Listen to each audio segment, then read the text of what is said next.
She rushed over, grabbing Rico to pull him up. But Rico shook his head slightly, shaking off Lena and sending her stepping back. Then he kowtowed 3 more times loudly. Anselm and the others were dumbfounded. Chatting casually with Rico was one thing, but receiving his kowtows was quite another. Even as the descendants of the 4 heavenly kings, they were momentarily stunned. Rico's identity was clear. Maitreya reborn, a true living Buddha. His act of kowtowing instantly made Anselm and the others feel solemn. Why don't the Buddha sect's land deities make a move? Wouldn't it be more secure if they handled it, instead of us risking our lives? Anselm asked his question. Esme deities were hard to come by, but they weren't non-existent. Almost all major sects or families had land deities secretly protecting them. The Buddhist sect, including Wudiant Waltertai and Wudiant Ame, had several top-tier Buddhist sects with numerous land deities. If they acted, obtaining the demon relic would be effortless. Even those geniuses from hidden sects wouldn't have any chance. The appearance of the demon relic has spread throughout the supernatural world both domestically and internationally, even stirring some old monsters. To ensure that the competition for the demon relic doesn't attract the attention of ordinary people, various parties have reached a consensus, Rico explained somberly. What consensus? Anselm and the others asked curiously. This competition is limited to the younger generation below the land deity cultivation level. If any elder dares to act without martial virtue, bullying the young, other sects will join forces to punish him, and even eradicate his sect, Rico continued. Chapter 247. Establishing Authority. Anselm and the others suddenly understood. No wonder Coil had sought them out, given that terrestrial immortals were not allowed to participate. Indeed, upon reflection, it made sense. The power of a terrestrial immortal was too formidable.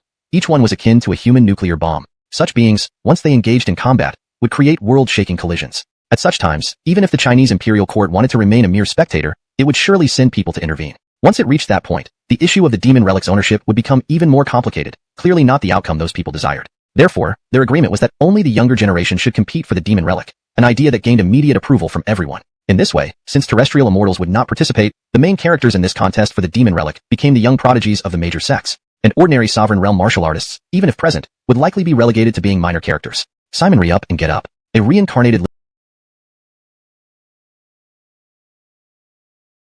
living Buddha, kowtowing to us few ordinary people. Aren't you afraid we'll have our lifespan shortened? Glaring at Coil, Anselm said with no good grace. Senior Lonnie, you letting me get up means you've agreed, right? Coil's eyes lit up. He ignored the latter half of Anselm's words, hearing only the reluctant concession in the first part. Simon, you've already kowtowed to us. If we still refuse, wouldn't we look like cowards of the celestial king lineage? Anselm flicked at his fingernails and said lightly, that's wonderful. Coil's face showed delight. When will the demon relic definitely appear? Anselm frowned and asked. Holding up 2 fingers, Coil replied gravely, 2 days from now, at midnight. Good. When the time comes, we'll act and try to bring back the demon relic for you. Anselm nodded slightly. Giving Anselm a sidelong glance, Cosmo suddenly said calmly, you can go if you want, but I don't want to seek death. Ian didn't speak, but it was clear from his eyes that he shared Cosmo's thoughts. Although the bowing of transcendental Maitreya had left him shaken, this matter concerned life and death. Ian naturally wouldn't be careless. After all, the world was so beautiful. He still wanted to live a few more years and charm a few more heirlies. As for Rosella, standing beside Anselm, she did not object. But her curious gaze lingered on Anselm, wondering where his confidence came from. I'm the leader. Since I agree to act, you cannot refuse. Anselm was domineering. Though his tone was calm, there was an undeniable command within it. Clang. Cosmo drew his long sword, its sharp tip pointing menacingly at Anselm, radiating a bone-chilling cold. You don't yet have the qualifications to order me around.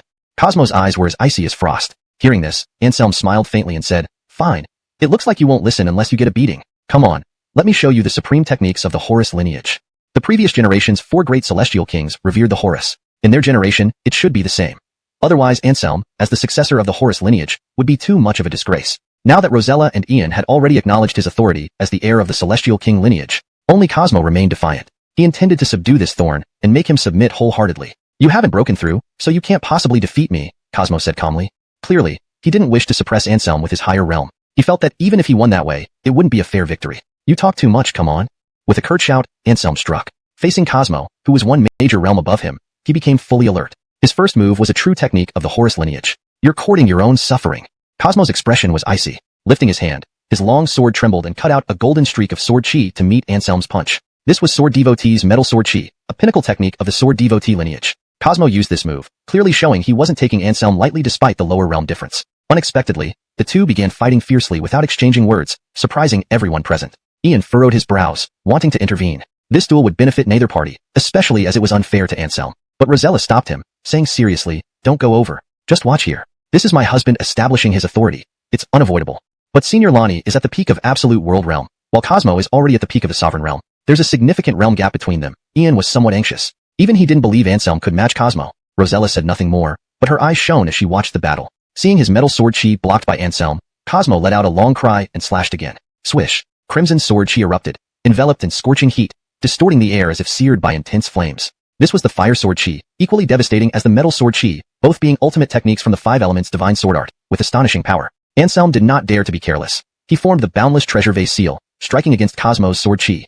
Thunderous sounds echoed around as waves of air currents surged through all directions. Ian watched the battle from the side, unable to help but exclaim. Although they were both heirs of the Celestial King lineage, their strength disparity was very evident. At least, under Cosmo's five elements divine sword art, he would definitely not be as effortless and composed as Anselm. Warm-up is over. I'm going to get serious now, Cosmo warned. A sharp gleam shot from his eyes, and his figure instantly became a blur, rushing toward Anselm. Good. I was afraid it wouldn't be thrilling enough. Anselm laughed heartily, also dashing out at extreme speed. The two engaged in fierce combat, both using their most powerful skills. Anselm moved up close, opening up his movements widely, seamlessly switching between Tai Chi Chuan and Bak Mei Chuan. Each martial art had been practiced by him to an extremely high level. In this close-quarters combat, their full potential was displayed. Cosmo wielded his sword, sweeping, slashing, and thrusting.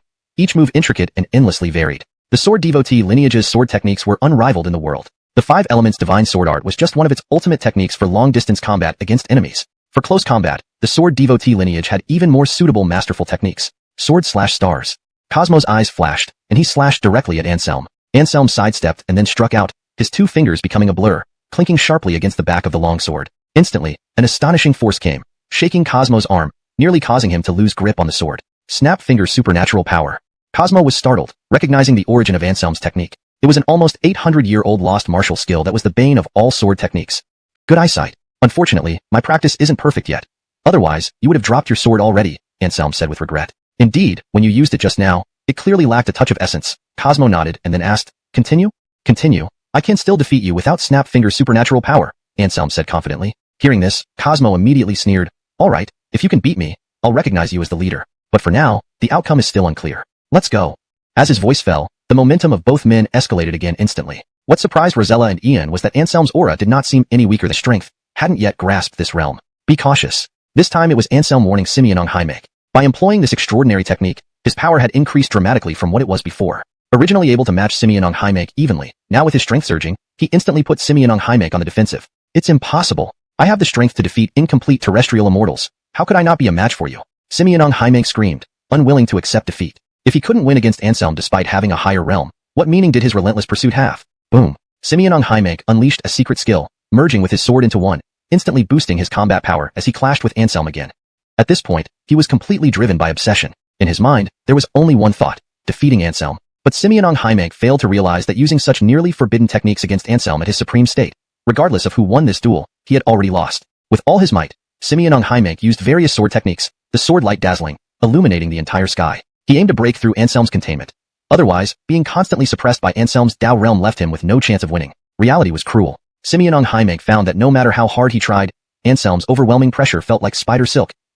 Spreading his arms like a great rock spreading its wings, he thrust them forward with all his might. Two visible waves of energy converged instantly, bursting into a thunderous roar. To everyone's shock, the all-encompassing sword chi was completely deflected back by this energy wave, shattering in midair. That wasn't all. Anselm's right hand flipped over, and a deep blue light gathered in his palm. At the same moment, some mysterious power in the universe seemed to be drawn into the ball of blue light in his palm. The blue light blazed intensely, emitting a terrifying force. Sky-seizing palm, Anselm murmured softly and sent the blue ball flying out. Boom. Instantly, a large area of true chi sword shattered. Anselm's figure darted like a dragon, swiftly emerging from the cage of sword chi. Cosmo's complexion changed as he clearly saw that Anselm emerged unscathed after facing his most powerful strike. Still want to fight? Anselm stood not far from Cosmo, looking at him with a calm question. Sighing softly, Cosmo shook his head. No more. I have no strength left to fight. You're too much stronger than me. As he spoke, complex emotions flickered in Cosmo's eyes when he looked at Anselm. But this emotion only lasted for a moment, and Cosmo quickly regained his composure. He smiled faintly and gave Anselm the sword chi prison you broke earlier was formed by him using all his true chi in one slash. After that slash, all his energy was drained, so naturally, he couldn't withstand your little push. Anselm understood immediately and wasn't at all angry. He glanced at Cosmo and said with a mix of laughter and sorrow, so you really were weakened. Cosmo felt depressed. It was just a true chi depletion, but why did it sound so different coming from Anselm? However, he was too lazy to argue with Anselm. If he ended up getting beaten severely by Anselm due to this weakness, he wouldn't even have a place to cry. Give me your hand. Anselm suddenly said to him. What for? Cosmo was taken aback, but trusting Anselm, he still extended his hand. To help you recover your true chi. Otherwise, with your own abilities, I doubt you'll be fully recovered by the day after tomorrow when we start our journey. Anselm said calmly. Only then did Cosmo understand. He stared at Anselm, no longer harboring any doubts. From this moment on, he truly considered Anselm as his good brother. Of course, the same went for Ian and the others. Chapter 249, Doing One's Best. Anselm displayed his medical arts, unleashing the Solengene needles that defy heaven, which instantly stirred up the surrounding primordial energy. Strands of white mist were drawn in, transforming into origin imprints that Anselm infused into Cosmo's body. Cosmo let out a long howl, an indescribable sense of comfort sweeping over him. His muscles glowed, and faint sounds emanated from his 3 dantians. Everyone held their breath, watching this scene intently. Little nun Lena's mouth formed a perfect circle, her eyes wide open. Clearly, she was stunned by Anselm's technique. In less than a quarter of an hour, the depleted true chi within Cosmo's body was restored completely. He howled towards the sky, a powerful aura exploding from his body. Then, Simeonong Haimek stared at Anselm with burning eyes, lost in thought. What, not convinced and still want to fight? Anselm said with a light smile. No, I suddenly feel that recognizing you as the leader is indeed the wisest choice I have ever made, Simeonong Haimek sighed. Anselm paused, wondering if this guy had suffered brain damage from their earlier fight. Earlier he seemed defiant, but now he acted like a sycophantic dog. This stark contrast left Anselm speechless. Everyone says your lineage's medical skills are unparalleled. I had some doubts before, but now after experiencing it firsthand, I believe it wholeheartedly, Simeonong Haimek said sincerely. And then? Anselm smiled faintly, sensing there was more to what Simeonong Haimek wanted to say. Simeonong Haimek's eyes sparkled as he continued staring at Anselm. With such a godlike doctor backing me up, I can fight without holding back, no longer worrying about being taken advantage of. During his battle with Wudiant Shoes while Turgy Sword St. Briggs, he retreated without determining a winner because he feared someone might exploit the situation. Given their similar strength, even if Simeonong Haimek won, it would be a Pyrrhic victory. In such circumstances, if Lao Liax had attacked him again, Simeonong Haimek would have been in danger. Thus, during the duel with Briggs, they only exchanged several dozen moves before retreating. Upon hearing Simeonong Haimek's words, Woodyhammed and Rosella's eyes lit up as well. Anselm's medical skills were so extraordinary that he could help a Peak King realm martial artist recover all their powers within a quarter of an hour. Such skills were truly inconceivable to them. With Senior Lonnie around, we don't need to worry about injuries during tomorrow's battle, Woodyhammed said with a smile. Rosella also looked at Anselm, her eyes filled with admiration. Smiling, Anselm accepted the praises. Then, he glanced at Charlton and bid farewell with a salute. The 4 heirs left together, walking out of Qixia Temple. Only when their figures vanished did little nun Lena regain her senses from the shock. The previous confrontation had given her an inexplicable sense of awe. An unrivaled martial artist managed to subdue a Peak King realm prodigy successfully. What shocked Lena the most was Anselm's medical skills demonstrated after the battle. It was nothing short of miraculous. Lena, what do you think of them?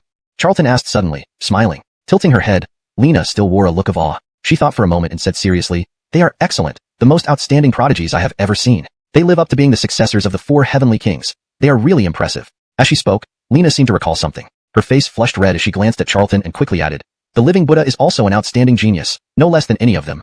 Charlton chuckled, shaking his head slightly. You don't need to make things awkward just because of a few words. The Buddha taught that all beings are equal. We should focus on improving ourselves. Charlton's tone was calm, his eyes gleaming with wisdom as he enlightened Lena. Realizing this, little nun Lena clasped her hands together, acknowledging her understanding. But soon, she couldn't help but ask Charlton with a worried expression, Living Buddha, are you sure it's alright to send Anselm and the others to seize the demon relic? Of course it will be fine. Charlton nodded without hesitation, relaxed with a faint smile. Clearly, he had great confidence in Anselm and the others, believing they could snatch success from the jaws of danger. Let's hope so, Lena sighed softly, a tinge of melancholy crossing her pretty face. Charlton looked at her deeply and smiled faintly but said nothing. 2 paths diverged, each leading its own way. Leaving Qixia Temple, Woodyham's expression turned solemn. He couldn't help but say, Senior Lonnie, the demon relic is no trifling matter. It will surely attract countless powerful figures. The 4 of us might be too few in number and strength. Should we invite more people to join us? The Heavenly King lineage was on a high pedestal, naturally they wouldn't lack allies. In fact, in the Chinese martial world, many forces were subordinate to the 4 Heavenly Kings lineage. However, the 4 big shots never took much notice of them and thus never mobilized these forces. Now that the demon relic was about to appear, relying solely on Anselm and the other 3 might make it difficult to fulfill Focking's entrustment. Therefore, Woodyham felt that the only way to succeed would be to mobilize some strong allies from the Heavenly King lineage's subordinates. No. Anselm rejected it without any hesitation. We can ensure that the 4 of us are united in heart, but can you guarantee that the allies you bring will also be on our side? What if someone betrays us at the last minute? Wouldn't that just add chaos to the situation? Anselm countered with his reasoning. Just like his master Tianxia Yi, he didn't think much of those subordinate forces experts. The impending battle for the demon relic would inevitably be bloody. Acting together with strangers would simply invite trouble and probably drag everyone down. Your concerns are not groundless. From what I know, most of the forces subordinate to our Heavenly King lineage are cowardly and timid, facing numerous martial experts.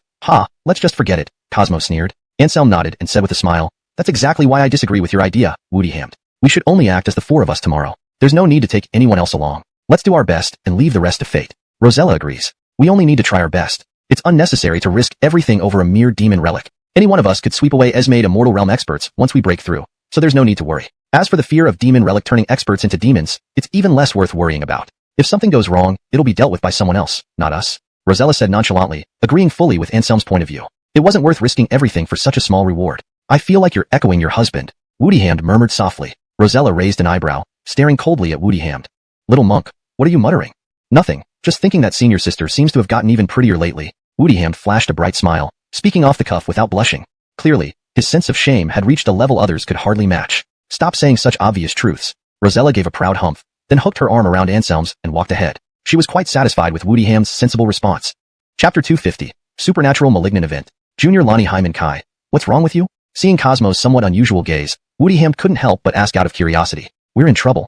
Cosmo didn't mind Woodyham's address. He suddenly furrowed his brows, looking very worried. This made Anselm and Rosella, who were ahead, turn around and stare at him with puzzled expressions. What happened? Anselm asked. He looked a little tense. If something was troubling Cosmo, it was probably not a simple issue. Boss, you and Woodyham both have early friends now, but I don't. Also, I'm a few years older than you guys. Could it be that I won't be able to find a early friend? Cosmo wore a face full of distress. Anselm's mouth twitched slightly, almost kicking Cosmo away. He thought something terrible had happened, but it turned out to be this trivial matter. It seemed Cosmo also had a hidden wild streak. At least after getting familiar with him, his aloof demeanor was gone. With an exasperated look, Anselm said, if you want an early friend, go find one yourself. Why are you whining here? I'm not a matchmaker who can introduce women to you. Upon hearing Anselm's words, Cosmo's eyes suddenly lit up. His tone carried a hint of pleading. Boss, all the sisters-in-law are incredibly beautiful. Teach me how to date or introduce me to a few earlies. I'm not picky, as long as they're not ugly. Get lost, Anselm laughed and scolded. I have a natural talent for this. There's no trick involved. The most important thing is this handsome face. Unable to resist his thoughts, Cosmo gave Anselm the middle finger directly. Anselm wasn't angry. He smiled and said, You're giving me the middle finger? I was thinking about introducing a few earlies to you. But since you gave me the finger, forget it. Lonnie, you're my real brother. Cosmo quickly put down his middle finger and gave a thumbs up instead. I'm sorry, boss, you're the handsomest guy in the world. That's better. After the matter with the demon relic is resolved, I'll set up a blind date for you, Anselm said indifferently. Hearing this, Cosmo was overjoyed. He seemed to already see potential early friends waving at him. His days of practicing the 5 dragons embracing the pillar skill might finally come to an end. Back in the center of Nanjing City, the 4 of them went their separate ways immediately. Anselm returned home, only to be surprised by the fact that Marla hadn't left yet. She and Alicia were still sitting on the living room sofa, watching TV and chatting happily. However, different from when he left, there was now a pile of snacks on the coffee table, all from Anselm's stock. This pained Anselm deeply. These snacks were all his favorite kinds. Now, they were opened but mostly unfinished. What a waste. Anselm sat down on the sofa and started eating the snacks himself. Eating them would alleviate his heartache, but if they went bad and were thrown away, he'd be heartbroken. When they saw Anselm return, Alicia and Marla were startled. Why did you come back so early? Alicia asked in surprise. I've been out for nearly 4 hours. Is that considered early? Anselm was speechless, staring at the 2 women who seemed to get along so well. He was taken aback. Women's emotions and rivalries truly were unpredictable. Clearly rivals, these 2 had become close friends despite everything. It has been almost 4 hours. Wow, I didn't notice. Alicia checked her phone and was shocked by the time. She realized that what Anselm said was true. It was almost 4 hours since he left. It's getting late. Clean up here, and let's go. Looking at Anselm, Alicia suddenly felt a bit guilty. Anselm's face darkened. Seeing the mess in the living room, he wished he could tie up the 2 women and punish them properly. They looked so refined and elegant, but in private, they were such slobs. How could they make such a mess in his living room? Listen, woman, I'm not your hired nanny. Anselm felt the veins on his forehead throbbing. Oh, then don't clean up. It's not my place anyway. Shrugging, Alicia simply chose to give up. Her attitude was like a dead pig unafraid of boiling water. She wouldn't clean up no matter what. How could such delicate goddesses do housework? Anselm was exasperated. Having such a virtuous wife must be either a blessing or a curse from a previous life. Sighing slightly, Anselm ultimately resigned himself to fate. He fetched cleaning tools from the storage room, cast a melancholy glance at Alicia, and began tidying up on his own. Marla covered her mouth and chuckled. Anselm looked just like a long-oppressed woman full of grievances. Watching Anselm busy himself in the living room for a while, Zhuge City got up to take her leave from Alicia. She had an early flight back to the capital tomorrow, so she needed to return now. It's late at night. It's not safe for you to go home alone. Why don't you stay here for the night? Alicia tried to persuade her to stay. Considering the previous timed bomb incident, she was really worried about Marla walking alone in the dark. Marla seemed a bit difficult. Rest assured, you won't be late. Just make do for one night here, and Anselm can send you back tomorrow morning. Alicia's eyes sparkled with excitement as she was about to unlock the new achievement of sleeping in the same bed with Goddess Chicheng. Marla naturally didn't know Alicia's little schemes. After pondering for a long time, she finally nodded. Seeing Marla nodding, Alicia exclaimed happily, Great. Let's go rest. Take your time cleaning. Alicia walked over and kissed Anselm on the cheek as a gesture of comfort. Then, she took Marla back to the opposite house. Anselm's frustration instantly disappeared with Alicia's kiss. He felt energized and sped up his cleaning. In less than half an hour, the entire living room was spotless. Yawning, Anselm turned off the TV, ready to go to bed. However, at this moment, a figure suddenly burst into his home. Black wife, what are you doing here so late? Did you come to volunteer yourself for the night? Anselm laughed, teasing the person who came.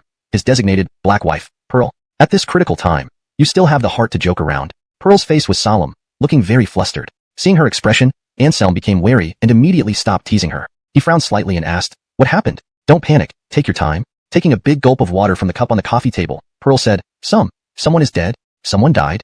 Anselm paused, then grabbed Pearl's arm. Noticing a blood mark on Pearl's wrist, his eyes narrowed, and his voice turned cold. "You're poisoned. It looks like you've encountered a supernatural malignant event." Chapter 251.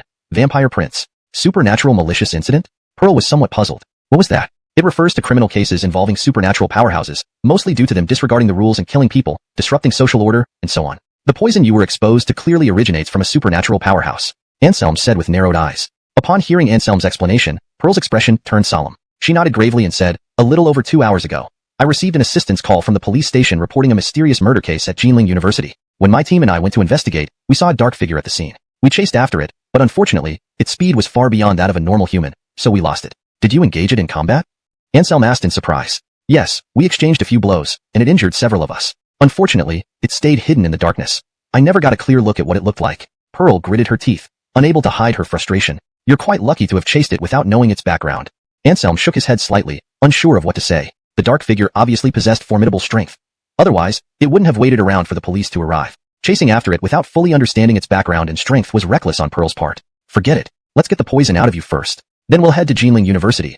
I want to see the situation there." "Woodyrover, those two careless idiots also need a lesson," Anselm said coldly. "Two careless idiots?" Pearl paused, not sure who Anselm was referring to. "Right, two sweepers at Jinling University, both absolute martial artists. They are my newly recruited underlings whom I assigned to protect Jinling University. But I didn't expect these good-for-nothings would be so negligent, allowing someone to sneak into the school without detection." Anselm gritted his teeth, clearly displeased. "They're your subordinates?" Pearl's eyes widened in shock. "Have you met them?"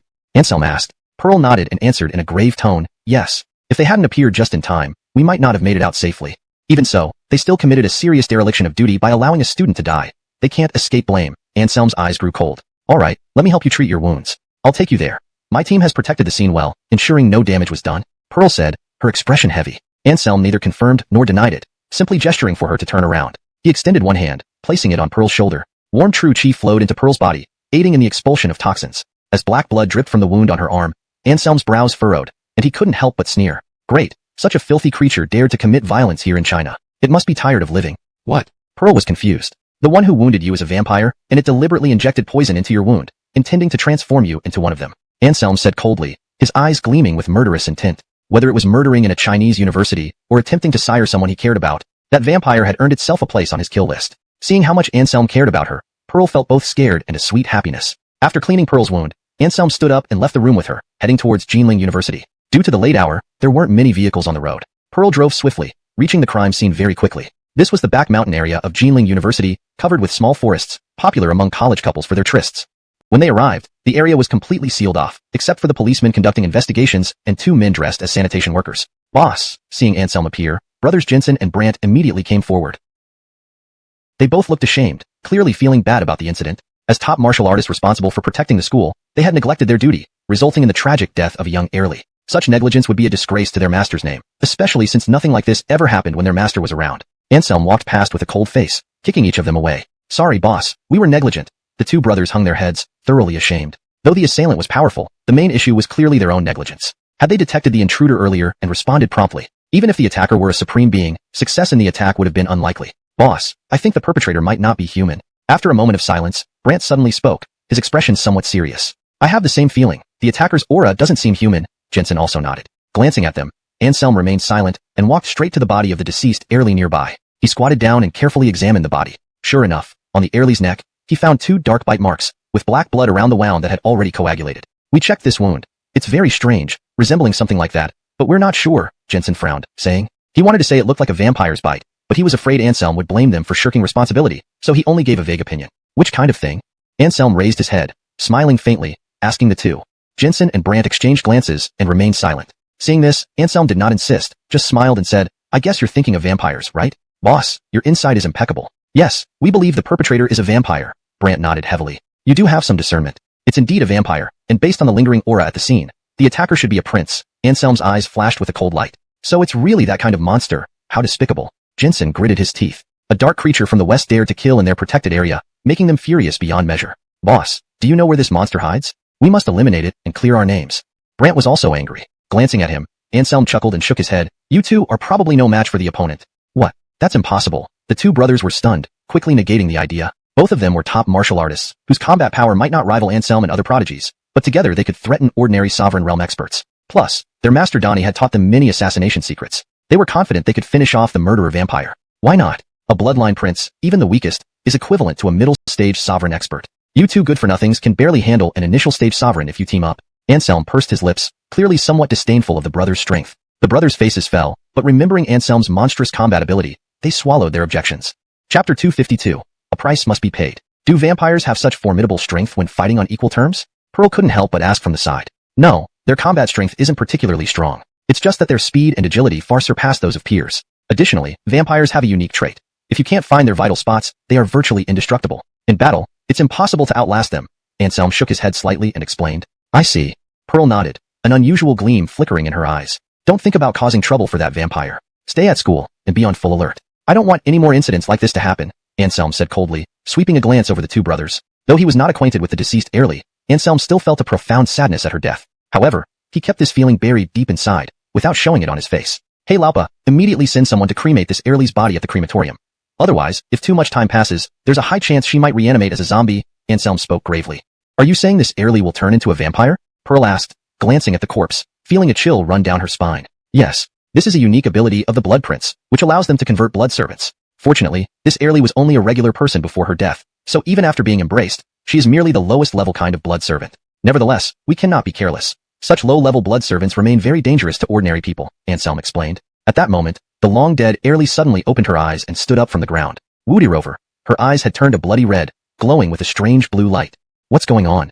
The patrolling guards who saw this bizarre scene were instantly terrified. After all, they had personally confirmed the Airly's death. After standing up, the Airly scanned her surroundings, then immediately revealed a set of ferocious fangs and howled while lunging towards the guards. The guards were frightened out of their wits and quickly fled in disarray. However, the Airly, having been embraced, now possessed speed and strength far beyond what she once had. One guard was quickly caught and knocked down, pinned under the Airly. Had this been a normal woman, it might have been an interesting situation. But now, the guard only wished to cry. As the Airly's fangs drew closer to his neck, the guard let out a shrill, pained scream. Just then, Anselm moved, his body flashing like lightning, appearing beside the guard instantly. Then, with a light finger tap on the mutated Airly's chest, the Airly trembled violently, collapsing back onto the ground like she had been electrocuted. Hey, buddy, you're a guy, try to be braver. Get up, it's fine now.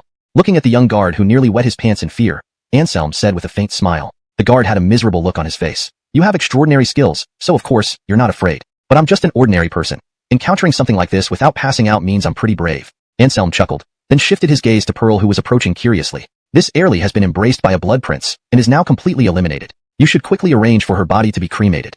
Anselm looked at Pearl, and quietly instructed. Pearl nodded, and then turned her gaze to the young guard. Take care of this matter. I need to go deal with the perpetrator with him. Hearing Pearl assign the task of cremation to him, the young guard vigorously shook his head, pale-faced, refusing to handle the Airly's remains. Don't worry, at most, she'll reanimate once. Now that she's quieted down, she won't cause any more trouble. With a gentle smile, Anselm walked over and patted the guard on the shoulder. But, clearly, the young guard was still quite uneasy. There's no but. Just listen to me. There will be no problem. Anselm's expression grew stern, and an unarguable authority radiated around him. The young guard shuddered and reluctantly nodded with a mournful expression. Seeing his resigned demeanor, Anselm found it somewhat amusing. After some thought, he took a yellow talisman from his pocket and handed it to the guard. You look scared to death. Here's the talisman. It will keep you safe. With this, you should dare to go through with it now. Taking the talisman, the young guard clenched his teeth and finally nodded, agreeing to the task. A few guards worked together to lift the Airly's body onto a vehicle and drove off swiftly. The matter here is settled. You two, remember to stay vigilant and never embarrass your master again. Anselm spoke, admonishing the two brothers once more. Boss, we swear here that what happened tonight is the first and last time. If it happens again, we'll slit our own throats without you punishing us, Brant said solemnly. Anselm shook his head and said, it's not necessary to be so exaggerated. The demon Saraira will appear in Jueshan Ridge, and now Jinling City is full of experts. Many people's strength far surpasses what you can contend with. Demon Saraira? Both brothers were taken aback. Glancing at them, Anselm replied coolly, yes, the demon Saraira, but it has nothing to do with you two. Your job is to guard Jinling University well. In 2 days, there will be kings all over Jueshan Ridge, and you two scraps probably wouldn't even get a box meal before dying. Pearl was alarmed on the side. Kings everywhere, how terrifying is that? Initially, she had wanted Anselm to take her along to broaden her horizons. Now it seemed even world-class warriors would die if they went. As a top-tier warrior who was weak and helpless, one stray shockwave from a battle might finish her off. Don't worry, boss. We'll stay put at school and won't go anywhere, the two brothers exclaimed, startled by Anselm's words, hastily guaranteeing this with a thump on their chests. Anselm nodded slightly, glanced at Pearl, and said, let's go. Where are we going?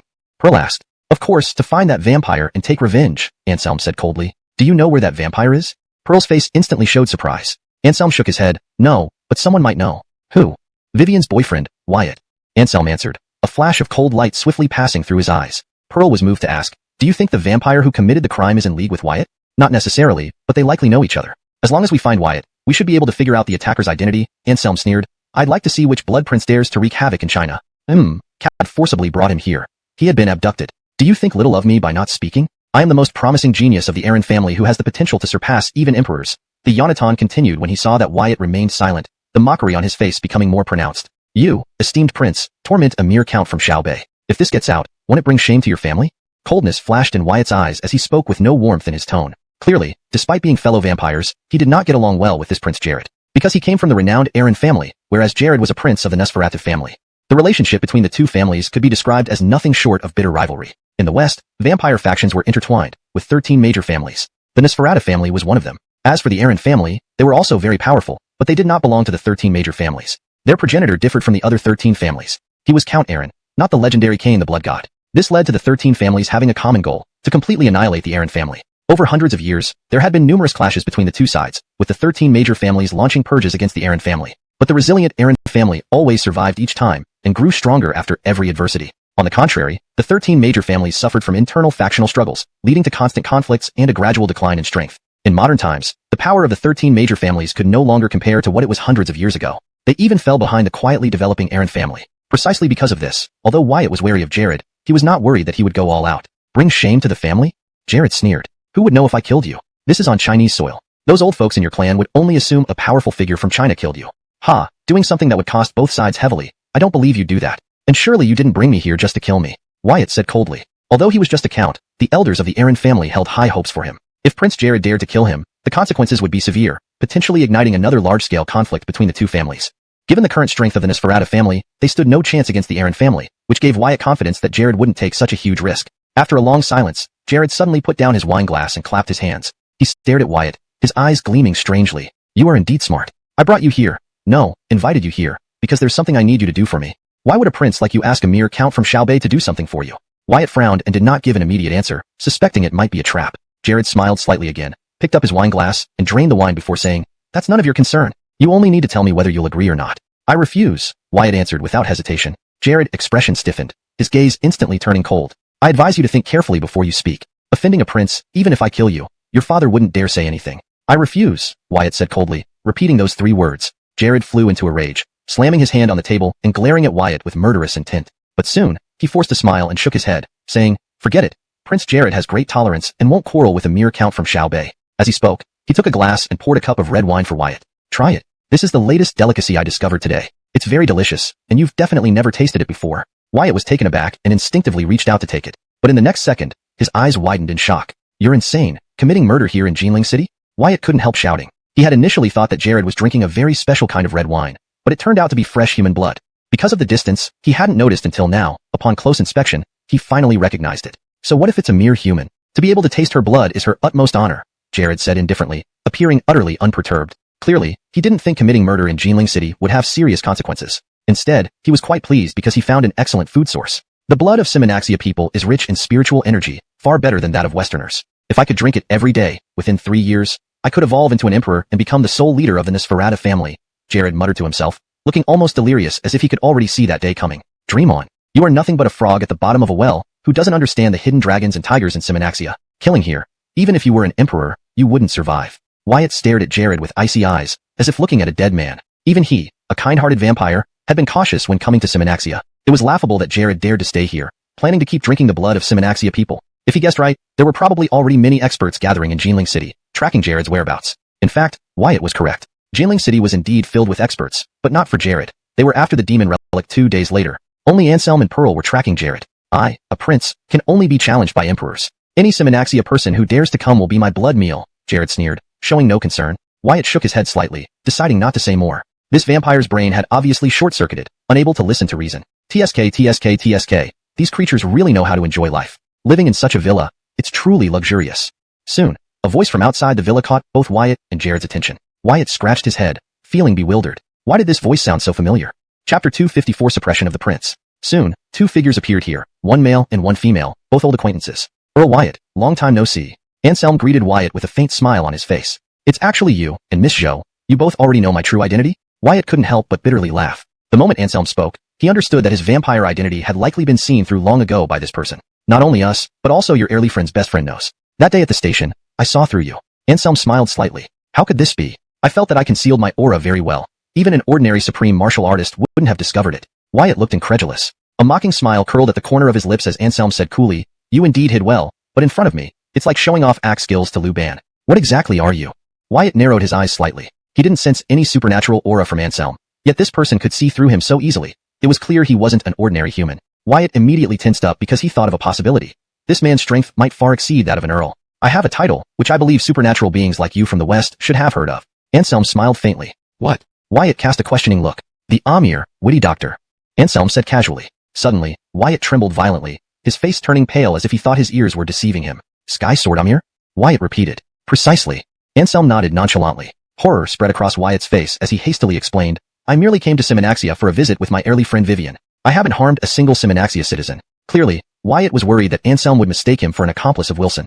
After all, Sky Sword Amir was a legendary figure who even some princes might not be able to contend with. As an earl, if he were targeted here, it would be hard to safely return to the West. Sky Sword, this must be the super organization Anselm referred to hiding behind the battle knives. Just the name alone nearly frightened a vampire earl out of his wits. Seeing Pearl blinking her eyes, filled with intense confusion, Anselm smiled faintly and uttered 8 words. Sky Sword drawn. All evil ways are barred. These 8 large characters were etched into the heart of every Sky Sword member. At this moment, even Pearl felt a surge of excitement when Anselm spoke them aloud. So this was the power of that organization, indeed astonishing. Sky Sword rarely acts, but when they do, blood will be shed. No matter who or how strong, once someone crosses the forbidden line of Sky Sword, they won't live even if they flee to the ends of the earth. Anselm spoke calmly, explaining the true meaning of those 8 words to Pearl while also conveying his intentions to Wyatt. He would definitely investigate the incident of the Early's death at Jinling University thoroughly. Wyatt understood this point, so he quickly decided on a survival strategy. Pointing to Prince Wilson beside him, Wyatt said seriously, Amir, I know you want justice for the deceased Simanaxian. The murderer is him, Prince Wilson of the Nosferatu family. Really a vampire prince? Pearl drew in a cold breath, staring at the extraordinarily handsome youth next to Wyatt, her expression extremely tense. Don't be afraid, he's just a newly evolved vampire prince. Anselm said lazily, Amir, I've heard of your reputation. You are indeed formidable. Back then, you caused chaos in the West, and even the king and the cardinals couldn't catch you, letting you escape back to the East.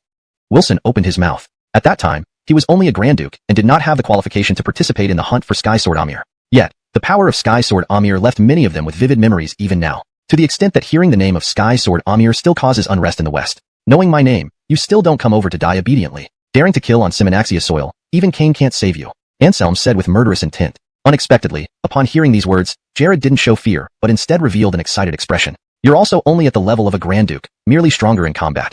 I'm already a prince. It's uncertain who will prevail. Wilson sneered, his eyes cold and snake-like, as if ready to devour someone at any moment. Seeing him actually wanting to attack Anselm, Wyatt couldn't help but twitch his lips, his gaze filled with pity as he looked at Wilson. There are many shortcuts in life, but this guy chose the path closest to death. He didn't even look at who was before him. The heavenly sword-witty doctor, who calmly retreated under the siege of so many powerful figures back then, voluntarily startled. You must know that their vampire race naturally has astonishing speed and strength far surpassing humans of the same level, let alone the fact that he was a rank higher than Anselm. Their clash shouldn't have ended this way. This is impossible. How can you be so strong? Wilson roared, his eyes full of disbelief. Although he had just become a prince, his combat power was very strong, not inferior to those seasoned princes. And Anselm was only at the Grand Duke level. How could he possibly suppress him? A bunch of filthy creatures from uncivilized lands. Where do you understand the might of our divine Esmade continent?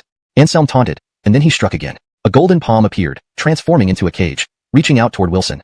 Chapter 255. Here for the demon Saraira. Sensing the terror of the golden cage, Jared roared, instantly unfurling a pair of crimson-black bat wings from his back. As the wings flashed, countless dark red beams of light were drawn in the void, rushing to meet Anselm's golden palm of light. Open up.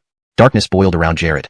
The incomparable combat power of a bloodline prince was fully unleashed at this moment. Crack, crack, crack. The golden light palm was cut by the dark red beams and suddenly showed dense cracks. Seeing the palm about to be broken, a demonic smile appeared on the corner of Anselm's mouth. He thrust out his hand and pressed down with all his might, his fingers clenching like iron pincers. In an instant, the golden light palm, which was about to be shattered, emitted a brilliant divine light. Those cracks, under the supplementation of the golden light, quickly healed, even becoming more powerful than before. No! Jared widened his blood-red eyes, filled with horror. He let out endless cries, struggling desperately to break the golden cage, but it was all futile. The golden cage slowly shrank, trapping Jared inside, leaving no place to hide. As the golden light enveloped Jared's figure, Heart-wrenching screams came from within. Wyatt, standing nearby, felt her body hair stand on end. She secretly rejoiced that since coming to China, she hadn't done anything wrong. Otherwise, her fate would not have been much better than Prince Jared's. Soon, the golden light faded, and the huge palm disappeared. Jared, bloody and torn, fell from midair and crashed to the ground with a thud, completely still. Pearl looked shocked. She knew Anselm was strong, but she didn't expect him to be so powerful. Facing a bloodline prince, one of the legendary dark creatures, he had directly killed the over from a nearby counter. Anselm took it and snapped his finger, shattering the glass cap of the wine bottle. It's been a long time since I drank red wine. Wonder how it tastes now. Anselm chuckled, picked up 2 glasses, and poured some red wine into them. Try it too, and see if there's any difference in this 6-figure red wine. Anselm handed a glass of red wine to Pearl. Seeing Anselm ignoring him, Wyatt dared not show any dissatisfaction. Standing there, his expression tense, he felt like a thorn in his back. Spit. This foreign stuff is still as terrible as ever. Taking a sip, Anselm almost spat it out immediately. He curled his lips, then flung the wine in the glass away. Such an awful thing, wasting such an expensive price. Wyatt's eye twitched slightly when he recognized the bottle of red wine Anselm casually took. It was the best bottle in Jared's collection, worth $600,000. In terms of taste, it ranked among the top 3 red wines. Waited so long, and your errand family prince isn't making a move. Doesn't he know I've been waiting for him to appear? Anselm suddenly sighed, gazing outside with a faint smile at the corner of his mouth. What? Wyatt was taken aback, not understanding what Anselm meant. At that moment, a voice came from outside. Heavenly Sword, Dr. Devil, your reputation is truly well-deserved. Another man walked in from the door, looking gentlemanly, appearing to be in his early 20s. But when Wyatt saw this person, he immediately showed a look of delight and shouted, Uncle Dennis. The youngest prince of the Aaron family. Dennis, it's actually you. Anselm's eyes gleamed. I never thought that the famous Heavenly Sword Dr. Devil in the West has also heard of me. What an honor it is for me. Prince Dennis sincerely sighed. He didn't bear any hostility towards Anselm. To be precise, he didn't dare to have any hostility. Having stayed outside for a long time, he had naturally witnessed the scene where Anselm killed Jared instantly. Himing princes too. If Anselm could kill Jared in seconds, he would certainly not find it hard to deal with him either. Tell me your purpose, or I will personally send you to meet Prince Jared. Glancing at Wyatt and Dennis, Anselm suddenly said indifferently. This Dennis did have something. His strength was stronger than Jared. For him to appear here, it couldn't possibly be a coincidence. Prince Dennis put on a polite and gentlemanly demeanor and smiled as he said, reporting to the Heavenly Sword Dr. Devil, I came here to save Earl Wyatt. Anselm gave a faint smile, neither confirming nor denying, but his gaze swept over Dennis like a bone-scraping blade. Even though Dennis was a prince, he felt uncomfortable under Anselm's gaze. You're not being honest. Anselm shook his head slightly. Heavenly Sword Dr. Devil, everything I say is true. Dennis tightened inside, not expecting Anselm to be so perceptive, spotting the issue with his statement right away. Pursing his lips, Anselm said disdainfully, this guy has been in Nanjing for several days, yet he has never met up with you. Don't tell me you were sent by the Aaron family to secretly protect Wyatt, which is why you never appeared. Dennis was momentarily speechless, unsure how to respond to Anselm. Of course, he couldn't nod. As a prince, he had his own pride. Being a bodyguard for a junior member of the family was too shameful. Wyatt couldn't help but ask curiously, how do you know I haven't seen Uncle Dennis since coming to China?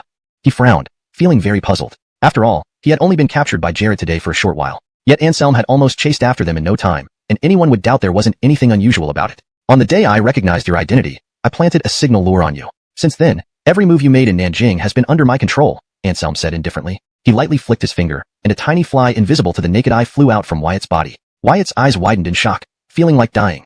In that case, didn't that mean his intimate moments with Vivian were all seen by this guy? Relax, I didn't spy on you and Vivian. I just want to tell you that I know far more than you can imagine. So, I advise you to answer my questions honestly. Pointing at the bloodied remains of Prince Jared on the ground, Anselm said nonchalantly, I am here for the demon Sarira. Chapter 256, Desire to Form an Alliance. Shivering, Prince Hans hurriedly confessed. Protecting Wyatt was just a superficial excuse. The real goal was to zhengduo fu mo aku na naker mo surli. Your clan knows that a demon relic is about to emerge here? Anselm was surprised. Hans was stunned for a moment, but seeing Anselm's gaze on him, though not sharp, it made his heart race. I don't know about the other 13 major clans and other forces, but our Aaron family has indeed received this news, Hans said. Narrowing his eyes, Anselm pressed further. Do you know who spread the news?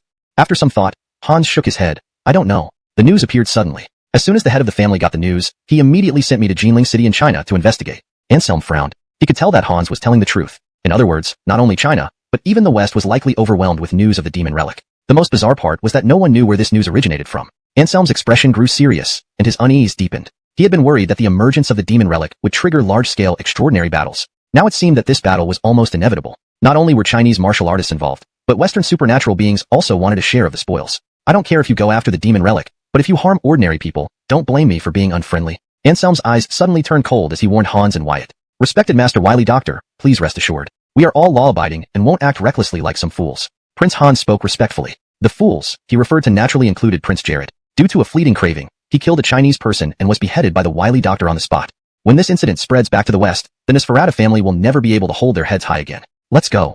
Anselm stood up and then called Pearl, preparing to leave. However, before leaving, Anselm suddenly turned around, staring at Wyatt, and said coldly, "From today onward, you have no relationship with Vivian anymore, understood?" Wyatt, originally subdued and compliant, suddenly became agitated upon hearing Anselm's words, filled with indignation. "Vivian is my early friend. We love each other. Why should we no longer have a relationship?" At this moment, Wyatt forgot his fear entirely. He glared at Anselm, unwilling to yield. Anselm was taken aback. He didn't expect this vampire count to be so love-stricken. He reached out into the air, lifting Wyatt from 6 meters away. "I'm informing you. Don't ask why, and don't waste words. Misfortune comes from the mouth, understand? Keep silent. A wise man adapts to circumstances." Holding Wyatt's neck from a distance, Anselm spoke in a cold tone. Wyatt rolled his eyes frantically, finally realizing what foolishness he had committed. For a woman, he dared to defy the notorious heavenly sword wily doctor. "Just talk it out, let me go."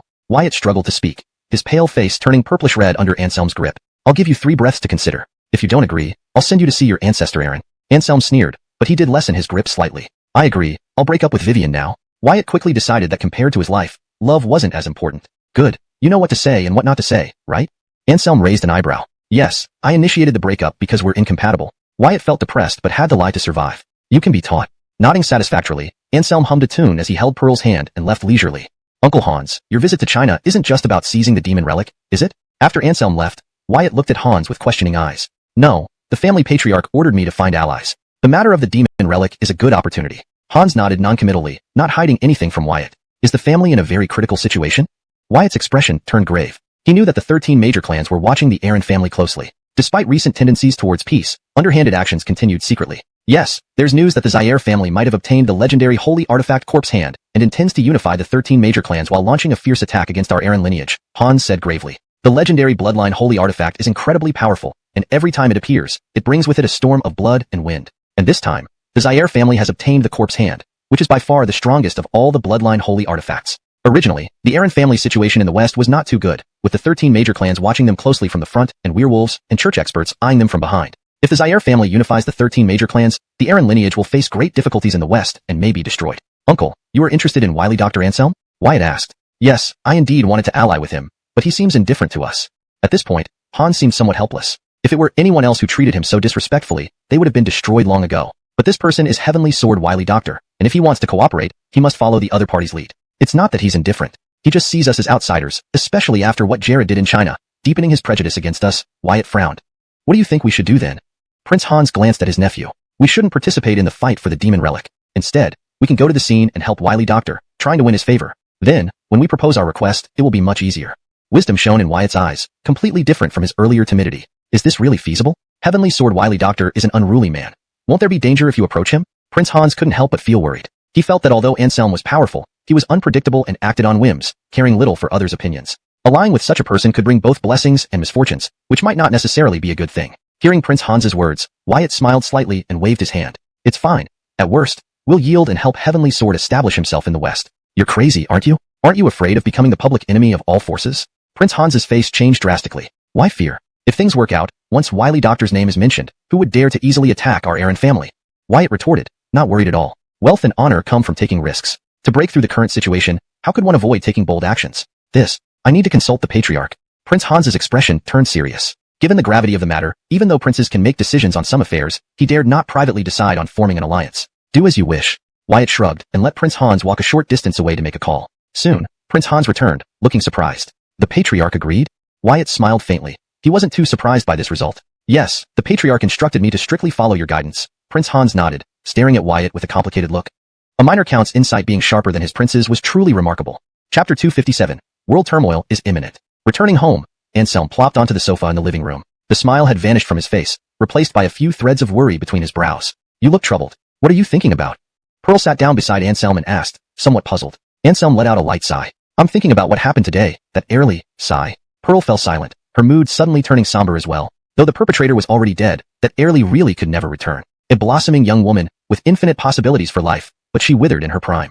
"I'm deeply saddened. As someone from Heavenly Sword, I failed to protect the people here. I feel guilty before the court and the chief instructor." Anselm's spirits were low, truly blaming himself for the Airly's death. This made Pearl couldn't help but be surprised, revealing a hint of astonishment. In her mind, Anselm should have been indifferent to life. But now, he was mourning over the passing of an unknown Airly. "Don't blame yourself, you've done your best," Pearl consoled him. She recalled the deeds Anselm did after coming to Jinling City, dismantling the underground forces in Jinling City, annihilating the Alvis family who conspired with the Japanese invaders. Each of these things brought great merit to the people of Jinling City. Though Anselm killed many, they were all vicious criminals. Killing more of these people meant more security for ordinary civilians in Jinling City. Gratefully looking at Pearl, Anselm sighed lightly. Thank you for your comfort. But there are some things you don't understand. When we joined Heavenly Sword, we took an oath before the chief instructor to protect all citizens of China and allow them to live in a peaceful era free of danger. Yet after so many years, our vision has still not come true.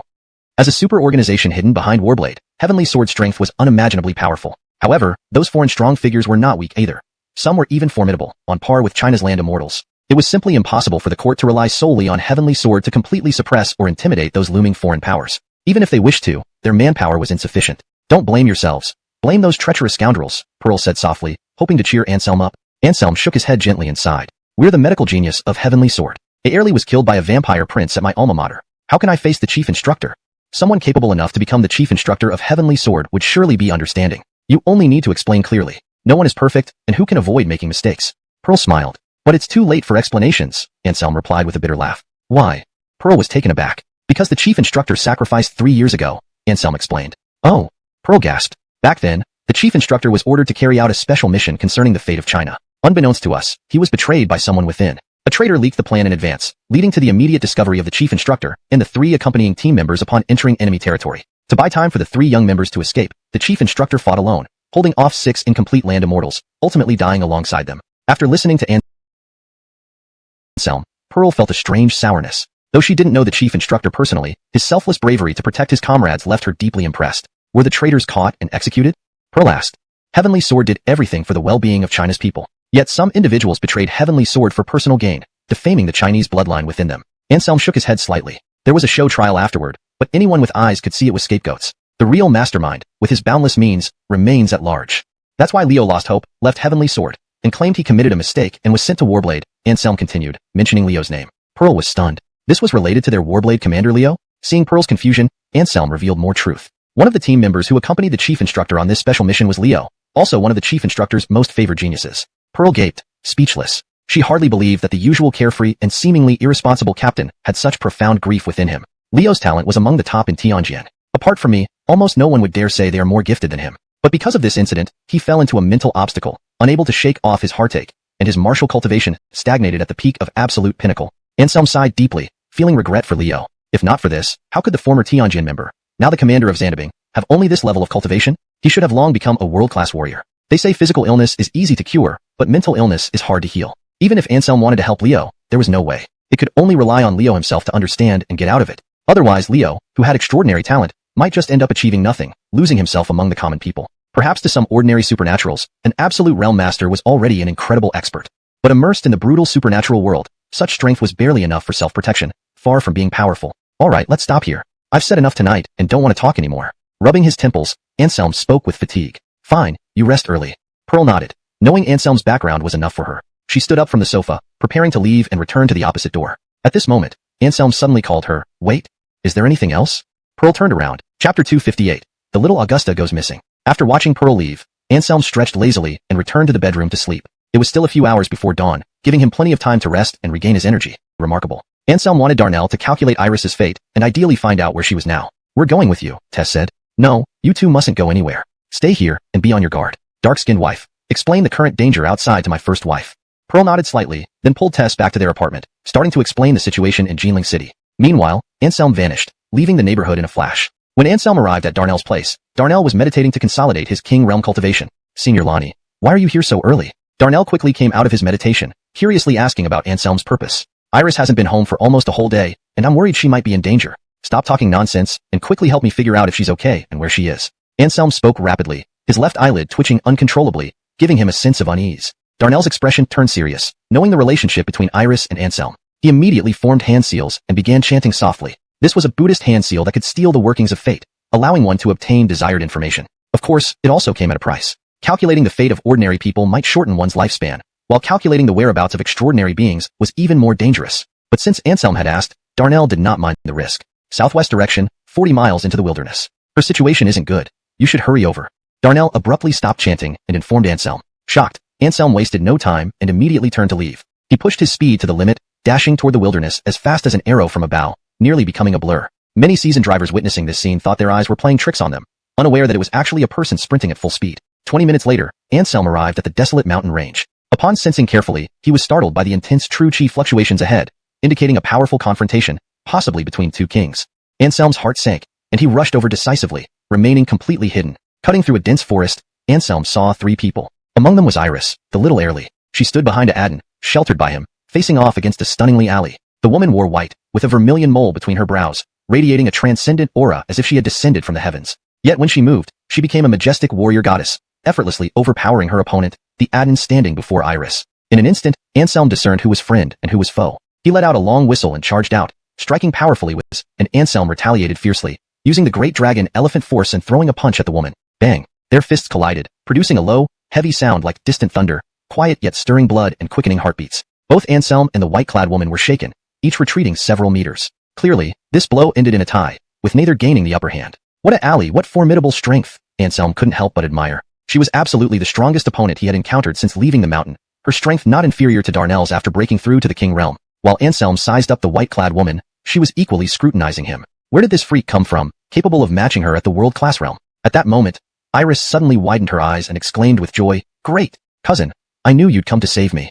The Aden clearly froze, staring at Iris before shifting his gaze to Anselm, asking in surprise, "He's your cousin? Why don't I know him?" Chapter 259, Kayla. Sticking out her tongue, Iris finally realized her slip-up, looking somewhat embarrassed. In front of Zinnia and Pearl, she could still call Anselm her cousin without a shred of shame. But the Aden before her was her father. There was no way he wouldn't know about her relatives. However, the Aden did not delve deeper into this matter at the moment. He had originally come to Jinling City to find Iris, but unexpectedly, they ran into the successor of an old rival's power on the way. Naturally, once both parties met, they engaged in a fierce battle. As a result, he and Iris were relentlessly pursued and fled into these desolate mountains. The Aden stared at Anselm in the courtyard, harboring numerous suspicions, yet kept them all bottled up for now. "Who exactly are you, and why do you obstruct my vengeance?" the white-robed woman demanded. Dreading Anselm's strength, she tried to avoid a confrontation if possible. "She's my cousin. What do you think?" Anselm sneered, pointing at Iris. The white-robed woman's eyes turned cold. "So you must stick up for them? Why else? Stick up for you instead?" Anselm shot back, instantly putting the white-robed woman at a loss for words. "In that case, there's nothing more to talk about. Let's fight. Let me see what you've got." The woman possessed an ethereal beauty, her gaze as cold as lightning, locked onto Anselm. Silver true chi surged violently, exuding a terrifying aura that enveloped Anselm. Not bad.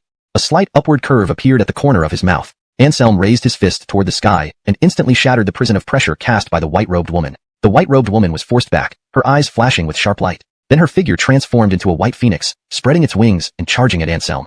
This was the white phoenix soaring strike, one of her most powerful martial arts. She used it from the get-go, clearly determined to win. Anselm roared like a tiger roaring in the mountain forest. An illusionary ferocious tiger appeared behind him, pouncing forward to tear apart the white phoenix. How is this possible? You, a world-class martial artist, can also summon martial phenomena? The white-robed woman was taken aback, her eyes filled with disbelief. Raising an eyebrow, Anselm chuckled lightly. "There's a lot you don't know. Look and see." As his voice faded, the tiger suddenly grew formidable. It grabbed the white phoenix's wing, dragging it down from the sky, then stomped down forcefully. A thunderous boom echoed, and the white phoenix shattered into wisps of smoke that dissipated into the wind. The white-robed woman shuddered, a trickle of blood trickling from the corner of her mouth. With the white phoenix's destruction, she suffered some backlash. "You dare harm me?" The white-robed woman's eyebrows furrowed angrily as she glared at Anselm. Her killing intent flared up instantly. Smirking disdainfully, Anselm responded by launching an attack, demonstrating that he indeed dared to hurt her. A fierce battle erupted. Even Iris's father, who was strong, couldn't help but feel a chill run down his spine. Without hesitation, he quickly retreated with Iris. Despite retreating fast, their luck didn't hold up. An aftershock of an attack swept over them, striking both. The Aden remained unscathed, but Iris wasn't so fortunate. The little Airly was thrown flying sideways, landing hard on her bottom, almost bringing tears to her eyes. "Bad cousin, hitting even me. I'll tell your wife," Iris muttered petulantly. She rubbed her sore bottom, her face showing evident displeasure. Hearing his daughter's muttering, the Aden's curiosity rose again. This Yonatan in front of him was undoubtedly one of the top geniuses in the world, a prodigy of unparalleled talent, because he knew the identity of the white-robed woman, a true top genius from a hidden sect. And the cousin, the little Airly called, actually fought the woman to a standstill at the world-class level, an astonishing feat. Anselm completely missed the odd looks from Iris and her father. He focused entirely on battling the white-robed woman. Admittedly, the white-robed woman was extremely strong and crafty. Several times during close combat, he nearly fell prey to her tactics. But Anselm ultimately turned the tide with his unparalleled combat awareness. Now he gradually took the upper hand in the battle against the white-robed woman. Of course, for Anselm to immediately win and defeat her would be unrealistic. The white-robed woman was at the late King Realm stage, not quite at peak, but her combat power exceeded that tier, nearing the fighting standard of an incomplete land-bound immortal. Both engaged in intense combat, neither holding back. Each strike aimed directly at the opponent's vital points. Any mistake could mean death. Iris, watching from the side, stood with her mouth slightly agape, somewhat stunned. She had never seen Anselm fight at full strength before. She only knew that her convenient cousin was very powerful, but just how powerful was still a mystery to her. Now, the little heirly finally got her answer. Her convenient cousin Anselm was not inferior to those geniuses from hidden sects, and might even be stronger. Her father, the Adin, stared at the two fiercely battling figures in the courtyard, beads of cold sweat forming on his forehead. He realized that when the white-robed woman had been chasing them earlier, she hadn't used her full strength. Otherwise, even though he was also at the king's stage, they wouldn't have survived this long. There's always someone better. The Adin couldn't help but sigh. At this point, he had completely no way to intervene in the battle. He even felt that if he were to approach their battleground, he would likely be injured by the aftereffects of their attacks. These two young prodigies had terrifying combat power, far beyond the imagination of ordinary people. Soon, Anselm and the white-robed woman exchanged over 500 moves. Each of these 500 moves possessed the power to instantly kill an unparalleled martial artist. For the two of them, however, these were just average attacks, which they could easily resolve. Boom. The two clashed again, then each retreated. They stared at each other, mutually cautious, wisely choosing not to make another move. After hundreds of exchanges, even with blood vitality as vast as an ocean, both Anselm and the white-robed woman were somewhat exhausted. Especially the white-robed woman, who had been at a disadvantage throughout the struggle, felt the sudden decrease in her strength and immediately didn't want to continue fighting Anselm. Kayla? Anselm frowned, probing. A woman with such incomparable beauty and formidable strength could hardly be found elsewhere in the Chinese martial world. Indeed, and who are you? The Kayla's eyes glittered as she focused on Anselm. Anselm. He casually said his name, displaying a carefree demeanor. It's you, the successor of the evil physician lineage. No wonder you're so remarkable. The Kayla's eyes sparkled, the extinguished fighting spirit reigniting within her. Anselm was surprised. This beautiful heirly turned out to be a female martial enthusiast. Upon recognizing him as the heir of the evil physician lineage, she instantly became energized.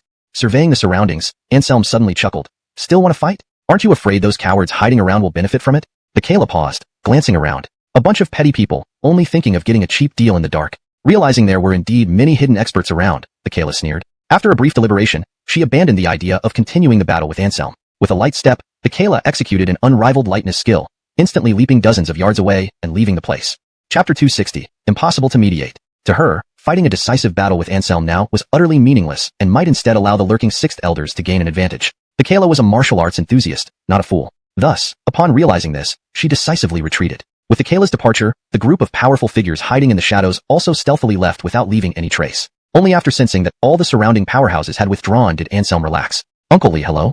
Turning to walk towards the Adin, Anselm wore a faint smile on his face. He immediately recognized the identity of the Adin because the little heirly resembled him. However, exceptions always existed, and the lineage of the four heavenly kings was a special case. They held an exceptionally high status, superior even to the extraordinary individuals within Maya, who maintained the utmost respect for them. Since Anselm insisted on such terms of address, Gerardo decided not to refuse. After all, being called uncle by the heir of the Horus, and having this relayed back to the clan brought him great honor. So, I'll accept this uncle with some audacity. Thank you, wise nephew, for saving our lives. Otherwise, E and I might have really escaped the Kayla's palm today. Gerardo's face still bore a look of fear. It wasn't death he feared, but the thought of involving his daughter. After all, Iris had been living here quite comfortably until he came looking for her, plunging her into this dangerous situation. Fortunately, Anselm arrived just in time to fend off the Kayla. Otherwise, the consequences would have been unimaginable. Do you and the Kayla have a grudge? Anselm asked curiously. Shaking his head, Gerardo replied with a bitter smile. It's not personal between us two, but between our Maya lineage and the Heartless sect. This happened several decades ago when the previous leader of the Heartless sect entered our Maya to search for treasures. He was discovered by our former high priest, leading to a fierce battle. The Heartless sect's leader couldn't match our high priest and was chased into a forbidden area, never to emerge again. Entering a forbidden area doesn't necessarily mean death, Anselm said with a slight frown. While that's true, that particular forbidden area is exceedingly perilous. Even immortals entering would certainly die. No one has ever come out of it alive in 1,000 years. Knowing this, the Heartless sect insists that we killed their leader. Thus, for several decades, they have relentlessly hunted down members of our Maya lineage. My encounter with the Kayla is related to this. Gerardo sighed softly. The grudges between elders have remained unresolved, and he found it quite helpless. Anselm fell silent. Initially, he had wanted to try mediating the conflict between the two parties. Now, it seemed beyond his ability to resolve. The disgrace of having their leader chased into a dead end, life unknown, was indeed a grievance worth dying for. Anselm couldn't help but shake his head. There's nothing we can do. Your Maya territory is filled with venomous creatures and ferocious beasts. Even if the Heartless sect's powerhouses want to trouble you, they wouldn't know where to start. They can only vent their anger on your kin who venture outside. Indeed, alas. Gerardo sighed again. Kayla has targeted E and me now. We must return to Maya immediately, or risk falling into her clutches. Gerardo furrowed his brows, his expression serious. He was shaken by the Kayla's true strength and deeply concerned that she might return once Anselm left. Anselm, however, shook his head with a solemn expression and said, absolutely not. There are many experts in Jinling City right now, and quite a few of them were secretly watching just now. Woodest of them probably already know your background. If you leave now, it's very likely that someone will take action against you, capturing you and Iris and giving you to the Kayla for reward. Ah, no way, we have no grudges or grievances with those people. Why would they attack us? The little Early asked innocently, not quite believing Anselm's words. Anselm rubbed Iris's little head, messing up her hair until it was almost like a bird's nest. The little Early was speechless with anger, biting her teeth and pinching Anselm's waist. Anselm easily dodged and then said with a grin, "You're too innocent, little Early. Don't you know that beauty can be terrifying?" Tilting her head, Iris looked at Anselm, clearly still puzzled. Gerardo's expression, however, changed dramatically as if he had realized something. He quickly said, "What you mean, wise nephew, is that some experts might attack us for the Kayla's beauty?"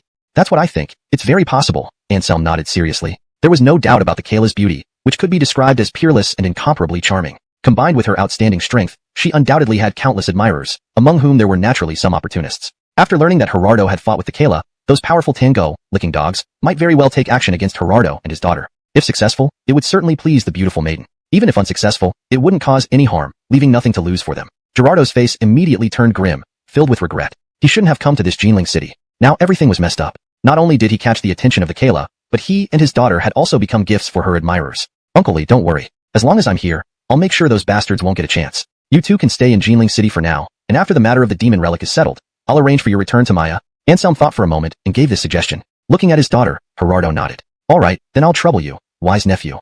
If they were targeted by those experts, their fate would be terrible. But staying with Anselm would eliminate all dangers. The reputation of being an heir of the Horus lineage was enough to scare off 99% of formidable geniuses. "I don't want to go back yet," murmured the little Early on the side, her voice barely audible, softer than a mosquito's hum. "Along the way, so I brought them back first." Anselm introduced him to everyone and explained the situation. Hearing that the Adin in front of them was actually the little Early's father, Zinnia and Pearl became instantly warm and friendly. They were very courteous, even brewing tea for Gerardo, a treatment that Anselm hadn't received himself. Gerardo was somewhat surprised, not expecting so many people at Anselm's place. At the same time, he felt happy for his daughter. So many people gathered here, worrying about her safety. It was truly a heartwarming scene. If not for the incident in their clan requiring Iris to return, Gerardo wouldn't have wanted to take the little Early away. Because he could see that these people genuinely loved her, treating her like a little princess. "I'll go cook, you all chat," Anselm said, turning to walk into the kitchen. It was close to noon, and with guests at home, Anselm decided to cook a sumptuous feast himself. As if sensing the aroma of food, Cosmo suddenly appeared in the living room, plopping down next to Ian. Gerardo finally turned his attention to them, curiously asking, "May I ask who these two are?" "Southamo Buddha. I am Wudink Ian. My master Walterfa. Cosmo, successor of Simeonong Jianqi." These simple self-introductions nearly stunned Gerardo speechless. After thinking carefully, however, he found it quite normal. After all, Anselm himself was the heir of the heavenly evil medicine lineage, one of the 4 heavenly kings and their leader. It didn't seem strange that the successors of Xian Raphael and Simeonong Jianqi would be paired. "It's ready. Come help carry it out," Anselm's voice called from the kitchen. Zinnia and Pearl exchanged glances, standing up simultaneously and heading toward the kitchen. The meal was bountiful, with 12 dishes, each beautifully presented and aromatic. Everyone selected Gerardo to sit in the place of honor, making him feel honored. Facing such a distinguished crowd, how could he assume the role of an elder? "Uncle Lee is our senior and should sit in the place of honor. There's no need to decline," Anselm said as he invited everyone to be seated. Though it wasn't even 11 o'clock yet, it didn't stop everyone from starting the meal. All present ate with abandon, praising Anselm's culinary skills as comparable to a 5-star chef. The meal was finished amid laughter and joy, bringing everyone a bit closer. With Zinnia's help, Anselm quickly tidied up the dishes and utensils. Then, he sat in the living room and began to speak about some matters. "Jinling City hasn't been peaceful these past 2 days. For safety considerations, why don't you stay here for a while? I have 4 spare rooms in my house, enough for all of you," Anselm said to Ian and Cosmo. Living in different places would significantly reduce the deterrence of the 3 Heavenly King successors. Now that Gerardo had agreed to stay here, many experts would undoubtedly be keeping an eye on this neighborhood. Anselm alone might find it hard to deter everyone. There could always be some fearless ones who dared to provoke. However, if Ian and Cosmo also stayed here, the situation would be entirely different. Those guys wouldn't dare to cause trouble even if they had leopard gall and bear heart. After all, with 3 Heavenly King successors gathered, even a true Esmade deity would feel a headache. "Okay, then Lulu and I will stay here for 2 days, and we'll return after the matter of the demon relic is settled."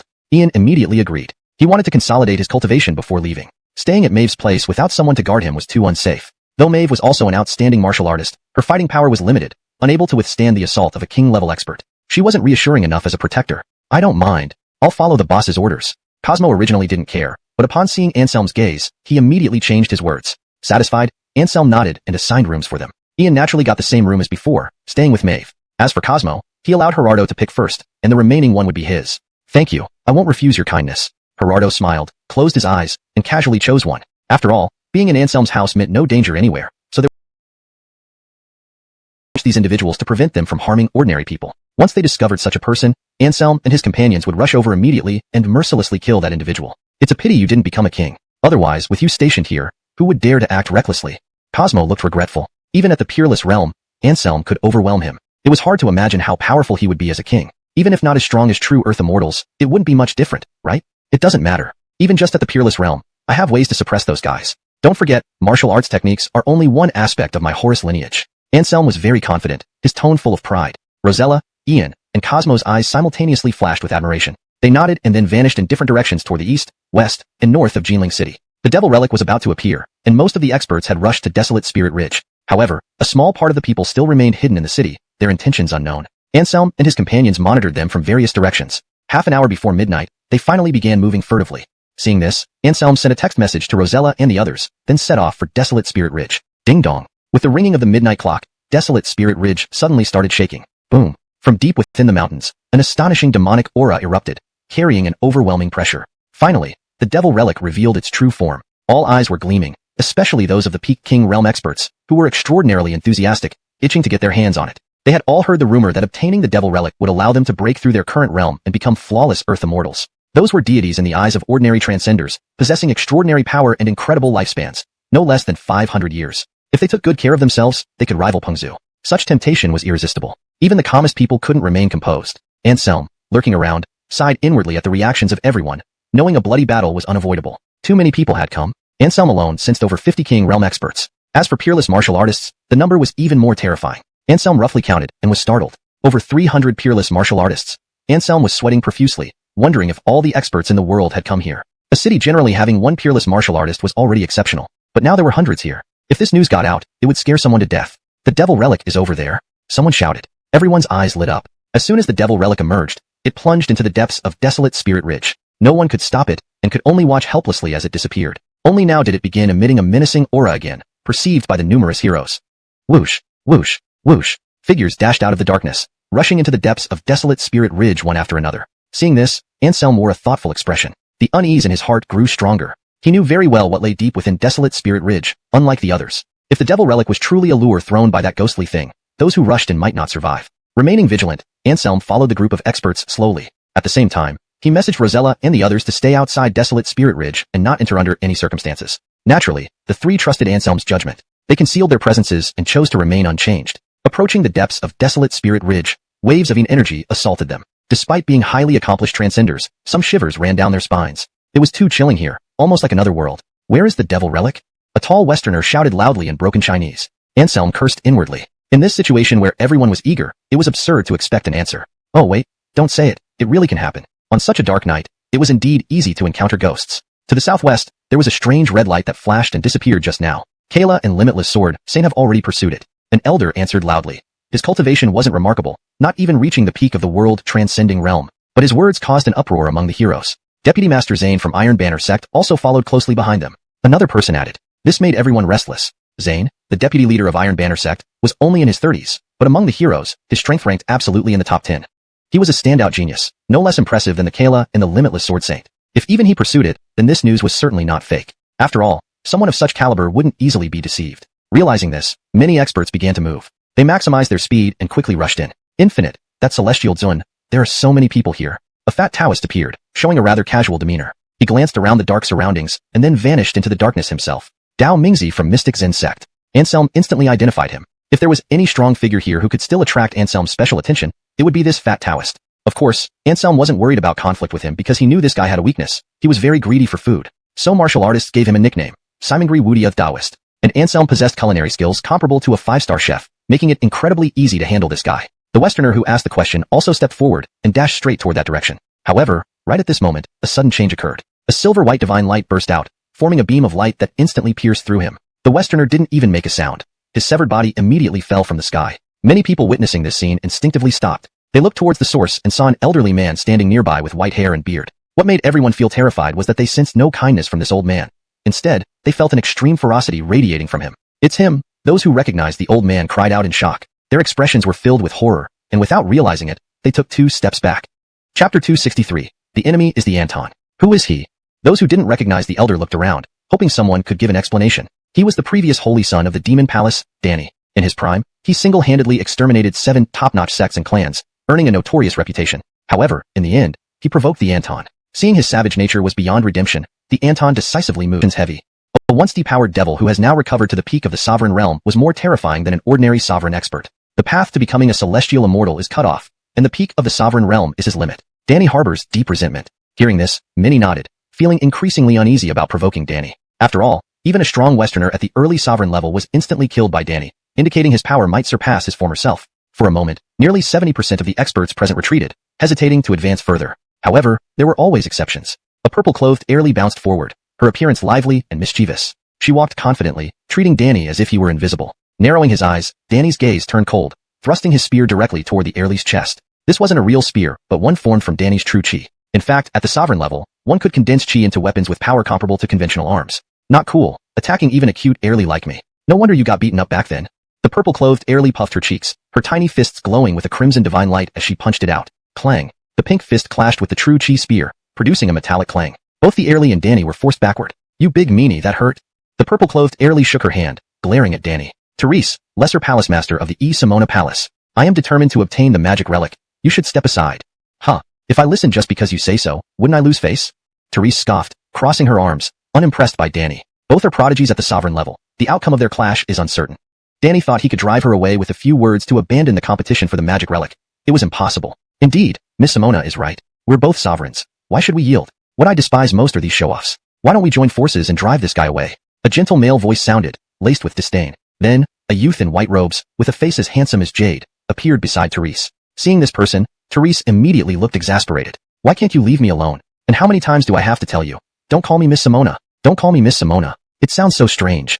Therese was visibly annoyed, staring at the white-robed youth Boone. Great disciple of Darien, Boone. Are you also blocking my path to becoming a celestial immortal? Danny's eyes flashed with cold light, his true chi spear pointing at Boone and Therese. Treasures belong to the capable. Why should they belong only to you? Boone responded calmly. Suddenly, he smiled enigmatically. And I'm very curious about one thing. Do you want to seize the magic relic or seek revenge for being crippled back then? What do you mean? Danny's eyes turned icy cold, radiating an intense chill that could freeze a person solid. Boone pointed in a direction and said with a nonchalant tone, the Anton's successor is here, right there. As the disciple of your former enemy, wouldn't you want to avenge yourself? Anselm was startled. He had been hiding in the shadows all along, never expecting to be discovered by this great disciple of Darien sect. Indeed, the geniuses from hidden sects were not to be underestimated. Disciple of the Anton, where are you? Come out.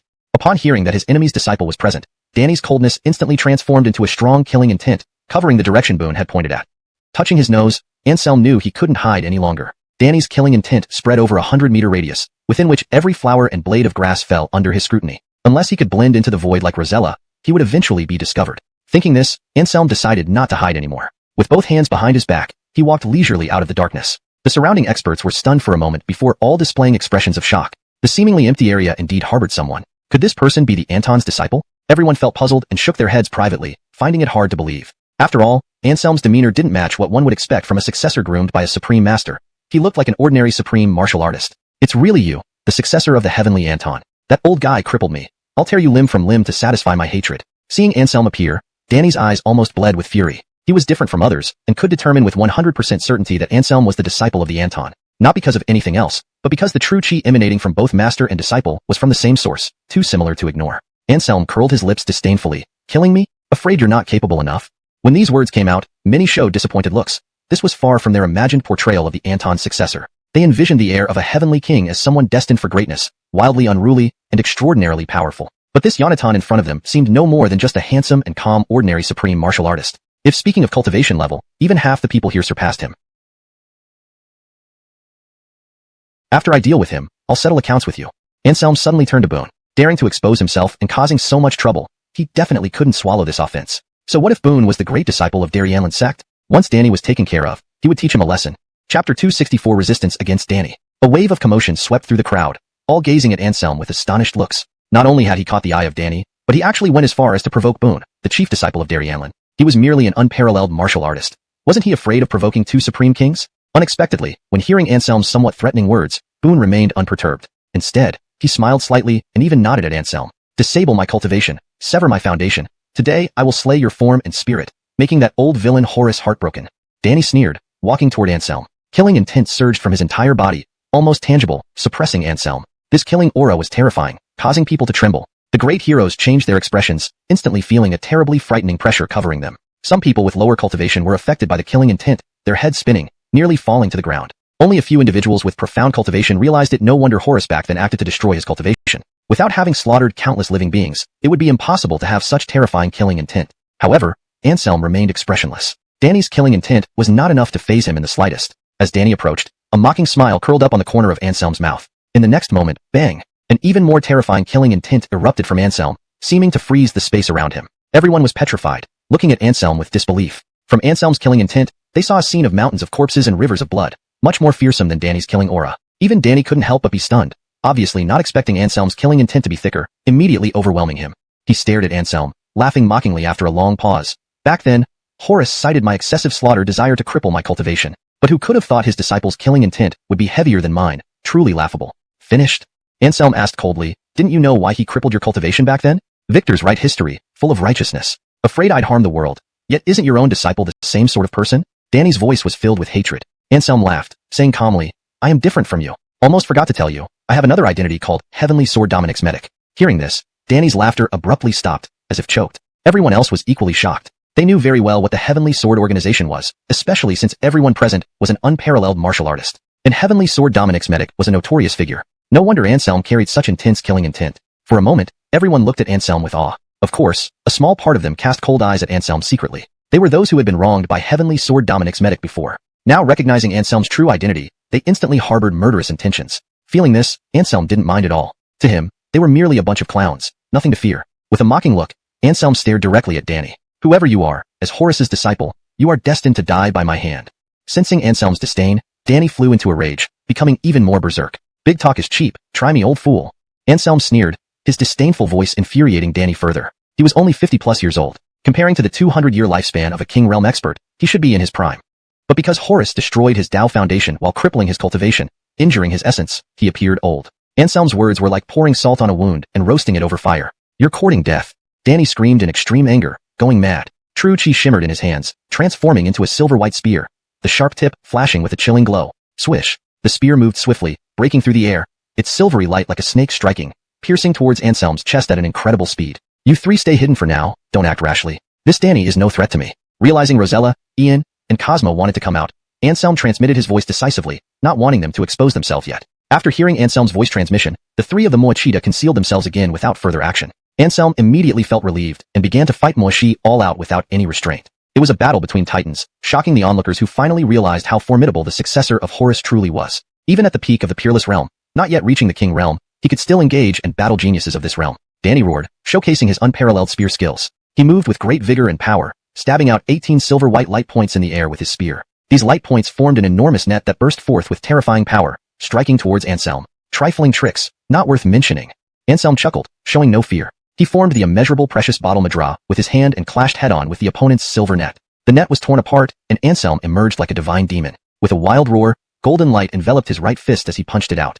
Danny's pupils contracted slightly, hurriedly retracting his spear and blocking it in front of him. Bang! A sharp sound rang out as Danny was sent flying back. Meanwhile, Anselm was also pushed back several dozen meters by the formidable counterforce. How powerful! The successor of Horus lives up to his reputation, someone exclaimed. Although Danny's martial arts were only at the late King Realm, his strength was certainly no less than that of the peak King Realm. Even a typical peak King Realm expert would find it hard to match him easily because he had recultivated martial arts, experiencing 2 cycles of kinghood, making his strength unfathomable. Even extraordinary geniuses like Boone and Therese couldn't confidently guarantee that they were definitely stronger than this Danny. However, now, the successor of Horus managed to fight Danny to a standstill solely based on his peak, peerless realm cultivation, which was indeed astonishing. Danny let out a long howl. After finding no success with his attacks, he simply abandoned defense and chose the most brutal offensive approach. Instantly, several killing moves erupted, directly sealing off Anselm from all directions. Anselm furrowed his brow slightly but remained calm. Since the other party wanted to go all out, he would accompany him all the way. He wondered who was more crazy, himself, or this Danny in front of him. With this thought, Anselm stopped defending and relied on his formidable physical body, retaliating with several killing moves toward Danny. The onlookers were stunned by their fighting style. Who would attack without any defense, exposing all vulnerabilities? Puff, puff, puff. Various killing moves clashed, producing dull sounds occasionally. Blood splattered from both of their bodies, clearly indicating that such a violent offense was the most damaging to the physical form. Everyone felt chills down their spines. This battle was just too intense. Only these two could withstand it. Anyone else present would have been finished long ago. Chapter 265. Holiness and Allure Coexist. He christened, let's take this opportunity to seize the demon Saraira. Boone smiled lightly, extending an invitation to Lisbeth. The purple-clad maiden, Lisbeth, twitched her little nose and pursed her lips, saying, don't call me christened. I'm not familiar with you, don't try to get close. Boone was momentarily taken aback, but did not feel offended. Lisbeth was his goddess, and also the fiancée that his senior in the sect had betrothed to him. This time, he had come here mainly to help Lisbeth secure the demon Sarira, hoping to win her favor. It was normal for Lisbeth to be cold towards him now, but while she was fixating on how he addressed her, her legs moved honestly, rushing directly toward the place where the demon Sarira last appeared. Boone hesitated briefly but soon followed closely behind, entering that area as well. Many people had similar thoughts. Anselm kept Marshall occupied, and no one at the entrance blocked their way, presenting a unique opportunity. In an instant, those experts who had previously decided to retreat acted once again. They did not hesitate any further. Their figures vanished from the spot as afterimages scattered everywhere. Jueshan Ridge had always been known as a forbidden land. But at this moment, people swarmed in for a single demon Sarira. Even more astonishingly, they disregarded the danger, fearing only that they might enter too late and miss out on destiny. Of course, there were cautious individuals, yet before greed, so-called prudence seemed trivial. Within 10 minutes, the once crowded mountain peak became deserted, leaving only Anselm and his combatants along with Woodyhamd and company. Besides them, a green-robed woman also remained stationary, having taken no action. She had a serene countenance, appearing both holy and solemn, standing there quietly like an enlightened celestial maiden. The green-robed woman's beauty was extraordinary, fitting the phrase dazzling enough to make fish sink and geese fall. Yet when Woodyhamd and Cosmo looked at her, they felt no pleasure in admiring a beauty. Instead, their caution grew stronger. This green-robed woman was certainly no ordinary person, radiating an aura of reverence that even they found intimidating. Noticing everyone watching her vigilantly, the green-robed woman smiled faintly, her sacred and solemn demeanor suddenly vanishing. Replacing it was an allure that could bewitch all living beings. Salutations to all seniors and seniors. I mean no harm. With a smile at the corners of her mouth, her voice was melodious and enchanting like that of a lark. Rosella, Woodyhamd, and Cosmo were stunned, exchanging glances while still maintaining their guard. One can know a man by his face, but not by his heart. In the world of martial arts, trusting strangers could lead to a swift demise. A green robe, holiness, and allure coexist. She should be the holy maiden of Miaoyu Nunnery, Esme Ruachi. At this moment, light shone from Anselm's palm as he struck back against Marshall with a powerful punch, then turned to inform Woodyhamd and the others. Holy maiden of Miaoyu Nunnery. No wonder this green-robed woman was so extraordinary. Compared to others driven by greed, she did not seem like much of a threat. At least openly, the reputation of Miaoyu Nunnery's holy maiden Esme Ruachi was quite commendable. To battle me and still dare to be distracted. Are you courting death? Marshall roared angrily. Despite fighting a life-or-death duel with Anselm, the latter dared to concern himself with other matters, clearly looking down on him. Marshall's eyes turned bloodshot, his killing intent growing thicker, almost tangible, with silver hair flying wildly, resembling an ancient demon, terrifying to behold. Not just a peerless great enemy. You lack the qualification to have my full attention. Anselm chuckled, his tone filled with disdain. His strikes became even sharper and more seasoned. As they clashed repeatedly, Anselm dismantled Marshall's lethal moves one by one, and employed some techniques to counterattack. The battle was intense and lasted for a long time. Though Anselm continued to provoke Marshall, he had to admit that this old demon's strength was indeed formidable. After engaging for over 10 minutes, he only slightly fell into a disadvantage. Anselm unleashed a long roar, no longer hiding his strength, awakening like a war god, his momentum skyrocketing as he charged at Marshall.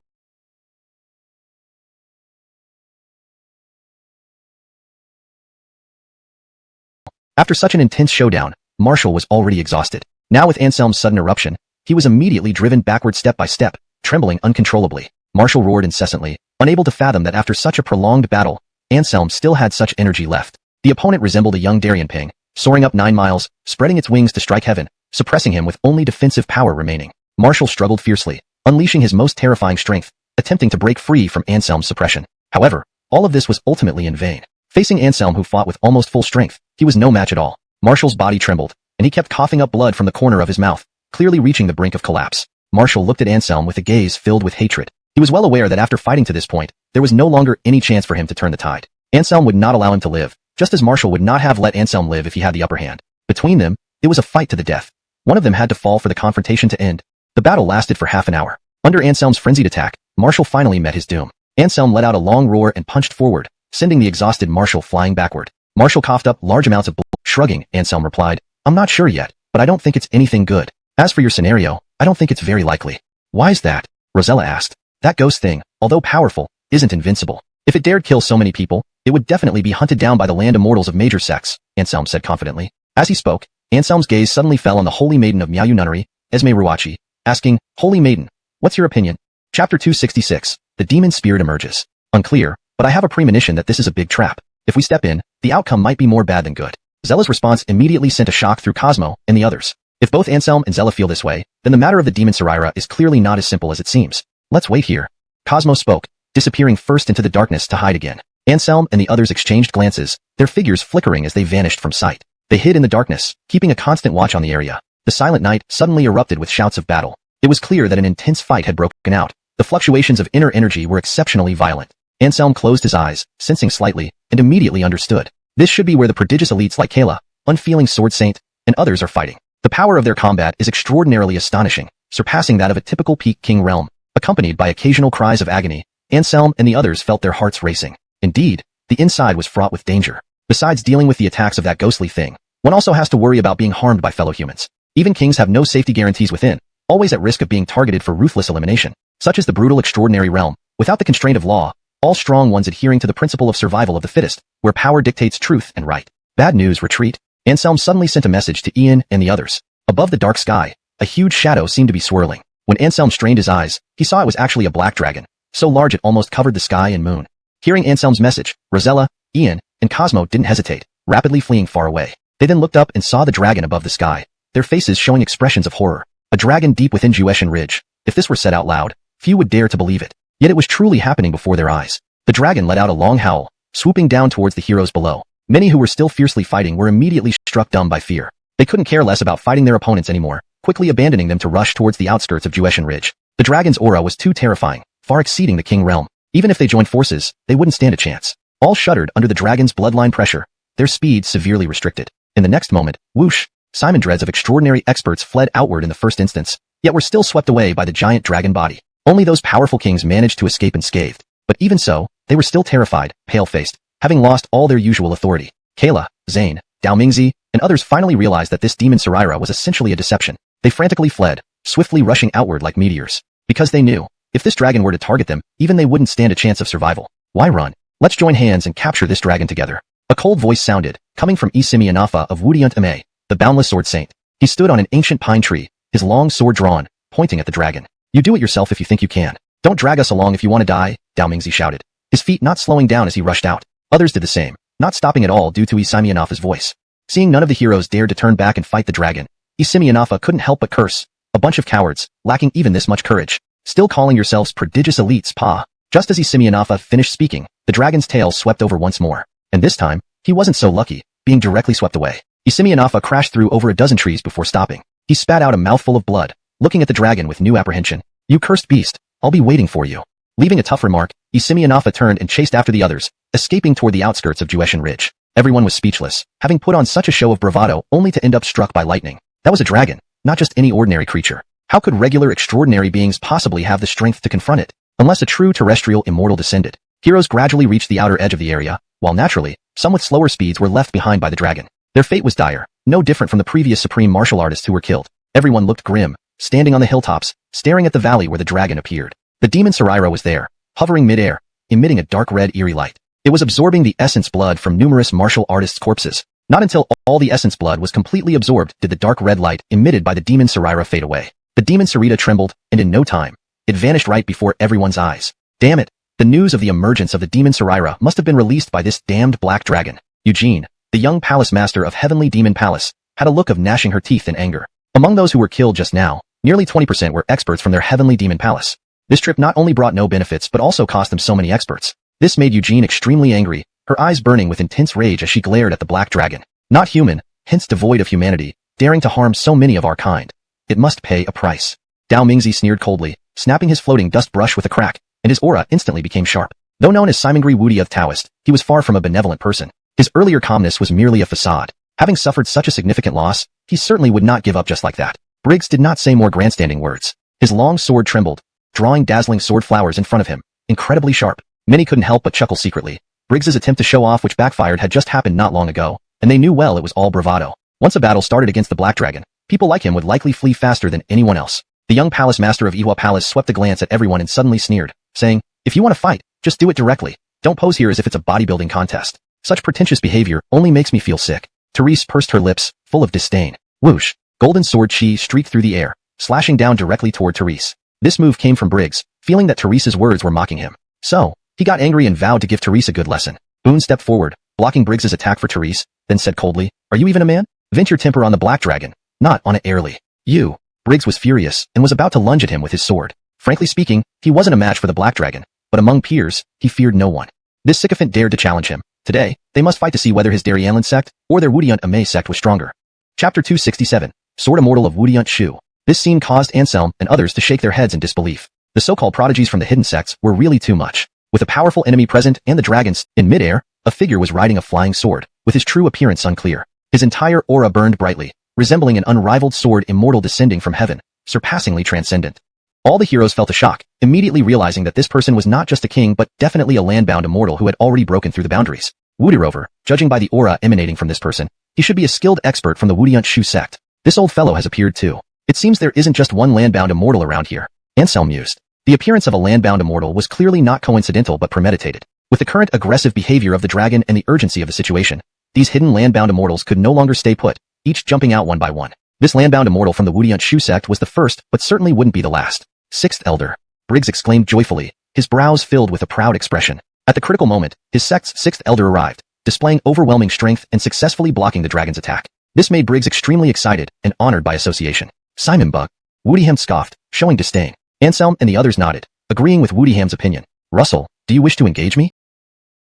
The dragon coiled in the sky, its head looking down at the land-bound immortal from the Wudiant Shu sect. It was a cold and authoritative male voice that made people feel an irresistible urge to worship. The dragon, though not truly of the dragon race, had bloodline superiority far surpassing common creatures. Even if cultivators reached the stage of a land-bound immortal, it would be difficult for them to exceed the dragon in terms of bloodline power. In short, this dragon exerted absolute bloodline suppression over 99% of living beings in the world. Unless one's strength surpassed it or possessed rarer and more powerful bloodlines, all life would submit when faced with dragon's might. When the dragon spoke, many showed signs of fear, feeling chills run down their spines. Even Kayla and other prodigies felt some unease, their hairs standing on end. No, I merely wish you to remember our past agreement and stop now. Russell's expression remained calm as he stared at the dragon. The dragon was very powerful, and in a one-on-one battle, he had no guarantee of victory. However, he was not afraid of the fight because there were several strong figures at his level lurking nearby. Past agreement? Truly laughable. I have never left this area. On the contrary, your younger generation, unaware of their own limitations, dared to come here and disturb my hibernation. The dragon emitted a cold voice. It was extremely dominant, confident even against an unflawed land-bound immortal. This is indeed our mistake. We will ensure stricter control over our disciples henceforth, and not let them disturb your hibernation. Please forgive them for their ignorance this time, Russell said calmly, slightly bowing. As for those hundreds of dead, he did not spare them a second glance. Except for the disciples of these hidden sects, any mortal martial artists were like ants to him, unworthy of mention. Naturally, Russell would not question the dragon about these insignificant mortals. Anselm's heart stirred. Past agreement? Could it be that this dragon has some unknown deal with the current land-bound immortals? If I let them go just because you say so, wouldn't that make me lose face? Long Adnan, the dragon, roared. What do you want then? Russell said indifferently. But anyone with sharp ears could tell that there was a hint of anger in Russell's tone. Those who disturbed my hibernation must all die. Long Adnan replied arrogantly. Clang. A long sword pierced through the night sky, emitting a cold light, controlled by Russell as he faced off against Long Adnan. If that's the case, then there's nothing more to talk about. Let's fight. Today, either you die or I perish. Russell's voice was resolute, filled with dominance and authority, astonishing everyone. After all, right before him was a legendary creature, a real dragon. If it were seen outside, it would surely cause an explosive sensation. Anselm, hiding in the dark, couldn't help but scoff. Russell's trick could fool everyone else, but not him. What's wrong? Cosmo asked telepathically, noticing Anselm's disdainful expression. If Russell dares to appear alone, it means there are other land-bound immortals around. The dragon is no fool. It clearly understands this point. Therefore, its previous words were just a way to test Russell and other land-bound immortals' reactions. It won't really make a move. Anselm explained, his expression full of contempt. A high-level expert at the realm of a land-bound immortal acting in such a pretentious manner, knowing full well that the dragon won't attack, yet deliberately saying such heroic words, obviously just to show off in front of the younger generation. As for strength, Anselm didn't know, but in terms of demeanor, Russell was already far behind. Hearing Anselm's words, Cosmo also showed a look of disdain. It seems that not all land-bound immortals are detached and lofty figures. Cosmo couldn't help but shake his head slightly. Yes, the old man once said that people from Wudiant Shu are hypocrites, all a bunch of false gentlemen. In the future, when traveling in the martial world, stay away from Wudiant Shu disciples. Don't get taken advantage of. Glancing at them, Judah did not even lift an eyebrow. Are they kidding? He was terrified just facing Long Adnan alone earlier. If a real battle broke out, he would definitely be the one to suffer. He could borrow the might of the hidden figures to put pressure on Long Adnan together. But if a fight really occurred, those people wouldn't lift a finger to help him. Instead, they might stab him in the back. Silence. You have believed rumors without considering the advice of martial arts elders and insisted on entering the forbidden territory of Death God Ridge to seize the demon relic. Little do you know that it is your greed that led you into this dangerous place. You should reflect on yourselves. As for the rest, we'll see in the future. If necessary, I will act. Judah stood with hands behind his back, floating midair with his sword, chiding everyone. His tone, full of frustration, made the heroes feel embarrassed and ashamed. However, they forgot that Briggs from Ma sect was also among those trying to seize the demon relic, and even Judah had secretly followed throughout. So his words, while righteous, were in fact pretentious and hypocritical. You talk well, but your Ma sect came too, didn't they? Leighton of the Divine Dawn sect sneered, unafraid of Judah's reprimand. because their sect also had a land-bound immortal who was still hiding in the shadows. Upon hearing this, everyone was startled and quickly realized. Yes, this swordsman from Wudiant Amei sounded noble. Yet wasn't he greedy like the rest? All here for the demon relic, who could claim moral superiority. Understanding this, many strong men looked at Judah with disdain and scorn. Amei sect's conduct was truly eye-opening. You young ones don't understand. We of the Amei sect are always straightforward and committed to eradicating demons. We needn't snatch the demon relic. We sent Briggs only because it was a trap, to remind everyone to be cautious, Judah said calmly. His noble demeanor left even Briggs puzzled. He had such a mission when coming to Death God Ridge, but he never knew? Leighton was speechless, overwhelmed by Judah's shamelessness. Claiming to be a savior while clearly here for the demon relic. Utterly disgusting. Heh, when all of us die, you'll finally warn us? Wudirover, several of the supreme warriors killed by the dragon belong to your Amei sect, right?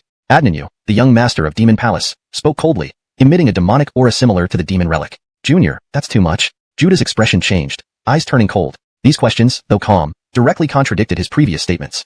Anyone with sense could immediately tell he was lying. This was public humiliation, and Judah couldn't help but feel enraged. A cold look flashed in his eyes, then he sneered sarcastically, young one, I'm not arguing with you. But I must remind you of something. Haven't you noticed your Aunt Ruth's aura disappeared in this Death God Ridge? What? Adnanu was startled and quickly sensed around for Ruth's aura. Indeed, her aura was gone as if she had never been there. Adnanu's face darkened, remembering Ruth had followed them but separated when reaching the outskirts. Now her aura vanished without reason, which was clearly abnormal. What have you done to my Aunt Ruth? Adnanu demanded. As his voice fell, a figure appeared in midair, emitting overwhelming demonic aura and terrifying pressure. Without a doubt, this was another land-bound immortal from the Demon Palace. Judah didn't seem concerned. He gave a cold laugh and said, it's not that I did anything to your Aunt Ruth, but someone else struck and eliminated her. Who is it? Adnanu asked coldly. Despite having little interaction with Ruth on a daily basis, as fellow disciples, they could not let Ruth's death go unpunished. This insult to their Demon Palace must be avenged. The successor of the Fernan is still hiding and unwilling to come out and meet everyone? With a cold glance toward a certain void, Judah spoke icily. Anselm snorted and stepped out from there. A great expert at the landbound immortal level being able to discover his hiding place was not surprising. Fortunately, the other party's attention was only on him and did not notice Rosella and others hiding nearby. This reassured Anselm. Even if a conflict erupted later, he could catch them off guard and safely retreat. You killed my Aunt Ruth? Adnanu glared fiercely, pressing down with icy killing intent towards Anselm. Indeed, he wanted to kill me first, so naturally, I could strike back. What's wrong with that?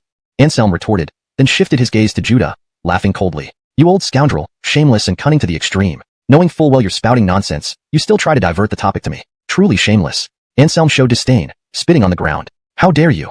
Hearing Anselm's words, Judah was consumed by rage, almost drawing his sword to attack directly. Just a junior dared to publicly insult him like this? This was beyond tolerable. If you have the guts, make a move. I can assure you, you won't kill me. But afterward, the entire Wudiant Amei will suffer a devastating blow because of your action. Anselm sneered. If they were alone, he might not dare to provoke the other side so openly. But with the presence of these powerful figures, he had confidence. As long as the other side dared to act against him in public, taking advantage of his lesser status, this news would quickly reach the Fernan. Then the whole Wudiant Amei would face disaster. The four heavenly kings were known for protecting their own in the martial world. Contests between peers were limited to those below the landbound immortal level, which this old man wouldn't care about. But if someone acted unfairly, the elders would not stand idly by. Chapter 269. Inviting the heir of the heavenly king to battle. Briggs drew his sword and, fixing his gaze on Anselm, bellowed, You are the disciple of Homer? You dare threaten us at Wudiant Shu? You have great guts. I challenge you. Will you dare to battle? Immortals don't easily take action, and the dignity of Wudiant Shu needed to be maintained. Naturally, he had to be the one to step forward. He strode forward and stood opposite Anselm, brimming with fighting spirit. People couldn't help but sneer, all knowing that Briggs's claim of defending Wudiant Shu's honor was just an excuse. His true aim was actually to defeat the successor of Homer and earn unparalleled glory for himself. Just then, a figure emerged from the darkness. It was Cosmo. I will battle you, Cosmo said in a calm tone. Without further ado, he walked over and stood side by side with Anselm. Boom. A world-defying edge erupted from Cosmo as he confronted Briggs. It's you. Seeing Cosmo appear, Briggs's eyes narrowed. Are you the successor of sword follower Simeonon? In their last encounter, due to its hurried nature, upon hearing Anselm's response, they nearly dropped their jaws. That was a little too overbearing, wasn't it? Eugene's elder, the Earth Immortal of Heavenly Demon Palace, was still here. How could he dare say such things? Was he not afraid that the Earth Immortal would directly take action against him? Hearing this, Eugene was enraged. His eyes instantly filled with icy light. He strode forward, dark energy swirling around him, bringing terrifying pressure down upon Anselm. Namo Buddha, let this monk engage you in battle. Ian appeared, blocking him. Who are you? Eugene asked sternly. Ian clasped his hands together and replied in a very calm tone. This monk is Ian, disciple of Master Raphael. Upon hearing this, the entire venue fell silent, people looking at Ian with an unbelievable expression. This harmless-looking little monk was actually the disciple of Master Raphael. Truly one cannot judge a book by its cover. Eugene's eyes narrowed, sweeping over Anselm, Ian, and Cosmo who was battling Briggs. 3 out of the 4 heirs of the great kings were already here. The remaining lineage, the descendant of Execution Sage, must also have arrived. Only his skill in hiding was too formidable. Even an Earth immortal would find it difficult to detect him. Since that's the case, let's battle, without regard for life or death. Eugene said coldly. He rushed towards Ease. Boone was aware of this fact, which is why he stood still without making a move, surveying the surroundings to prevent any sneak attacks. I had an unfinished battle with you earlier. Shall we continue it now? The peerless beauty of the Kayla drifted gracefully towards Anselm, her robes fluttering in the breeze. She walked gracefully as if on water, her feet barely touching the ground, standing amidst the world yet exuding a transcendent aura that belonged to immortals. She was undoubtedly an exceedingly luminous pearl. Few women in this era could match her brilliance. However, it was a pity that Anselm had just met another exceptional woman who could rival her, the sacred virgin of myriad desires Abby, Zella. Heavenly maiden, are you also taking advantage of someone in distress? If so, I, Ruo Yi, am willing to fight on behalf of Senior Lani Yi.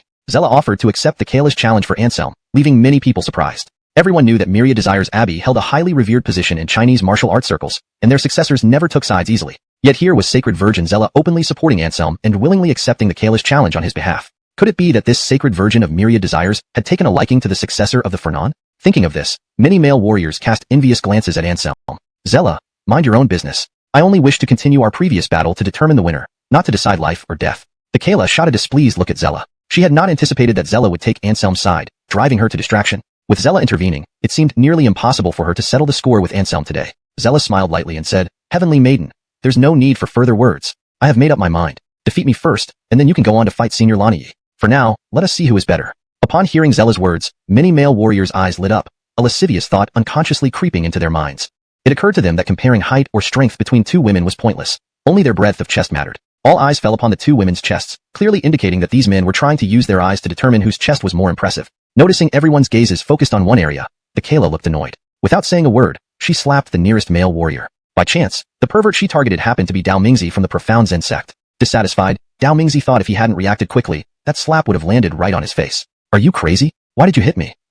Chapter 270, Provocation. However, as his voice fell, Zella also slapped him. Landon's face instantly changed drastically as he was struck and began to flee with his head down like a rat. It wasn't that he didn't want to fight back. It was that he really couldn't. These two women were both well-known figures in the Chinese martial arts world. Each one of them was no less powerful than he was. Now, being pursued by both of them together, he truly felt like there was no place to turn. Anselm scanned his surroundings. Among all the young generation here, except for the onlookers, only himself, Juniper, and Leighton remained unmatched. Seeing Anselm's gaze fall upon him, Leighton replied, I know your strength is great, not inferior to our true kings, but you are ultimately at the supreme realm. I do not wish to fight you from a higher realm as that would be unfair. Leighton gave a carefree smile, showing his principles. Even knowing that Anselm's combat ability was heaven-defying and no worse than theirs, he still had his own insistence and did not want to fight the successor of the Fernan from a higher realm. You're a good person, easy to deal with, Anselm said with a nod and a smile. Then, his gaze shifted to Juniper, and he smiled faintly, saying, Little Airly, give it a rest. I've never had the habit of bullying Airlies. Do you dare look down on me?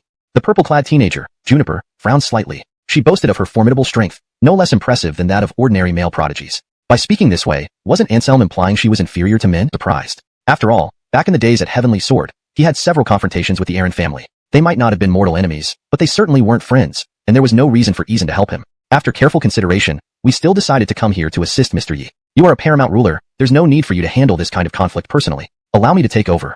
The respectful attitude of Prince Eason towards Anselm immediately shocked everyone. A vampire prince was a Western supernatural being no less powerful than a king realm expert. Whether or not Chinese king realm martial artists could match up against a prince was uncertain. Yet now, this noble vampire prince showed such humility towards Anselm. People felt that Anselm's actions were akin to using a knife to scratch their bottoms, opening their eyes wide in amazement. Colluding with foreigners, the successor of the Fernan has gone too far. Clank. Judah's long sword quivered in his hand, pointing remotely at Anselm, emitting a piercing aura that was astonishing. Hearing these words, everyone became restless and furious, staring at Anselm. However, none of them noticed that after Judah spoke, the corners of his mouth involuntarily curled upward slightly. Clearly, Judah had deliberately spoken these words to provoke everyone into uniting against Anselm. Furthermore, once the charge of colluding with foreign races was established, Judah wouldn't have to worry about threats from the heavens Fernan and could directly act against Anselm. Eliminating enemy forces for China was righteous. Even if the Fernan appeared, nothing could be done. Funny, talking to foreigners is collusion? Then aren't those people working in foreign enterprises in the secular world all traitors? Anselm scoffed. You are shifting the goalposts. Ordinary people working in foreign enterprises do it for survival, which is nothing to criticize. However, both you and that vampire prince are extraordinary beings from different worlds. There's a distinction between East and West, and naturally, you cannot freely associate with each other. Otherwise, it would be the greatest betrayal to our Chinese martial arts world, Judah said coldly, his voice filled with feigned righteousness, almost making Anselm feel awkward. If you want to attack me, just say so. Why must you find such a lousy excuse? Listen carefully to what you just said. Does any of it make logical sense? Anselm laughed lightly, shaking his head slightly, his tone full of disdain.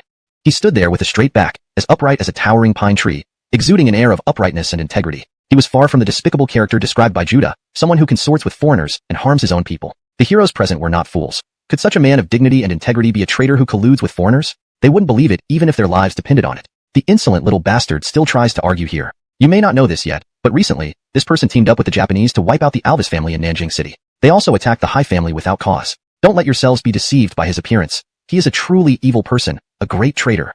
An elderly man stepped forward, glaring at Anselm with venomous eyes. He was Anna, Hyder's grandfather and the patriarch of the Hai family from 2 generations ago, now 120 years old. He had been in seclusion for decades before breaking through to the king realm, successfully extending his lifespan. Initially, he planned to go further, but unexpectedly, Hyder found him first and sincerely asked him to emerge from seclusion to support the Hai family. With the destruction of the Hai family's trump cards, they had lost much of their influence, and this ancient patriarch was their last hope. After analyzing the current situation, the patriarch of the Hai family decided resolutely to come to desolate God Ridge, not to seize the demonic relic, but to discredit Anselm completely at this moment. The Shui family of our city can also testify that Anselm has acted improperly, frequently colluding with foreigners, harming fellow martial artists, truly unforgivable. Another figure with grievances against Anselm stepped forward. This was Aden from the Shui family in Shanghai, one of the few king realm experts of the Shui family. Though he appeared to be only in his 40s, Anselm noted from his bone age that he was nearly 80 years old. The hearts of the heroes trembled. If one person accused Anselm, they might not believe it, but now 3 major forces stood up to point fingers at him. 3 rumors could become the truth, and even if Anselm had not conspired with foreigners, it would be hard to convince everyone otherwise, unless he could provide enough evidence to expose these 3 individuals thoroughly. Chapter 271, Deputy Commander. If you want to pin a crime on someone, you will never lack a pretext. Anselm sneered and questioned the people from the Hai family and the Shui family. It's you who should reflect on why I target you. Instead, you're making a fuss here. Do you want your clans to be wiped out? Simon, think you can wipe out my clan? You better stay alive first. Anna laughed with malice. Please, esteemed senior, take down this boy, and our Shui family will be eternally grateful. The expert at the king realm from the Shui family was named Armin. He slightly bowed towards Judah. Clearly, he was trying to persuade Judah to take action against Anselm. After all, he knew well that relying on his own strength, it would be utterly impossible for him to kill Anselm. Only if a Esmade immortal took action could absolute certainty be assured. Very well. Judah nodded, giving the Shui family some face because he had long intended to make a move against Anselm as well. You think carefully about taking action against me. If I don't die, your entire Shushan will suffer calamity, Anselm said coldly. Even facing a Esmade immortal, he did not show any fear. Thank you for reminding me. Rest assured, when I act, it will be quick. Definitely, you won't feel pain. Judah cackled, staring at Anselm like watching prey. In the next moment, swish, Judah's long sword quivered lightly, disappearing into the void before slashing down toward Anselm. Anselm's eyes narrowed, immediately unleashing the heaven-depriving palm to counter the opponent's sword aura. A muffled sound, Anselm was pushed back by the impact, but Judah's sword aura also failed to injure him. This shocked both Anna and Armin. Could it be that even a strike from a Esmade immortal couldn't kill this Anselm? Indeed, this Yonatan strength was terrifying. He must die today. Otherwise, if he escaped, their backed families would be the ones to suffer.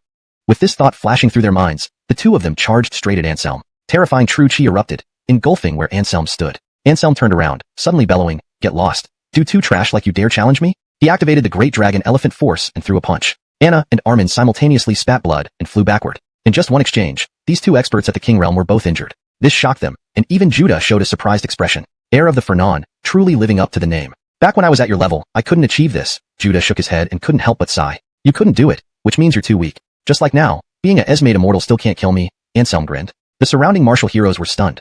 This guy really wanted to die faster, challenging the other party like this. No matter how extraordinary a peerless martial artist might be, how could they contend with a true Esmade immortal? Though in the previous strike, Anselm had been slightly disadvantaged, everyone with clear eyes knew that was merely Judah striking casually. The true might of a Esmade immortal wasn't something ordinary people could imagine. Are you provoking me? Judah narrowed his eyes, filled with danger. The Esmade immortal from the heavenly demon palace couldn't help but mock sarcastically. Is it so hard to see? Obviously, this little fellow is provoking you. You. Judah grew furious, but since the other party was also a Esmade immortal, he didn't want to conflict with him. Therefore, he vented his anger on Anselm. You've embarrassed me. I'm going to destroy you. Judah glared at Anselm with murderous intent. Just as he was about to strike, a cold female voice rang out. Whom are you going to destroy?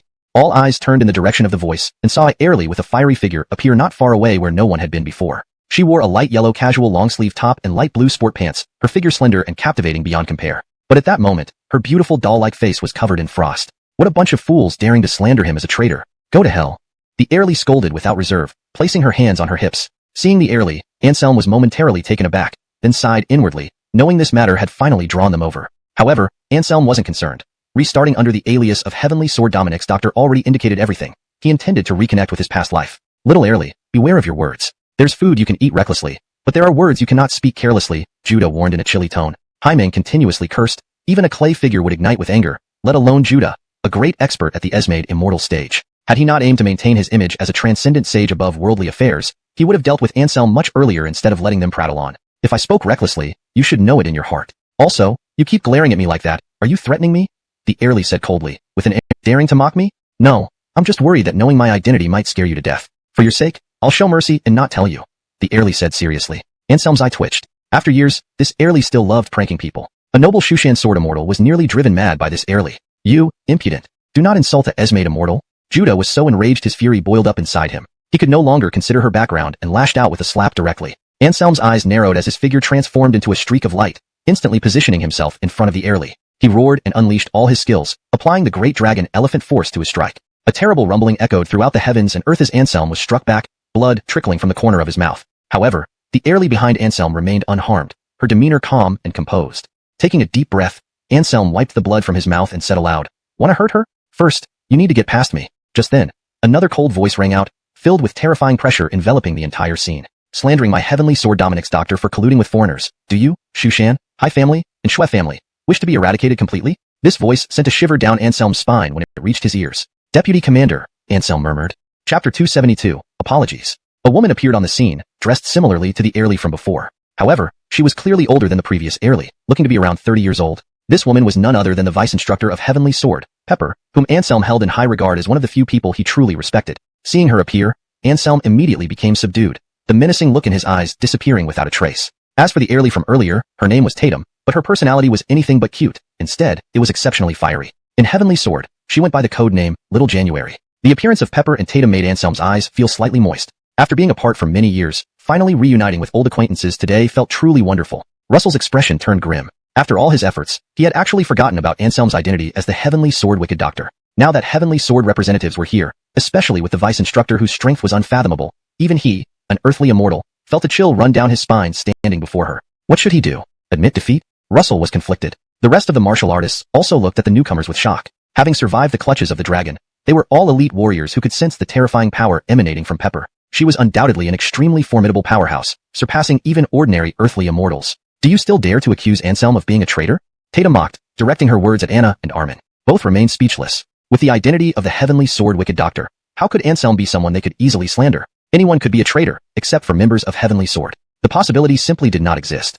This was a super organization consecrated with the blood of enemies, each member boasting glorious battle achievements, pillars of China, revered throughout. Tatum, seemingly sweet and adorable, was ruthless against enemies. Over 80 foreign experts had perished by her hands if not more. As for Vice Instructor Pepper, she was an even greater Death Star, one whom even Anselm admitted inferiority to. Her hands were stained with the blood of foreign experts, all at least at the sovereign level. "I'm sorry, I misunderstood. Please forgive my mistake." After much deliberation, Russell decided to admit defeat. Losing face didn't matter much, but if Heavenly Sword targeted him, that would be a serious issue. Though Amei stood aloof and powerful, it too would struggle under Heavenly Sword's might. After all, Heavenly Sword represented the will of the court. In this era, no sect or family could rival the court. Anna and Armin's expressions turned extremely sour. Anna looked like he had lost his dearest possession. Heavenly Sword served the country and its people, making them incapable of betraying China. In his calculations, he had overlooked this critical point, leading to total failure, leaving no chance of toppling Anselm. "I apologize, I was wrong. I shouldn't have believed Anna's slander about the Wicked Doctor being a traitor. I, Armin, deeply regret this and am willing to pay the Wicked Doctor 100 million as compensation for mental distress," Armin hastily said. He promptly blamed everything on Anna, fearing that Anselm's wrath would bring calamity to the scholarly family of Magic City. "Hand it over." Anselm extended his hand. 100 million. Might as well take it since it was offered. In any case, he knew very well what had happened. Believing Anna's slander, all nonsense. Anna's face turned green with anger. They had both maligned Anselm together. Yet now this man was pushing all the blame onto him. What kind of situation was this? Armin ignored Anna's resentful gaze and quickly wrote out a check for 100 million, handing it to Anselm. Watching Anselm accept it and wave dismissively, Armin breathed a sigh of relief, inwardly admiring his quick thinking. Fortunately, he reacted fast enough to spend money to avoid disaster. Otherwise, he'd be just as unlucky as Anna. Ignoring everyone else, Anselm walked straight up to Tatum and Pepper, handing them the check. "Vice Instructor, Little Jan, take this 100 million as a re-enlistment fee to improve everyone's living conditions." Just as Anselm's words fell, the check landed in Tatum's hands, only for Pepper to kick him away with a single foot. "Ah!" Anselm let out a pained scream, flying out like a punching bag. Everyone was dumbfounded, thoroughly confused. They were all from Heavenly Sword, so why were they fighting among themselves? Could Anselm really have conspired with foreigners? Russell's eyes narrowed slightly, then flashed with a piercing light. If Anselm was indeed a traitor, it would suit his wishes perfectly. The only drawback was that he couldn't personally execute Anselm. It had to be said, Russell's imagination was quite rich. Just one action, and he managed to fill in so many details. In the next moment, Pepper walked over, coming before Anselm and pulling him up from the ground. Does it hurt? Pepper asked coolly. Yeah, it hurts like hell, Anselm nodded, his face full of grievance. At this moment, he appeared unreasonably well behaved. You're not stupid, at least you know pain. Pepper nodded him unless the old man intervened. Twisting and turning for a while, Anselm blurted out a lie. It's not that I didn't want to rejoin the team, but the old man gave me a mission to attend Jinling University. My studies are the priority right now. Anselm lied without batting an eye. If he really cared about his studies, he wouldn't have attended only one class since the semester started. Pepper lifted her foot, nearly kicking out again. Fortunately, she paused mid-air and gently placed her foot back on the ground. Instantly, a deafening boom echoed through the air. The mountain peak they stood on began to tremble and crackle with a cacophony of sounds. Cracks spread like spider webs across the entire peak. Everyone was horrified. Was the mountain going to collapse? Long Adnan, the dragon still circling in the sky, observing the intruders in his territory, witnessed Pepper's terrifying destructive power and directly dropped from the sky, retreating into the deepest part of Jueshan Ridge, trembling in fear. Chapter 273, Take it out and see. Pepper smiled faintly, gently raising her hand. A soft glow appeared between her palms, transforming into a film that enveloped the entire mountain. Before the astonished eyes of everyone present, all the cracks on the mountain vanished, as if it had never been damaged. My God, this is divine skill, someone exclaimed, nearly believing they were dreaming. Everything before their eyes was too surreal, almost unimaginable. Even Anselm was somewhat dazed. This was the vice instructor's prowess? Indeed astonishing, even he couldn't figure out how she did it. Russell's scalp tingled. He knew this woman was powerful, but to this extent was beyond his imagination. Using brute force to destroy a mountain wasn't hard to comprehend, but using one's true energy to restore it, this was something not just anyone could do, let alone himself, a terrestrial immortal. Her ability to achieve this clearly placed her far above ordinary terrestrial immortals. Even if she hadn't broken through yet, she must at least be a peak terrestrial immortal. Don't bullshit me. What kind of person you are, I would still not know. Your master sent you to Jinling University with a hidden agenda. It can't be as simple as finishing your studies. Pepper said coldly.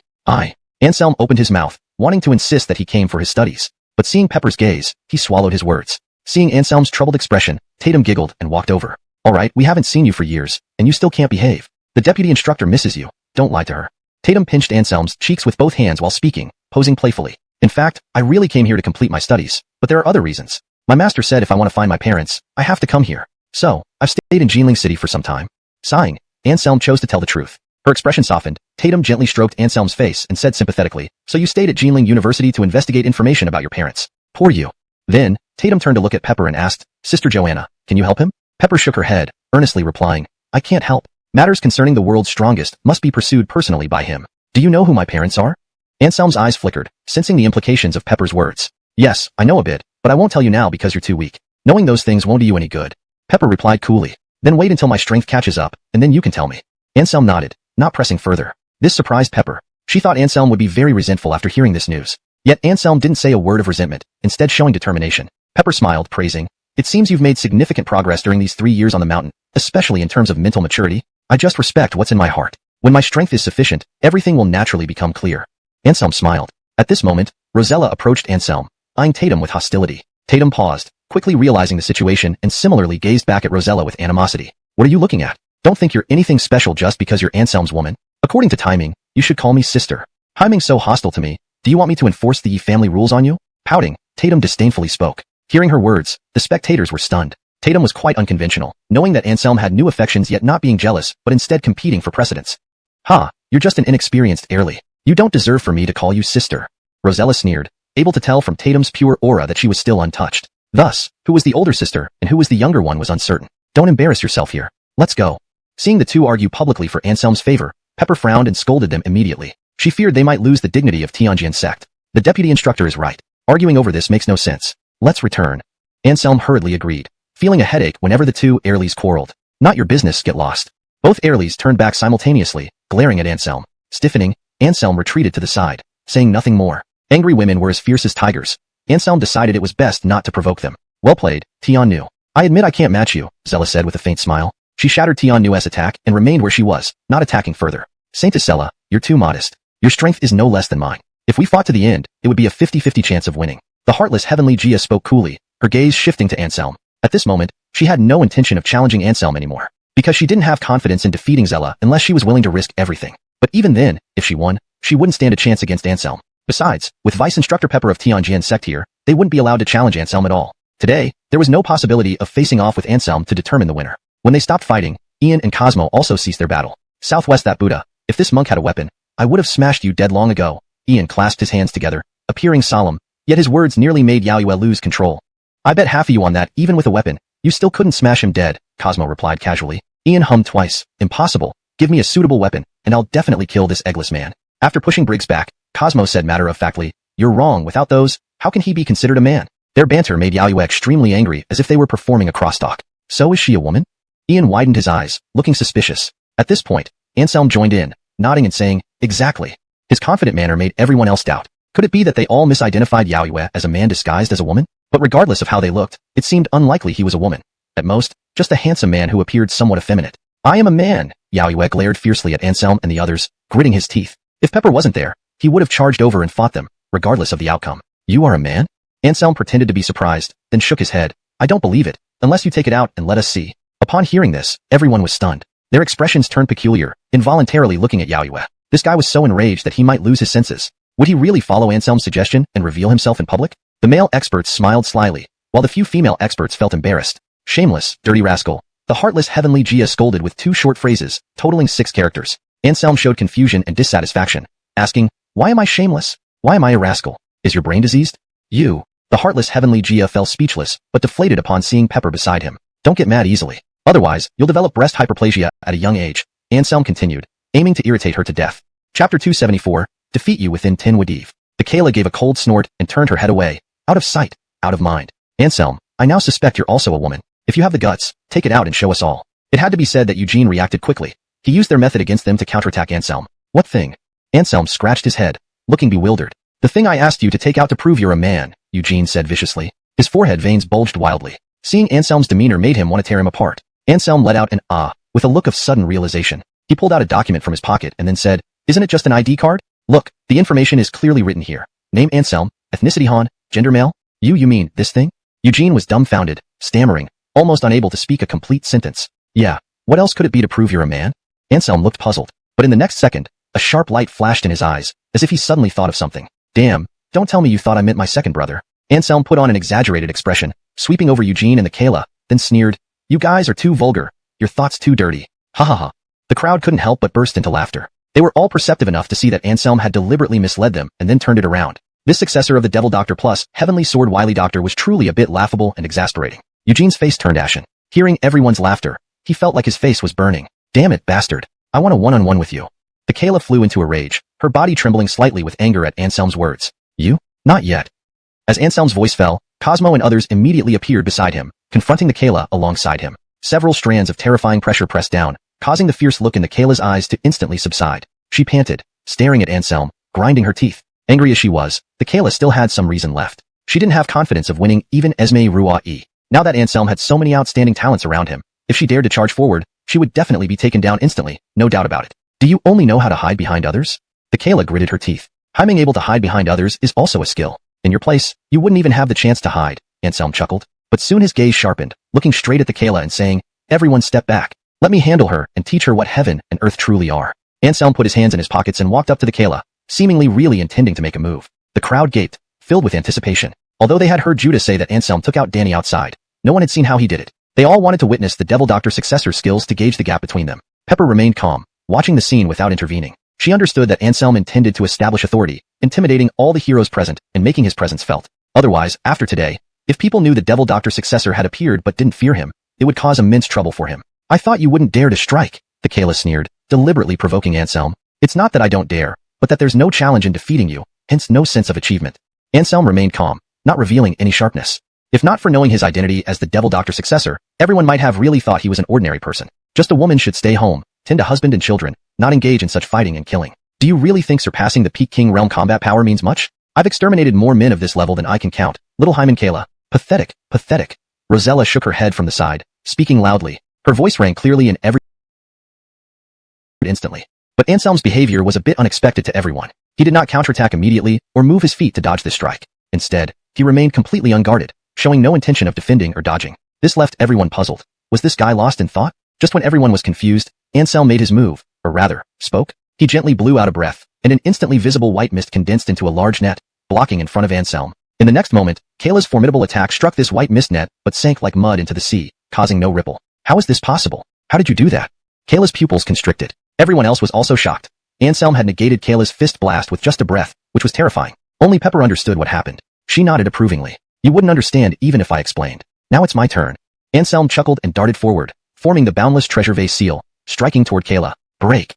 Kayla shouted. She drew patterns in the air with her hands, drawing silver-white true chi into a white phoenix that surged forward. With a thunderous roar, their moves collided, producing immense destructive force. The mountains shook as if about to crack open. Everyone quickly moved far away, fearing the mountain might collapse and bury them alive. Anselm retreated 2 steps to stabilize himself, while Kayla also stumbled back several steps due to the recoil. To think you can defeat me within 10 moves with such attacks seems unrealistic, Kayla said coldly. Anselm grinned, revealing a mouthful of snow-white teeth. Don't rush. That was only 1 move. If I say I'll defeat you within 10 moves, I will. I want to see how you defeat me.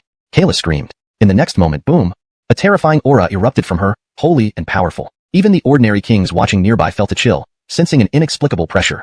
Chapter 275, Conceding Defeat. The highest essence of Heartless Tao? Indeed remarkable, but your realm is too low.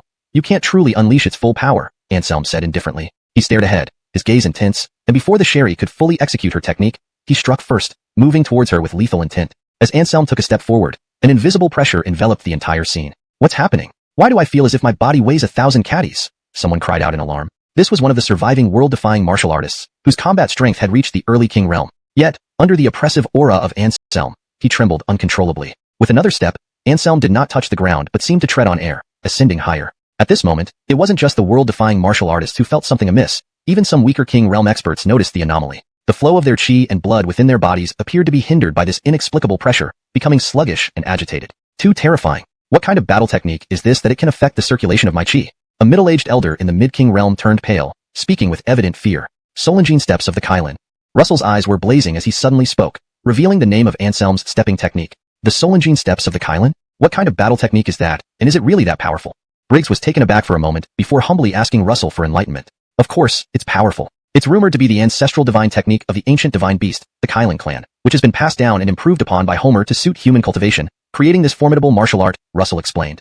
His eyes gleamed with intense greed. The Solengine Steps of the Kylin, being a supreme divine technique, could turn even an average talent into someone capable of challenging beyond their level if mastered. Not bad, much stronger than before. Pepper watched from the sidelines, nodding approvingly from time to time. She remembered clearly that 3 years ago when Anselm retired from the military, he couldn't perform the Solengine Steps of the Kylin yet. Now, after 3 years, although his realm hadn't advanced, he could now execute such a miraculous technique. Obviously, during his 3-year training on the mountain, Anselm's strength had been steadily improving. Anselm took another step, this being the 3rd step of the Solengine Steps of the Kylin. If the power of the first step was considered 100, then the 3rd step's power would be at least 5,000. Anselm stood mid-air, looking down at the Sherry from a lofty height. At this point, the rising momentum of the Sherry had been completely suppressed by Anselm. She clutched her chest, looking up at Anselm with eyes filled with unwillingness. The Solengine Steps of the Kylin disrupted the flow of chi and blood, making its offensive power unmatched. Even the most powerful prodigies would be like fish on a cutting board once their chi and blood were obstructed, left to be manipulated at will. The Sherry was in precisely such a state, her chi and blood flow disturbed, putting her at a disadvantage even against ordinary world-defying martial artists. How about it? Anselm withdrew the field effect and gently leaped into the arena. His complexion was somewhat pale, clearly having expended a great deal of true chi using the Solengine Steps of the Kylin. I concede. I'm not your match, the Sherry said coldly. No matter how reluctant she was, there was little she could do with Anselm's Solengine Steps of the Kylin subduing her so thoroughly. In a real fight to the death, she would most likely already be a corpse. Hearing the Sherry's words, a wave of commotion swept through the crowd. In less than 10 moves, a late King Realm prodigy, surpassing peak King Realm strength, actually conceded to a world-defying martial artist. This astonished the crowd, leaving them puzzled. Did the Sherry not see that Anselm was running low on true chi and couldn't continue the fight? It was clear that while the Solengine Steps of the Kylin were incredibly effective, the depletion of true chi it caused was not something an ordinary person could endure. Using such a move in a life-or-death battle meant victory or defeat was almost inevitable. He held back, only affecting my chi and blood flow using the field. In a real fight to the death, I wouldn't stand a chance against his steps, the Sherry explained coldly, clarifying the reason for her concession. She knew very well that if Anselm wanted to kill her just now, he had plenty of opportunities, but he didn't act. Therefore, she naturally couldn't take advantage of his weakened state. Even if she won, it would be meaningless. The crowd understood instantly, and respect began to color their gazes. Therese came back to her senses and glanced at Boone, waving her hand impatiently. Oh, if you have something to do, just go first. I still want to watch the handsome guy. You. Boone felt a surge of anger. It was the first time meeting Anselm, and she had to act so infatuated. Was this guy really that good-looking? Invincible in the same rank, unbeatable across ranks, such a man is truly handsome, Therese exclaimed in admiration. Giving Anselm an unhappy glance, Boone stormed off alone. Only when Therese realized Boone had already left did she gasp and hurry after him. Fighting to the death to decide superiority is not as practical as enjoying some delicious food. My stomach is growling. Taoist priest is going to find some food? Glancing at Anselm and the others, Dao Mingzi used his light bodywork and quickly disappeared. He has set his sights on you, Cosmo frowned. Dao Mingzi's gaze before leaving was deep, and Cosmo and the others could sense some unusual intent behind it. Anselm smiled lightly and shrugged. It doesn't matter. He has interests and hobbies, and he's a glutton. I'm not afraid of any trouble he may cause. With that, Anselm turned around and called to Rosella and the others. The magic relic matter is settled. Let's head back. With Pepper leading the way, no one dared to stop them. Even Russell could only let Anselm and company leave. Damn it! Shwesimeonoman let out an angry growl. He had originally planned to take advantage of today's opportunity to kill Anselm, but unexpectedly, the deputy instructor of the Heavenly Sword suddenly intervened, causing Anselm to swindle him out of 10 million. What infuriated him most was that with the mission failure, this money would likely end up coming out of his own pocket. Chapter 276, Alliance Formation Successful. Kingston said nothing, merely glancing at Armin before turning and leaving the place. He had figured out by now that each of these aristocratic families had ulterior motives. Expecting cooperation with them to take down Anselm was akin to a pipe dream. It was simply impossible. Sighing inwardly, Kingston knew well that after today's events, the good days for the High family were numbered. Anselm's strength and background had reached an unimaginable height. To put it mildly, the other party could obliterate them effortlessly. It was just that they hadn't bothered until now. It was laughable how their High family considered Anselm a thorn in their side, hoping to eliminate him as soon as possible. Since he can't be killed openly, why not try covertly? He's only an unparalleled martial artist. How many assassination attempts by kings can he survive? A voice reverberated into Kingston's ears, instantly causing his entire body to tremble. He recognized it immediately. The owner of this voice was none other than Judah, the terrestrial immortal from Wudiant Shu.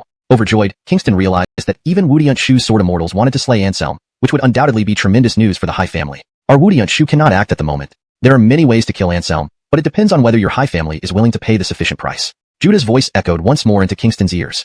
Everything has been said. You decide if you want to risk everything or wait to die. Kingston's expression twitched before he quickened his pace and left the area. Clearly, he had made his final decision. Anselm, Rosella, and the others did not return to their residential neighborhood but followed Pepper and Tatum to a presidential suite in a 5-star hotel.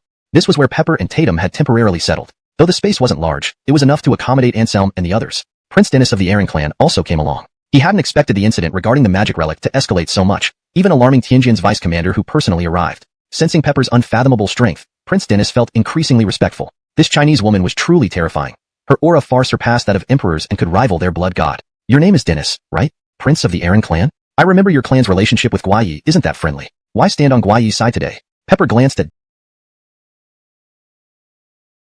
Dennis indifferently. Dennis did not hold back and revealed their plan entirely. Alliance? Tatum couldn't help but frown. Rosella and the others exchanged glances. Concerning the power struggle between Tianjin and foreign forces, they didn't feel qualified to interject. Do you not fear being besieged by all of the Western supernatural realm if you ally with our Tianjin?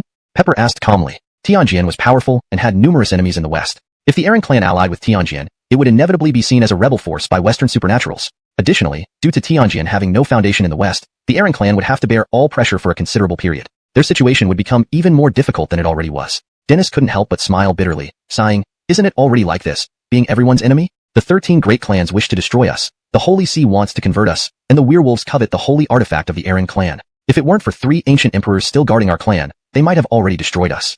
So, you seek allies to help fight against those enemies. Pepper said. Yes, the enemy of my enemy is my friend. Wudirover, I guarantee that if Tianjin agrees to ally with us, any activities Tianjin undertakes in the West will receive full support from the Aaron clan. Dennis clenched his right fist and placed it over his chest, then bowed slightly to show his sincerity. What do you think? Pepper turned to Anselm and Tatum, asking for their opinions. I said, the alliance between the Aaron clan and Tianjin will definitely face various devastating attacks. You should prepare early. At the same time, we will send some strong figures to lie low in the West to coordinate with you. If you can't hold on, you can ask them for help at any time. Pepper considered many aspects in great detail. Sending people over not only provided coordination and support for the Aaron clan, but also served as vanguard forces to investigate the reality of the Western supernatural world. Once the layout of Western supernaturals was understood, it would be time for Tianjin to act. That's great. On behalf of our patriarch, thank you, Miss Pepper.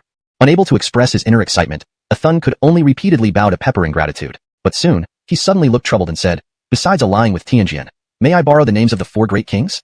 Seeing Pepper's gaze, Athun hurriedly explained, I don't think Tianjin is unreliable. It's just that we're facing too many and too powerful enemies. Relying solely on Tianjin might not be enough. The 4 great kings have an illustrious reputation throughout the Blue Star's supernatural world. If we could borrow their names, it would certainly intimidate some timid forces and prevent them from acting recklessly, which would benefit both sides. Pepper smiled faintly, and her gaze fell on Anselm and the others, saying, this is beyond my authority. You need to ask them. They are the disciples of the heavenly kings.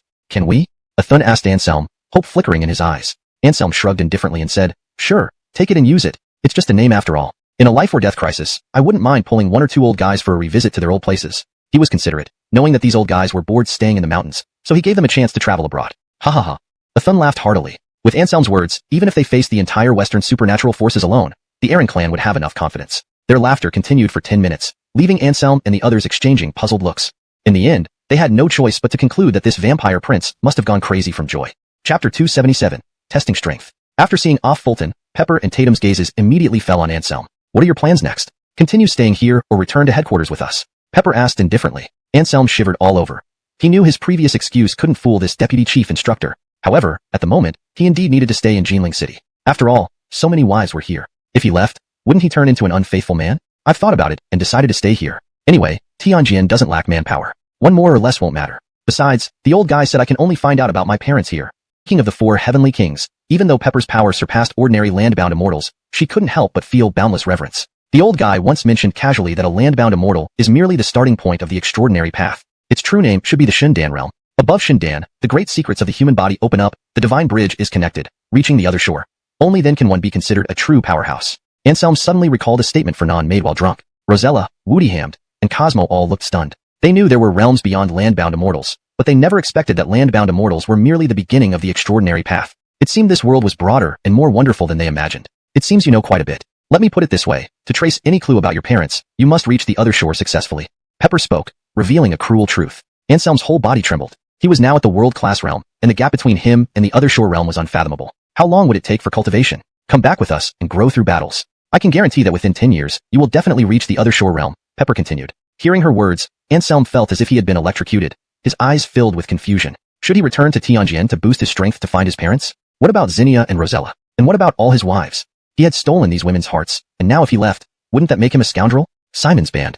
Rosella, looking anxious, walked over and held Anselm's hand. She understood Anselm's dilemma but, to be honest, she didn't want Anselm to leave due to personal reasons. After all, returning to Tianjin meant losing contact. For several years, she wouldn't be able to see Anselm again. Seeing Rosella's reluctant expression, something soft inside Anselm stirred, and he instantly realized what he truly wanted. I'll stay in Jinling City. I can improve my strength here too, Anselm said earnestly. Finding his parents was his obsession, but as a grown man, he also had responsibilities and couldn't let down the women who loved him. I knew you couldn't let go of the Airlies you've charmed. Pepper laughed despite being angry. Deputy Instructor Joanna is wise and powerful. Little Yi admires you. Anselm quickly flattered his superior. Go to hell, Pepper swore. Fine. You want to stay in Jinling City? Then receive my 3 moves. If you can withstand them, I won't force you to return.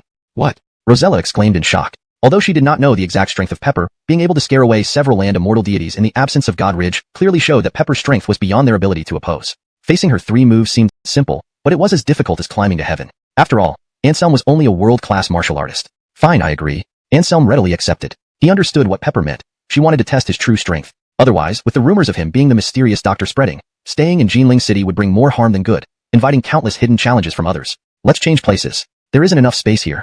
Pepper gave a faint smile, and with a wave of her hand, an invisible force of true essence energy pulled everyone, instantly leaving the room. They arrived on the rooftop of the tavern, where the view was wide open and undisturbed, perfect for a duel. Here will do. Be careful. Pepper's eyes focused, and her figure vanished instantly from her original spot. When she reappeared, her right hand formed a golden fist imprint, and she thrust it towards Anselm's chest. How fast! Cosmo and others couldn't help but reveal looks of astonishment. Even with their superior physical abilities and vision surpassing ordinary humans, they couldn't see clearly how Pepper had disappeared. Her speed was unbelievably fast, making it impossible to capture with just the naked eye. Anselm's pupils constricted. This speed exceeded his expectations too. Could humans really be this fast? But he didn't have time to ponder further because Pepper's attack was already upon him. Relying on his agile reflexes and combat experience, Anselm performed a sparrow flip and narrowly dodged the strike. Before Anselm could catch his breath, Pepper's next wave of attacks was already coming. Anselm was stunned. Was this the fighting style of a power beyond land immortals? Each move was relentless, leaving no breathing room for the opponent. Realizing he couldn't dodge any longer, Anselm gritted his teeth, his entire body's true essence boiling up to its limit. He immediately unleashed the heaven-snatching palm to clash directly with Pepper's punch force field. Boom! A loud explosion followed, and Anselm was blasted backward, coughing blood from the corner of his mouth, clearly injured. Not bad, but with just this level of strength, I still can't trust you staying here. Pepper remained unmoved where she stood, unaffected by the clash. Then one last move, Anselm's fighting spirit boiled within him. He sensed that Pepper hadn't used her full strength. Otherwise, he would have been reduced to dust by the first move. Anselm estimated that Pepper was using only the strength of a defective land immortal, probing his limits. Alright, if you can withstand this last move, I won't say more. As soon as Pepper spoke, her aura changed. She seemed like a cold female demon deity, with strands of hair flying in. Rosella immediately became displeased. Anselm was injured, yet he was still smiling. Thinking of this, she was about to step forward to stand up for him and accuse Pepper of going too far. Shut up, go back, and don't say anything. Anselm suddenly turned his head and yelled at her. His stern demeanor left Ian and Cosmo speechless. They had never seen Anselm like this before. Rosella's eyes turned red, feeling very wronged. But she bit her lip and ultimately stepped back, standing behind Cosmo and Ian, saying nothing. Seeing this, Tatum did not quarrel with her anymore. She took a step forward and walked towards Rosella. Don't be angry. Sister Joanna is also doing this for his own good, just wanting to test how much his strength has grown over these 3 years, Tatum said with a smile. Simon? Rosella paused in confusion. Tatum looked serious as she continued. I can't explain the details to you, but just remember, we won't harm Anselm. Nodding, Rosella didn't say anything more, only her eyes fixedly gazing ahead at Anselm and Pepper. After resting for a while, Anselm recovered from his injuries. He smiled and asked, Instructor Joanna, can I stay in Jinling City? You can. But remember one thing. Once a heavenly sword jace, always a heavenly sword jace. Don't let anyone trample over you. It would be an insult to your past achievements and something the entire heavenly sword cannot tolerate. Pepper said coldly, her words filled with concern for Anselm. I understand. Anselm nodded heavily, surprised that Pepper knew about the trouble caused by the War Saber Inspectorate. It's good for you to stay in Jinling City, away from the eye of the storm. Keep up the good work and enter the King Realm as soon as possible. I hope after becoming a Esmade Immortal, you will become the pillar of heavenly sword, Pepper sighed. Having said that, she pulled out a document from her pocket and handed it to Anselm. Take it. From today onward, your identity as Jace is restored. You will remain in Jinling to safeguard its security, Pepper said seriously. Anselm nodded slightly, accepted the document, and tucked it into his pocket. All right, all of you go back. Ming Ming and I will rest for a while, and prepare to return to the capital. So soon? Anselm was surprised. Glaring at Anselm, Pepper replied irritably, what do you think? The situation in the Transcendent Realm is getting more and more serious. Do you think we have a lot of spare time? But, Anselm glanced at Tatum, looking like he wanted to say something but hesitated. What? Can't bear to part with your little chili Pepper? Pepper smiled, teasing Anselm in a rare moment. At that moment, Tatum bit her lip and asked somewhat awkwardly, Sister Joanna, can I stay in Jinling City for a few days? What do you think? Pepper countered. If it's not allowed, then forget it. Duty comes first, Tatum sighed, her face full of disappointment. Pepper laughed, gently tapping her on the head, and said, 2 days won't delay anything. Go ahead. Cold sister forever. Tatum immediately jumped up happily. You should leave with them. I'll get ready and return to the capital. Make sure you come back in 2 days. Soft-heartedness aside, duty must come first. And Tatum's mission wouldn't start until 3 days later, so taking 2 days off wasn't a big problem. I know, cold sister. Rest assured, Tatum promised promptly. Then, she left with Anselm and the others, her face full of joy. Exiting the hotel, Rosella turned and walked in a certain direction, saying nothing, clearly still upset. Anselm chuckled bitterly. He knew all too well why Rosella was upset. It must have been his rebuke that hurt her feelings. Without giving it much thought, Anselm went after her immediately. He grabbed Rosella's small hand and pulled her into his embrace with a twist of his arm. Sorry, I shouldn't have shouted at you, but I had no other choice at that moment. I feared you would offend Instructor Joanna, Anselm said gently, but she injured you.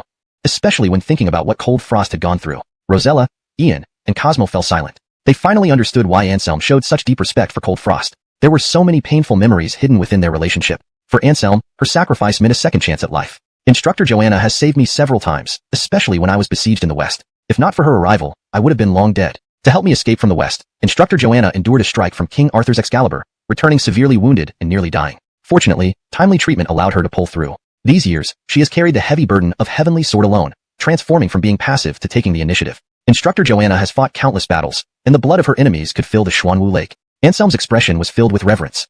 Chapter 279 Equal Treatment. After hearing Anselm's account, Ian couldn't help but exclaim in admiration. What a remarkable woman. This little monk is impressed. Cosmo also nodded. Indeed, she's impressive. Every member of the 4 Heavenly Kings lineage had lofty ambitions and high pride. But now they all felt an intense admiration for Pepper. I was wrong. I'll go back and apologize to her. Women are emotional beings, and Rosella was no exception. She moved to return to the hotel to apologize to Pepper. However, Anselm held her back and said with a faint smile, there's no need. Coach Joanna is straightforward. She didn't blame you just now, so she wasn't angry. Don't worry too much. But I feel guilty. Rosella sighed, her expression revealing some unease. Really, it's fine. Relax. Anselm patted her head, finding the situation a bit amusing. Seeing Rosella feeling so sympathetic, who would believe that she was the successor of the Killing Saint lineage? Under Anselm's consolation, Rosella's mood gradually calmed down. Right, what about her? Don't tell me this hot-tempered Airly is also your woman? Turning her gaze towards Tatum beside them, Rosella suddenly asked. Caught off guard by the question, Anselm clearly paused for a moment. He thought for a bit, and was about to speak when Rosella continued. Forget it. Anyway, you have more than one woman, so adding or losing one doesn't make a difference. It's all my fault for not seeing straight at first. How could I fall for such a playboy like you? With a grievous tone, she sighed repeatedly, making Anselm feel quite troubled. Since things are as they are, I can only accept my fate. But one thing, the position of second lady must be mine, Rosella said seriously, with a hint of sadness. Why second lady?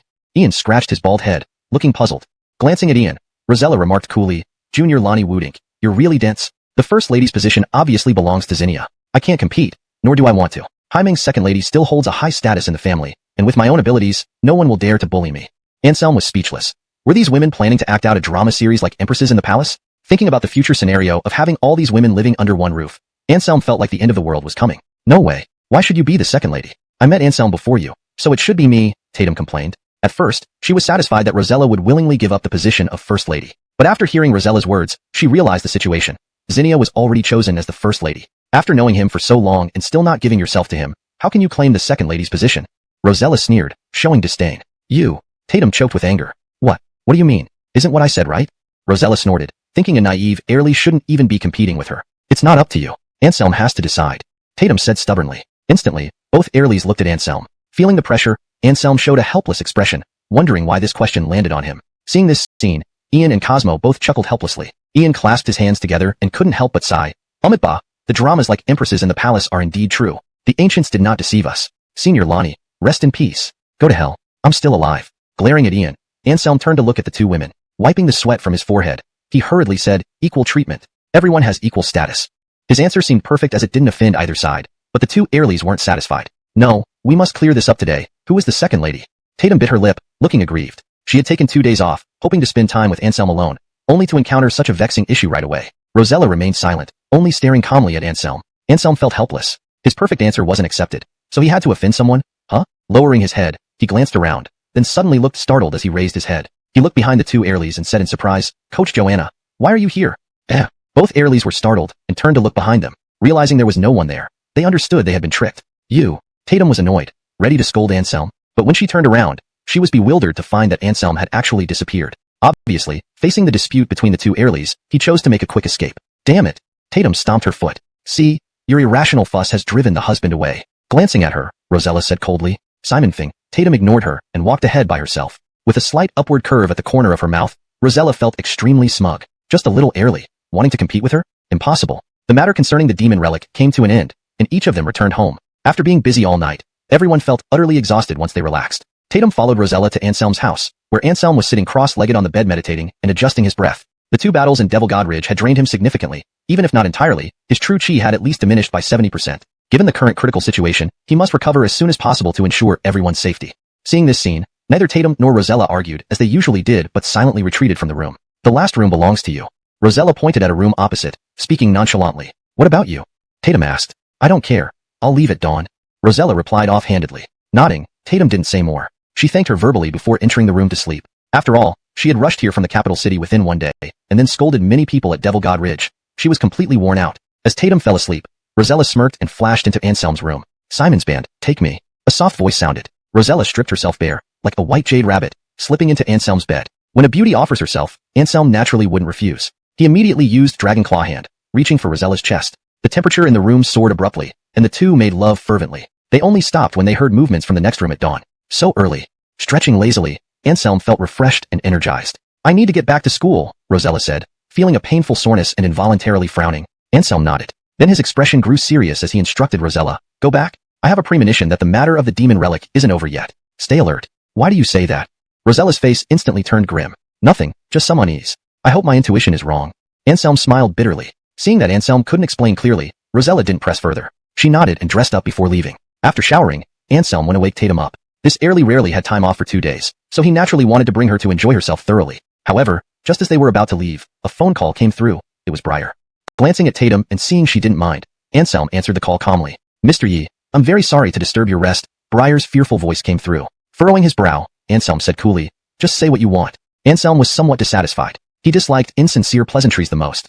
Chapter 280. Arrival at Jushin Manor. Alright, Mr. Yi. As you know, I have been following your instructions to being the assets of Autry Gang. But such a large and profitable venture has naturally attracted the covetous eyes of many others who have joined forces to make things difficult for me. Our situation is dire.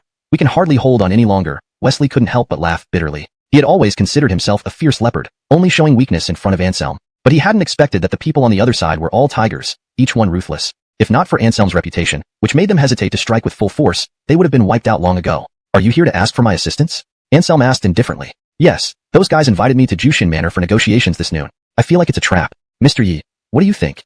Wesley didn't finish his sentence, but Anselm understood him clearly. What time? Anselm asked. Startled, Wesley then became overjoyed and excitedly said, noon, 12 o'clock. I'll send someone to pick you up right away. Anselm neither confirmed nor denied it, merely grunted and hung up the phone. I have something to attend to this noon. Do you want to come along?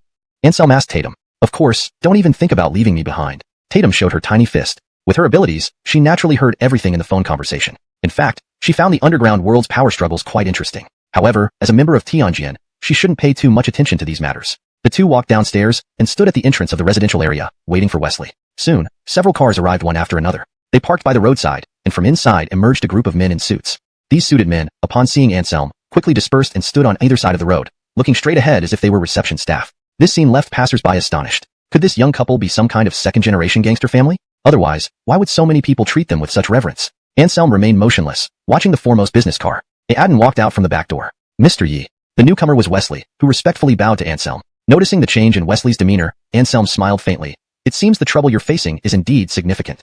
It's all because of my incompetence that I failed to live up to your expectations, Mr. Yi, Wesley said with a look of shame. Waving his hand, Anselm suddenly asked, there are martial artists on their side, correct? Wesley was taken aback, then nodded repeatedly, saying with resentment, these people disregard martial virtue, agreeing to just a struggle among ordinary people, yet involving martial artists. We are truly helpless. Take me to see. Without further ado, Anselm turned and entered the business car. Tatum followed him, sitting in the back seat. Wesley was overjoyed and went directly to pull down the business car driver to drive Anselm personally. Anselm let him be, yawning, and started chatting quietly with Tatum. The convoy set off grandly toward Jushin Manor. As Wesley drove, he inwardly sneered, thinking that with Anselm present, none of those bastards would dare act rashly. Jushin Manor was located in the eastern suburbs of Jinling City, originally an asset under Autriming. Following Autriming's death, the manor naturally became ownerless. The bigwigs of Jinling's underground world all coveted the manor, each wanting to claim it for themselves. After a series of open and covert struggles, the boss of Qinglong District, Jaden, seized the ownership of the manor from Wesley. For this negotiation, Jaden invited Wesley here, also to flaunt his newfound possession. Times have changed. Without a few martial artists under one's command, how could anyone survive in the underground world? Clearly, Jaden hadn't realized the severity of the situation.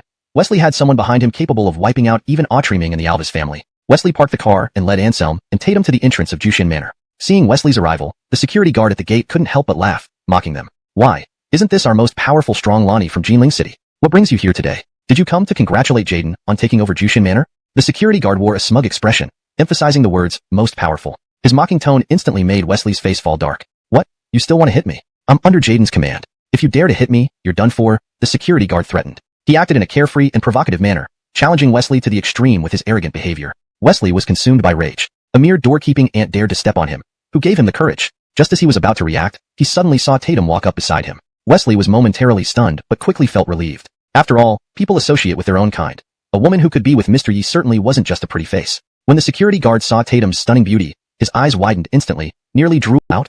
Wesley roared. With a wave of his hand, his thugs immediately moved to surround these hooligan security guards. Wesley's hair stood on end, his eyes glaring like copper bells, scanning over the security guards. These security guards were intimidated by Wesley's presence, falling silent like cicadas in winter. They realized that compared to their boss Jaden, this newly risen Strong Lonnie seemed no less intimidating in terms of aura. It was only because Strong Lonnie's side temporarily lacked martial artists that they suffered some losses. If Strong Lonnie found powerful martial artists to support him, their boss Jaden might not be able to suppress him. Chapter 281.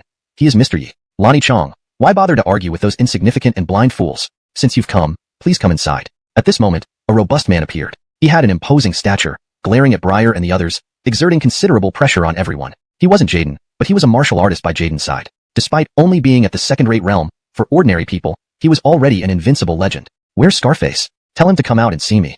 With Anselm backing him up, clearly, Briar no longer feared the other party as he did before. With a cold smile, he looked arrogant and spoke in a domineering and overbearing manner. His change of attitude was so drastic that it seemed like he had become a completely different person. The burly man narrowed his eyes and instantly became vigilant. Jaden is entertaining some important gap, chuckled. She had assumed that people on this street were straightforward, but she hadn't expected this second-rate martial artist to have such perceptiveness. Not testing Anselm was undoubtedly the wisest decision of his life. One hand each for these security guards. Will enter after they are crippled.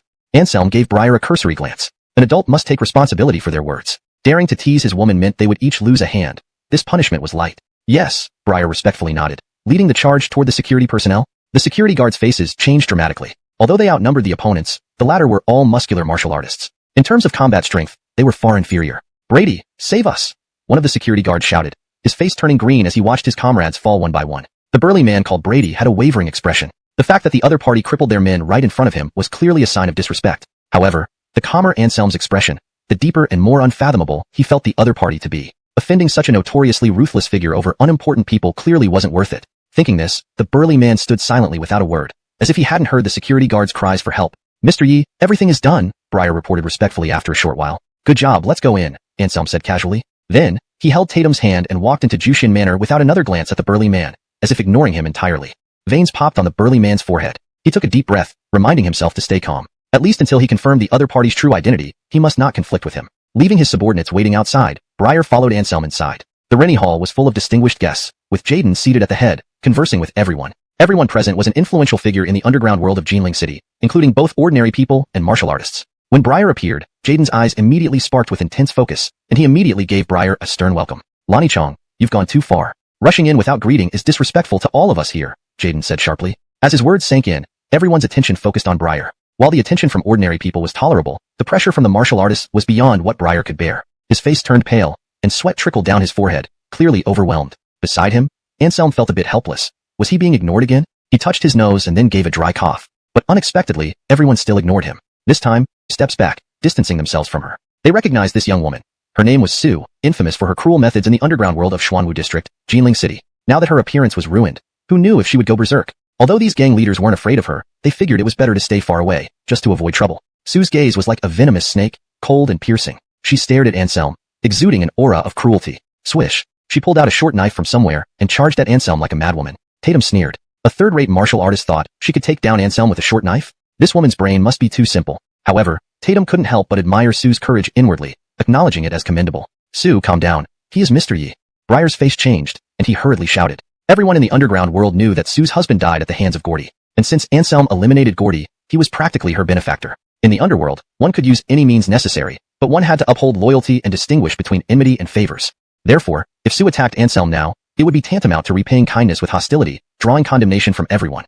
Chapter 282. The Might of Little Jan Pepper. So he is Mr. Yi, the divine being who obliterated the Gordy and Alvis families? Hearing Briar's words, the big shots present exclaimed in unison. They gazed at Anselm, their eyes filled with incredulous expressions. Jaden and the others who had dealt harshly with Briar were all utterly startled. They had thought that Briar was a soft target without any background, only to find out that he was someone chosen by one of the major players. This made things very complicated for them. If Anselm decided to pursue this matter, all their hard-earned achievements over decades would be destroyed. Are you Mr. Yi? Candace's body trembled as she stared at Anselm, her gaze extremely complicated. On one hand, he was the benefactor who avenged her husband. On the other, he was the culprit who ruined her beauty. This paradox left Candace's heart in turmoil. Candace, step back. Mr. Yi is here to see Jaden. This has nothing to do with you. Briar spoke, trying to make Candace back off. Rarely did he have friends in the underworld, and Candace was one of them. Briar didn't want to see her end up in a tragic situation. After all, a man capable of annihilating the Gordy and Alvis families was far beyond what a woman like her could contend with. Being obstinate would only lead to self-destruction. Candace absent-mindedly touched her cheek, feeling the lingering pain. Her gaze gradually hardened. One thing at a time. You avenged my husband, and I should be grateful, but you inadvertently disfigured me, making it impossible for me to feel thankful. Candace's face turned cold, staring intently at Anselm. Anselm smiled faintly and asked, what do you want then? I challenge you. No holds barred. Candace said through gritted teeth. Briar's eyes turned cold. He snorted heavily, feeling that Candace was somewhat ungrateful. He had already given clear hints, yet this woman insisted on her stubbornness. There was no saving her. Glancing at Briar, Anselm looked calm and gestured him to remain composed. Briar nodded, but he couldn't help sighing inwardly. Who wouldn't anger, especially Mr. Yi? All he could hope was that Candace wouldn't overstep too much during the confrontation. Otherwise, she might not even retain her life. Mr. Yi wasn't known for being merciful. As you wish, Anselm said lazily. Glancing at Candace, he showed no regard for her at all. Candace flew into a rage. Her gaze turned cold, and she rushed towards Anselm, her short knife aimed directly at his abdomen. Seeing this, none of the underground leaders, including Jaden, stepped forward to stop her. In fact, they secretly hoped Candace could succeed in eliminating Mr. Yi to eliminate potential future trouble. However, they also knew this goal was virtual fear, afraid that she would shift the gun, shooting anyone at any moment. Look at you, scared like a rat. How did you become a leader of the underworld? Tatum sneered. She scanned everyone with the dark muzzle of her gun, each person she pointed at turning pale. Only a few top martial artists remained calm. They had absolute confidence in their own strength, firmly believing that even if Tatum pulled the trigger, they could dodge the bullet with their extraordinary skills. Observing the incompetence of most people present, Tatum suddenly felt a bit disappointed. This was nothing like what she had imagined the underworld bosses to be. They looked more like a bunch of gangsters forming cliques. How did he come here? In a corner, Iwan and Hyatt showed shocked expressions. Just after going out for a pack of cigarettes, they returned only to see a familiar face. That man who was known as Master Amir and fraternized with top martial artists was actually here with Briar. Briar's backing is him? Hyatt's face was full of surprise, but then he showed an expression of regret. He recalled that initially, Anselm had chosen him. Unfortunately, he hadn't seized the opportunity and had let it slip to someone else. Fortunately, we maintained neutrality earlier and didn't participate in actions against Briar. Otherwise, we might have become targets of his retaliation. Iwan's heart raced with fear. Swallowing hard, Hyatt hurriedly asked, Lonnie Darien, should we go greet them? Iwan pondered for a moment, then said, not yet. Their attention isn't on us for now. Let's see how he handles things first. Nodding, Hyatt finally turned his gaze back to the scene with reassurance. At this moment, Tatum had put away her gun. She found no sense of accomplishment in intimidating others with its black muzzle. So, Maria? No, I mean Candace, you got your face scratched, that's your own problem. What does it have to do with my man? Why were you too slow to dodge? Tatum said casually. And with your half-baked skills, you think you're worthy of fighting my man? Don't make me laugh. You. Candace was furious, but, fearing the gun, she didn't dare act rashly. See? Given the chance, you still don't dare react. Truly disappointing. Tatum couldn't help but shake her head. In the next instant, she shot forward, appearing before Candace in a flash. Candace was terrified and instinctively stabbed out with her short knife. Tatum chuckled, flipping her wrist. In a quick move, Candace felt a sudden lightness in her hand. She looked down and saw that the short sword in her hand had somehow ended up in Tatum's possession. What do you think? Convinced? Tatum asked nonchalantly. All these actions happened in the blink of an eye. Everyone thought they had seen an illusion. 1 second, the short sword was in Candace's hand. The next, it was taken from her and became a weapon threatening her life. The crowd was astonished. They finally realized one thing. Mr. Yi himself could not be provoked, and even his companion wasn't someone to mess with. Iwan's eyes flickered as he watched Tatum's moves, sensing something profound but unable to pinpoint exactly what it was when he tried to figure it out. Chapter 283. Unwilling to kill. Sue's face was ashen, her expression like that of one who had lost everything. If even the woman on his side was so unfathomable, how terrifying must he be? It was laughable that she had actually thought of challenging him. It was a complete disregard for her own life. Tatum smiled triumphantly, flinging her arm to embed the short sword into the floor. She then returned to Anselm's side and began ridiculing the crowd. You so-called underground bosses are nothing but small fry in my eyes. If I wanted to take you down, it wouldn't take any effort at all. All the bosses remained silent, each with dark expressions as they stared at Tatum. As if oblivious to their gazes, Tatum spoke with a touch of contempt in her voice. Gordy's and the Alvis family's enterprises were built by my man. He handed them over to Breyer to manage, making him the spokesman. None of you have any right to get involved. As soon as she finished speaking, an uproar erupted among the bosses, with many revealing looks of anger. Adden immediately stepped forward, shouting angrily, Gordy and the Alvis family have countless enterprises. Is Breyer not afraid of choking on too much? Are you unsatisfied? Tatum asked with a smile. Yes, the man nodded and continued. The combined value of Gordy's and the Alvis family's enterprises is no less than 50 billion. Our demands are modest, 1 billion each, and we would leave each other alone thereafter, living in peace. This statement garnered the approval of many present. They had coveted Gordy's and the Alvis family's assets for a long time. Otherwise, they wouldn't have colluded with Jaden, coming here to Polyxianzhuang, for this pretentious meeting. 1 billion each? You sure have quite an appetite, Breyer said coldly. So far, the assets he had taken over were only worth about 5 billion. For someone to demand 1 billion straight off was indeed insatiable. Kill him. Anselm didn't bother with words, deeming them mere ants who knew no limits. If they didn't know when to stop, death was their only fate. Nodding, Tatum acted instantly. With a flick of her finger, a blast of energy shot out like a cannonball, heading straight for the Adden's face. Everyone present changed color, shocked by her decisiveness. They hadn't expected her to attack so abruptly, without a hint of hesitation or regard for consequences. The martial artists present were even more horrified. Such power at a single flick was something only world-class warriors could achieve. This woman was a formidable world-class warrior, an unimaginably frightening realization. Upon being hit, the Adden's skull instantly shattered, blood and brain matter splattering everywhere, leading to his immediate demise. Anyone else want a piece? Tatum rubbed her hands together, smiling wryly as she scanned the crowd. All were visibly uncomfortable, none daring to speak, thoroughly intimidated by the ruthless woman. One moment of disagreement and he was dead. No one could handle such brutality. I will withdraw from contesting Gordy's and the Alvis family's assets, but I have one request, hoping you can agree to it. Sue, who had been silent for a while, suddenly spoke up. What? Tatum frowned. To truly awe the group, real skill is needed. A strong man should not hide behind a woman, Sue said coldly, looking at Anselm. Tatum laughed, her lips curling. You mean you want my man to show you who's boss? Quite courageous. Tatum gave a thumbs up, then smiled brightly. Almost forgot to remind you, my man isn't that powerful either. He can just handle 10 like me. These words caused an uproar among the audience, everyone drawing in a sharp breath. To them, Tatum's strength was already awe-inspiring, yet Mr. Yi could supposedly match 10 of her. Was this true or false? Want to see me show off? And chairs. How could they shatter like that all of a sudden? Sue gaped speechlessly, only now realizing how terrifying Anselm was. No wonder he had single-handedly eliminated Gordy and the Alvis family. His strength truly defied imagination. You're too soft-hearted, unwilling to deal harshly with these fellows. In my opinion, just crush a few who are disobedient, set an example, and simultaneously eliminate some dangerous factors. Tatum suddenly shook her head and said. Anselm smiled in reply, killing people is merely putting one's head to the ground. But even though these guys mix in the underworld, they are still lives, our fellow Chinese compatriots. You understand, I don't want too much of their blood on my hands. Of course, if they're foreigners, I wouldn't have so many scruples. After years with Heavenly Sword, he had already killed enough people. Unless it was a matter of life and death enmity, he generally didn't go for the kill. Unless it really was someone who had committed countless evil deeds, in which case Anselm naturally would not hesitate. His benevolence was only for ordinary people. The big shots trembled with fear, their apprehension towards Anselm reaching unimaginable depths. Still, despite such dread, their faces bore smiles, mostly grimaces. Seeing this, Breyer's lips curled upwards slightly, filled with satisfaction. His choice ultimately had not been wrong. This Mr. Yi, when he acted, made everyone submit without exception. I've let Changzi take over Gordy's and the Alvis family's enterprises. Do any of you have objections? Anselm glanced around at everyone, but received no response. In truth, once the situation evolved to this point, the big shots' attitudes no longer mattered. What mattered was that Anselm showed mercy and let them off. not holding a grudge over their collaboration with Jaden to trick Briar, which could only be attributed to good fortune. Which one of you has a scarred face? Anselm asked coolly. Heart thudding, Jaden felt an icy chill run down his spine. What had to come finally did. Chapter 284, The Path to Death. I am. Jaden steeled himself and stepped forward. He was now regretting his actions bitterly. Had he known that Briar had such a dangerous figure backing him, he wouldn't have dared to covet these things. Well, now it's all over. Being targeted by the other party means his chances of survival are uncertain. So you're the one called Scarface. Anselm raised an eyebrow, suddenly fixing his gaze sternly and shouted, Do you know your crime? An invisible pressure enveloped Jaden, making him pale. His knees turned weak, and with a thud, he knelt down. Sorry. I didn't know the person behind Strong Lonnie is you. If I had known from the beginning, you could have given me 10 lives, and I wouldn't dare do this. Jaden kowtowed repeatedly like a pestle pounding rice, losing all his previous arrogance. At this moment, he was as humble as an ant, incredibly pathetic. Anselm snorted coldly. Though Briar felt very satisfied inside, in front of Anselm, he still tried to appear indifferent, clearly not wanting Anselm to think he was petty. What do you think? How should I deal with you? Anselm narrowed his eyes and said in a chilling voice. Of course, kill him directly. Make an example out of him. Tatum muttered. The Airly was wicked.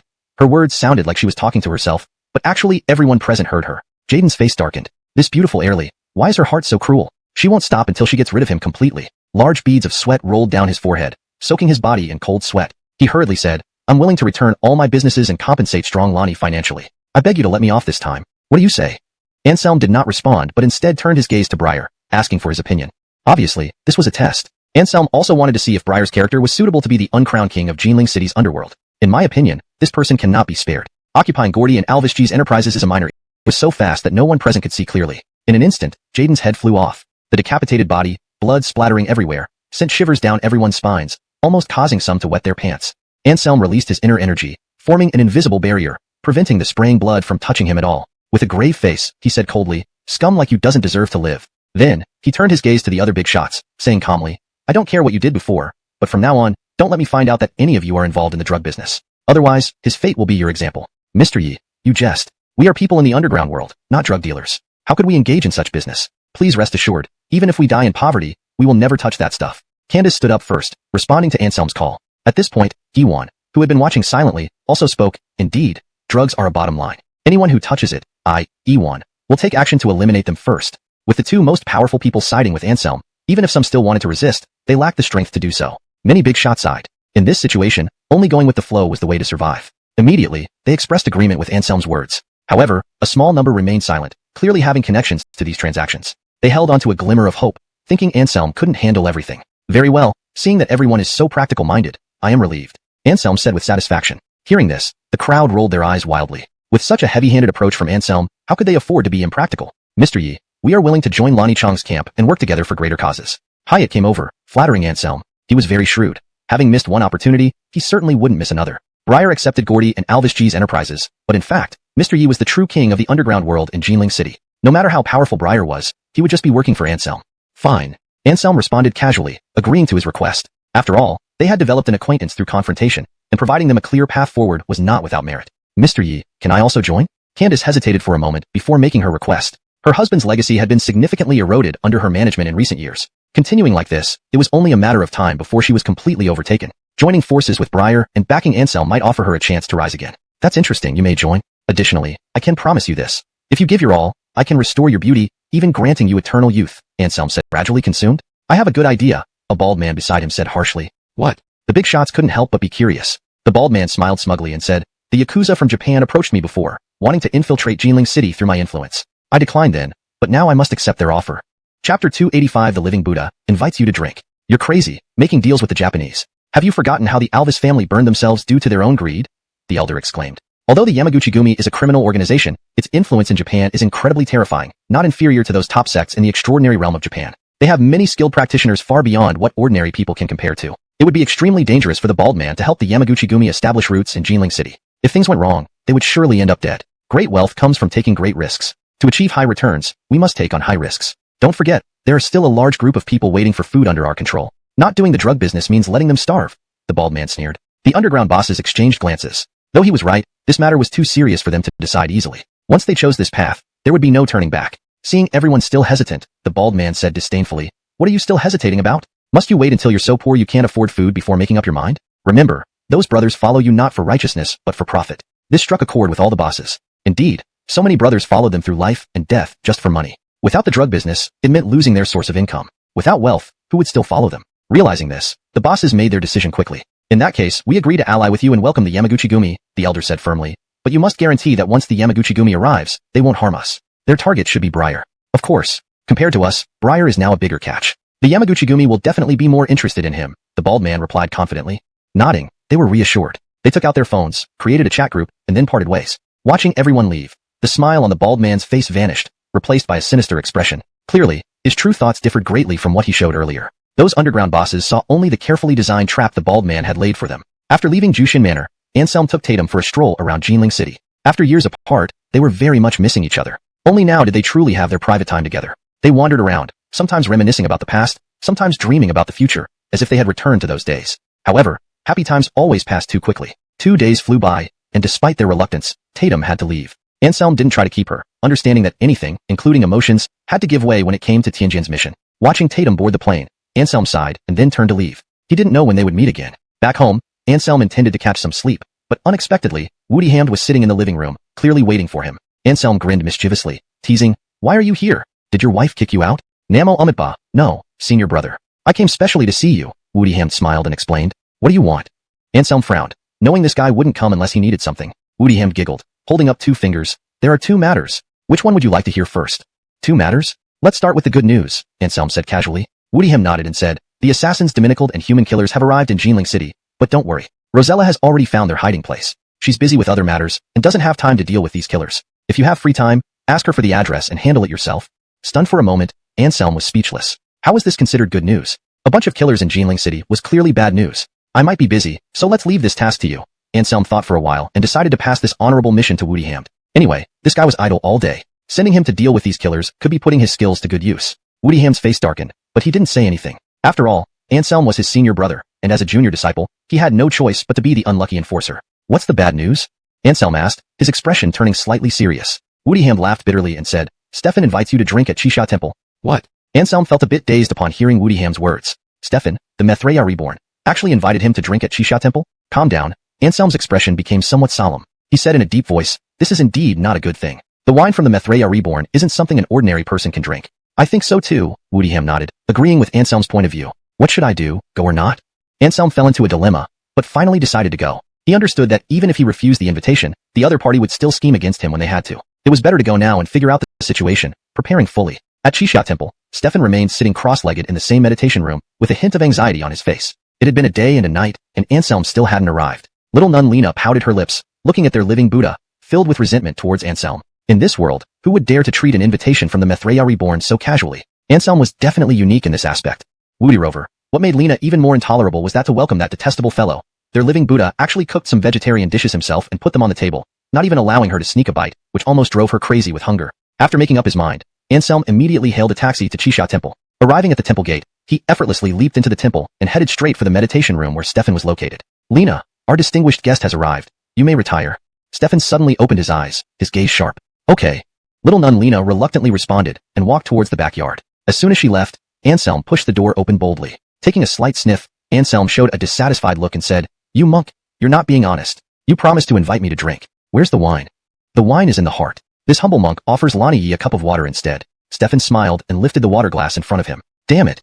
Anselm rolled his eyes, knowing well that this bald monk always had plenty of excuses. Seeing that Anselm wasn't going to press further on this matter, Stefan smiled faintly and pointed at the few vegetarian dishes in front of him, saying, "Unfortunately, this humble monk cannot drink alcohol, so I use water as wine. Please do not blame me, Lani Yi. These dishes are my apology to you." "Just these lousy dishes?" Anselm pouted, somewhat displeased. However, despite his complaints, his actions were different. He picked up chopsticks and ate heartily. After all, it was nearly noon, and he hadn't eaten breakfast. These dishes were just enough to ease his hunger. Soon, the dishes were cleaned up. Anselm burped, then lazily looked at Stefan and asked, "All right, what do you want to talk about?" Everyone knew that the wine from the Methreya reborn wasn't easy to drink, but no one knew that the vegetarian dishes from the Methreya reborn were even harder to eat. Once you've eaten them, trouble would not be far away. Chapter 286, The Great Sage. Regarding the matter of the demonic relic, this little monk was indeed careless. Fortunately, Lani Yi and the others are unharmed. Otherwise, I would have truly become a sinner. Ezra sighed and said, gazing at Anselm with a hint of guilt on his face, "No problem." Anselm waved his hand, then frowned and couldn't help but sigh. We didn't expect that the demonic relic would turn out to be a ploy by that dragon. This trap was set too grandly. Speaking up to here, Anselm suddenly turned to look at Ezra and asked in puzzlement, "You lured me here for drinks? It couldn't just be to apologize, could it?" In fact, Anselm wasn't bothered by the trouble. After all, if he feared trouble, he wouldn't have agreed to assist Ezra in the first place. Lonnie's keen eyesight is admirable. This little monk is impressed. Ezra clasped his hands together, full of admiration. Anselm shot him a glare and retorted with a pout. Just say what you have to say. Don't try to flatter me here. It's embarrassing. I want Lonnie Yi to enter Desolate Spirit Ridge again and find the demonic relic. As he touched upon serious matters, Ezra's expression instantly turned solemn. What? Hearing this, Anselm was stunned. He immediately shook his head and said, Impossible. That dragon's strength is comparable to the top-grade Esme deities. If we go to its territory to snatch the demonic relic, isn't that equivalent to sending us to our deaths? Anselm stared at Ezra, his gaze somewhat unfriendly. He felt this little monk was unreliable. Clearly, they were no match for that dragon. Yet he still suggested going. What grudge did they have? The dragon has intelligence. Since it used the demonic relic as a ruse to kill so many extraordinary people, there's a high possibility it is doing something significant. Ezra's expression was grave. What? Anselm inquired. To use essence blood as a catalyst to refine the demonic relic. This dragon most likely intends to revive its original owner, the first demon Buddha Echla from 500 years ago. Ezra's eyes sparkled with wisdom. How can this be possible?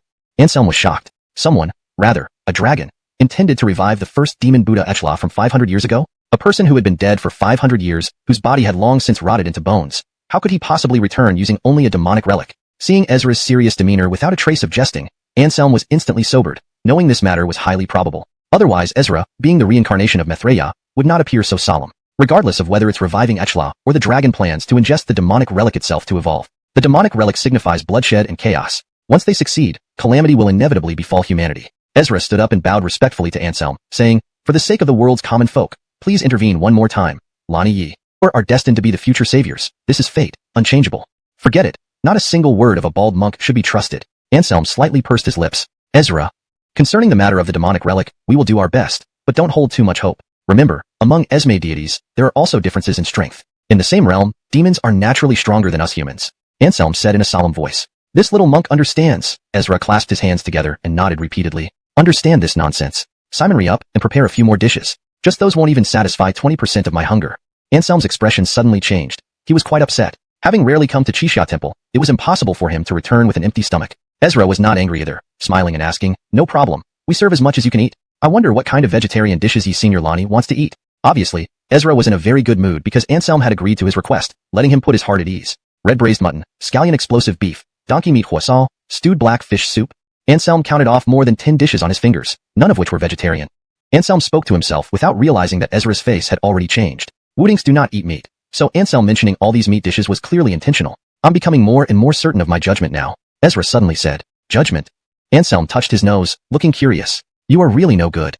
Ezra gritted his teeth. Unlike the lineage of invincible law, being reborn as Maitreya meant he had to strictly follow the 8 major precepts of Buddhism and could not violate them even slightly. The dish names Anselm mentioned almost made him turn pale. Wine and meat pass through the gut, but Buddha remains in the heart. Little monk, after being reborn so many times, it seems you still haven't seen through everything. Anselm shook his head and bobbed it. That is nonsense. Ezra shook his head, firmly believing that everything Anselm said was wrong. Throughout history, how many Buddhist disciples have there been? From ancient times to the present, has anyone truly achieved this state where wine and meat pass through the gut while Buddha sits in the heart? In thousands of years, only Jigong had ever reached such a realm. In that case, I will go outside to eat. Letting me eat vegetables, little monk, you're simply exploiting me. Anselm pursed his lips, dissatisfied. Then he stood up and walked out without looking back. Little monk, you should hurry up. It's my whole life cooped up in Qixia Temple, Stefan said softly, his eyes flickering with resolute light. If he did not become a terrestrial immortal, he would remain nothing more than a potent medicinal ingredient in those old fellows' eyes, unable to walk the world, let alone save sentient beings. Walking out of Qixia Temple, Anselm casually found a restaurant and entered. Stefan's vegetarian dishes did indeed taste good, but the portions were too small, and being entirely vegetarian, they could get boring after a while. Anselm reserved a private room and ordered 5 dishes for himself, indulging heartily. Finally feeling full, Anselm started to worry again. What should he do with the rest of the afternoon? Scratching his head, Anselm ultimately decided to see what his little wife, Christina, was doing. If she had time, he could invite her out to continue what they had left unfinished last time. Recalling the intimacy from before, Anselm smirked wickedly as he took out his phone and dialed her number. Hello. The call was quickly answered, but it wasn't Christina but the voice of another Airly he didn't recognize. Confused, Anselm couldn't help but glance at his phone screen. He hadn't dialed the wrong number. Who are you? My little wife, that is, Christina? Anselm asked urgently. He guessed that the owner of this voice was probably Christina's roommate. Sure enough, Anselm was correct. The Airly's voice instantly brightened upon hearing his words. You're the famous campus physician, Anselm. I'm Rhoda's roommate. She went to attend a school event and left her phone in the dormitory. What do you need with her? Then when will she be back? Anselm asked. The Airly thought for a moment and said uncertainly, I don't know, maybe after dinner. All right, thank you, Anselm replied, disappointment plain on his face. He felt a bit frustrated. If she would only return after dinner, Then today's plan to continue their unfinished business with his little wife was hopeless. Leaving the restaurant, just as Anselm was hesitating whether to find Kimberly, a cold voice sounded behind him. You are Anselm? It was spoken by a foreigner with blonde hair and blue eyes, yet his Chinese was perfect. Before turning around, Anselm thought the speaker was a genuine Simanaxia native. Who are you? Anselm frowned and stared at the person. The foreigner had an arrogant expression. I come from the Simian man world. You may address me as Lord Timothy. Timothy is fine. Leave out the Lord. Anselm almost laughed, lips curling. This man, like Jack and Keegan, was one of the 8 great kings of the Simian man world. Though relatively higher ranked and stronger than the other 2, Anselm didn't care. No matter how intimidating the title, he was merely a late-stage supreme assassin who wouldn't even be a match for Anselm in a real fight. Hearing Anselm's mockery, a flash of viciousness rapidly crossed Timothy's eyes. Anselm's contemptuous attitude made him furious, unable to maintain calm. But he was also clear that Anselm's strength was far beyond his ability to resist. Showing anger rashly would only provoke Anselm's killer intent. Thinking of the Overlord's instructions, Timothy took a deep breath and forcefully suppressed his anger. The Great Overlord has entrusted me to discuss a business deal with Lord Guayi. I wonder if Lord Guayi is interested. What kind of business? Anselm frowned. Timothy smiled lightly. We from the Simian man world are willing to offer 10 billion gold coins in exchange for Lord Guayi's agreement not to interfere in our affairs with the Lin family. The Lin family?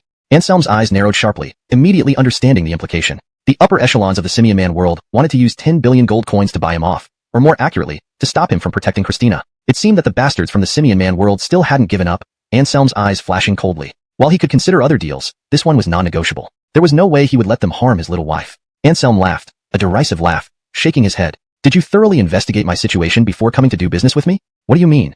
Timothy furrowed his brow, suddenly getting a very bad feeling. In fact, he felt that the Simian man world had been quite sincere, only asking for Guayi not to interfere in their matters with the Lin family, and offering 10 billion gold coins in exchange. Anyone would find it impossible to refuse such an offer. After all, this wasn't Simanaxia currency, but genuine gold coins, an astronomical sum of money. Would you have me give up protecting my little wife for 10 billion gold coins? Should I call you naive or foolish?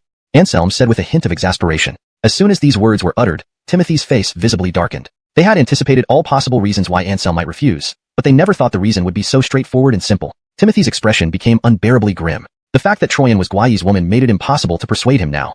It's just a woman. If you agree to our request, we can offer you 10 billion gold coins and promise not to hold a grudge over your killing of Jack and Keegan. What do you say? Timothy said in a heavy voice. Though he had already given up hope, he wanted to make one last attempt before turning hostile. Maybe Guayi was indifferent to Troyan. But reality proved that Timothy was wrong. Anselm was not that kind of person. He loved each of his women deeply and could not easily abandon them or turn a blind eye when killers targeted them. You won't hold a grudge over my killing of Jack and Keegan? Anselm looked puzzled. He wondered where their confidence came from. Apart from the overlord of the Simian man world, even those 2 divine kings didn't bother unrestricted, giving him no room for survival. Chapter 288. Not a murderer but a hero. This is a busy downtown area with hundreds of eyes watching. If you kill me, you'll get yourself into trouble too. The Timothy said through gritted teeth. He still felt there was hope for salvation. A sneer curled at the corner of Anselm's mouth as he coldly said, killing you would be troublesome? You're overestimating yourself. With that, Anselm punched straight at him, not caring about the surroundings at all. You're insane. The Timothy's face drastically changed. Shock and anger surged within him as he stared at Anselm. Seeing Anselm's fist flying toward him, he immediately took defensive measures, thinking to resist using these ordinary people around him. But reality was brutal. The late-stage world-class killer, Timothy, was an unparalleled powerhouse anywhere else, but in front of Anselm, he seemed like paper. Just a single slap sent him flying out, breaking who knows how many bones in his body. The Timothy fell heavily on the ground, spitting blood profusely, and regretted it deeply. Had he known Anselm was so unrestricted, he would have never come to this city of Jinling no matter what. However, now it was too late to regret. Anselm had already taken steps towards him. Do you have any last words? Anselm wore a cruel smile as he stepped forward and grabbed the Timothy's neck. I. The Timothy's face turned truer than pearls. Have you ever seen a villain as handsome as me? Anselm asked with a mischievous smile. The heirly blinked, then quickly shook her head. No, I haven't. That settles it. The one I killed was a top-notch villain, responsible for the deaths of countless Chinese people. By killing him, I saved the public from harm, Anselm said seriously. Then wait here, the police will be here soon. Adden waved his phone, clearly having already called the police station. The police were en route. Shrugging, Anselm remained calm, smiling and saying, no problem. After a moment's thought, Anselm also called Pearl, asking her to contact Chief Du at the police station to avoid the arriving police mistaking him for the murderer and arresting him. A rather embarrassing situation. You eliminated the Timothy. When?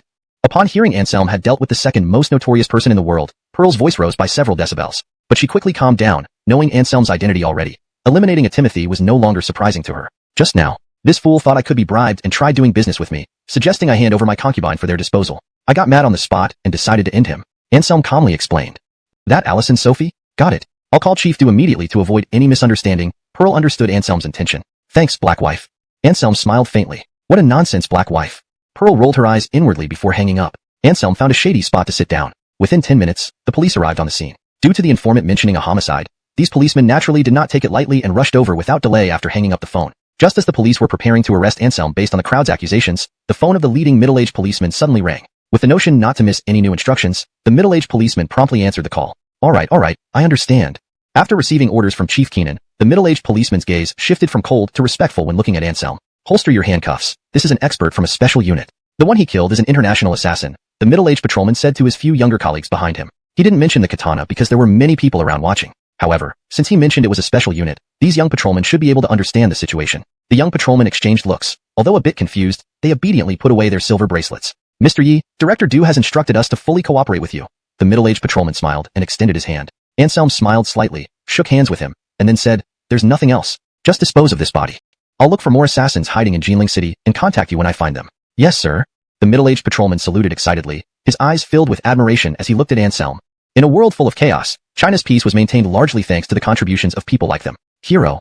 The word slipped out of the middle-aged patrolman's mouth unconsciously. As Anselm walked away, the middle-aged patrolman snapped back to reality. With a smile, he turned to the surrounding crowd and explained, stop guessing. After careful verification, this dead foreigner is indeed a member of the notorious international assassination organization. Hearing this, the people who had doubts immediately quieted down. Since even the patrolman said so, any lingering questions had to be swallowed. But such skeptics were few.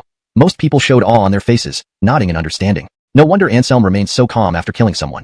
He was actually a great hero who eliminated evil, not a ruthless killer. The middle-aged patrolman smiled. Wuda's Chinese civilians were wise and not as stubborn as those educated under the joyful education system abroad. After loading Timothy's body into the vehicle, the middle-aged patrolman and his colleagues headed for the crematorium. With the identity and cause of death confirmed, they had no need to keep the body around, and it could be directly cremated. However, shortly after Anselm and the patrolman left, a Yonatan appeared.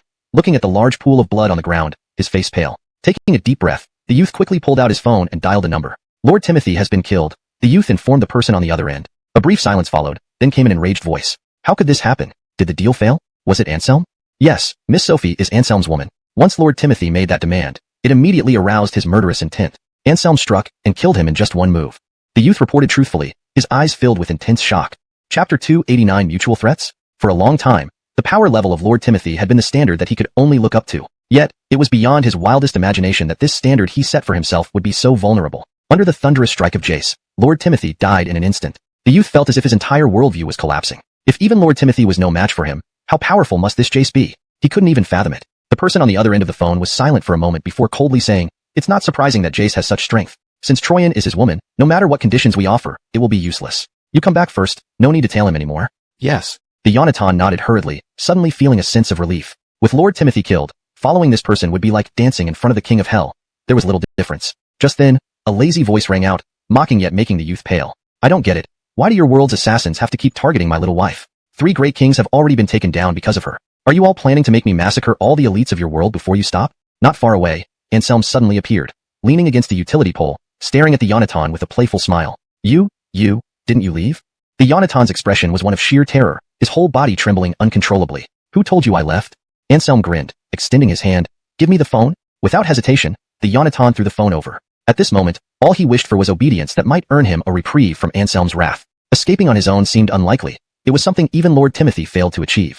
Anselm caught the phone, seeing that the call hadn't been disconnected. He spoke directly into the receiver. Listen up, dumbass on the other side. Troyan is my little wife and under my protection. Anyone who dares touch her will be finished. If you know what's good for you, get out of Jinling City now, or else, don't blame me when I cleanse your entire world from this city. Hearing Anselm's words, the person on the other end instantly flew into a rage, roaring uncontrollably, Jace, you're too cocky. Do you really think nobody can handle you? Anselm wasn't in the mood for a verbal sparring match. With a sneer, he replied, remember what I said. I'm giving you an hour to decide. After that, I'll begin a massive cleanup in Jinling City. None of your people will survive if they stay here. Don't think just because you're the descendant of Fernan that you'll fare well going against us, Jace. The voice screamed hysterically. That the caller knew his background slightly surprised Anselm. But such threats were inconsequential to Anselm. Well, let's see who doesn't fare well, Anselm responded, then crushed the phone in his hand, his lips curling into a disdainful smile. Simeon Man World, aside from their unseen ruler whom he respected, posed no real threat to him. Glancing at the youth, Anselm flicked his finger. A bloody hole appeared between the youth's eyebrows, causing his body to jolt violently. His eyes lost their life almost immediately. After calling Rosella, Anselm quickly obtained the intelligence he needed. Due to the emergence of the magic relic, various powerhouses had gathered in Jinling City. Simeon Man World's assassins had also slipped in, taking advantage of the chaos. Now, there were no fewer assassins of Simeon Man World in Jinling City than when Anselm had destroyed Keegan.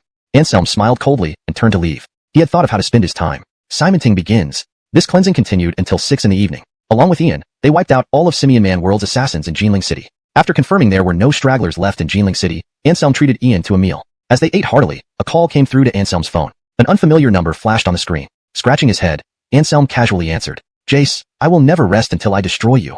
A voice on the other end roared furiously. It was the same high-ranking official from Simian Man World he'd spoken with earlier. He was absolutely enraged. In just one afternoon, not only did he lose Lord Timothy, but their stronghold in Jinling City was also destroyed. Woody Rover, if he remembered correctly, this was already the second time. Losing so many hands in Jinling City hurt even Simian Man World, which usually operated above reproach. Want to have a never-ending feud with me? You don't deserve it. If you don't want Simonmanity World to be erased from the Blue Star, behave yourselves and stop provoking me and my little wife.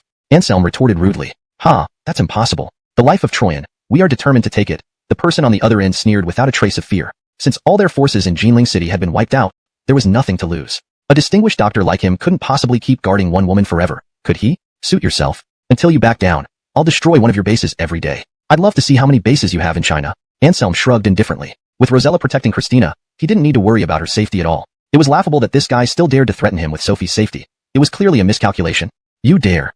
Hearing Anselm's words, the person on the other end immediately lost his cool. Not to mention the entire country, just around Jinling City, they had numerous bases. If Dr. Ghost really targeted them, eliminating one base per day, even if he were the head of the 8 great Simian Man Kings, Evil Dragon, he wouldn't survive long under the mighty ruler. What can I do? Isn't Simonmanity World touted as the world's top assassination agency? With so many members, helping eliminate some of them could save you money. Anselm chuckled lightly. Though his tone was casual, the threat was clear. No need to thank me, just call me Lei Feng. Anselm took a bite of his dish, utterly nonchalant. My mother *****. Clearly exasperated by Anselm's remarks, the caller resorted to swearing. Dr. Ghost, if you dare do this, your few early friends will surely die. I don't believe you can protect all of them alone. The man cackled chillingly, coming up with this idea. Anselm's face instantly turned cold, radiating an eerie chill. As his aura spread, the temperature in the room seemed to drop to freezing point. Seeing Anselm's menacing expression, even the skilled Woodyham felt a shiver down his spine. What happened? Woodyham asked, involuntarily shivering. Somebody is looking for death, daring to threaten me using my women. Ha! Anselm sneered. Though he didn't specify what was happening, Woodyham read between the lines and inferred the situation based on their earlier actions. Daring to use the safety of your sisters-in-law to threaten you. These assassins have big guts. Their good days are over. Master, where should we start first? Woodyham said with murderous intent. Guangling City. But no rush. Let me call Cosmo and have you two go together. Anselm replied. He pulled out his phone, dialed Cosmo, and explained the situation. Chapter 290. Escape first. What? Are these trash looking for death? Rest assured, starting tomorrow morning, not a single assassin from the Simian Man World will be seen in Guangling City. Cosmo said coldly, evident anger laced in his voice. After you finish eating, join up with Cosmo, then together you will head to Guangling City and wipe out those assassins from the Simian Man World for me. Anselm added after disconnecting the call to Woodyham.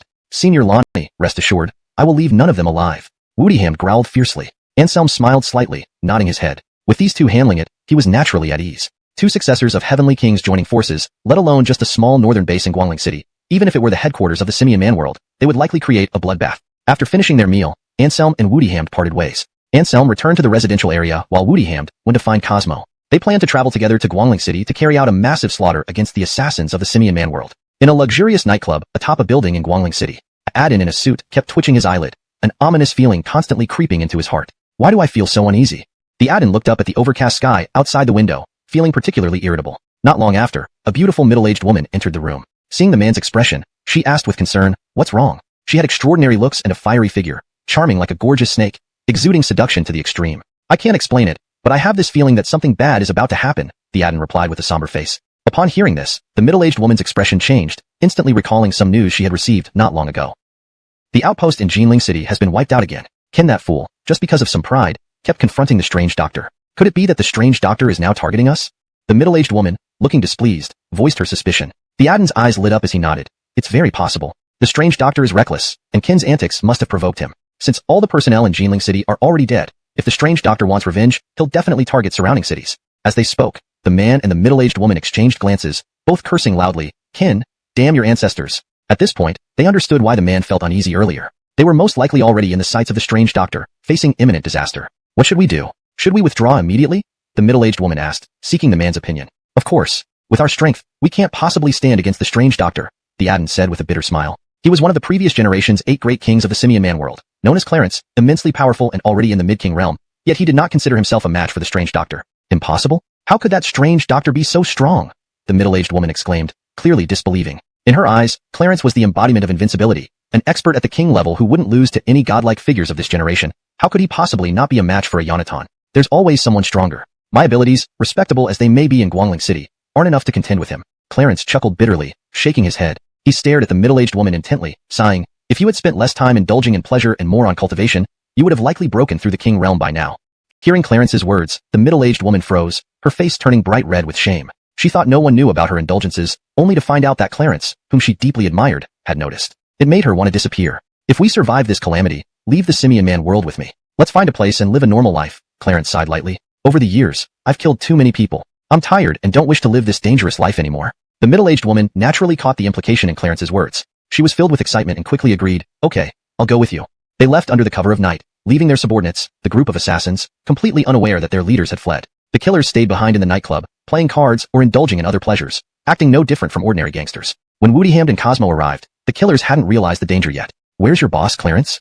Cosmo burst into the nightclub, grabbing a blonde-haired man and demanding. The Yonatan appeared to be a delinquent, but in reality, he was a killer of the second-class realm, with no fewer than 10 lives on his hands. What Clarence? I have no idea what you're talking about, the blonde youth said, a flash of panic in his eyes. He was clever enough to pretend he had never heard of this name. But how could Woodyham and Cosmo believe him? Not only had they obtained the most reliable intelligence, but it was also obvious from the blonde youth's reaction that he was lying. Unwilling to talk? Then you've outlived your usefulness, Cosmo smiled coldly. A flash of white light passed by, and before anyone could see how Cosmo moved, the blonde youth's head soared into the air, separating from his body.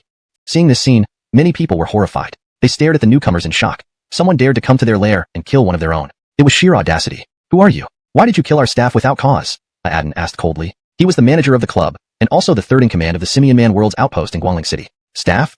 A mocking smile appeared on Cosmo's lips. Are they not killers of the Simian Man World? Upon hearing this, the Aden and the few young men beside him changed color. Who exactly are you? Knowing our identity, you still dare to come here to kill. Aren't you afraid that your families will suffer as well? The Aden's voice was chilling. Though he spoke these words, he lacked confidence inside. He knew that for the other party to dare attack them knowing their identity, they must be powerful and influential, far beyond what they could handle. Therefore, his only option was to stall for time while trying both threats and pleas, waiting for Clarence to arrive. To threaten us even when death is imminent. Indeed you have some guts. Woodyham's eyes flashed with a fierce glow. You don't need to know who we are. Just know that we've come today to wipe you all out. Compared to Woodyham's menacing aura, Cosmo's tone was much calmer. Woody Rover. He exuded an aloof demeanor, completely free of hostility, as if he wasn't here to kill. Let's talk this through. Once our boss arrives, he'll give you a satisfactory explanation, the Aden said, fear written all over his face. Facing these two youths, he felt like an ant facing a giant. Give you 1 minute to bring down your boss, Cosmo said coldly. He stood with his hands behind his back, the long sword already sheathed. Dealing with these trash didn't warrant drawing his sword. Trembling, the Aden dialed Clarence, but as the phone gave the busy signal, his face turned ghastly pale. Chapter 291. Pulling up the weeds by the roots. Can't get through? Cosmo sneered. Looks like your boss knew we were coming and fled early. Cosmo's words were like a bomb dropped into still waters, stirring up all the assassins, or rather, waiters present. It's impossible. The boss isn't that kind of person. Don't try to sow discord. Since you dared to kill here, you must be prepared to pay the price. They glared at Ian and Cosmo, wishing they could tear these two apart instantly. Insects, Ian spat out coldly. Though he was a monk, his ruthlessness surpassed that of the assassins. Without Cosmo even making a move, Ian had already rushed forward and killed 3 top-notch assassins. The onlookers were still watching when they realized people were dead. Terror gripped their hearts, leading them to shriek in fear and run for the exit. Cosmo and Ian naturally paid no mind to these fleeing commoners, but intercepted any assassin trying to escape in the crowd immediately. Soon, only the Aden and his group of waiters remained. What do you want? The Aden gritted through his teeth. Simple, your lives. Cosmo chuckled lightly in response. Having said that, he charged forward without unsheathing his sword, instead using his fists to begin a bloody massacre. Ian did not fall behind. He targeted the Aden and attacked. Within less than 2 minutes, everyone here lay dead without exception. Why don't you check the other floors for any remnants? I'll report to the boss that Maximus escaped. Cosmo turned to Ian. Sure, I haven't had enough killing yet. Ian nodded and left. Cosmo dialed Anselm's phone number and reported the situation. Maximus escaped? How did he know I'd strike? Did someone leak the information? Upon hearing the report, Anselm looked puzzled. Not sure yet. Should we chase him? Cosmo asked. After a brief silence, Anselm replied with determination, yes. Though Maximus is well regarded in the assassin world, since we've made our move, we must ensure it's thorough. Understood, boss. We'll find Maximus, Cosmo promised. He hung up just as Ian returned, blood-soaked, indicating he had been involved in another slaughter. A bunch of fools, thinking hiding in the basement would help. Do they think I can't predict such moves? Ian scoffed. Cosmo nodded and relayed Anselm's order to Ian. Boss wants us to find Maximus and finish this off, but we have no clue where he went. It's all up to you. Leave it to me, Ian responded confidently. While his predictive abilities might not match Fa Daryang's, few below the Esme deity level could evade his predictions, at least not anyone under the caliber of Juecheng Tianu. They left the clubhouse and began tracking according to his prediction. The stronghold in Guangling City was now destroyed, with all assassins except Maximus eliminated. In Jinling City, Maximus brought along Ainsley, the middle-aged beauty, to the Hongxing New district near Anselm's house. As they approached the neighborhood, Ainsley couldn't help but ask, Yulong, why did you bring me to Jinling City? Isn't this the territory of that strange doctor? Yes, but have you heard of the darkness under the lamp? The most dangerous place can be the safest. With the entire force in Guangling City wiped out, unless we leave the country, we're not safe anywhere from the strange doctor's pursuit. Only by escaping to Jinling City, haha, he won't expect us to hide right under his nose. I see, Yulong, you are so smart. Hee. Ainsley's eyes sparkled as she giggled. Good to know. What are you doing, you little minx? Feeling something pinched, Maximus drew a sharp breath. Ainsley gave Maximus a coquettish look and nodded. I want to, Maximus. In the next moment, Maximus's eyes widened as Ainsley knelt down. At first, Maximus was still somewhat cautious, restrained by the fear that someone might see them at the entrance of the neighborhood. But as an extreme sense of comfort washed over him, he couldn't care less anymore. Under the dim streetlights, the two were in a ridiculous position, one in front and one behind, making for an utterly absurd scene. Cough. A light cough startled the two who were engaged in their activity. Who's there? Maximus barked, his expression instantly turning wary. He stopped Ainsley and stared in the direction of the voice, but only saw a vague silhouette. Realizing what had happened, Ainsley glared at the figure with intense anger and shouted, Late at night, instead of sleeping at home, you come out looking for death. The sudden appearance disrupted their moment, leaving her unsatisfied and furious. People doing such things right at the neighborhood gate. Anyone passing by would think you're just a couple of dogs, the voice sounded again. Then, a figure emerged from the darkness. When they recognized who it was, Maximus and Ainsley's faces changed dramatically. They froze in place, even forgetting to put on their clothes properly. You, why are you here? Didn't you go to Guangling City? Maximus asked in shock, feeling like he had been betrayed by his own cleverness. It turned out the other party didn't have plans to slaughter in Guangling City. Instead, he had cleverly lured Maximus and Ainsley into a trap. Do you really hope I went to Guangling City? Anselm grinned sardonically. Maximus choked on his words, his face darkening as he stared at Anselm and asked, What do you really want? I don't want anything much, just to eliminate the both of you. I've been waiting for you here for a long time, Anselm replied lazily, showing no regard for them. Upon hearing this, Maximus regretted staying in Guangling City now more than ever. As if reading Maximus's thoughts, Anselm couldn't help but mock, even if you stayed in Guangling City, you wouldn't survive. You might be dead already. What do you mean? A chill ran down Maximus's spine, a premonition of something terrible forming in his mind. Although I didn't go to Guangling City, my two junior brothers did. One is the disciple of Walter Fa, and the other is the successor of Sword Enthusiast. Taking out your base in Guangling City should be a piece of cake for them, Anselm said with a smile. Hearing this, Maximus and Ainsley were dumbfounded. They remembered that the strange doctor was also a disciple of the Tianwang lineage. And as the successor of Braden, the leader among the four great Tianwangs, the strange doctor had absolute authority over the other three Tianwang successors. No wonder the strange doctor was here. With two Tianwang successors as underlings, why would he need to personally visit Guangling City? Chapter 292 An opportunity for you. Both were drenched in sweat, finally realizing how terrifying this city of Jinling was. With the four great kings' successors gathered here, it's not surprising that the undead were killed and the Jinling base destroyed. It was infuriating that the chaos caused by that evil dragon now had to be shouldered by them. Just then, Maximus suddenly trembled all over, as if he had just thought of something. He cast a panicked gaze around him. What are you looking at? Are you choosing your own feng shui treasure spot to die? Anselm smirked. Why did Raphael and Ayush's descendants go to our Guangling City? That means two of the four great kings' successors remain in dead. If you don't pull out the roots, the weeds will grow again when spring breeze blows. Personally, I prefer complete extermination, especially for killers like you who have the blood of innocent civilians on your hands.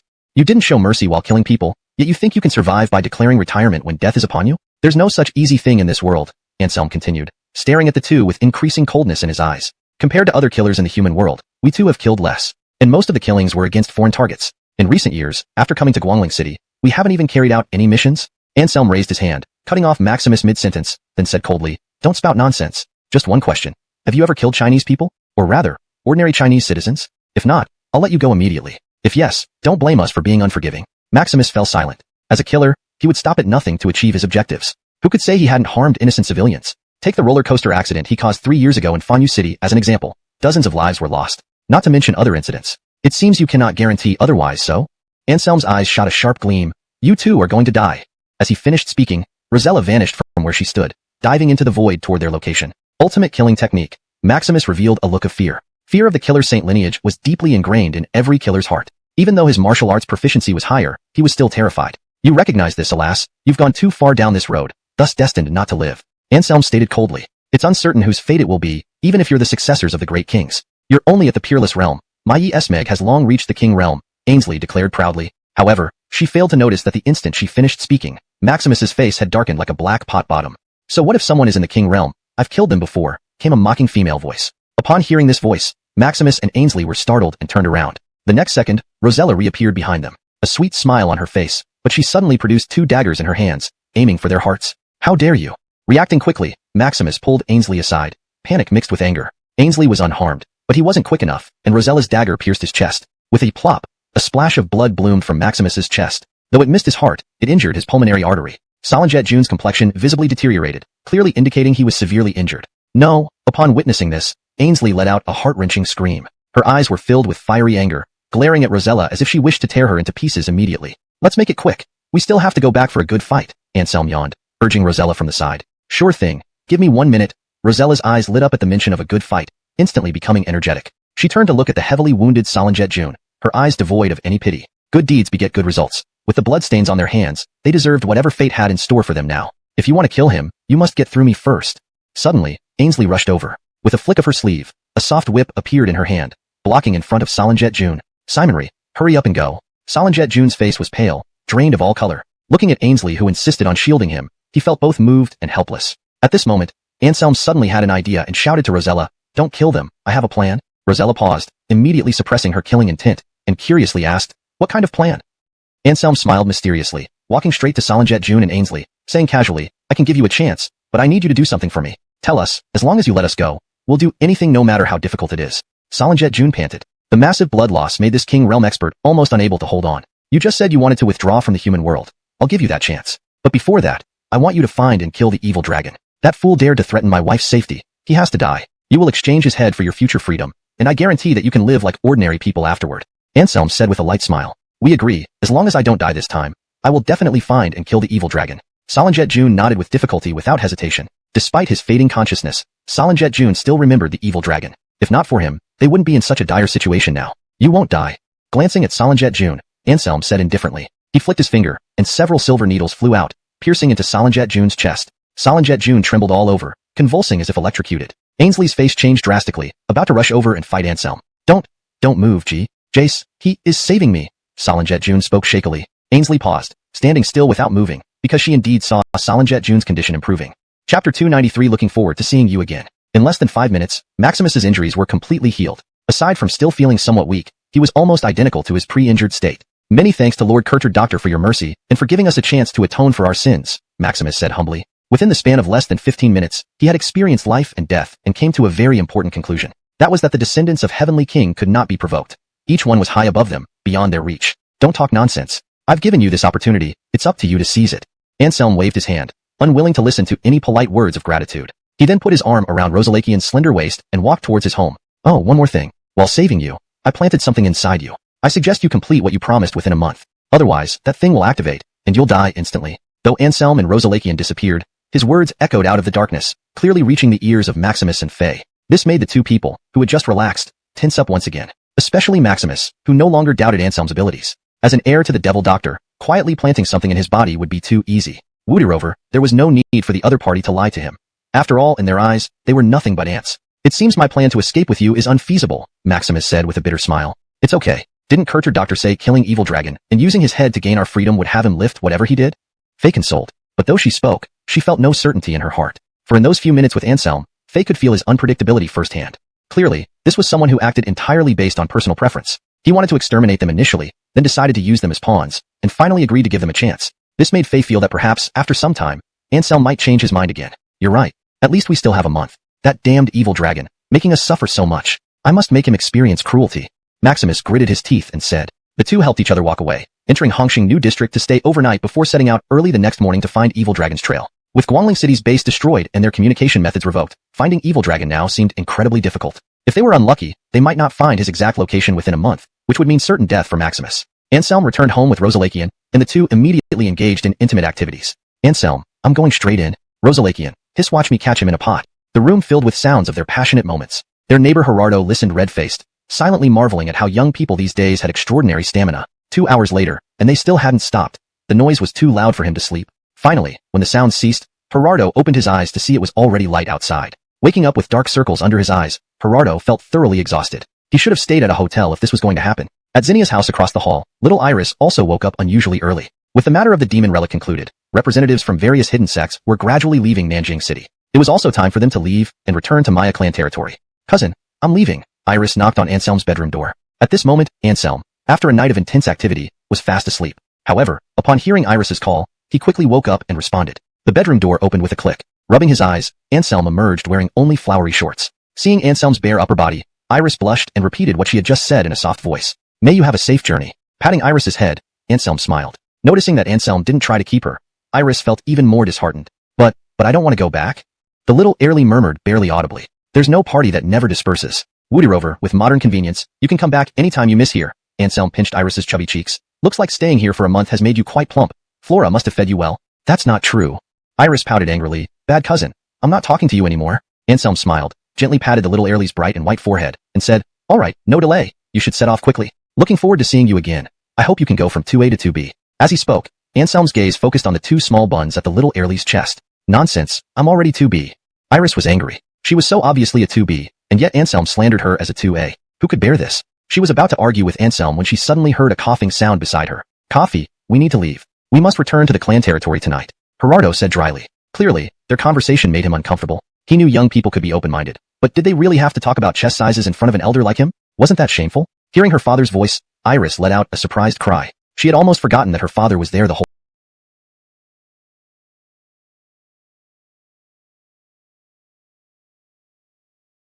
time. The situation truly left her red-faced.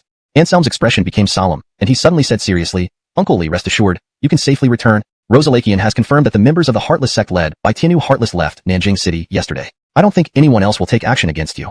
Good. Thank you for taking care of you these past days. If we have the chance, we'll meet again. Gerardo smiled slightly, then beckoned to Iris, and the two of them left together. Anselm stood by the window, looking down through the glass, seeing the little Airly glancing back frequently. He couldn't help sighing, feeling a sudden emptiness in his heart. Do you feel reluctant to part? Rosalakian smiled faintly, suddenly appearing behind him and hugging his waist. Yes, a little. I have a premonition that it won't be easy for the little Airly to come out again after this trip. Anselm sighed deeply. Rosalakian was surprised. Then why did you let her go? Uncle Lee came here in person, which means something significant happened in the clan. Little Lee needs to return. Even if I feel reluctant, how can I stop her from going home? Anselm turned around, pulling Rosalakian into his arms tightly. Inhaling the fragrance of Rosalakian, Anselm suddenly laughed, and a certain part of him started stirring again. It's the perfect time for morning exercise. Shall we continue? Anselm began groping. Nary people. 100 years of passing time was merely a segment of their lives, and as their power increased, their lifespans would also extend. It was said that one could live up to 1,000 years upon reaching the pinnacle, leaving them with plenty of time ahead. Anselm, I just received a notification from the higher-ups that Worldly Affairs base in Guangling City has been wiped out. Was it your doing? Pearl suddenly asked in a grave voice. Turning his head to look at her, Anselm first nodded, then shook his head. Well, did you do it or not? Why are you nodding and shaking your head? Pearl glared at Anselm and said in an unhappy tone. Anselm smiled and replied, you can say so, but I didn't do it myself. I sent Woodyhamd and Cosmo to take care of it in Guangling City, wiping them all out. Upon hearing his words, Pearl couldn't help but laugh bitterly and complained somewhat. Oh, you? Acting too rashly. Did you know that the base of Worldly Affairs in Guangling was a top-tier club? It usually gets a lot of customers. Even though we uncovered its location, we've never had the chance to make a move, fearing social unrest. But you went and wiped it out overnight. Over 30 people, all killed. Why should I be nice when that damn Zhalong used your safety to threaten me? Not wiping out all of their bases in East China Plain already counts as lenient. Anselm coldly snorted. Rubbing her temples, Pearl said with some distress, I'm not Blisha. Why? Alicia's face showed a hint of displeasure. Survival of the fittest is an eternal law on Earth and throughout the universe. For ordinary people, slaughter seems distant, but for us, it's a daily theme we must confront, Anselm said earnestly. Exactly, talking won't stop bullying. Only strength can prevent being targeted. Though Anselm kills, he only eliminates enemies and bad guys, which benefits the country and its people, Pearl agreed, looking at Anselm with admiration and respect shining in her eyes. What exactly is your identity? Alicia narrowed her brows. Pearl smiled faintly and answered for Anselm, he is a soldier like me, dealing with supernatural events. In that circle, there's no such thing as right or wrong. Only strength matters. Taking a deep look at Anselm, Alicia suddenly sighed and shook her head slightly, saying, so that's how it is. Then I take back what I said just now. However, you must remember one thing. When you act in the future, ensure your safety to the greatest extent. I don't want to lose either of you.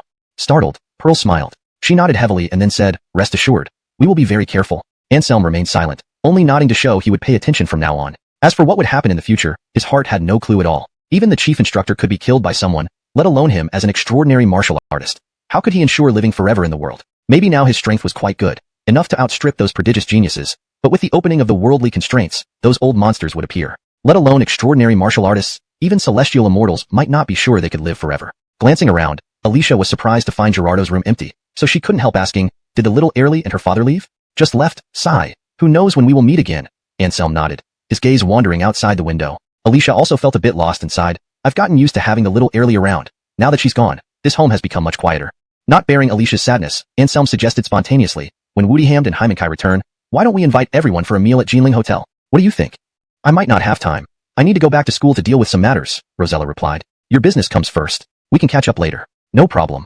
Anselm smiled faintly. Rosella nodded, bade farewell to Lynette and Pearl, and then left. An hour later, Woody Hamd and Cosmo returned home, looking utterly exhausted. It was clear they had been busy all night, consuming quite a lot of energy. Without resting, Cosmo blurted out, "Boss, that Yigun and Faye sure knew how to hide," in unison. "All right, 3 meals then." Then, Ian turned to look at Lynette and Pearl, asking, "Are the two of you joining us for dinner today?"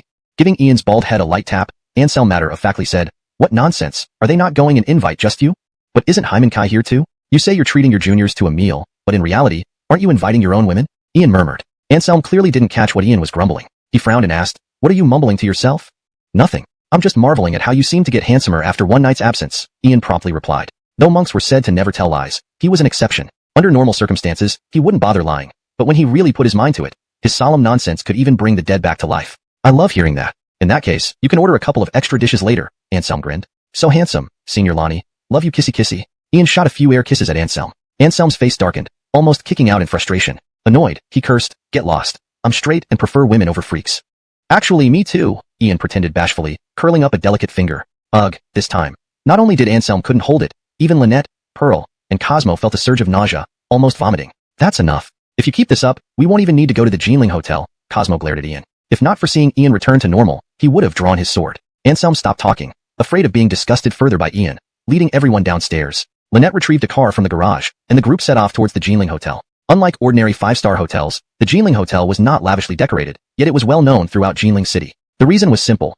This hotel had stood for 120 years since its opening. One could say it bore witness to Jinling City's rise and fall over these many decades, becoming a city legend. Entering the hotel, Anselm and his group booked a large private dining room. Just as they were led by the waiter to enter the room and place their orders, a loud slap came from an adjacent room. Then, a thunderous roar filled the air, full of arrogant defiance and audacity. Frowning slightly, Anselm suddenly stopped. "What's wrong?" Lynette asked. Without answering, Anselm instead looked at Pearl. "Doesn't this voice sound familiar to you?"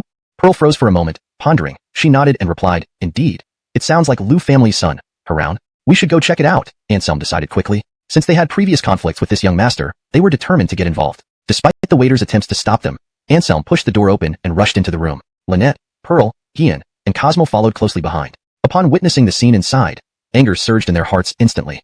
Inside the cramped room, a group of Airlies were kneeling on the ground, their hair disheveled, white skin bruised, clearly beaten savagely. Not far from them, a Airlie was covering her face, glaring resentfully at several youths nearby. The lead youth was handsome, but now, there was a terrifying grimace on his face. "Haroun, what are you doing?" Pearl demanded angrily, stepping forward to shield the standing Airlie behind her. "Why are you here, Pearl?" Seeing Pearl appear, Haroun showed no sign of panic. Instead, he seemed delighted. To him, these Airlies were mere playthings, to be toyed with as he pleased. Therefore, instead of fearing discovery, the realization excited him, adding an adrenaline rush. "Scum, I knew you were a beast in human clothes. The gentle and elegant demeanor you showed in front of my parents was all an act." At this moment, Lynette suddenly recognized the face of the standing Airlie and exclaimed, "Student Kaylee, is that you? Teacher Jiang? Anselm?" Kaylee came back to her senses, turning her head and seeing nothing but familiar faces. Especially when she saw Anselm, she was filled with unexpected joy. "Student Kaylee, what exactly is going on here?" Anselm frowned and asked. Before Kaylee could respond, Haroun laughed smugly. "What else? Didn't you see? These Airlies are all class beauties, dream goddesses in others' eyes, but here they are just trash, fit only to be my slaves." "Noisy." Anselm glanced at him and slapped him straight away. Smack. Haroun was sent flying by the slap, landing heavily on a 4-legged table nearby. "If you have any grievances, I will do justice for you," Anselm softly said to Kaylee. Having been classmates and a student of Lynette, both sentimentally and logically, Anselm couldn't ignore this situation. Taking a glance at Haroun, Kaylee recounted the whole story right then and there. Upon hearing that Haroun and his rich second-generation friends randomly came here to insult them, Pearl's eyebrows rose in fury. She directly stepped towards those rich young men, kicking each one away. "You're crazy. How dare you hit me? Do you know how powerful our Liu family is?" Haroun roared through clenched teeth. Pearl gave a derisive cold laugh and couldn't help shaking her head. "Haroun, do you really think your family has become untouchable after swallowing a few of the Alvis family's businesses? Do you know why the Alvis family fell? With your arrogant attitude, aren't you causing the young men to scream in agony?" It was clear that Woody Hamd and Cosmo did not hold back at all. They had followed Anselm's instructions and indeed broke all their legs. "You're finished. This restaurant now belongs to our Liu family. My cousin is upstairs entertaining important guests. Once he arrives, you will all die."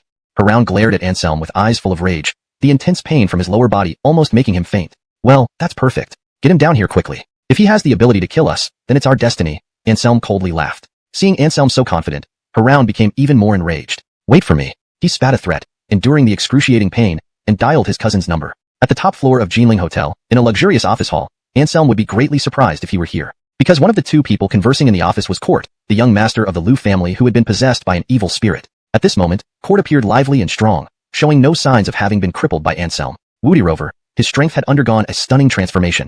His aura was condensed, reaching the initial stage of a supreme martial artist. Ding-ling. The phone rang. Seeing it was a call from his cousin, Court impatiently answered. Hearing Haroun's crying complaint and the screams of the other rich young men made Court's expression change slightly. However, after hearing Haroun clearly, Court remained silent, simply replying with a calm, "Wait," before hanging up. "Another matter to handle?" The other Yonatan smiled.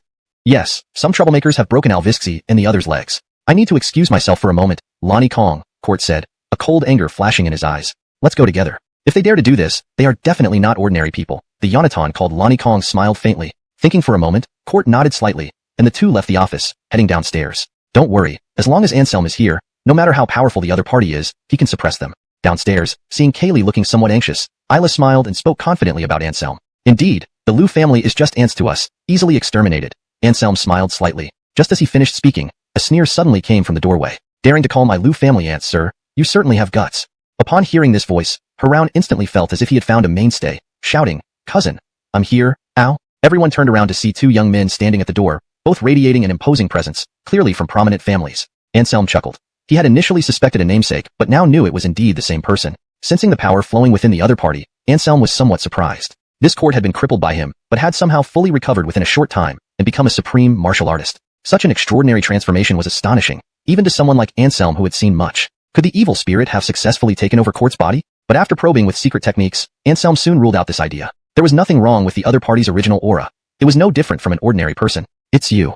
When he saw Anselm, Court truly felt red-hot hatred toward this enemy he had met before. Back then, Anselm had beaten him and forced him to slap himself publicly.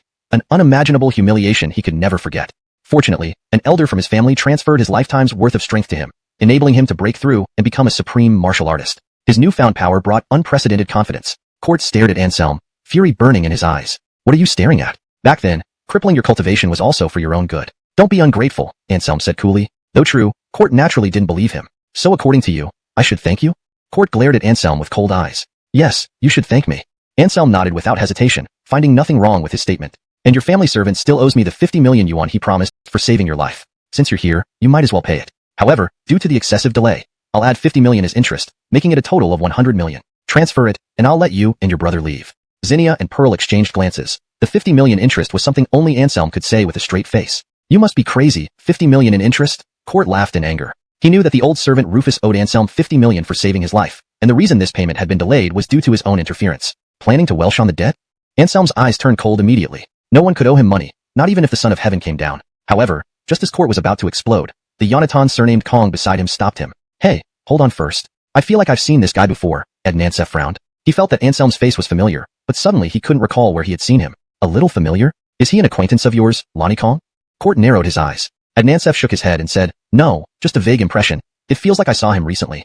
At this moment, Anselm suddenly grinned, revealing a set of perfectly aligned, snow-white teeth, and said in an elderly tone, "The young descendants of the Kong family from Qilu, it seems your clan elders have already shown my handsome Sef, who was merely a descendant of a side branch of the Kong family."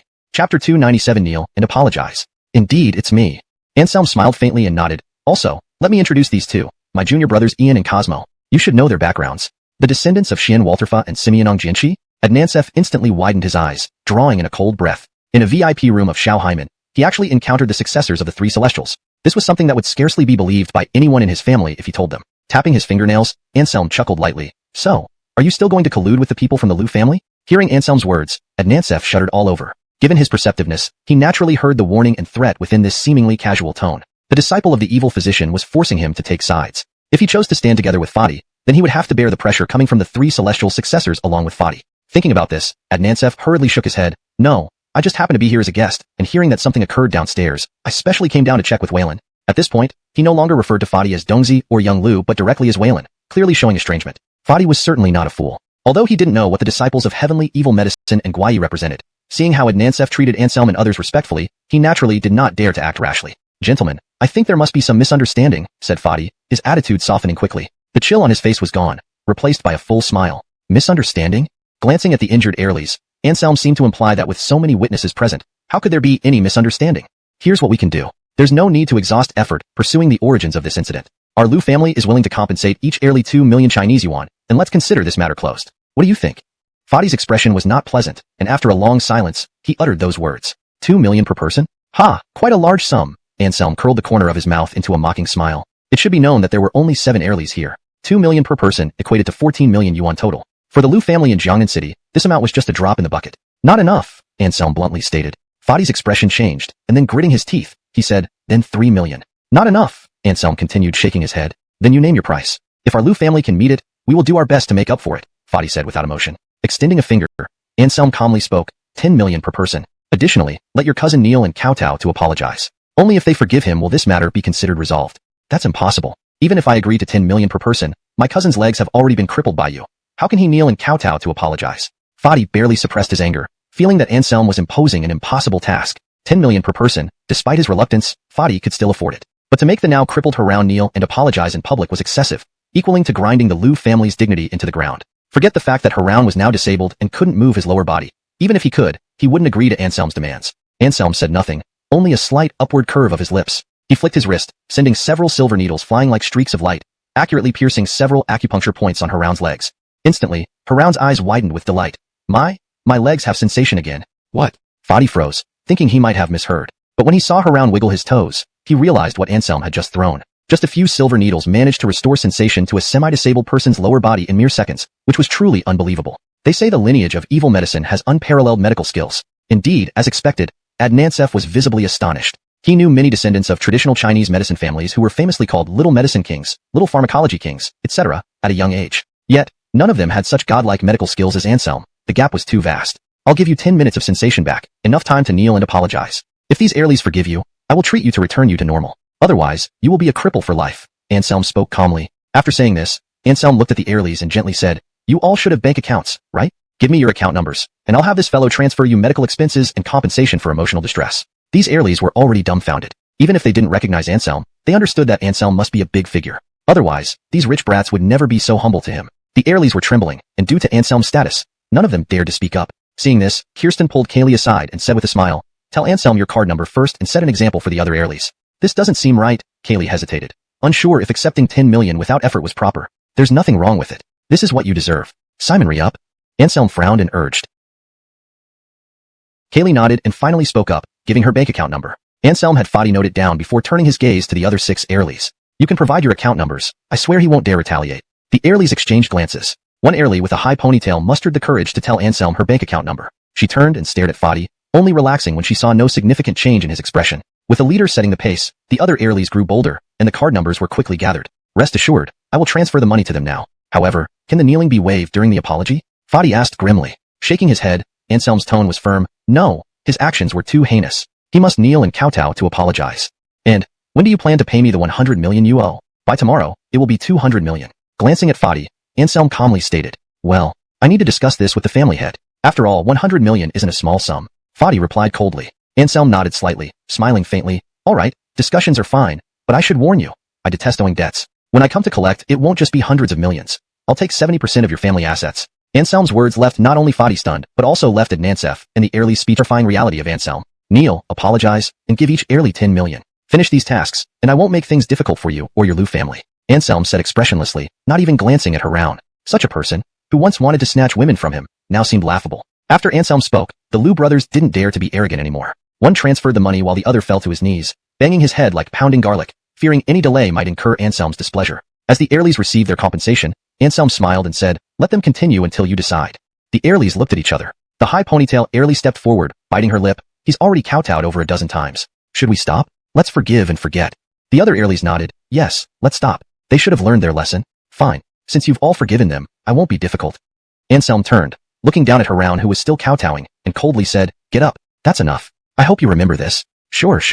Haroun wiped the cold sweat from his forehead, but his expression darkened again. Obviously, Anselm's temporary measure had worn off, and the intense pain in his lower body returned, making Fadi feel increasingly unable to bear it. Anselm showed no change in expression as he flicked out several silver needles, using the introductory technique of the Solangine heavenly needles to suppress the pain for him. He kept his word. As long as the Airlies forgave Fadi, he would help treat his leg condition. 5 minutes later, Anselm removed the needles. He glanced at the 2 Lu brothers and said, your legs are already better. But remember, don't be so outrageous next time, or else your Lu family will meet the same fate as the Alvis family. We understand. Mentioning the Alvis family, the 2 Lu brothers turned serious. Learning that Anselm was the one who obliterated the Alvis family and Gordy, Fadi now dared not harbor any thoughts of resistance. In front of Anselm, no matter how much dissatisfaction he had, he could only act submissive to avoid angering him and endangering his family. Chapter 298, Kimberly calls. Take care. Anselm cast a cold glance at Adnansef, and then led the way out of the private room. Kirsten pulled Kaylee along, bidding farewell to Pearl and the other Airlies as they left. As for Ian and Cosmo, each of them pointed a finger toward Lu Chengyang. Lu Chengyang was terrified and instinctively tried to back away. However, by the time he reacted and moved, Ian and Cosmo's fingers had already struck, hitting precisely 3 inches in front of his feet. The fierce wind slashed his toes almost to breaking point, while the specially made marble tiles exploded into powder. Seeing this scene, Court couldn't help but feel a chill run down his spine to pick up the Airlies, while Kaylee accepted Kirsten's invitation to stay and have lunch with them. Anselm naturally had no objections. He handed the menu to Kirsten, much to Ian's exasperation. Just as he expected, his senior brother was distracted by beauty, proving true that women come first, and immediately forgetting his hardworking junior brother. Is this enough? Anselm asked, taking back the menu with a frown. 6 people, 11 dishes. If they were ordinary people, it would be sufficient. But here, everyone except Kaylee had monstrous appetites. 11 dishes weren't nearly enough. Even 21 might not suffice. After all, Ian's appetite was immense, enough to match 9 people. Apparently, Anselm forgot his own considerable appetite, which wasn't much lower than Ian's. Senior brother, give me the menu. Ian, who had been restraining himself, finally burst out. Be careful, ordering too much will make it hard to finish. All leftovers will be on your head, Anselm said, eyeing him askance before handing over the menu. In Kaylee's astonished gaze, Ian selected all the meat dishes on the first page. What the heck, are you a pig?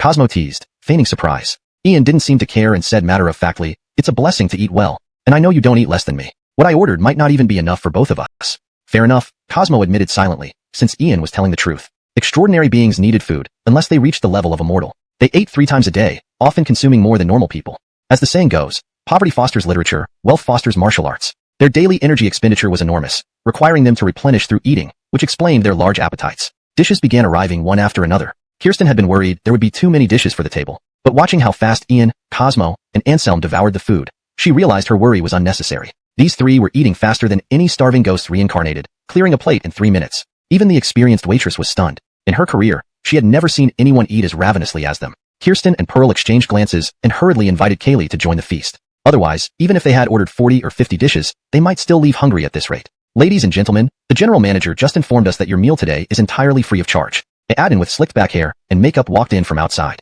Anselm waved his hand without even lifting his head, slurping noodles while speaking indistinctly. Got it, got it. You can leave now. The Adin had no choice but to leave reluctantly. Beside him, Kaylee couldn't help asking, should find a way to get this place back. It's too bad it belongs to the Liu family now.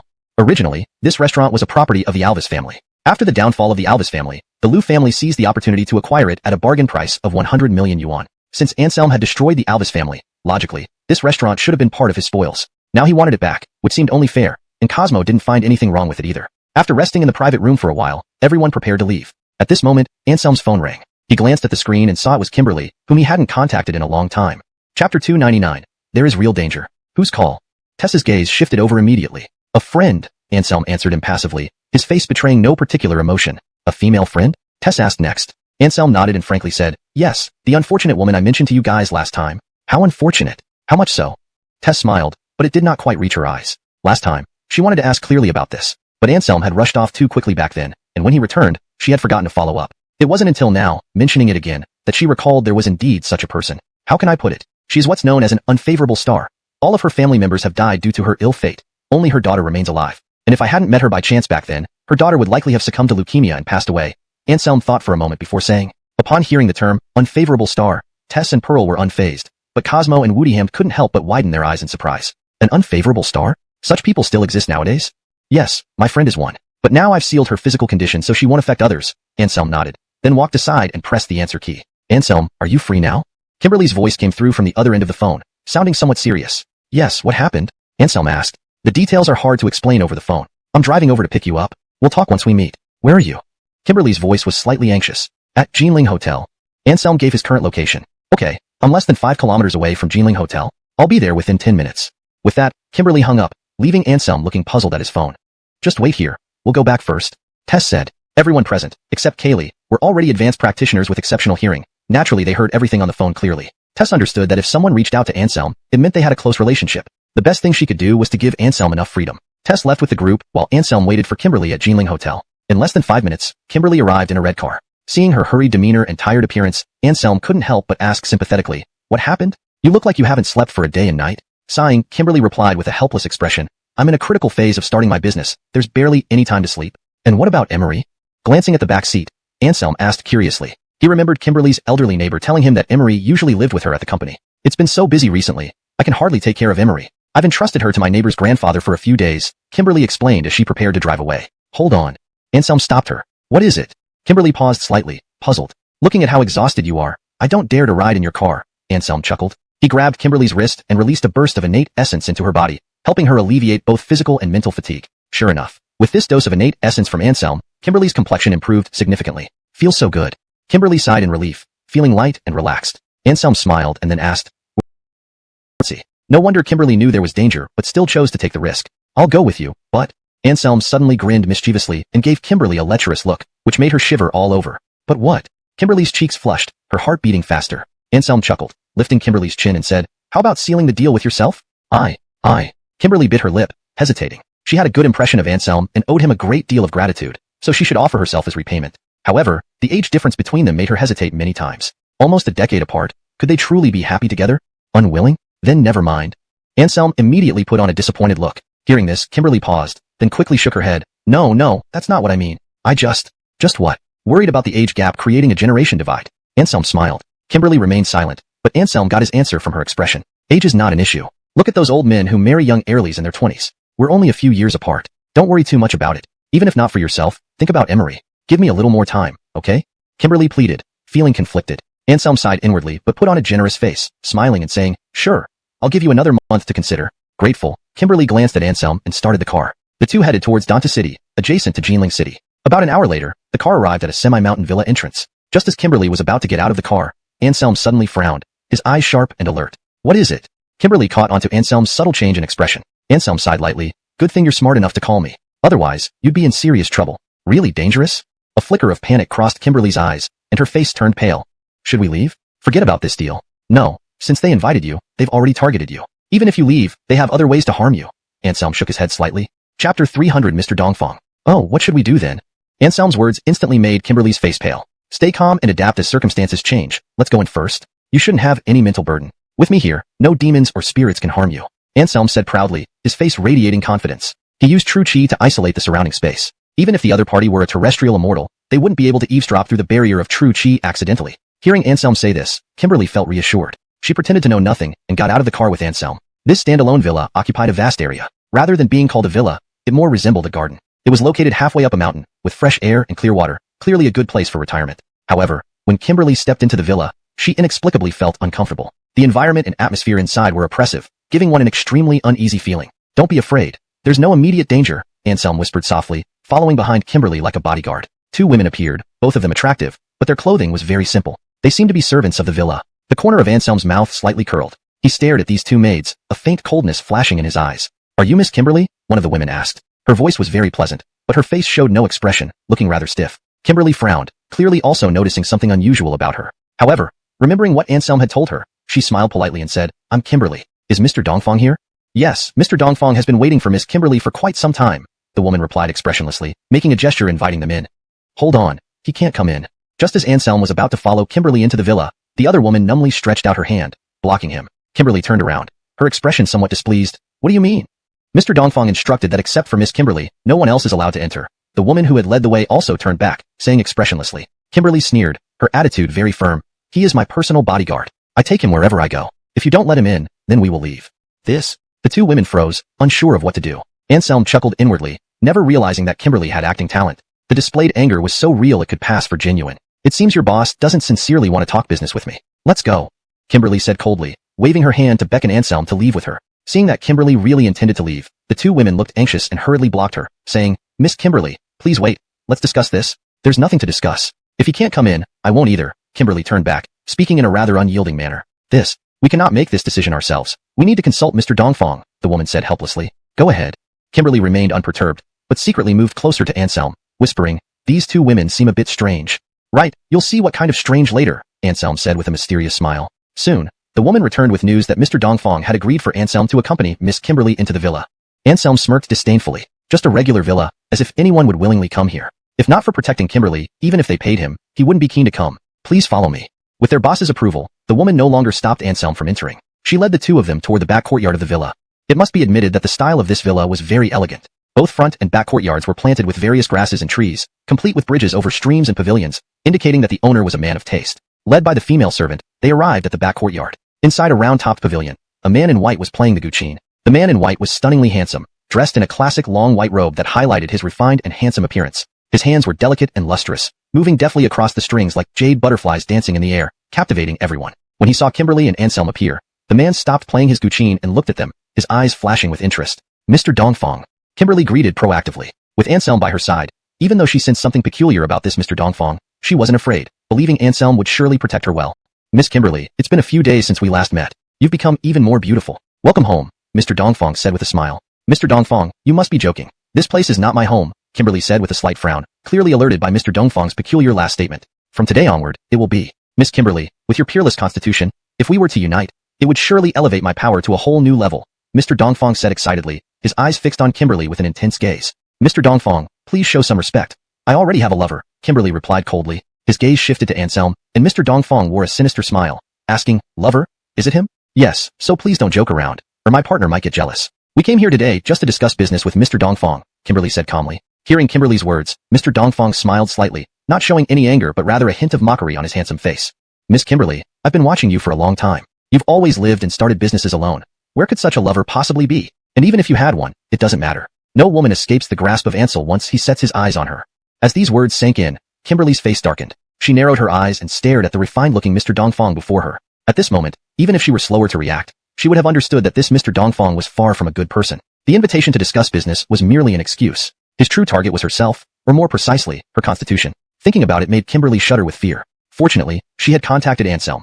Otherwise, the consequences would have been unimaginable. A faint smile appeared on Anselm's lips as he couldn't help but chuckle. He had almost forgotten the identity of his opponent until the man revealed it himself. Now there was no way Anselm wouldn't recognize him. Anselm sneered at Ansel's boasting. He claims no woman can escape his grasp? Anselm fell into reminiscence. As far as he knew, there were 3 women who had given Ansel a taste of his own medicine. Not only that, but those 3 women were all top-tier heroines who had relentlessly pursued and nearly killed him after learning his identity. After barely escaping, Ansel had hidden his name and lived in obscurity until now. Yet, Anselm hadn't expected him to resurface and target Kimberly again. Do you look down on my words?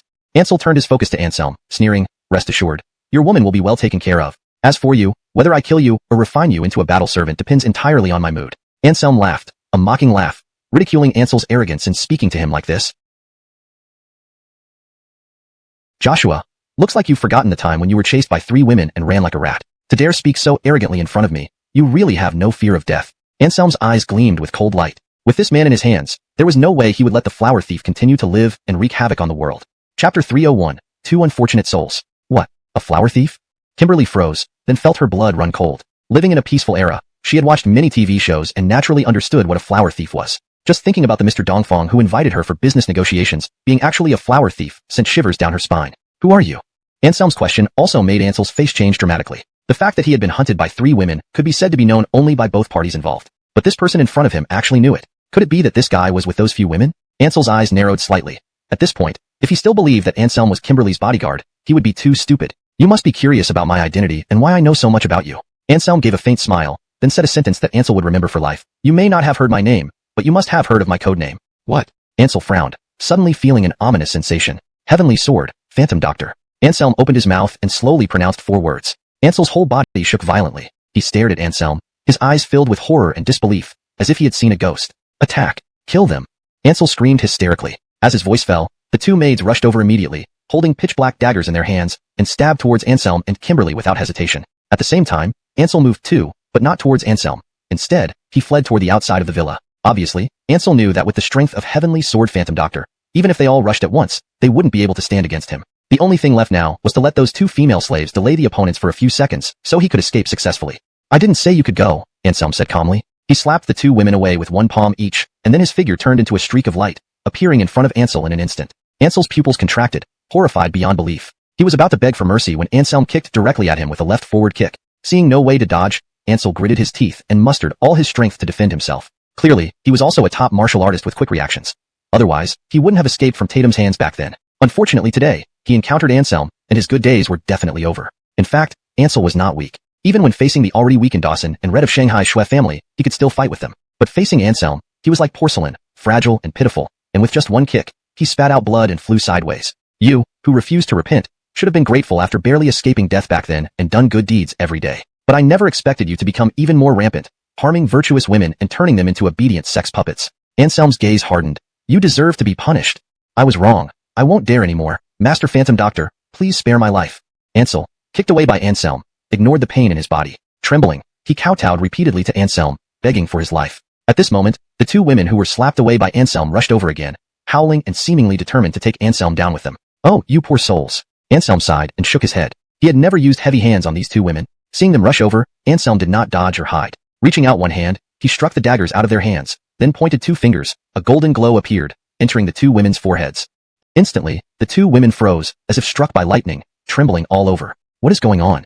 Kimberly was utterly confused, looking around and feeling her brain wasn't working fast enough. They were forcibly taken by Ansel, their minds controlled by illusion techniques. Anselm sighed. In the next moment, the two women collapsed on the ground, wailing loudly. Clearly, Anselm was right, and the two touches earlier helped release their mental shackles, allowing them to regain their sense of self. Ansel, tell me, how can I possibly spare your life? Anselm sighed softly, his expression somewhat sorrowful. Even though the two women gained powers they couldn't reach before while staying with Ansel, compared to what they lost, it was negligible. The double torture of mind and body. They might not be able to endure such pressure in the future, but a lifetime of trauma was definite. Ansel's face turned pale. He raised his hand and broke his own illusion technique.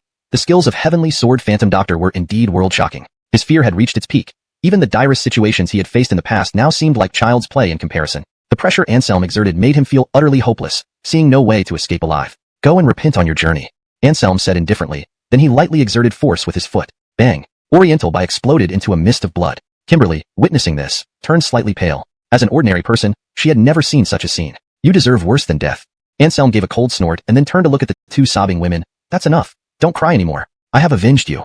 Hearing Anselm's words, the two women shuddered all over, their crying immediately stopping. They looked at each other, made up their minds, and walked toward Anselm. Thank you, sir. If you do not disdain our humble appearances, we are willing to be your slaves, one of the women said. Anselm was momentarily taken aback. Then a strange expression appeared on his face. Haimeng chosen by Oriental Bai and kept close for years, these women could not be ordinary. They were incredibly beautiful, fully matching Zinnia and the others. However, Anselm had no interest in them whatsoever. He shook his head. No need. You have your own lives. Forget everything that happened before and start anew. All of Oriental Bai's assets will belong to you. Plus, with the extraordinary powers you possess now, it can be considered a special form of compensation. Disappointment flashed across the women's faces. They understood that as damaged flowers and broken willows, it was normal for Anselm not to desire them. They should not have hoped for too much. Sir, may we know your name? The other woman asked cautiously, her eyes filled with determination. Anselm. Anselm gave his name, then left with Kimberly. After repeating Anselm's name several times, the two women resolutely knelt down in the direction Anselm had left, bowing deeply 3 times to show their gratitude. Clearly, they were profoundly grateful to Anselm. Indeed, if not for Anselm's intervention today, they might never have awakened from their nightmare. Walking out of the villa gate, Anselm and Kimberly got into the car. Anselm glanced at Kimberly and smiled faintly. I lost control just now, making things a bit bloody. Are you alright? I'm fine. That was scum, deserving of death. Kimberly shook her head slightly but firmly stated. However, though she said this, thinking about how Anselm crushed a living person with just one stomp still sent waves of fear through her. Chapter 302, Skincare Formula. Now that the matter is settled, what should we do next? Anselm asked. Massaging her temples, Kimberly said with a slight headache. Let me buy you an afternoon tea, then I'll head back to the company. This deal falling through will have quite an impact on us. Hey, I've been meaning to ask you, which field did your company venture into? Clothing or cosmetics? Anselm turned his head towards her with a faint smile. Kimberly replied while driving, neither. We are in the skincare industry. She sighed, saying, I originally thought that with sufficient startup capital, we would be as fish in water and quickly establish ourselves in the skincare market. However, things didn't go as planned. Business is like a battlefield. Our path forward is far more challenging than imagined. Anselm nodded. That's for sure. As a newcomer in business, how can you compete with the leading skincare companies? In fact, it already shows you're very smart for persisting until now without getting cheated. Hearing this, Kimberly was caught between laughing and crying. Are you complimenting me or criticizing me? Haha, of course I'm complimenting you, Anselm chuckled. From my perspective, if you want to stand firm now, you need to develop a highly effective skincare product. Otherwise, your company won't see any improvement in the coming years. Kimberly smiled bitterly, helpless. What you say, I understand, but the key problem is that our R&D team members are all newbies, lacking experience. They simply can't come up with such an effective skincare product in a short time. I have a highly effective skincare formula. Anselm's lips curled upward slightly. Kimberly froze for a moment, but then seemed to think of something, showing an expression of elation. I have several skincare formulas, like the Rejuvenation Pill and Evergreen Pill. Their effects are all very good. But bulk production remains a significant challenge, Anselm frowned. What do you mean? Kimberly felt tense. The first half of Anselm's sentence gave her hope, but the second half made her heart sink again. Some of the herbs in the formula are rare and hard to obtain. Even if we get a few dozen or even 100 plants, it won't be enough for mass production, unless... Anselm suddenly stopped speaking. Unless what? Kimberly eagerly followed up, giving Anselm a meaningful glance. Pausing at such a critical point was clearly done to frustrate her on purpose. Anselm laughed, understanding Kimberly's feelings at the moment. He no longer teased and directly said, unless we find ordinary herbs that can replace those valuable ones. That way, bulk production would be possible. However, the effectiveness might not be as good as when using the original herbs. How much worse would the effect be? Kimberly furrowed her brows. If the original formula has an effectiveness rating of 10, the modified version probably would only achieve around 6. Those big brands products, I give them 3 points tops, Anselm pondered before answering. Kimberly was overjoyed. Comparatively speaking, she instantly grasped the situation. If even the modified version could surpass those big brands, Anselm's skincare formulas were truly incredible. The car stopped at a cafe, and Kimberly eagerly pulled Anselm inside. After requesting paper and pen from the waiter, Kimberly stared brightly at Anselm. The intention behind her gaze was clear. Do you want me to write it down for you? Anselm looked peculiarly. Aren't you afraid of losing it? Shaking her hand casually, Kimberly grinned boldly. What's there to be afraid of? You're here, aren't you? If I lose it, I just call you to write another copy. Her confident demeanor made Anselm's face darken, nearly making him laugh out of frustration. Women understand this. I'm your man, not your errand boy. Anselm shook his head, looking helpless. Does it make any difference? Kimberly blinked her eyes, unusually playful. Giving her a look, Anselm felt awkward. He hadn't expected this side of Kimberly. However, since he had already acknowledged her as his woman, her affairs naturally became his too. Taking the paper and pen, Anselm swiftly wrote down numerous herb names and their respective proportions on the white sheet. Is this the original version or the modified one? Kimberly couldn't help but ask curiously. She examined the formula for a long time but couldn't make any sense of it. This is the modified version of the evergreen pill. It can effectively slow down aging. With continuous use, one could maintain a youthful appearance like 28 even at 40. Anselm's words immediately lit up Kimberly's eyes. However, before Kimberly's joy lasted long, Anselm suddenly turned serious and said, But I have to remind you, a man without virtue harbors no guilt, but a man with precious jade invites disaster. This formula is extremely effective. Once the product is mass-produced and released, many people will be envious. If you mishandle the situation, you might face catastrophic consequences. I'm not afraid. With you as my backup, I don't believe anyone would dare provoke me. Kimberly smiled slightly. This clearly startled Anselm for a moment, but then he smiled, shaking his head and saying, You shouldn't say that. I can't always be by your side to protect you. If someone goes insane and sends an assassin after you, you wouldn't last until I come to rescue you. Then what should we do? Kimberly's expression changed slightly. She wasn't worried about her own safety, but was concerned about those people harming Ariana. Capitalists with wealth on their minds know nothing of shame. For profit, they would stop at nothing and could even resort to kidnapping and threats. Anselm thought for a while and then said suddenly, Last time I examined Ariana's bones, I found she had a remarkable physique, making her a 1 in 10,000 martial arts prodigy. I want to take her with me for a while to train. Once her strength improves, I'll send her back to protect you.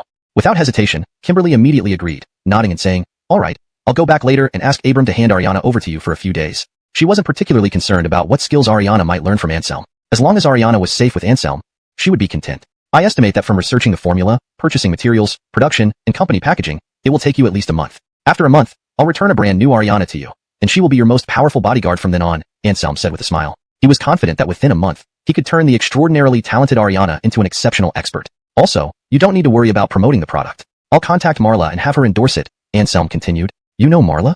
Kimberly opened her mouth wide, looking at him as if he were an extraterrestrial visitor. Yes, I know her. My relationship with Ching is very close, Anselm chuckled. Kimberly paused, then stammered. You're not telling me that Marla is one of your women, are you? Snapping his fingers, Anselm grinned proudly. Congratulations, you guessed right. In the future, you and Ching will be family, so there's no need for you to feel any pressure when finding her to endorse it. Damn. Even the composed Kimberly couldn't help but let out a swear word. This news was truly astonishing.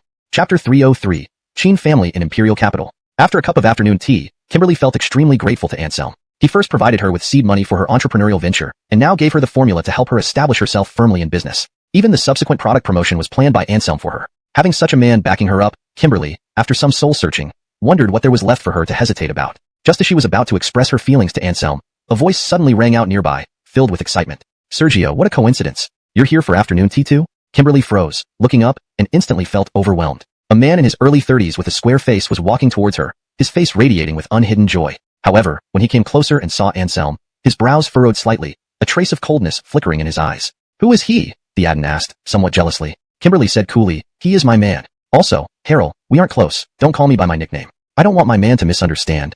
Upon hearing this, Harold's eyes twitched a few times, and his expression became rather unpleasant. He had been admiring Kimberly for quite some time, but only today did he realize that the flower was already taken. For the self-important Harold, this was simply unacceptable. Anger surged within him, and his jealousy peaked. Yet, to maintain his gentlemanly image, Harold managed to restrain himself, putting on an appearance of magnanimity as if he possessed great grace. Do you know Sergio well? Seeing Kimberly didn't respond favorably, Harold shifted his attention to Anselm. With his background and strength, dealing with this kind of soft-eaten pretty boy should be effortless. Ives, would you dare? Idiot. Anselm spat out 2 words before striking directly. Of course, he controlled the force, or else Harold might have been knocked unconscious right away. Smack. A crisp sound echoed. Harold stumbled back, covering his face, eyes wide with disbelief. He couldn't believe it. Just a nobody dared to slap him. You dare hit me. Do you know who I am? I'm Harrell, the son of the chairman of Lin Group, the young master of Lin family from the capital. Harrell roared, his eyes bloodshot, staring at Anselm as if he wished to swallow him whole. Oh, Harrell, huh? Son of the chairman of Lin Group, huh? Capital Lin family young master, huh? Anselm wore a completely unconcerned look, slapping Harrell each time he finished a short sentence. Harrell wailed, covering his face and scrambling away, looking utterly miserable. Seeing this, Kimberly quickly stopped Anselm. She was frightened. After all, considering how Anselm had crushed Ansel with one foot, she truly feared he might accidentally kill this young master of the capital Lin family due to loss of control. Obviously, Kimberly was unaware that the destruction of the Alvis family was also done by Anselm. Otherwise, she wouldn't have been so worried. In fact, although the Lin family in Metropolis was powerful, it would not be stronger than the Alvis family in Jinling City. The gap between them in every aspect was negligible, basically putting them on the same level. Since Anselm could easily wipe out the Alvis family, he naturally wouldn't care about the so-called Lin family in Metropolis, and offending one more family wouldn't matter. Lonnie Simona, what happened?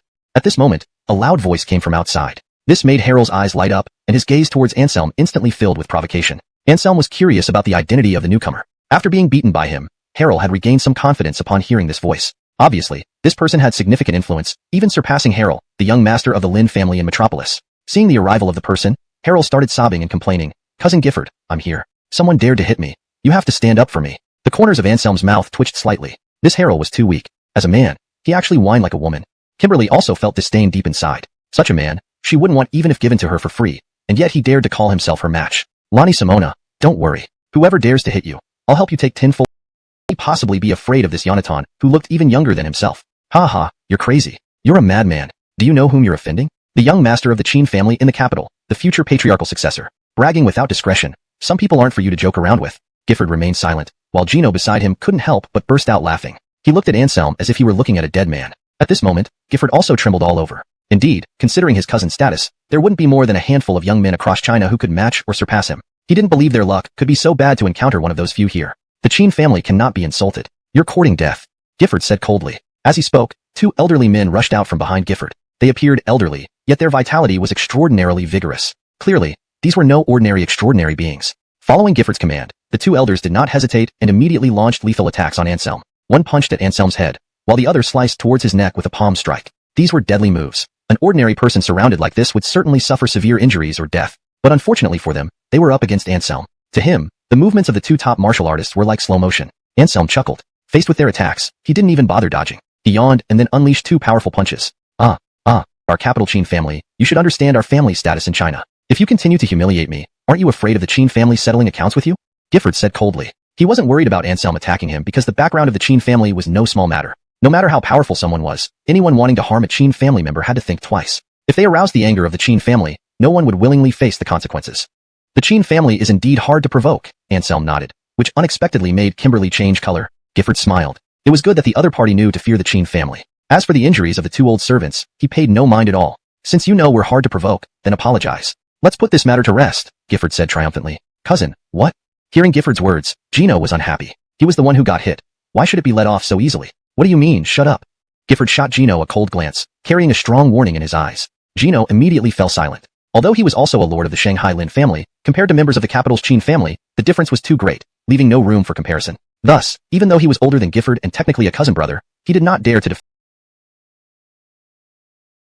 several steps, but Anselm did not throw another punch. You dare to toy with me? Gifford's eyes turned red from anger, glaring fiercely at Anselm, as if wishing to slice him into pieces. So what if I teased you? If you've got the guts, come over and fight me one-on-one. Anselm hooked his finger, showing sheer contempt. Gifford's face froze. He glanced at the two unconscious servants beside him. While furious, he wasn't stupid. If he really went for a one-on-one with Anselm, his end would certainly be worse than those two old servants. Gifford remained silent, but Anselm continued, See, when I call you a coward, you don't even argue. In this regard, you're far worse compared to your cousin Albie. Do you really know his cousin?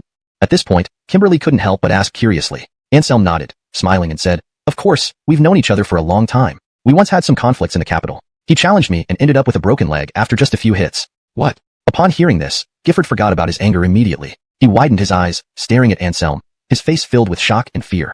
A few years ago, his cousin Albie indeed had his leg broken by someone, but the identity of the attacker was kept a secret within the family. Even Albie himself never mentioned it. Gifford knew that ever since that incident, his cousin seemed like a completely different person, no longer chasing the glitz and glamour of the mundane world, instead focusing on pursuing formidable martial arts strength. Could the person who broke his cousin's leg be the one standing before him now? Gifford swallowed hard, feeling a bitter taste. He believed this guess might very well be true. Otherwise, such secretive information wouldn't possibly be known by outsiders. Chapter 305, Threatening the Broken Soul Knife. Just as Gifford's expression was wavering between light and dark, Harold beside him opened his mouth rather recklessly, sneering, "You speak with a semblance of reason, but do you really dare to lay a hand on young Master Albie?" Clearly, he was unaware of what had happened back then. Indeed, that was true. An heir of the family having their leg broken was a shameful matter. Naturally, they would try their utmost to keep it hushed up. Otherwise, how could they maintain the Qin family's face in the capital once news spread? "Shut up." Gifford's expression changed, and he immediately turned to rebuke him. This left Harold taken aback. Did his cousin reprimand the wrong person? "People like you, I advise not showing your shameless self." Anselm glanced at Harold's lower half indifferently. Upon hearing these words, the women who had gathered around to watch collectively blushed, finding it outrageous for someone to say such things in public. However, quite a few women followed Anselm's gaze towards Harold's lower area out of curiosity, wondering if there was any truth to this statement, or why Anselm targeted him specifically. Harold's face turned green from anger, never expecting Anselm to expose his biggest secret in front of so many women. He felt like jumping off the building to commit suicide. Obviously, Harold forgot that this was only the first floor. He wouldn't die even if he jumped out. "Lonnie Simona, step back, let me handle this." Gifford frowned and then looked at Anselm, asking cautiously, "That person back then, was it really you?" Giving Gifford a sidelong glance, Anselm responded calmly, "If your cousin didn't have his legs broken twice, then it must be my doing." Everyone was stunned, especially Harold. Recalling his earlier words, he felt an icy chill down his spine. Breaking Albie's legs and still living freely now, this man's abilities clearly surpassed his imagination. How foolish he had been to provoke such a person. "I'm sorry, please forgive me, don't take issue with someone like me." Gifford's arrogance vanished, fear filling his eyes as he stared at Anselm, terrified that if he didn't stop, his own legs might not be safe. "Take your cousin and get lost." Impatiently waving his hand, Anselm added coldly while looking at Harold, "If you ever harass my woman again, I guarantee a worse fate awaits you." Harold shivered but dared not say another word, trailing behind Gifford as they slinked away. "Afternoon tea is over, and those annoying people are gone. Let's head back." Stretching lazily, Anselm spoke. Kimberly nodded slightly as they got into the car and returned to Kaiyun residential area. However, when they reached a secluded spot, Anselm suddenly said, "Stop the car." "What's the matter?" Kimberly asked curiously, but stepped on the brake nonetheless. "Wait here for me."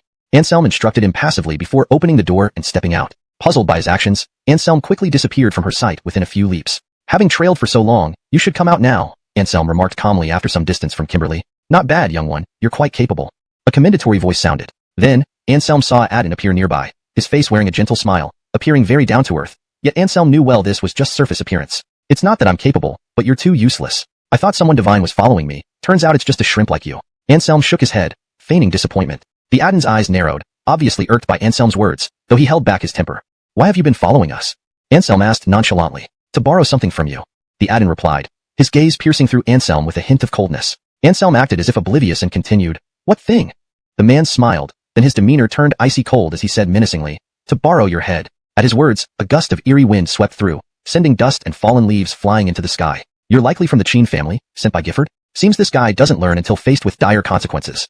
Anselm mused. As for the threat to borrow his head, Anselm paid no attention to it at all. Even if this man before him were a king, so what? Hadn't he taken out plenty of king realm experts already? You can be commanded by Gifford, a bastard-born son, yet still possess considerable strength. If I'm not mistaken, you should be Julian, formerly known as the Broken Soul Knife, now one of the 10 king realm retainers of the Qin family. Anselm continued, his eyes flashing with insight. Julian was momentarily stunned. He squinted slightly and sized up Anselm. To be able to deduce his identity so quickly, this Yonatan in front of him was no ordinary individual. After examining for a long time, Julian couldn't discern Anselm's true capabilities and could only ask gravely, "Who exactly are you?" "I can assure you, among the young generation in the capital, there's no one like you." "I'm someone you can't provoke," Anselm said with a smile, completely disregarding Julian. "Don't think you're something just because you're a king. Kings aren't invincible. If you're not afraid of death, I can send you to the afterlife." Julian's expression turned grim. He could sense the confidence in Anselm's words. On the other hand, he found it hard to believe that Anselm could have such formidable strength.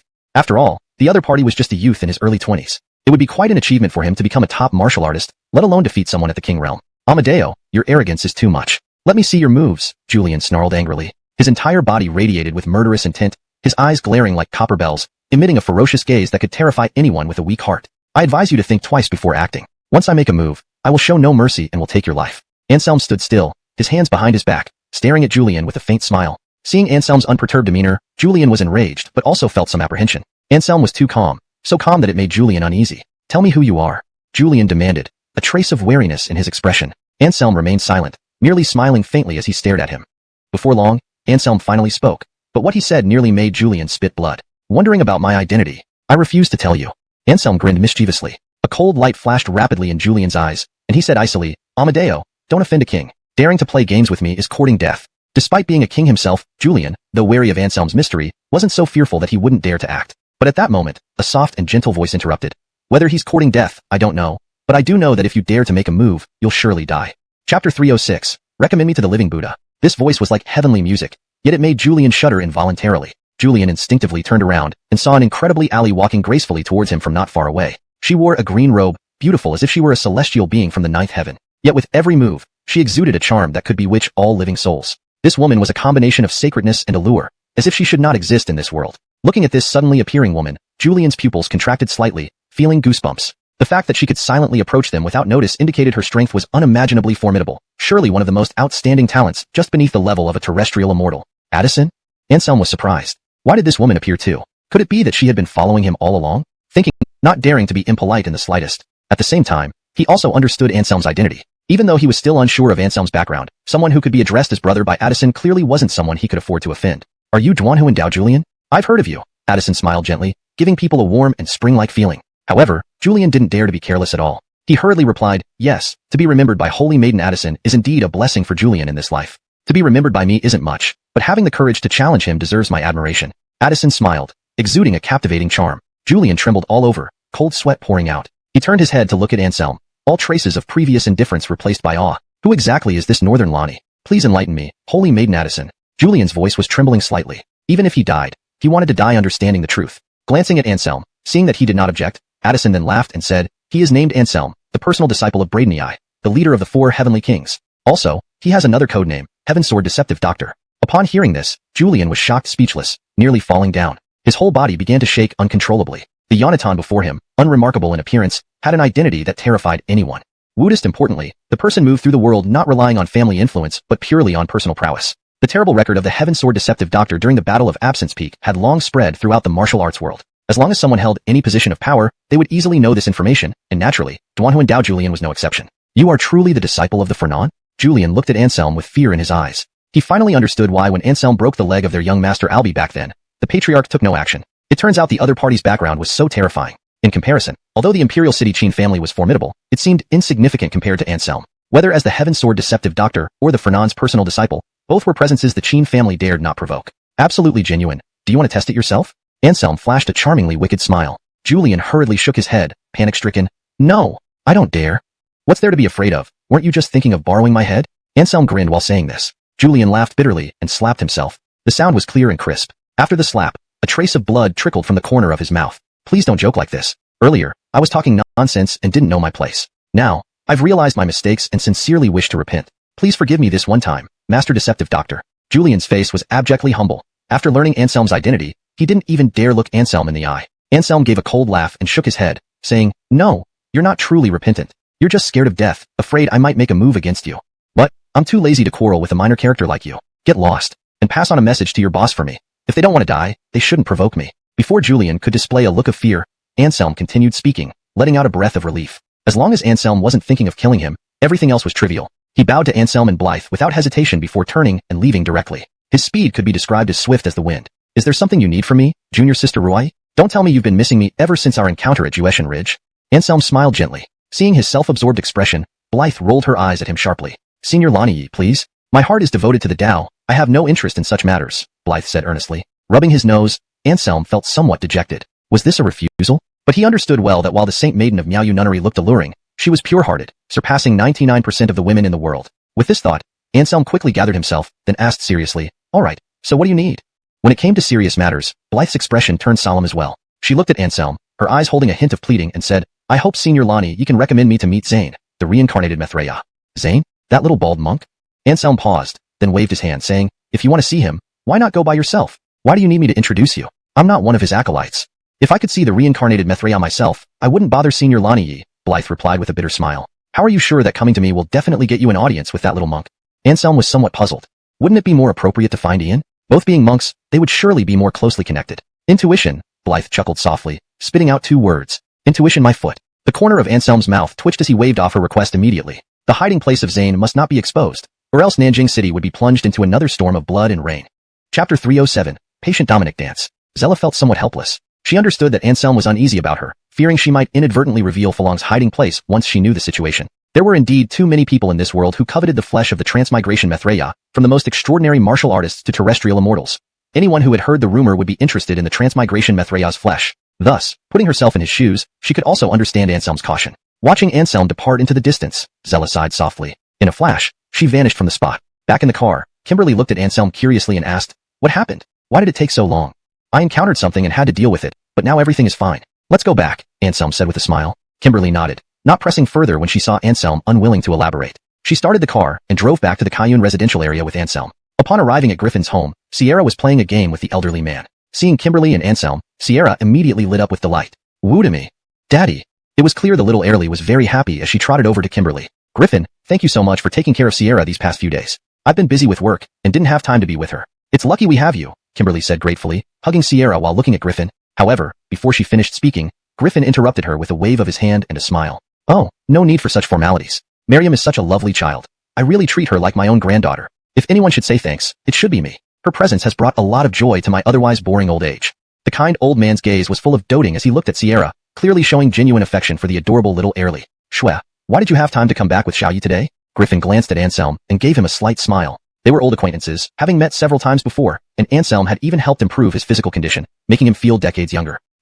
Kimberly hesitated, feeling reluctant to take Sierra away from the elderly man, seeing how fond he was of her. Just as Griffin had mentioned, he truly regarded Sierra as his granddaughter. Reciprocally, she considered the lonely, elderly man almost like family. Looking at Anselm helplessly, Kimberly seemed indecisive. "Griffin, we came today to take Sierra with us. Some things have happened, and I want to keep Roarf close for a while to teach her some skills. We'll bring her back to you once she has learned enough." Anselm smiled faintly, stating their purpose directly. He knew the elderly man was open-minded and would understand their intentions. Sure enough, although Griffin showed a hint of disappointment upon hearing Anselm's words, he nodded reluctantly. "If you feel lonely, you can move in with us for a while. Miriam will be staying there, and you can spend time with her," Anselm offered with a smile. Since Gerardo had left, Cosmo and Woodyham each had their own residences, leaving Anselm's large house often deserted except for occasional visits by Zinnia and Pearl. "No, I've lived in this neighborhood all my life. It's already a habit for me. Changing places might make it hard for me to sleep." Griffin shook his head, declining Anselm's offer. Sighing, Anselm expected this response and did not press further. Instead, he took the initiative to enter the kitchen, proposing to cook a real family reunion meal for Griffin before they left with Sierra. "You're thoughtful."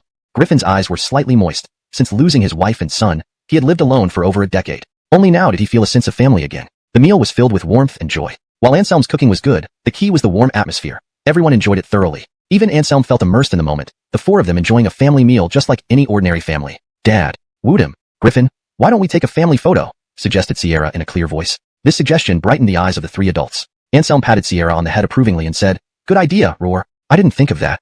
With that, he took out his phone, picked up Sierra, and went over to Griffin. Kimberly joined them admiringly. With smiles on their faces, the moment was captured by the phone camera, frozen in time forever. "Andonies, are you sure you won't consider going with us?" Kimberly said somewhat reluctantly. "Yes, go on ahead. Don't worry about me. Xiaoyi has helped improve my health, and we will meet again." Andonies laughed, appearing very carefree. Sighing inwardly, Kimberly didn't say more. She picked up Sierra and went downstairs with Anselm. "Miriam, what would you do if a bad guy wanted to bully your mommy?" In the car, Anselm teased Sierra and suddenly asked this question. Without hesitation, Sierra replied with her childish voice, "Whoever bullies mommy is a bad person, and I would call the police uncle to punish the bad guys." "What if it's a really powerful bad guy, even beyond the reach of the police?" Anselm continued. Miriam thought for a moment, then suddenly looked at Anselm happily and said, "Then I would call Daddy. Daddy is a superhero who can definitely protect mommy." Anselm chuckled and tousled the little Airlie's hair but shook his head. "That's true, but Daddy is often busy and sometimes can't come in time, like last time. So to protect mommy, this task still needs to be handled by yourself, Sierra."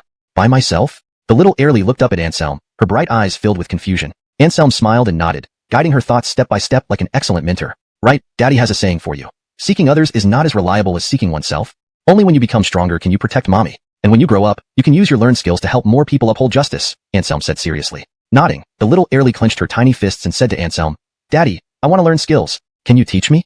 "Of course. This month, mommy is busy with work, so you'll live with me. I'll teach you many amazing skills and make you a superhero among children." Anselm smiled gently. He turned to Kimberly and said with a smile, "Miriam is very smart and mature for her age. She is indeed a promising talent. Leave her with me, and rest assured, you're welcome to the trouble." Kimberly smiled softly. Anselm paused, then shook his head. "Between us, talking about being troublesome makes it too formal. All right, where do you live? I'll drive you back." Kimberly smiled, asking for Anselm's address. Without hesitation, Anselm immediately gave out his home address. Kimberly started the navigation system, and the three headed towards their destination.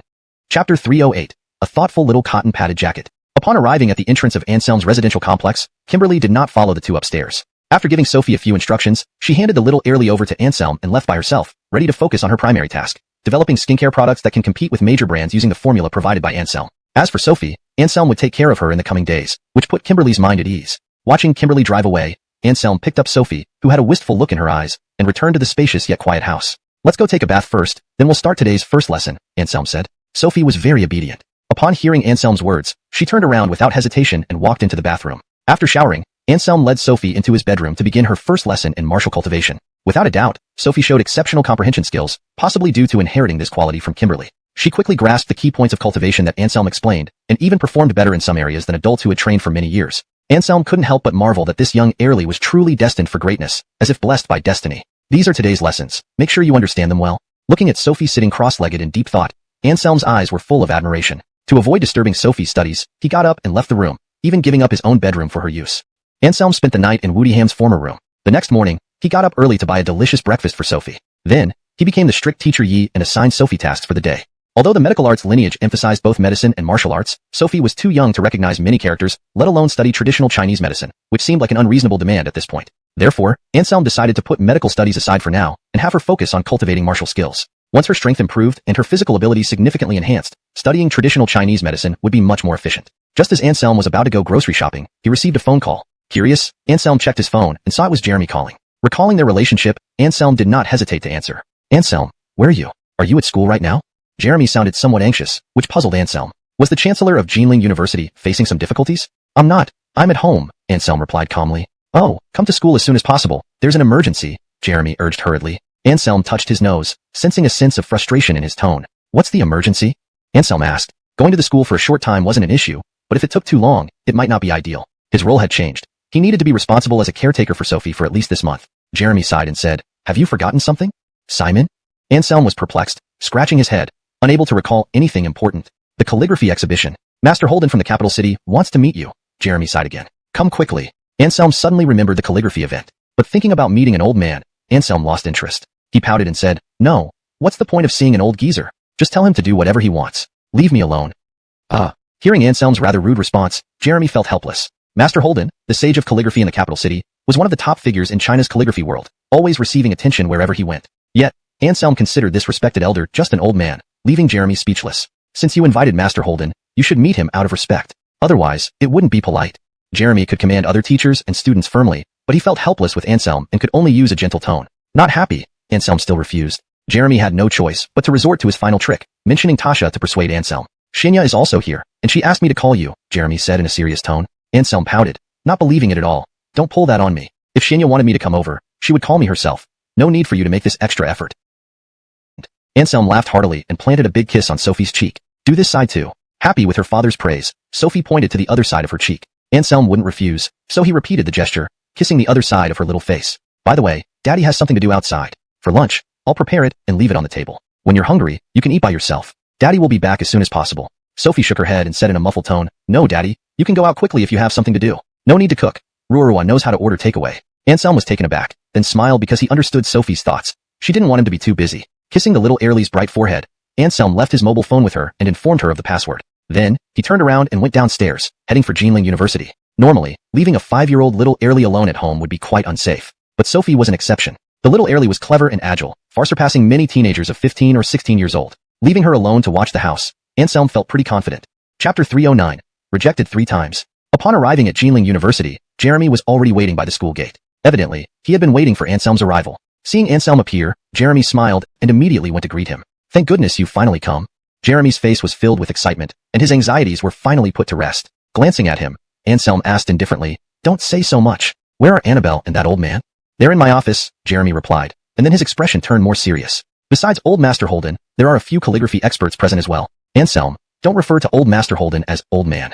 It would be disrespectful, and people might think we at Jinling University have no manners. Just an old man, why so formal? Anselm slightly curled his lip, but still said, Got it? The two walked side by side toward the principal's office. This scene instantly attracted the attention of many students. Hey, isn't that Principal Jiang? The one beside him must be the legendary campus Dr. Anselm. Yeah, it's them. I heard that Anselm hasn't attended any classes since the semester started. I wondered how he managed it. Turns out he has connections. He sure does, and not only is he close with the goddess teacher, but he's also rumored to be romantically involved with several campus beauties. What? Really? I hope my goddess Christina hasn't fallen for him. Tisk, wishful thinking. Tyra was the first one to fall for him. He even bribed the dorm manager to enter the heirly's dormitory recently. My boyfriend saw it firsthand. Around them, the students murmured and sighed, regretting they didn't have such strong backing. If only I had that kind of background. A student grumbled.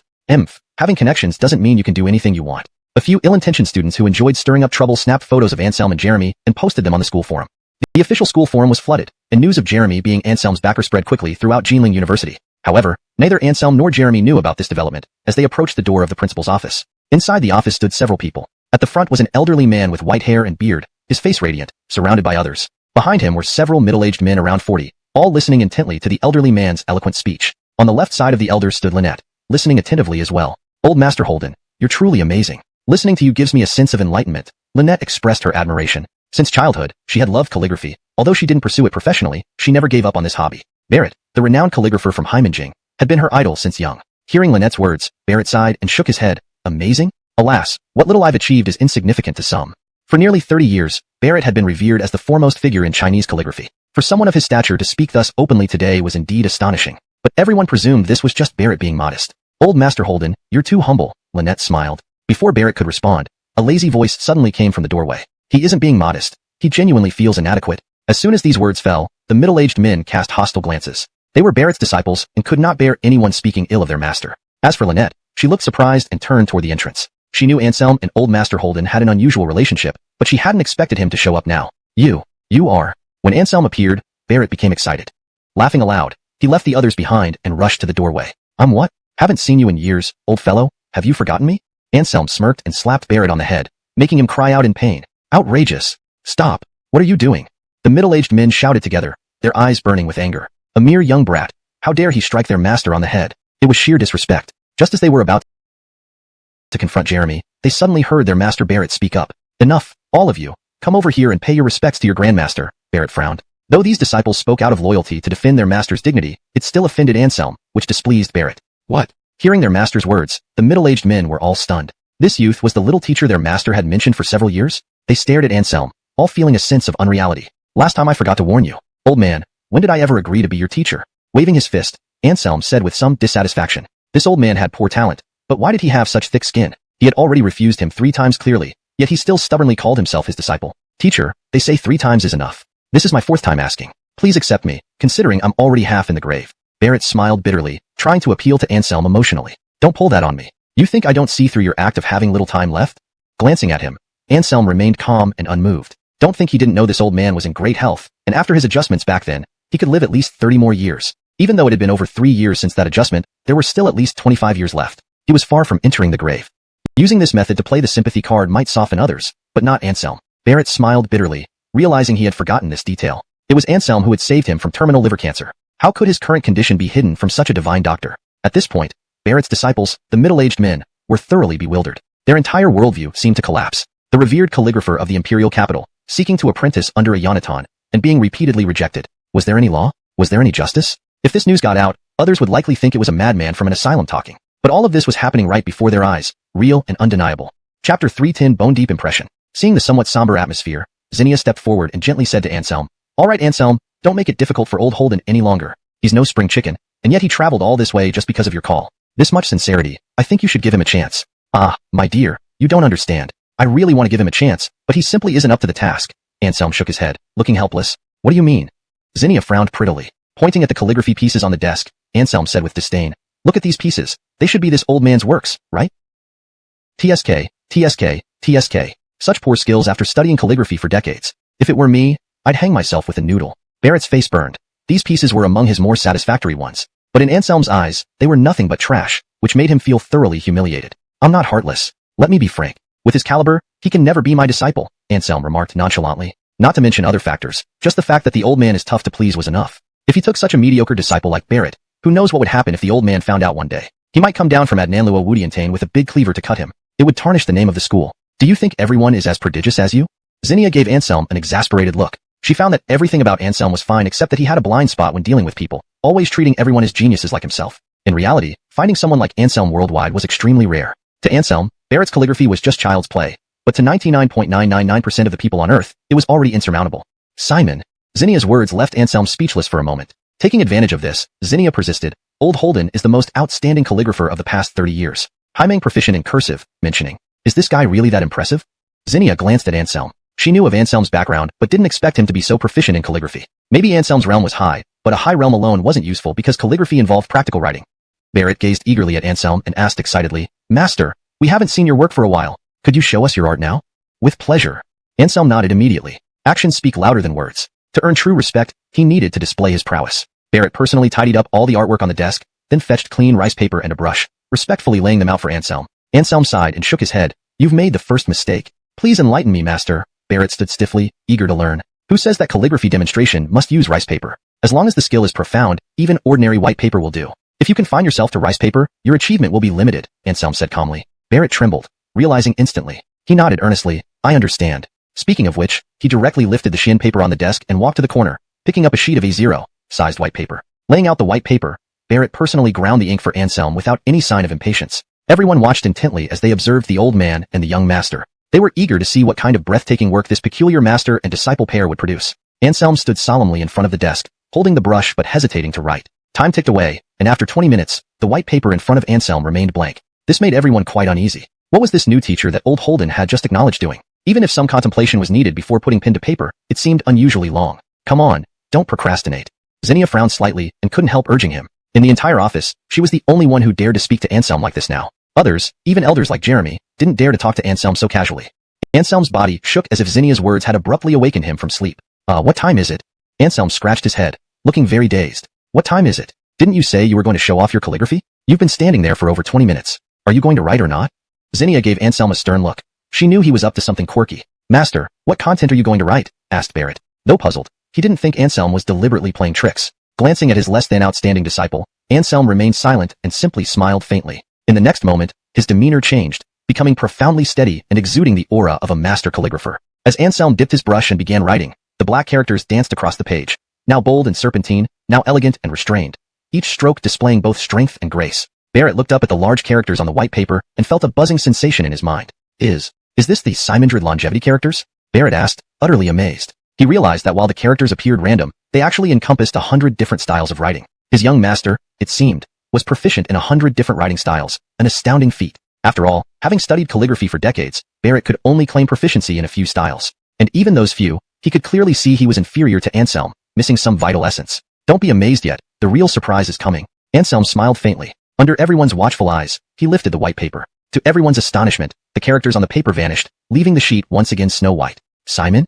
Zinnia blinked, momentarily confused. Was Anselm performing magic? Only Barrett suddenly remembered something and turned his gaze shockingly towards the desk. Boom. Barrett nearly suffered a heart attack right there. Why? Because he witnessed a miracle. The black characters that had appeared on the white paper weren't gone. They had mysteriously seeped into the surface of the desk, penetrating to the wood 3 points deep. Barrett gasped, staring at Anselm with a look of bewildered awe. The depth of his young master's skill in calligraphy was truly heaven-defying. Chapter 311. Really too bad. Seeing this scene, everyone was utterly stunned, especially Barrett's few disciples. All of them looked at Anselm with an inexplicably complicated gaze. The profound realm of calligraphy that penetrated the wood, a legendary level, had actually appeared before their eyes. It made them feel as if they had traveled back to the great courtyard of the Holden family during the Eastern Jin dynasty. In those days, the sage of calligraphy, Holden Shiji, once wrote on a board with a brush, leaving marks 3/10 of an inch deep in the wood. And now, Anselm had not only matched but exceeded it, even showing off 100 styles of writing. Heavens, how did you do that?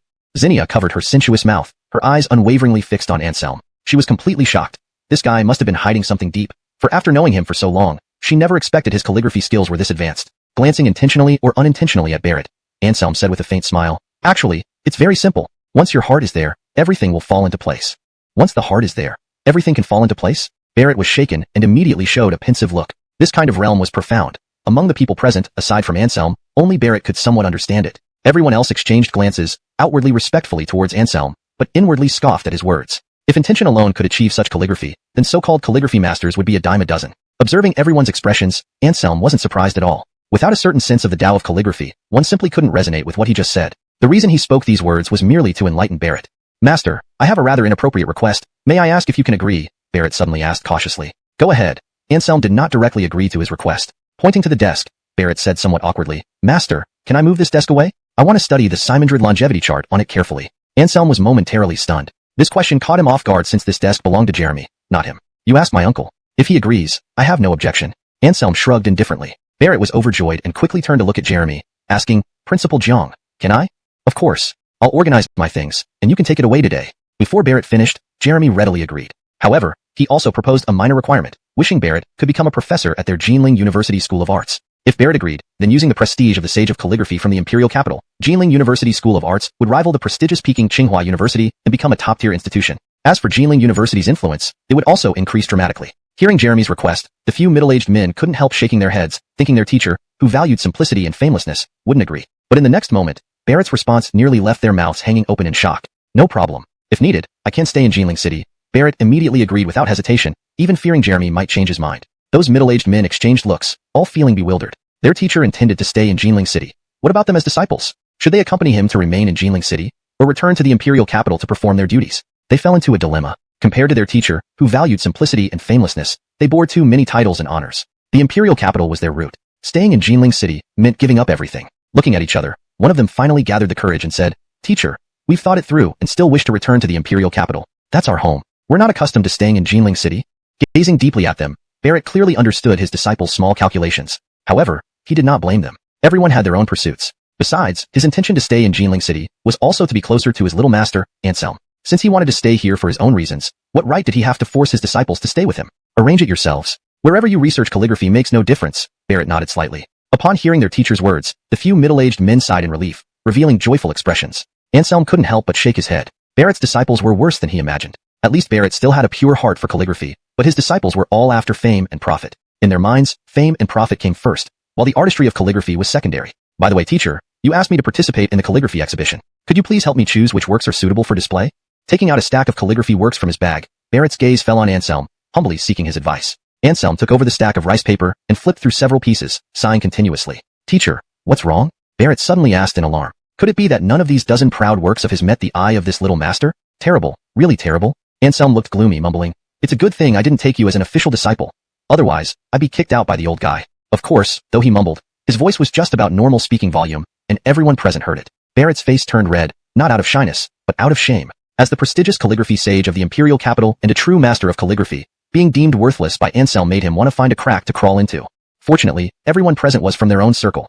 Otherwise, he wouldn't have dared to show his face. Forget it, I can't bear to look at them anymore. You should show them to my uncle and my senior wife. Display whichever they like, Anselm sighed, feeling somewhat helpless. He really wanted to give Barrett some guidance, but after seeing the works, he realized there was too much that needed improving. He couldn't possibly cover everything in one session. I have something else to attend to, so I'll leave first. Take your time studying. Anselm thought of Sophie and didn't want to waste time here. After bidding farewell to Zinnia and Jeremy, Anselm walked out of the school alone. Checking the time, it was still early for noon. If he could make it back in time, Sophie wouldn't have to order takeout. He hailed a taxi and got in. When passing by the entrance of the market, he asked the driver to stop so he could buy some groceries. Initially, the driver refused, but with 2 wads of red bills from Anselm, the driver had no objections.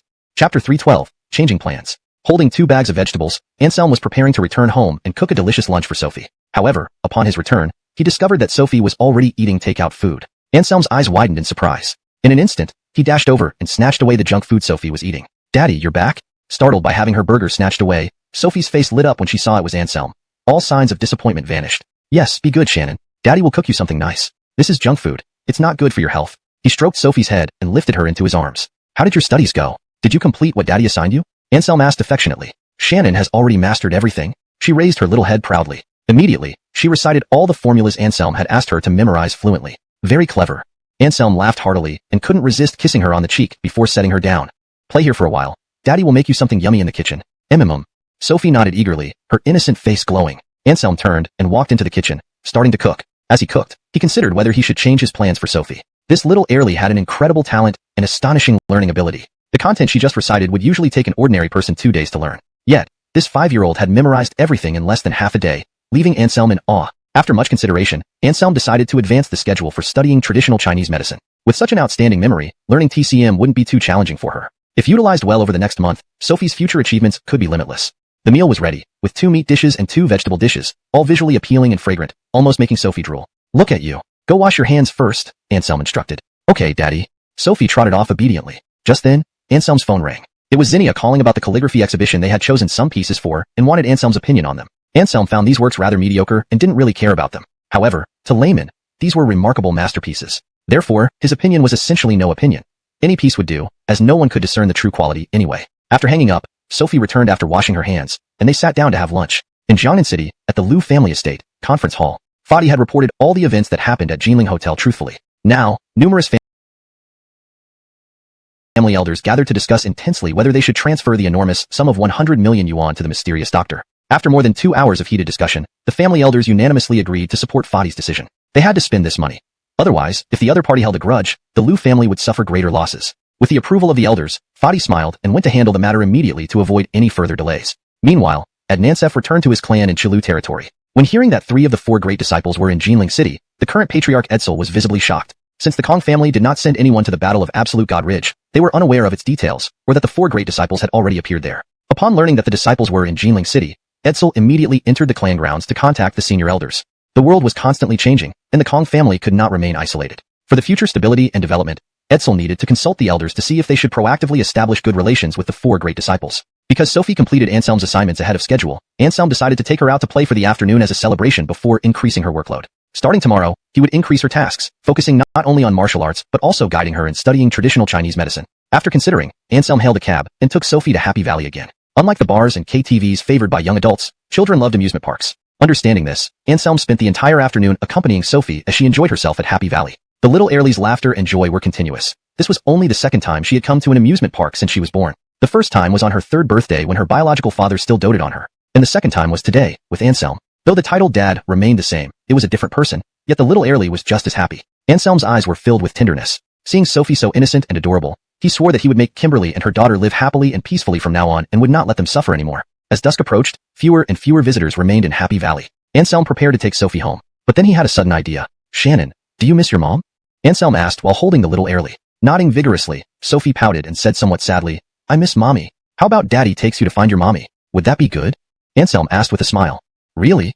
The little Airlie instantly beamed with joy. Anselm pinched Sophie's tiny nose affectionately and said, Of course it's real. If possible, you can stay with mommy tonight, but starting tomorrow, we will begin serious and left the company, leaving this night with Kimberly. Walking alone down the street lit by the evening lamps, Anselm hummed a tune. Suddenly, a scream echoed from afar, catching his attention.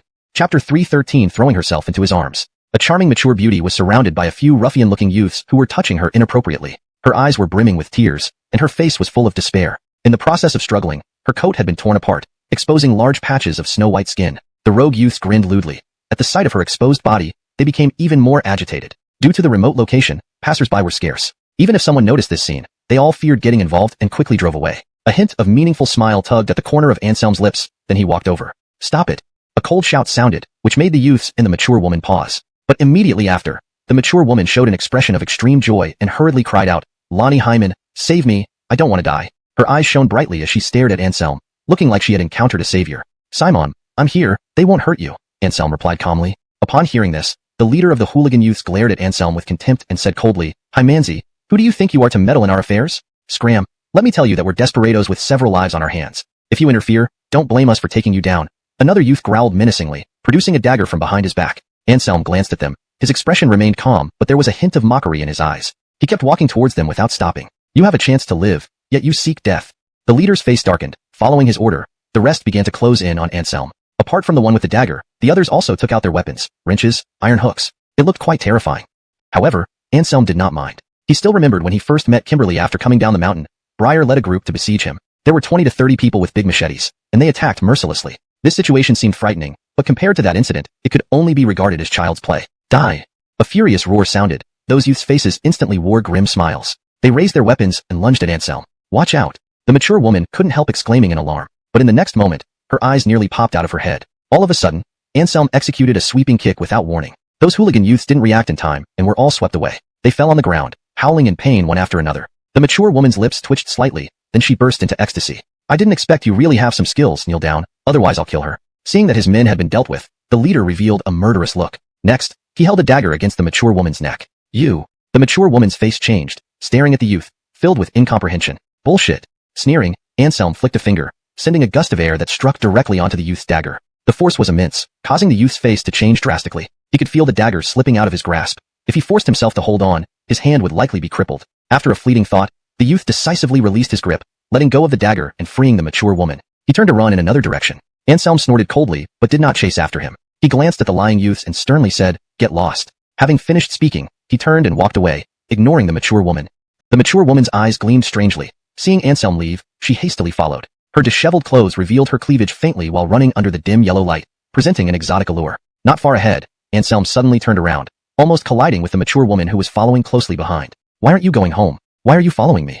Anselm looked at her oddly. Biting her sensuous red lip, the mature woman glanced around views among all the buildings. The mature beauty's home was on the 11th floor. To be precise, since it was a duplex unit, the 11th and 12th floors both belonged to her. Well, I've safely brought you home, so I should head back now. When they arrived at her door, Anselm smiled, turned, and intended to leave. The mature beauty turned and held him back, biting her lip shyly, saying, Mr. Yi, it's late. How about staying here for the night? That wouldn't be proper. What if your husband finds out and mistakes me for Shimanqing? Anselm shook his head vigorously, refusing without hesitation. The mature beauty's expression darkened, sorrowfully saying, My husband has been dead for over 3 years. It's just me living here now. Oh, like that? A quick flash of keenness appeared in Anselm's eyes. Yes, so there would be no problem if you stay here for the night. She gazed intently at Anselm, an adult male with full vigor and a long widowed mature beauty. The atmosphere in the brightly lit stairwell suddenly became somewhat intimate. All right then. Anselm glanced up and down at the mature beauty and nodded slightly. Wonderful, come in Shining. Harriet smiled and hurriedly ushered Anselm inside. Once the lights were on, the interior decoration and design were impressive. Harriet led Anselm to a guest room. Rest here for a moment while I take a shower. Giving him a coy look, Harriet swayed her ample head and wore a relieved smile. To her, Anselm was surely dead, with no possibility of survival. After all, in such an intimate state, even if Anselm was powerful, there would be no way he could guard against it. Was she going to succeed in avenging herself? Looking at the man dominating her body, Harriet suddenly felt an inexplicable pain in her heart. Perhaps this man was the only one besides her deceased husband who had ever been intimate with her. But he had killed her husband. Such enmity must end in death. He had to die. Clank. Like two pieces of metal colliding, the short knife wielded by Harriet struck Anselm's neck, leaving not even a scratch. Harriet widened her eyes, almost thinking she had hallucinated. Is this guy a Terminator, or something? His body is actually so hard? Feeling the warmth from inside him, Harriet then relaxed, as though this guy was indeed very tough. My body isn't impervious to blades and bullets yet, but ordinary weapons have little chance of injuring me, Anselm sighed gently. However, his actions didn't stop. Harriet's face changed dramatically. Looking at the calm man pressing her down, she asked with a sour expression, You knew? From the first moment I saw you, I sensed something wasn't right. Anselm replied calmly. How could that be? Where did I slip up? Harriet looked displeased. She had thought her plan was flawless, willing to risk her own dignity for this revenge, countering, Why should I? You want to kill me? Why are you letting me go? Harriet glared at him icily. Anselm laughed, mounting her again. While probing her depth, he explained, Avenging one's husband is understandable. But what a pity, you never knew your husband's true face. Therefore, you're just another pitiful woman. My husband's true face? Harriet grunted, pushing weakly before saying coldly, What nonsense are you talking? I know my husband better than anyone.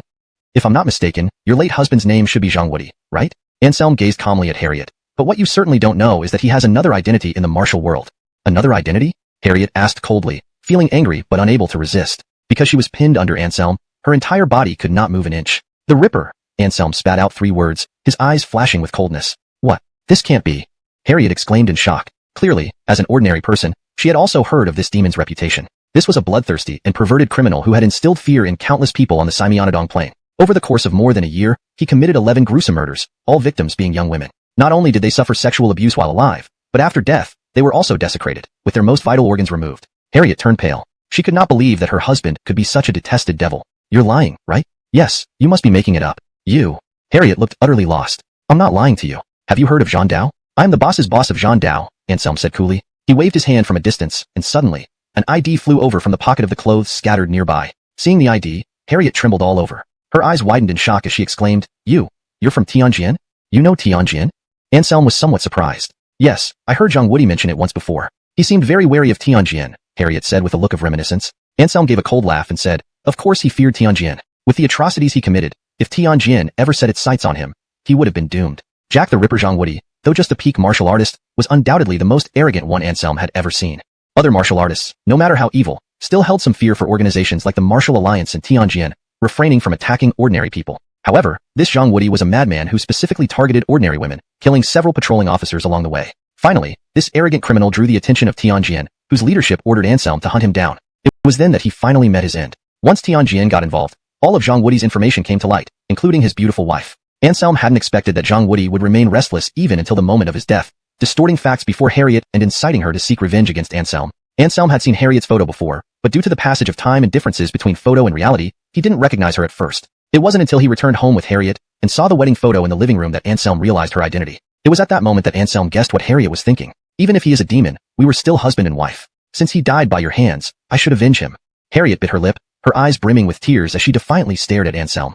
Chapter 315, Corruption of a Young Jia's Heart. You can't kill me, but you might be able to bite me to death. Anselm chuckled and pressed down once more. The temperature in the room rapidly increased, and this night was destined to be Fengkongda. When Harriet woke up, it was already past 10 o'clock the next morning. She tried to get up but found herself completely drained of energy, as if she had been trampled by 99 elephants last night. They say there are only oxen that work themselves to death, not fields that get ruined by overfarming. But in their case, it was quite the opposite. Harriet felt like her field was nearly leveled flat while Anselm, the one who plowed, remained full of vigor. Thinking of Anselm, Harriet quickly looked to the side, only to find that Anselm was nowhere to be seen. There was only a note left, gently placed under the bedside lamp. Harriet reached out and opened it, instantly blushing and softly spat out. One night as husband and wife brings 100 days of affection. Recover well, I'll be waiting for you to come kill me. But if you fail to kill me, you'll have to accept my punishment obediently. Biting her lips, Harriet's face flushed like a ripe apple. She could imagine the smug look on Anselm's face when he wrote the note. Scoundrel, just you wait. Next time I will definitely kill you with my own hands. Harriet gritted her teeth. However, though her words were harsh, her expression revealed no sign of hatred. A night of fierce battle, Anselm had thoroughly conquered her both physically and mentally, making this beautiful mature woman feel a different kind of emotion. But she couldn't let go of her obsession with avenging her husband. If she were to resolve all her worries, it would obviously require more time. The Jinnin spirit endures forever. Feeling exhilarated, Anselm managed to win over such a beautiful mature woman, putting him in high spirits. After all, this woman also made him fall for her. Fetching Xia Alineo from the company, Anselm carried her back home. Starting today, he was going to train Xia Alineo intensively. Though the process would be arduous, Anselm had full confidence in grooming Xia Alineo into an outstanding person. Just as Anselm was assigning the massive task to Xia Alineo for the day, there came a series of rapid knocks on the door. Feeling puzzled, Levi had returned to Maya, and Pearl was very busy lately, often unseen. At this hour, no one should be knocking at his door. Could it be Zinnia? But at this time, she should be working at school. Woody Rover, with Holden Guy's arrival, Jiangling University was bustling with activity, and Zinnia, as a class teacher, must be extremely busy. With a hint of confusion, Anselm went over and opened the door. To his surprise, it was indeed his main wife, Zinnia, standing before him. My dear wife. Anselm scratched his head, wondering why Zinnia would show up at this hour. He suddenly understood upon seeing Zinnia's expression. She must have some significant matter to discuss with him. Anselm, are you free now? Come with me to save someone, Zinnia said hurriedly, pulling Anselm towards the door. Who needs saving? Anselm was momentarily stunned, but did not follow Zinnia out right away. He still had a young heirly at home whom he had yet to make proper arrangements for. It's Vivian's grandfather. Max is in critical condition. Please hurry and save him, Zinnia said anxiously. Anselm looked puzzled. Anselm gave a faint smile and nodded slightly. Then wait for me a moment. I'll go to the Ming family after I finish up here. With someone's life on the line, even he could not afford to be careless. Anselm strode towards the study. He needed to assign Ciarora's tasks for the day since he didn't know when he would return from saving the man. Fortunately, it was the first day of intensive training, so the initial lessons were relatively simple. Anselm believed that with Ciarora's talent, she would do very well even without his guidance. Zinnia followed Anselm into the study and saw an unfamiliar little heirly. She immediately asked in confusion, Anselm, who is she? The task for today is this. Study hard, and Daddy will bring you chicken legs when he comes back tonight. Anselm smiled slightly as he ruffled Ciara's head. Then, he looked up at Zinnia and smiled faintly. You're asking about her? She is my daughter. Her full name is Xiaorua, but we usually call her by her nickname, Roro. Your daughter? Zinnia was taken aback. Instead of jealousy, her expression turned oddly amused. Considering Anselm was around 20 years old and the little heirly appeared to be 5 or 6, did that mean Anselm became a father at 14 or 15? Who was heartless enough to take advantage of a teenager like that? Seeing Zinnia's expression, Anselm knew she misunderstood. They always say young heirlies have rotten minds. Apparently, adult women are not much better. He cleared his throat and explained, she's not my biological child. Oh, Zinnia intentionally elongated her tone. So, she's the daughter of one of your other heirly friends? Is she the single mom from last time? Yes, Anselm nodded, being straightforward and not hiding anything from Zinnia. At this moment, after observing for a while, Xiaoru suddenly asked innocently, is this pretty big sister also Ruru's mommy? Her unintentional question left both Anselm and Zinnia momentarily stunned. But soon, Zinnia laughed and walked over to Xiaoru, then squatted down beside her. She reached out to touch the little heirly's chubby cheeks with affection. It was clear that this clever little heirly had also won over Zinnia's heart right away. Chapter 316 Standing Up for a Friend. Alright, it's urgent. Let's go now. After playing around with Diane for a while, Alicia finally became serious. Anselm nodded and turned to look at Diane, speaking gently, Shannon be good. You're Mama Jiang, and I have something to take care of. Your task today is to remember everything I told you. When Dad comes back tonight, I will definitely bring you some delicious food as compensation. Yeah, Shannon will be good at home. Diane nodded her little head vigorously. Anselm smiled faintly. Just like yesterday, he left his phone behind. They were in such a hurry that they didn't have time to prepare lunch for Diane, so she would have to order takeaway herself. After arranging everything at home, Anselm and Alicia set off for Vivian's house. However, before they drove far, a familiar figure suddenly appeared in their sight. Vivian? Alicia was stunned, almost thinking her eyes were deceiving her. Why would Vivian come to their neighborhood? She hurriedly parked by the side of the road, then dragged Anselm along, running after her. Annabelle? The person instantly showed relief when she saw Anselm and Alicia appear. But compared to her joy, Anselm and Alicia seemed rather surprised. The woman before them, looking utterly exhausted with pale lips, was really the beautiful and stylish goddess Vivian they knew. It's really you. How did you end up like this? Alicia grabbed Vivian's hand and asked, heartbroken. Though they were bitter rivals, they were also close friends. Where love goes deep, hate follows closely. Vivian looked weary and turned to glance behind her, and Anselm and Alicia followed her gaze. A Yonatan with a soft and effeminate demeanor was surrounded by several bodyguards, closely following behind Vivian. Their attention had been entirely on Vivian earlier, so they hadn't noticed the large group of people trailing behind her. The Yonatan, with folded arms, wore an expression of a cat toying with a mouse as he slowly approached Anselm and the others, and those bodyguards stayed close beside him, never letting him out of their sight. Vivian, your grandfather has already given his tacit approval that you are my fiancée. You come here, expecting who to save you? The soft and effeminate man said coldly. Vivian bit her lip, but remained silent. However, Alicia couldn't help herself and retorted, shameless. Where did Grandfather Ming give his approval? Clearly, you caused him to fall into a coma. This made the soft and effeminate man's face change immediately. He said coldly, Gia, there are some things you should not say recklessly. Even if you're Vivian's friend, you shouldn't talk nonsense. His voice was icy, but when his gaze landed on Alicia, he couldn't help but reveal a look of surprise. As for Anselm, standing to the side, he didn't immediately step forward. He sized up the man from head to toe, instantly understanding his basic situation. Indeed, just as Alicia said, this man was nothing more than a worthless scoundrel with a handsome exterior and a rotten core, having harmed countless heirlooms. Otherwise, it would be impossible for him to be so seriously depleted in essence at such a young age. You know well whether or not I'm talking nonsense. As the saying goes, heaven watches over what we do. Wrongdoing will eventually lead to one's downfall. Alicia replied coldly. Having said that, she pulled Vivian's hand, called out to Anselm, and walked toward the car parked by the roadside. He waved his hand, and his bodyguards instantly spread out, surrounding Anselm and the others. Disable the man, and I want to take the woman with me, the effeminate man said savagely, panting heavily. He wanted to prove to Alicia that he wasn't impotent through his actions. Enough, Adair. You want me to marry you? Fine. I'll marry you. Just let these two friends of mine go, and I will immediately go back with you. Vivian's face was full of sorrow, as if she had made the most difficult decision. Let your friends go? Adair gave a mocking laugh. Impossible. Who lets them be so insolent?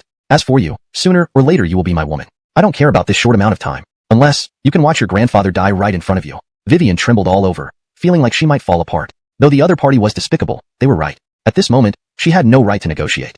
Jingjing, don't be afraid. This bunch of rabble won't hurt us. After we deal with them, we'll go treat your grandfather's injury. Alicia was calm, as if she hadn't noticed their current predicament at all. In fact, she indeed didn't need to worry. Without mentioning Anselm beside her, just her own supreme true chi cultivation was enough to easily handle these ordinary bodyguards. Bragging attack? Adair issued cold orders. Instantly, the bodyguards all howled and charged towards Anselm. After all, since their young master ordered to take the woman away, they could only attack the man. Be careful. Vivian couldn't help but cry out in alarm. Although they met for the first time and some unpleasantness occurred, now they were on the same side. Don't worry, just a bunch of ants, they can't hurt Anselm, Alicia said with a faint smile. Just as she finished speaking, all the bodyguards fell to the ground, unconscious. Vivian's mouth opened wide, staring at Anselm as if seeing a ghost. Stupid fool, trying to fight me? Anselm showed a look of disdain. He smirked and walked towards Adair. You don't come closer. Adair was so scared that he sat down on the ground. Seeing Anselm's performance, he instantly realized that this Yonatan wasn't an ordinary person but a powerful extraordinary being. It was ridiculous that he only brought some ordinary bodyguards to try and teach him a lesson. That was simply asking for death. From Simeono City's Simona family? Anselm asked expressionlessly. Adair was taken aback. The other party actually knew his background? May I ask who you are? Adair's attitude softened. He wasn't foolish. A person who could see through his origins must also have a complicated background. At least before figuring out the details, Adair didn't want to continue the conflict with Anselm, especially since the other party was stronger. You don't have the qualifications to know who I am. Anselm's tone was condescending. Just remember, Vivian is my woman's close friend. If you're not afraid of death, keep harassing her. As he spoke, Anselm slightly lifted the corner of his mouth in disdain, saying, also, no matter whether it was you who caused the illness of Mr. Ming or not, from now on, none of this has anything to do with you. Get out of Jinling City immediately. Otherwise, I will notify your family to come here to collect your body. Chapter 317. Solangenity sure. Sir, aren't you too audacious? You dare to touch someone from my Simona family. You've got a lot of nerve. At this moment, a cold voice sounded, carrying a tinge of anger. Upon seeing the arrival, Adair instantly beamed with joy and shouted, Uncle Six. Luckily Uncle Six didn't feel at ease about you and came over specially to check. Otherwise, we wouldn't have known that some nobody dared to bully our Simona family. Godric said coldly, intentionally glancing at Anselm. Adair's expression became much more relaxed. With Uncle Six around, it would be impossible for Anselm to overturn the sky no matter how powerful he was. After all, he understood his sixth uncle's strength well. Even in the entire Simona family, he could be considered one of the top experts. Subduing a Yonatan like this should be way too easy.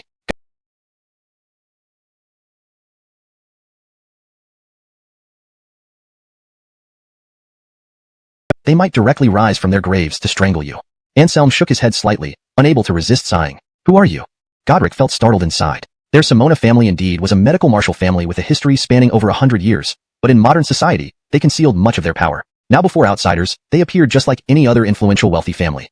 Only that there were frequent medical experts emerging from the clan. This youth standing before them had pierced through the Simona family's true origins with one sentence, clearly indicating an astounding background. You don't deserve to know, Anselm sneered. Still with those words, If you don't want to bring calamity upon the Simona family, scram now. If Vivian likes your nephew, I can do nothing about it. But if you insist on forced marriage, then don't blame me for being ruthless. With these words, a stern killing intent erupted from Anselm, enveloping Godric. Godric shuddered all over. Staring at Anselm with astonishment, the intensity of the murderous aura from this Yonatan was alarming, having likely killed over 100 people at least. Although he was also an extraordinary martial artist, his own killing intent paled in comparison to Anselm's. Forcing himself to calm down, Godric said in a cold tone, our Simona family will not resort to forced marriage. However, without this relationship, I'm afraid we cannot assist Elder Ming's grave illness. After all, the life-prolonging salve is invaluable and cannot be used on an outsider. Vivian's expression changed slightly. Just as she was about to say something, she suddenly heard Anselm bellow softly beside her, scram. We're leaving. Godric grunted coldly, leading his nephew away. As for those unconscious bodyguards, they left them behind without care. Do we just leave like this, Uncle Six? Not far from walking, Adair couldn't help but ask, feeling aggrieved. Glancing back at his unworthy nephew, Godric replied coldly, if not like this, what else? Are you asking me to deal with that youth? Adair nodded fiercely. Indeed, that was what he thought. Impossible to win. That person is unfathomably deep. Once we engage, none of us can walk away, Godric shared his judgment. Upon hearing his sixth uncle's words, Adair's eyes widened in disbelief. Uncle Six, how is this possible? That person is so young. How can he possess such formidable strength? Sighing, Godric remarked, beyond humans, beyond the sky. Throughout China, exceptional geniuses are abundant, and that youth earlier must be one of them. As he spoke, Godric's gaze turned to his nephew, earnestly warning, never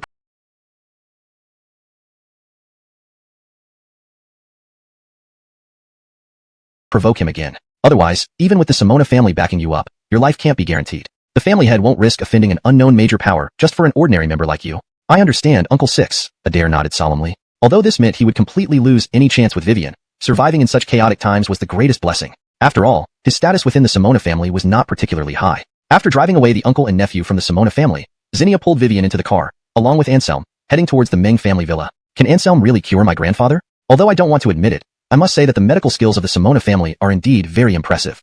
In the car, Vivian couldn't help but express her thoughts. Her mood was somewhat low. Of course, with Anselm's medical skills, curing your grandfather should be effortless, Zinnia said with a smile. But the people from the Simona family said that my grandfather's serious illness can only be saved by their life-prolonging salve, and no other medicines or methods would work at all, Vivian replied worriedly. How much of what the Simona family says can be trusted? They're likely lying to force you into marriage, Zinnia stated firmly. She reached out a hand to pinch Vivian's cheek, signaling that she didn't need to worry too much. Can I say something?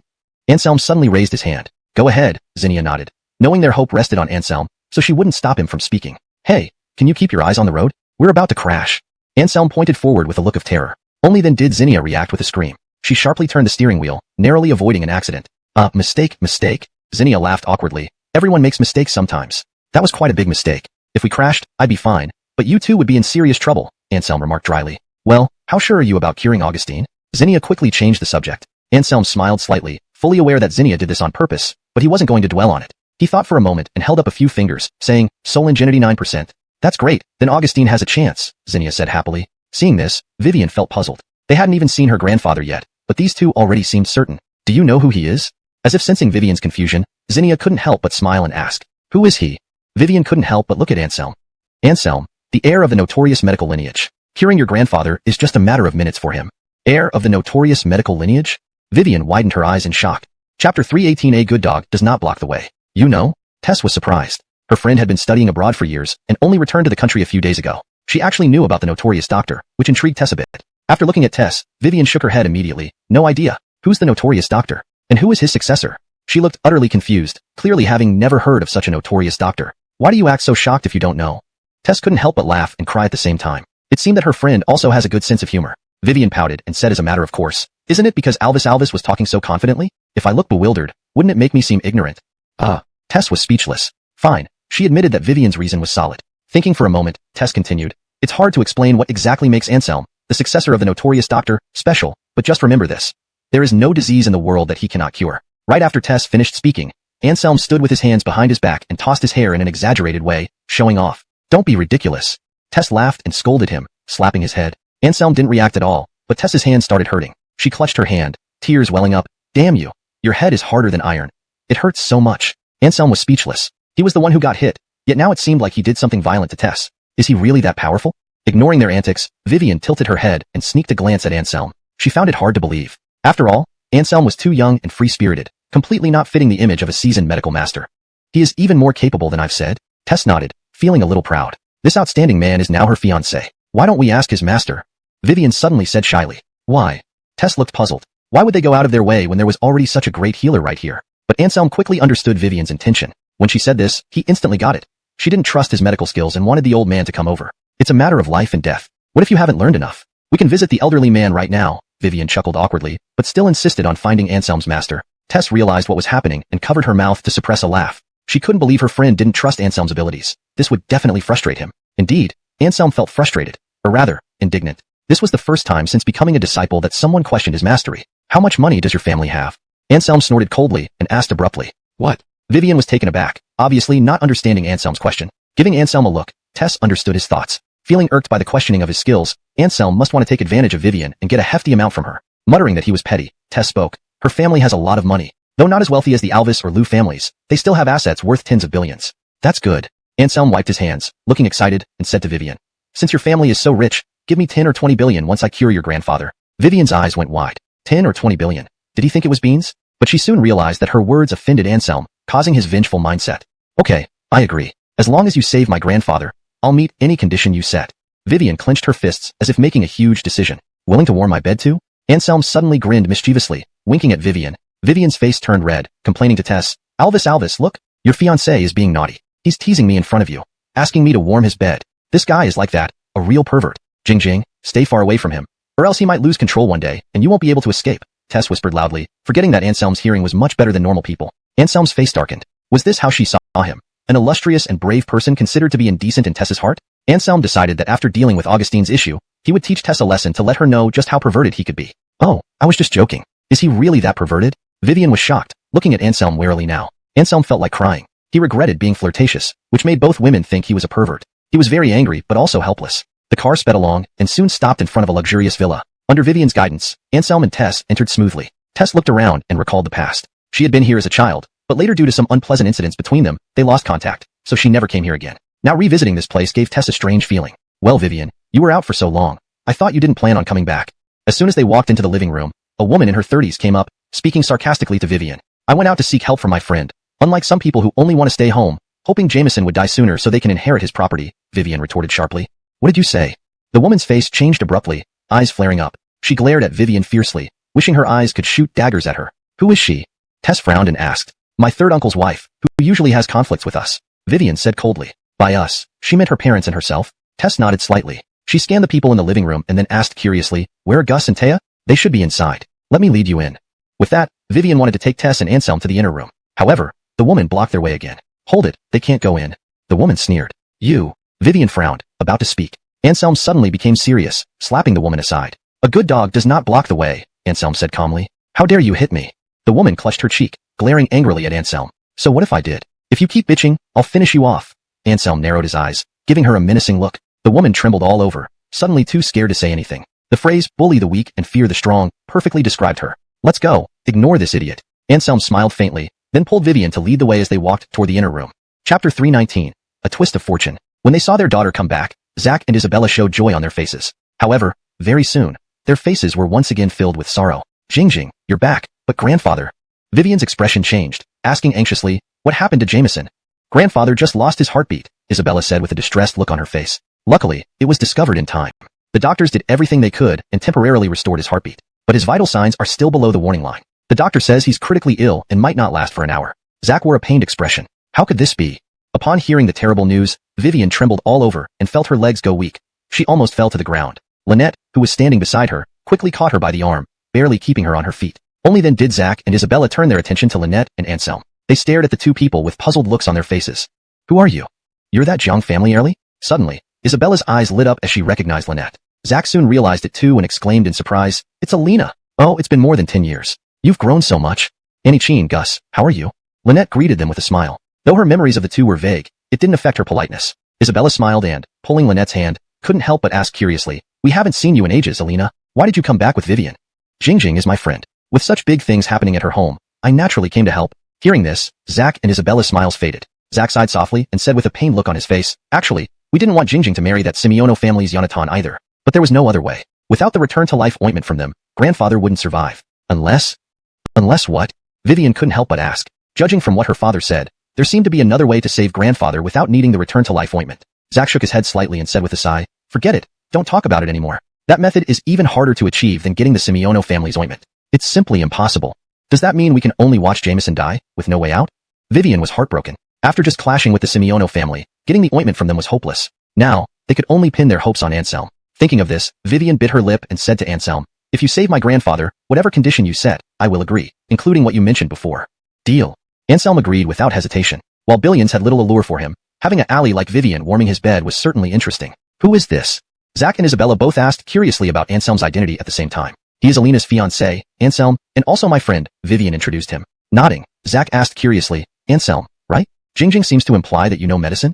"I know a little bit," Anselm smiled modestly, nodding. "May I ask which school you belong to?" Zach asked hopefully. At a loss, he immediately inquired about Anselm's background when he heard that Anselm knew medicine. Perhaps the old man would have a better chance if he were from a traditional Chinese medicine family. Anselm smiled faintly and answered, "I am a disciple of the Horus lineage." "Oh, the Horus lineage." Zach nodded, somewhat disappointed that he wasn't from a medical family. But this expression lasted only briefly before he looked startled, staring at Anselm in disbelief, stammering, You said what? Why you are really belong to the Horus lineage?" In extreme excitement, one might start stuttering. Zach was in that situation now. Usually, a sentence that should take only 2 seconds took several under this excitement. This was understandable. As part of a martial arts family and the successor of the Ming family, Zach had heard of the Horus. In fact, besides obtaining the return-to-life ointment, finding a descendant of the Horus was the other solution he had been thinking about. If they agreed to help, grandfather's illness would be nothing. The problem was that the Horus lineage was too mysterious, and even pure martial artists knew very little about their whereabouts. Not to mention, for the Ming family, finding a descendant of the Horus lineage was like looking for a needle in the ocean. It would be easier to obtain the return-to-life ointment from the Simona family. Of course, genuine and authentic, Anselm said with a light smile, well aware of why they were so excited. "Father, is the heir of the Horus lineage really that powerful? Can he cure grandfather's severe illness?" Vivian couldn't help but ask. Nodding vigorously, Zach looked at Anselm with intense joy and said, "Certainly. The Horuses possess unparalleled medical skills, renowned for being able to cure any ailment under the sun. It's said that if they choose to act, they can even bring back the dead." "Bring back the dead?" Vivian gasped upon hearing her father's words, her gaze filled with awe as she looked at Anselm. Anselm slightly curled his lips, then said calmly, "In theory, it's possible, but I generally don't act. The consequences are too great. Even a billion wouldn't be worth my effort to revive a dead person." Upon hearing this, everyone was stunned, especially Zach, who was well-versed in the martial arts world. He never imagined the rumors were true. The Horus's medical prowess reached divine levels, truly capable of bringing back the dead, though the repercussions were enormous, making them reluctant to act. "Mr. Yi, please use your skillful hands to save our old man." Zach suddenly knelt before Anselm. With a light wave of his hand, an invisible stream of true energy extended out to support the body about to kneel. "Gus, you're an elder to Alina and Vivian, which makes you an elder to me as well. There's no reason for an elder to kneel to a junior. Rest assured, I will heal the old man." "That's right, Gus, don't be too formal with us. We came back with Jingjing specifically to treat grandfather's illness." Lynette also smiled gently and supported Isabella beside her. "Great, grandfather has a chance now, grandfather has a chance." Zach was moved to tears. Only he knew how tough these days had been, with grandfather suddenly falling ill and the relentless pressure from the relatives within the clan. Their situation could only be described as dire. Fortunately, things had finally turned for the better. Vivian had found an heir of the Horus lineage, giving them hope. "No more talk. Where is the old man? I'll go treat him," Anselm suddenly asked. Early treatment meant early resolution. He didn't want to waste time here. "Follow me." Zach beamed with delight and led Anselm and the others towards grandfather's ward. However, just then, a cold voice came from not far away. "Lonnie, bringing so many people to disturb grandfather's rest isn't appropriate, is it?" Chapter 320, 5-Day Death Powder. Hearing this voice, Zach stopped in his tracks and looked in the direction from where it came. "It's third Lonnie. We found a divine doctor who can treat the old master, and we're just about to take him in to treat him," Zach said with a smile, completely unaware of the abnormal expressions on the faces of the two opposite him. It was Isabella who, reading their expressions, felt that something seemed off about Hernan and his wife, Feng Adnan. "Divine doctor? Which divine doctor? Them?" Hernan said coldly, "Elder Lonnie, don't let them deceive you. They're frauds. One of them even hit Feng Adnan just now." "That's right, Elder Lonnie. How could the person Vivian brought back be a divine doctor? Don't let your concern for the old master's illness make you fall for someone else's trick." Feng Adnan, the woman previously associated with Ian and Alvis by Vivian, spoke in a frigid tone. She stared at Anselm and company, her eyes filled with fury, unable to believe that they were the divine doctors Vivian had found. After all, how could there be such young divine doctors in this world? "You must not speak nonsense. He is an heir of the Fernan lineage, a true world-renowned divine doctor. That's enough. Let's settle everything after treating the old master." Zach frowned. He believed in his daughter, and indeed, Anselm carried himself with the air of a true master. Him? Bah. Feng Adnan made no effort to hide her disdain. How could the Fernan lineage produce such an impudent successor? He must be fake. Yes, members of the Fernan lineage are elusive, and ordinary people would never encounter one in their lifetime. For Jingjing to casually bring back someone as an heir after going out once, no one would believe it. Hernan also chimed in coldly, refusing to believe it could be this coincidental.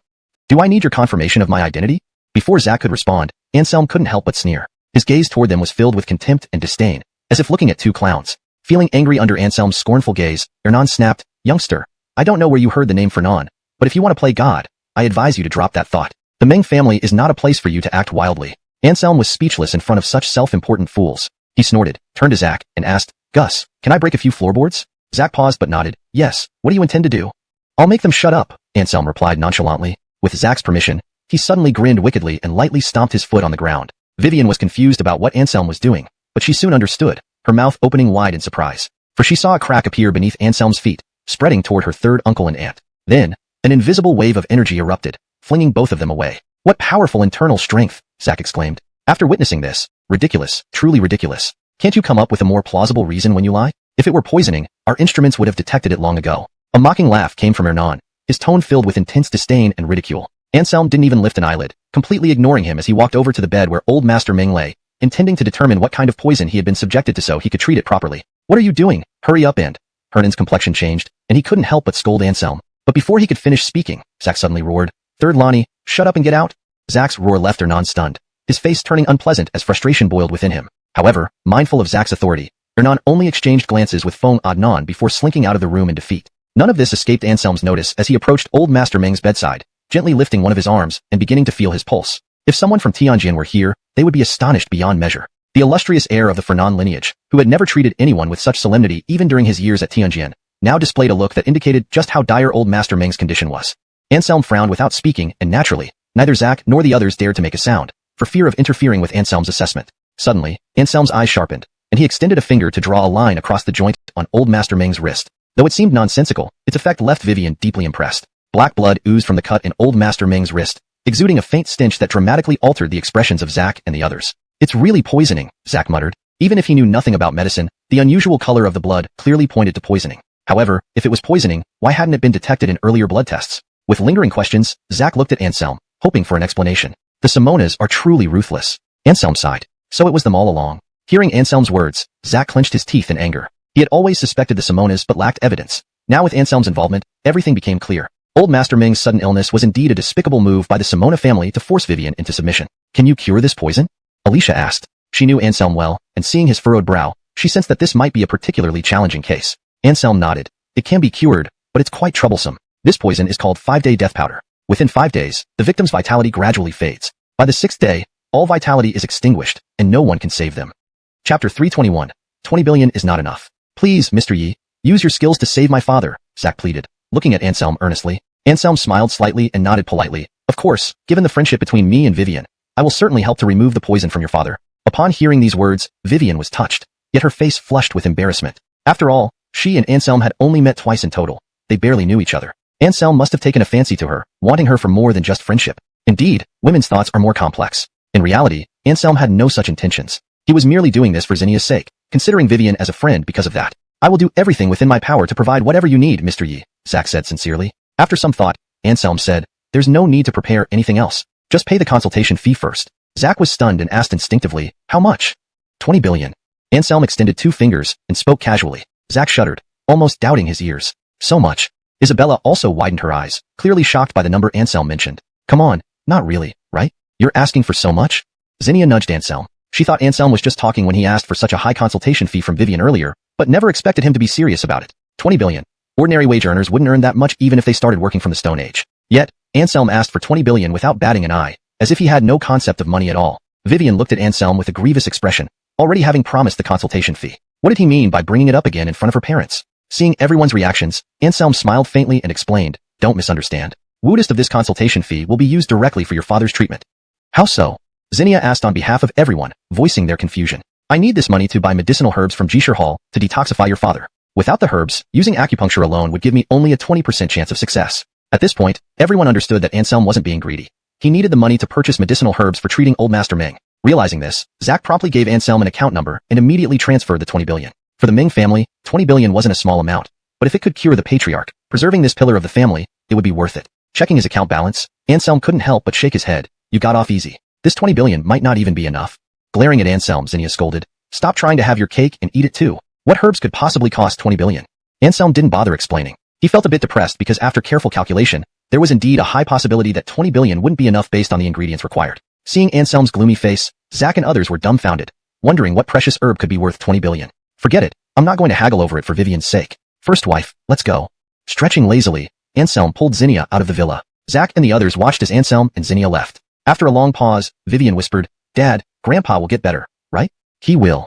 Zack clenched his fists tightly. Though he appeared calm, his actions betrayed his inner turmoil. They couldn't do anything to help. All they could do was wait patiently. Exiting the Ming family villa, Zinnia couldn't help but ask, where are we going now? Jishir Hall. Anselm's eyes gleamed. Zinnia nodded slightly, knowing well the reputation of Jishir Hall. However, she wondered if even Jishir Hall had herbs worth 20 billion. Glancing at Anselm's composed expression, Zinnia suppressed her doubts. Driving with Anselm towards Jishir Hall, they arrived to find an exceptionally long queue outside. The scale of the crowd was probably more impressive than when they besieged Ping'an County years ago. Why are there so many people? Anselm was equally baffled. He had been to Jishir Hall multiple times, but had never seen such a long queue before. However, seeing the demeanor of these people in line, Anselm immediately understood that these should all be people seeking medical help. Given the medical skills of Jishir Hall, it wasn't surprising that such a scene was created. Anselm pulled Zinnia along, and the two of them bypassed the queue, walking straight into Jishir Hall. Go to the back of the line. A tall and burly Yonatan blocked their way, saying angrily. He had a rosy complexion, clearly not a patient. He was there with his family. Seeing someone cut in line just as they were about to reach the front, he naturally wasn't pleased. I'm not here for treatment, move aside, Anselm said with a slight frown. If you're not here for treatment, then you're probably here for medicine, which also requires queuing over there. The Yonatan gave a cold smile and pointed to another line nearby. That was where patients queued for medication, equally massive in scale. Anselm roughly estimated that even if he joined the queue now, he wouldn't get through in 3 hours. Naturally, he didn't have that much time. Even if he could wait, old Master Ming couldn't. I know the owner here, and need to speak with her. Get out of my way, Anselm said harshly. In fact, if it weren't for maintaining order, he would have acted long ago without wasting words. Hearing Anselm's words, the Yonatan laughed mockingly. You know the owner? Ridiculous. I could say I know the supreme leader. What kind of person are you, cutting in line with such a lame excuse? The owner of Jishir Hall isn't someone like you can know. The Yonatan glanced up and down at Anselm, full of disdain and contempt. Idiot. Glancing at the Yonatan coldly, Anselm spat out 2 words. The Yonatan instantly flew into a rage, pointing at Anselm and shouting, You bastard! Who are you calling an idiot? You cut in line and think you have a reason? Everyone, come and judge for yourselves. This guy tried to cut in line and got angry when I stopped him. Now he's cursing at me. The Yonatan said coldly to the crowd. People nearby had already been paying attention. Hearing the Yonatan's words, they immediately started criticizing Anselm. Kid, when you're out and about, you must follow the rules. Go and queue properly, an old man said frowning. Exactly. We sick people are all queuing properly. Why do you think you can cut in line?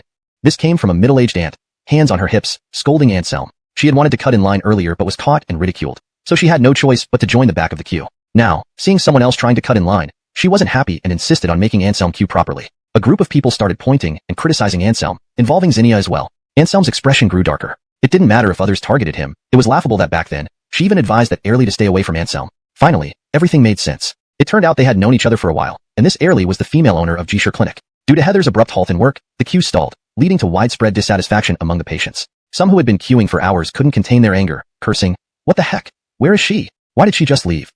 How wicked. I've waited for over 3 hours, almost my turn, and now the doctor just left. She doesn't care about us patients at all. I will complain and report her. As unrest spread through the queue, the news quickly reached Anselm. The youth who had accused him, along with others, stood dumbfounded, shocked to realize that Anselm actually knew the owner of Jishir Clinic. Anselm sneered. Some people never learn unless they're forced to. Since they refused to listen, they would get no more treatment. He pulled Zinnia and walked towards the front. But as soon as they arrived, Anselm frowned. He saw Heather being surrounded by a crowd, demanding explanations, and using very disrespectful language. Sorry everyone, I have something urgent to handle first. Once I'm done, I'll continue treating you. Heather, looking exhausted, scanned the crowd as if searching for someone. That won't do. We've all been waiting for so long. If you go to handle your own affairs, do we have to wait here forever? An elderly woman complained. With her words, the crowd grew noisy again, criticizing Heather. Heather's face turned pale, exhausted from working for over 10 hours straight. The noise from the crowd made her dizzy and her vision blurred. Anselm's anger flared. His face turned cold, radiating a chilling aura. Feeling this chill, Zinnia shivered, realizing that Anselm was truly furious. Approaching the most vocal, elderly woman, Anselm expressionlessly said, If you can't wait, then get lost. Saying this, Anselm casually lifted his hand, grabbing the woman's arm and throwing her out of the crowd. Accompanied by a scream, the woman fell flat on the ground, fainting from the sudden pain. Anyone else who can't wait? Anselm's icy gaze swept over the crowd, but silence prevailed. Clearly, these people were only aggressive toward those they perceived as weak. Faced with someone like Anselm, they all backed down, afraid to offend him. If you don't say anything, I'll take it as consent. A slight smile curved Anselm's lips. Just as he turned to walk into Jishir Clinic with Zinnia and Heather, an unruly voice emerged from the crowd. You're too much. How could you hit people? We are all here seeking medical help. By doing this, aren't you disregarding us patients entirely? Anselm whirled around, startling the speaker with a stern look. If you still have the energy to contradict me, that's great. It seems none of your illnesses are serious.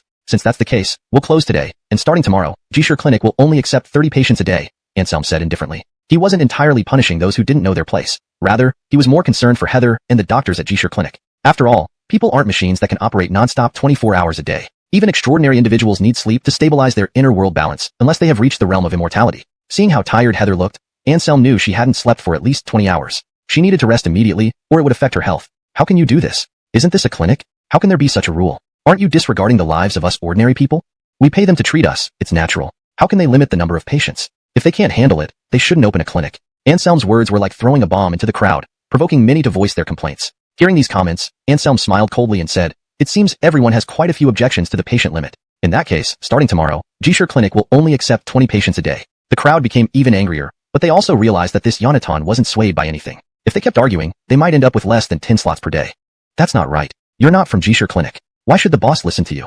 The youth who had earlier accused Anselm stepped forward with a sneer. My decision. She won't object too. Anselm smiled lightly, glancing back at Heather. Heather smiled and nodded, knowing that Anselm was concerned about her well-being and couldn't bear to see her so exhausted. You. The youth was momentarily speechless, but he had no recourse. With the boss acknowledging Anselm's authority, further protest would likely cause public outrage. Treatment ends today. Please go home, Heather said apologetically. Anselm didn't care much. He grinned mischievously and added, just a friendly reminder, limited slots. Remember to come early tomorrow to queue up. The crowd gritted their teeth, wishing they could punch that smug smile off Anselm's face, but they could only think about it in their minds. Anselm's terrifying skills had already sent a hefty middle-aged woman flying. They, weighing less than 120 pounds, wouldn't stand a chance against him. The crowd dispersed quickly, traffic outside Jishir Clinic resumed, and Anselm led Zinnia and Heather into the inner room of Jishir Clinic.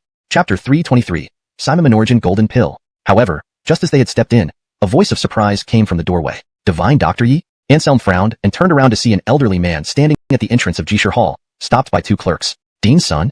Anselm exclaimed in surprise. The visitor was none other than Yovan, the former dean of Jinling City Hospital. Lily, of course, also knew Yovan, and the two families had a good relationship. Seeing him appear, she sweetly called out, Jameson Sunday. Augusta Solan Junction, it's been a while. How is your father? Yovan smiled gently, appearing very kind. My father is fine, but he has handed everything over to me, leaving me busier than ever, Lily said with her cheeks puffed up. She waved her hand urgently, signaling the two clerks at the door to step aside. Since Yovan was a senior, blocking him would be disrespectful. Nodding, Yovan laughed. To whom much is given, much is expected. It seems Solan Junction, your medical skills have improved significantly. Otherwise, your father wouldn't have entrusted you with Jishir Hall. Who needs it? Lily muttered under her breath. For her, inheriting Jishir Hall held no appeal. She'd rather be free and easy, able to play with Lonnie Anselm every day. Frowning, Anselm spoke harshly. Enough, old man. Stop being formal. I need to talk to Solan Junction. If you have nothing important, go away. Bethany, who stood nearby, was speechless. Who else would dare be so disrespectful to the former dean of Jinling City Hospital? Perhaps only Anselm could do so throughout Jiangnan Province. I do have something, Yovan replied without anger, instead walking over with a smile upon hearing Anselm's unkind words. Led by Lily, they went into the lounge, where she personally brewed tea for them. What do you want? Speak quickly and then scram. Anselm lounged with his legs crossed, looking utterly relaxed. I came to ask Solan Junction to help me save someone, Yovan explained. Anselm was taken aback, then puzzled. Since Yovan was seeking a doctor for a patient, why didn't he come directly to him instead of Lily? This seemed illogical. Seeing Anselm's expression, Yovan guessed what he was thinking and chuckled bitterly. I wanted to ask you, but the party insisted on not having you treat their patient. Now, Anselm was surprised. The party actually knew him? Who's that idiot?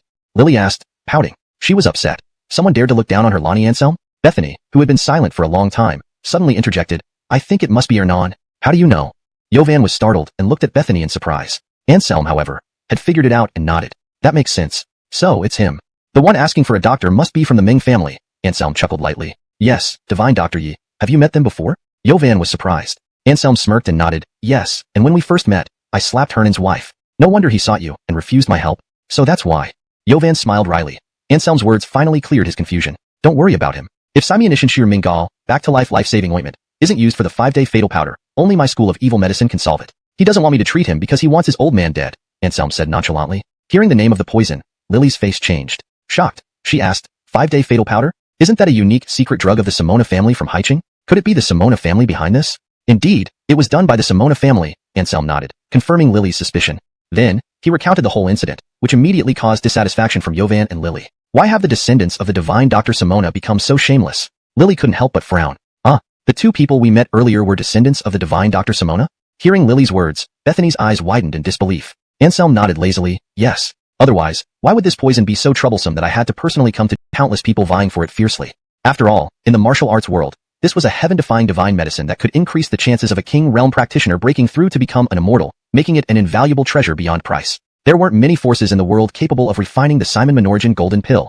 They could be counted on one hand. Jishir Hall managed to refine it only after getting Anselm's teachings. However, even with Jishir Hall's capabilities, they weren't successful every time. The refinement of the Simon Menorgan golden pill had extremely strict requirements for herbs, heat control, and the pill furnace. It was only in recent years that Jishir Hall managed to gather these conditions and successfully refine two pills. One was kept by Lily's father at all times, while the other became the treasured artifact of Jishir Hall, locked in a special safe that even a king realm expert couldn't break open. Alright, since it's the grandfather of Sister Zhang's best friend, I can't keep it private. Lily lowered her brows, looking unhappy. Just an ordinary old man, using such a precious Simon Menorgan golden pill, made her unwilling to the extreme. But there was nothing she could do. Since Lonnie Anselm spoke, if she didn't take it out, she would seem too stingy. And Lonnie Anselm surely wouldn't like a stingy heirly. What kind of pill is so expensive? Hearing their conversation, Yovan, who was well informed, couldn't help but be shocked. He had seen countless herbs and pills auctioned off, but those at most went for tens of millions. A pill that Anselm now considered cheap at 20 billion. Yovan had never heard of anything like it. The Simon Menorgan golden pill is a divine medicine that counts as a supreme treasure in the martial arts world. It is distilled from 36 precious herbs, each worth no less than 50 million. Do the math. See if you can buy this pill for 20 billion. Oh right, I haven't added labor costs and other expenses yet. Anselm smiled faintly. Chapter 324, Black-Hearted Doctor. After this explanation, even the most ignorant person would understand the value of the Renuan golden pill, let alone Yovan and Lynette, who both had some knowledge of the supernatural. Lynette looked at Anselm with a hint of guilt in her eyes. If not for her, Anselm wouldn't have needed to make such a losing deal. 20 billion, compared to the true value of this divine pill, was nothing. Give me an account number, I'll transfer the consultation fee from the Ming family to you, Anselm said to Heather. Heather shook her head. Forget it, Lonnie Anselm, it's just a pill. No need for your money. That won't do. If it were anything else, I might accept it. But the Renuan golden pill is too precious, it's inappropriate to freeload. Anselm said seriously. He looked earnest. Even though he usually liked to freeload, he couldn't bring himself to take the divine pill for free this time. But money means nothing to me, Heather pouted. Anselm was taken aback. That was true. With the earning speed of Jishir Hall, 20 billion could be made within a few months. Compared to the Renuan golden pill, secular wealth was indeed meaningless to Heather. Then, I can teach you a few more techniques to compensate for your loss? Anselm scratched his nose. Sure. Heather's face lit up. She quickly nodded in agreement. In fact, about 70% of her medical skills came from Anselm's third master mother, making them essentially from the same school. This created a peculiar situation. Although Heather was part of Jishir Hall, her medical skills surpassed those of some of the older members of Jishir Hall. So, when she heard that Anselm was willing to teach her a few moves, Heather was naturally delighted. It could very well be a secret technique from the Fernan lineage. On the side, Lynette watched the two without saying a word. She sighed inwardly. To help Vivian, Anselm and Heather both suffered significant losses this time. Gurgle. Her stomach growled. Heather stuck out her tongue cutely. Worked for hours straight. I'm hungry. Lonnie Anselm, treat me to a meal. Anselm nodded and turned to Yovan. No problem, give us a chance. Treat us to a meal. Yovan was surprised but quickly smiled. He had been hoping his son was still in good shape in his old age. Truly, appearances can be deceiving. Infuriated by the malicious comments, Yovan glared at him. Xing Adnan, enough? Defamation comes with legal consequences. Defamation? Xing Adnan sneered. You know well if I'm lying. Your pension isn't enough to support frequent visits here, right? This has nothing to do with you. Get out of my way and don't disturb me entertaining my distinguished guests, Yovan said angrily. He had nothing to fear from Xing Adnan's groundless accusations, but he worried that a prolonged confrontation might cause Anselm and the others to become dissatisfied. Zack sneered coldly, glancing at Anselm, Lynette, and Heather before he couldn't help but snort derisively. Distinguished guests? Just these three youngsters? Martin's son, it seems you are getting senile. Why don't you join me? I make in a month what your pension would take over 10 months to earn. Zack laughed loudly, his laughter filled with disdain. Back then, he was dismissed from Jinling City Hospital by Yovan, which ended his once promising career. He had no choice but to join a healthcare company. Though he achieved similar success in a few years as he did while working in the hospital, he still couldn't get over the humiliation. Now, seeing Yovan again, the anger in his heart flared up uncontrollably, prompting him to mock the other man. What's going on? Anselm frowned slightly. At this moment, Heather giggled and leaned close to Anselm, whispering the story of their feud. You mean this guy threatened patients into buying expensive medicines, deliberately caused medical accidents, and even arbitrarily harvested organs? Anselm was stunned. There were actually such conscienceless doctors who treated human lives so lightly. He thought such people only existed in TV shows. Little Sister Solanjangtion, you mean this guy is the infamous black-hearted doctor who made headlines on Kurtbo back then? Lynette asked in surprise. She looked up at Zack, finding him increasingly similar to the notorious black-hearted doctor from the news reports. Yes, it's him. But he has powerful backers, and even Martin's son could only dismiss him back then, unable to kick him out of the medical field completely. Heather glanced at Zack with contempt, clearly offended by this Adden's actions, which disrespected the profession of doctors. Understanding the truth of the matter, Anselm naturally wouldn't mince words when facing such a despicable person. Get lost. Anselm succinctly spat out one word. Get lost? Who the hell are you? Even your Bogdan didn't dare to be this disrespectful to me. Zack continued to boast loudly, completely unaware of the gravity of the situation. And Anselm's response was very simple. He walked over and slapped since the 7th day after Alva's family's last member died after provoking Anselm. A mocking smile flickered across Anselm's lips as he grabbed Zach's arm and squeezed it fiercely. Instantly, a pig-like scream echoed through the air. It's breaking. My bones are breaking. Zach's face turned deathly pale, contorted by intense pain. Hearing the cries of pain, the attention of the surrounding guests was drawn towards Anselm. Anselm smiled lightly, completely unfazed. In fact, if Zach's identity were revealed, he believed that most people here would wish for his death. Sensing Anselm's murderous intent, Zinnia quickly urged, "There are too many people around. Don't act impulsively." Zinnia understood Anselm's character. Though he appeared rebellious, he had a strong sense of justice. And given his authority, a man like Zach, who lacked any sense of morality, wouldn't stand a chance. Anselm gave a cold laugh without a word. It was Zach who couldn't help laughing, reminded by Zinnia's words that there were too many witnesses for Anselm to kill him. With a twisted smile, Zach cursed viciously, "You little bastard. How dare you harm me? When I get back, your entire family will die. I won't spare a single one. I'll kill every male and take away every female to abuse." Even the usually calm Zinnia was shaken by these words.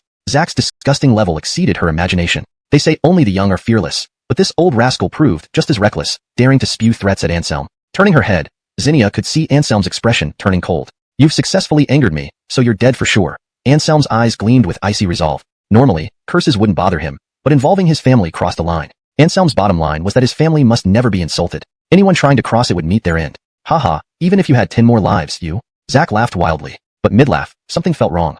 Why did his body seem so far from his vision? Suddenly, excruciating pain surged through him, and then everything went black. The startled screams around him became the last thing Zach perceived. He's dead. Oh my god, someone was killed. The diners turned pale. They were ordinary people who had never witnessed such a scene. Panicking, they rushed out of the restaurant, afraid to linger. "Divine Dr. Yi, you killed him?" Yovan looked at Anselm in shock. "Scum deserves to die." Anselm replied coldly. Yovan chuckled bitterly. "I know he deserved it, but I'm worried about the witnesses. Murder in broad daylight is severe. Even if I want to protect you, it might not work." Anselm smiled slightly. "No need for your protection. Eliminating scum is justified. The crowd has clear eyes, and the police aren't fools. They know how to handle it." Yovan looked surprised. Anselm's statement was so explicit that not understanding it would be foolish. Relieved, Yovan said with a smile, "If that's the case, I won't say more. Let's go eat." Anselm nodded, and the group entered the private room. What? Someone committed murder in the restaurant?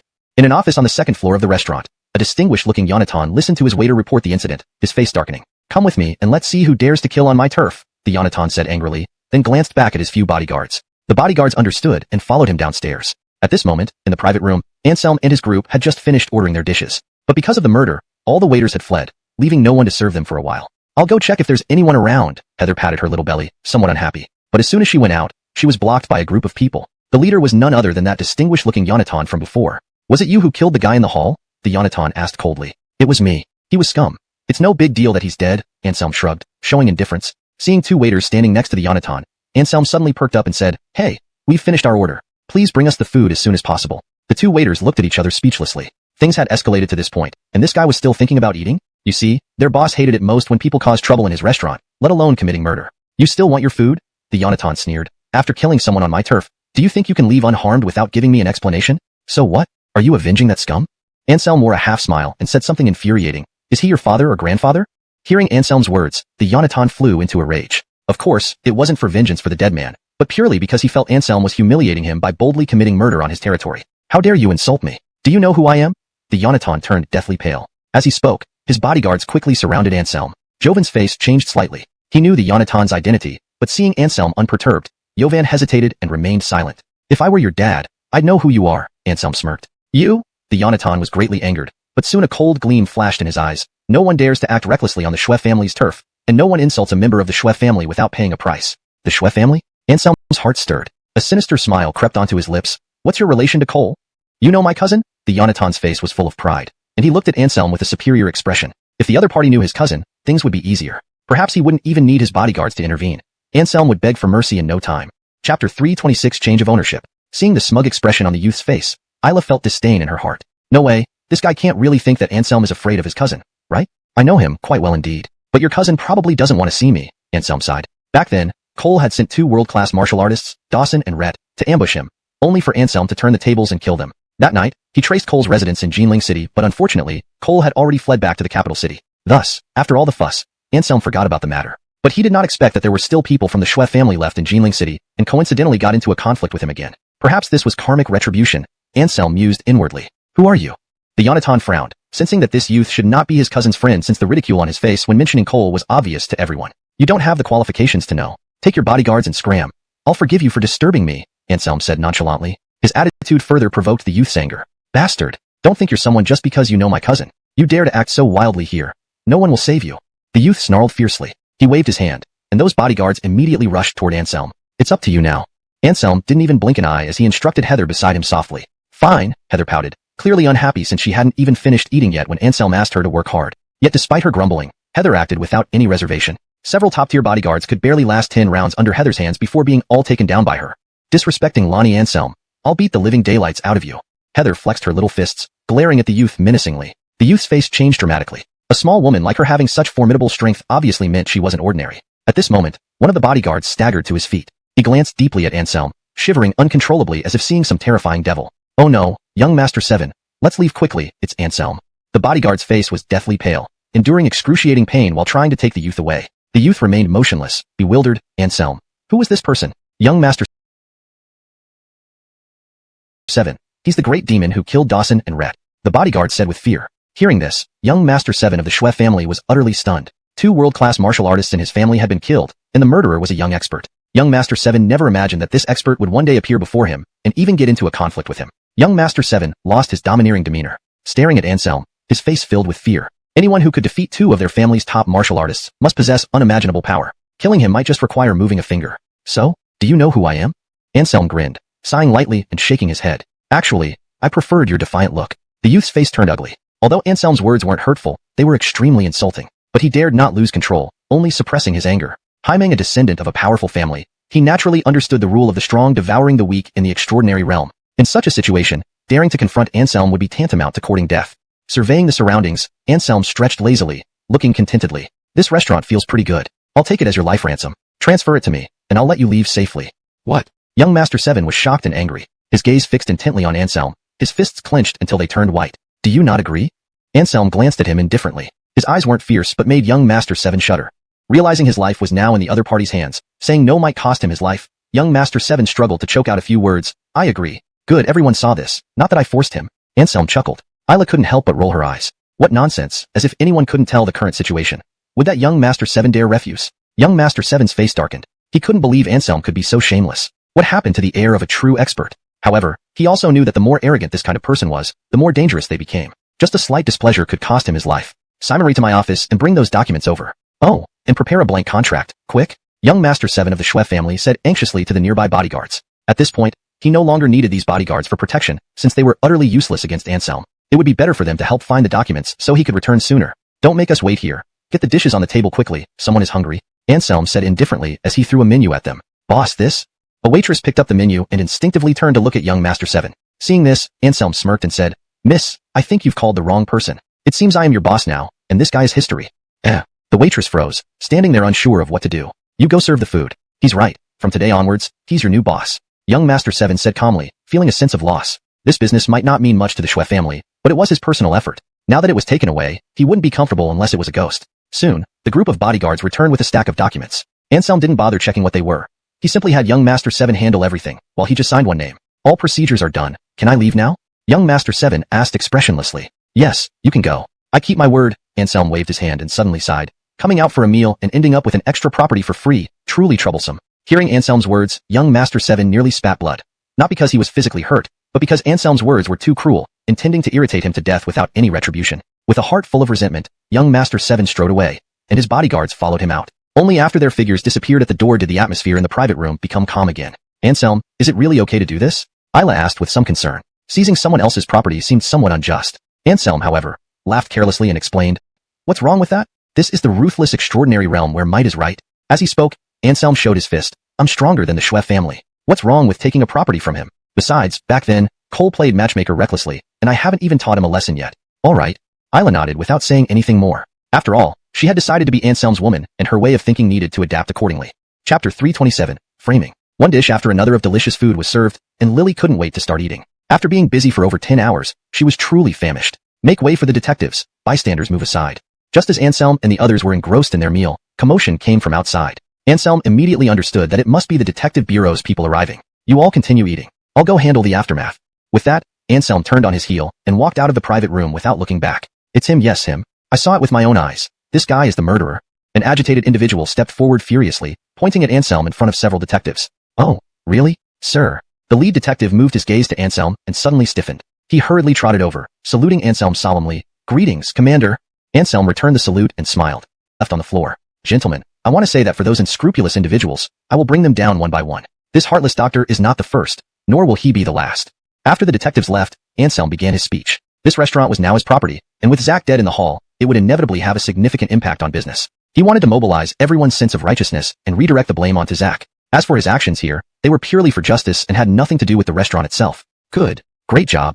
Anselm's words immediately drew cheers from the crowd. Returning customers, upon learning the truth, all gave Anselm thumbs up. Considering today's events caused much inconvenience, as the owner of this restaurant, I've decided to waive all charges for everyone today. Anselm continued, revealing his identity while giving everyone benefits. Some big bosses who knew the seventh young master of the Schwe family looked puzzled, but did not interrupt when they saw Anselm's firmness. Eat and drink well, I'm leaving now. Seeing everyone's emotions roused, Anselm, satisfied, returned to the private room. Is the matter settled? Alicia asked concernedly. Anselm nodded and smiled, yes, and even resolved the issue of how the dead body would affect business. How so? Alicia could not help but become curious, as she heard very noisy voices from outside earlier, guessing Anselm was manipulating public sentiment. Anselm smiled faintly, having no secrets from Alicia and Lily. And Yovan could barely be considered an insider, so Anselm didn't hold back and recounted everything. Wonderful, Dr. Yi. I think you should go into business. You would definitely build a vast business empire. After hearing Anselm's account, Yovan admired him even more. I have no interest in money. Taking over this restaurant was just for convenience when eating. Anselm slightly pursed his lips. Yovan was speechless. He sat quietly until he received a phone call and had to leave hastily. Anselm did not try to retain him, as the restaurant already belonged to him, and it didn't matter whether Yovan treated or not. How could this be possible? With Anselm's rebellious arrogance, would he let Hank, that good-for-nothing, off the hook? In the Shanghai Schwe family mansion, Cole's face was gloomy as he paced back and forth. All his calculations were rendered useless due to Anselm's actions. Cole felt a burning anger, hating Anselm to the point where his teeth itched. Report to Crown Prince, I witnessed this with my own eyes. The seventh young master had a conflict with Anselm, but Anselm did not kill him. He only seized the Ao Zhonghai restaurant. Now, the seventh young master has already bought a ticket and is on his way to the airport. Shuejia's seventh young master, also known as Hank, had one of his bodyguards behind him who excused himself to use the restroom and quickly made a phone call to report what was happening here. In fact, this bodyguard was actually working for Cole, deliberately placed to monitor Hank. Hearing the bodyguard's words, Cole's eyes suddenly sparkled with a sharp light, and he sneered coldly. Since Anselm did not kill this good-for-nothing, we will have to take action ourselves. What do you mean? The bodyguard shuddered all over, fully understanding Cole's meaning. I don't want that waste to live long enough to return to the Schwe family. Immediately find someone to take care of him and frame Anselm, Cole said icily. Although he laughed bitterly in his heart, the bodyguard hurriedly responded, understood. After hanging up the phone, he felt that his entire back was drenched in cold sweat. Even if the seventh young master was useless, he was still a young master of the Schwe family. As a servant, daring to kill a young master of the family, if discovered, meant certain death. But there was no other choice. He couldn't disobey Cole's orders, knowing that his entire family's lives were under Cole's control. For the sake of his family's lives, he had to take the risk, even if it cost him his life. Outside the room where Cole was staying at the Schwe family mansion in Shanghai, Adden revealed a cold smile and then quickly disappeared. Never thought this guy would be so ruthless, willing to kill his own brother just to get rid of Anselm. Not far from Cole's room, inside a small villa, Amadeus sighed lightly. When it came to ruthless means, his cousin was truly astonishing. A brother he grew up with, disposed of without blinking an eye. If the Schwe family falls into the hands of such a person, it's bound to fall apart sooner or later, Albert remarked beside him. The upper circles in Shanghai always praised how outstanding Cole was, but in Albert's opinion, Amadeus was genuinely outstanding. It was just that he was good at being patient, and others never understood his wisdom. Amadeus smiled slightly and commented, Cole shows no mercy, but I cannot be unrighteous. Now that I know his plan, I can't let my cousin Zishin be harmed. With that, he turned and walked outside. Actually, Amadeus had another half-sentence unsaid. Hank's mother came from a very powerful martial arts family and doted on her child excessively. If he could save Hank in a moment of crisis, he had a high chance of winning over such a formidable ally. He didn't want to miss out on this opportunity. Chapter 328 Lightning Fast Knife. Watching Amadeus's retreating figure, Albert sighed inwardly, feeling that this old patriarch of the Schwe family was truly confused. He had an excellent descendant like Amadeus to nurture, but favored a wine sack and a glutton instead. In Albert's view, only if the Schwe family were handed over to Amadeus could it truly achieve brilliance. Cole was merely a second-generation rich kid who relied on the favor of the higher-ups in the Schwe family, running amok with impunity. He was destined not to accomplish anything significant. Albert followed Amadeus away from here, his eyes flickering with a keen light. Perhaps soon, second young master would give everyone a huge surprise. At the Aozonghai restaurant, Anselm finished dining with his group. After arranging some matters at the restaurant, Anselm left with Kirsten and Kathy. As for the staff configuration of the restaurant, Anselm didn't change a thing. Everything continued as usual. After bidding farewell to Anselm, Kathy returned to Aubrey. After treating patients continuously for over 10 hours, she was mentally exhausted and indeed needed a good rest. In the car, there were once again only Anselm and Kirsten left. Looking at the beautiful Kirsten, Anselm couldn't help but feel moved. He leaned in and kissed her cheek. Anselm's unexpected and unrighteous attack made Kirsten shiver as if electrocuted. Instinctively, she stepped harder on the accelerator, and the car roared like a beast before speeding off abruptly. Fortunately, the road they were driving on was very remote, and there were seldom any passers-by. But just then, a dark figure suddenly appeared in the middle of the road. With the two getting closer by the second, Kirsten's pupils contracted sharply. She desperately swerved the steering wheel to avoid the obstacle, but it was too late.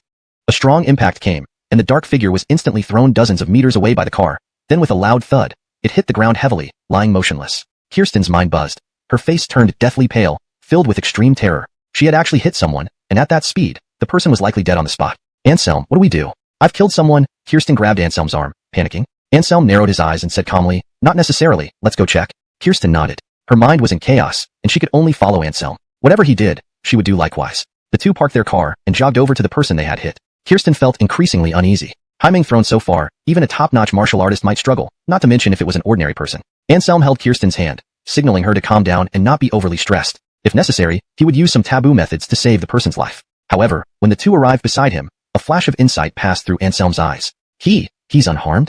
Kirsten's mouth opened into an O shape. It was inconceivable. Apart from being a bit dirty, the man had no scratch on him. As I said, things may not be as bad as you think. In fact, when this person wakes up, he will be grateful to you. Anselm smiled. Simon? Kirsten was puzzled. Even if the person wasn't injured, there was no reason for him to thank her after being hit. Anselm smiled faintly without explaining. He picked up the man's clothes and brought him back into the car. Do you know him? Back in the car, Kirsten frowned, now realizing that Anselm seemed to know this strange, unconscious man she had hit. Yes, he is a member of the Heavenly Sword, Lightning Fast Knife Rahim. Anselm revealed the man's identity. Kirsten was enlightened. So this man was part of Heavenly Sword. No wonder he wasn't hurt by the high-speed collision. Lightning Fast Knife, what a powerful name. Where are we going now? Should we take him to the hospital? Kirsten couldn't help but ask. Anselm shook his head. No need. Just drive normally towards the Ming family villa area. I can heal him on the way. Kirsten nodded and started the car, leaving the scene. However, shortly after they left, a group of black-clad figures appeared, surveyed the surroundings, found no abnormalities, and quickly disappeared. To facilitate treatment, Anselm specifically sat in the backseat. Solangine golden needles appeared in his hands and pierced into several major acupoints of Rahim. He wasn't injured by the impact caused by Kirsten but had already suffered serious injuries before the collision. Kirsten's car merely accelerated his fall into unconsciousness.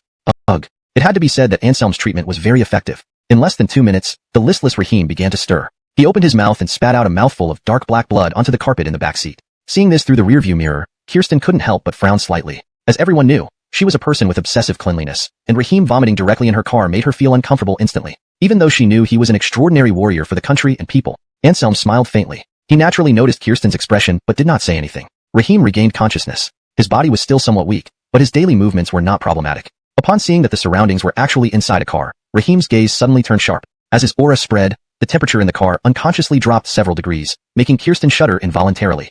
Don't show off your measly strength in front of me. If you upset me, I'll kick you out of the car. Anselm curled his lips and gave Rahim a direct rap on the head, making him grit his teeth and glare angrily at Anselm. A familiar face appeared before him, and Rahim froze for a moment, then became extremely delighted. Trick Doctor, it's you. Recognizing Anselm's identity, Rahim couldn't help but laugh heartily, his face full of excitement. Both members of Heavenly Sword, their strengths varied. Rahim belonged to the middle tier, while Trick Doctor Anselm naturally was among the strongest of Heavenly Sword. Of course, this kind of strongest, under the premise of excluding existences like Pepper and some hidden figures lurking in the shadows. It's me. Tell me, how did you end up here? And what about the poison on your body? Anselm frowned as he asked. He naturally understood that Rahim would come here by no coincidence. Something serious must have happened. Somebody colluded with the Little Devils to control our country's elite high-ranking officials. When I was collecting evidence, I was accidentally discovered by them. The Little Devils teamed up with that person's subordinates to surround and kill me. I was poisoned and could not hold my own, thus fleeing all the way here, Rahim said through clenched teeth. Anselm's eyes turned cold. Again, those Little Devils. They never give up on their ambition to destroy our country. Do you need help?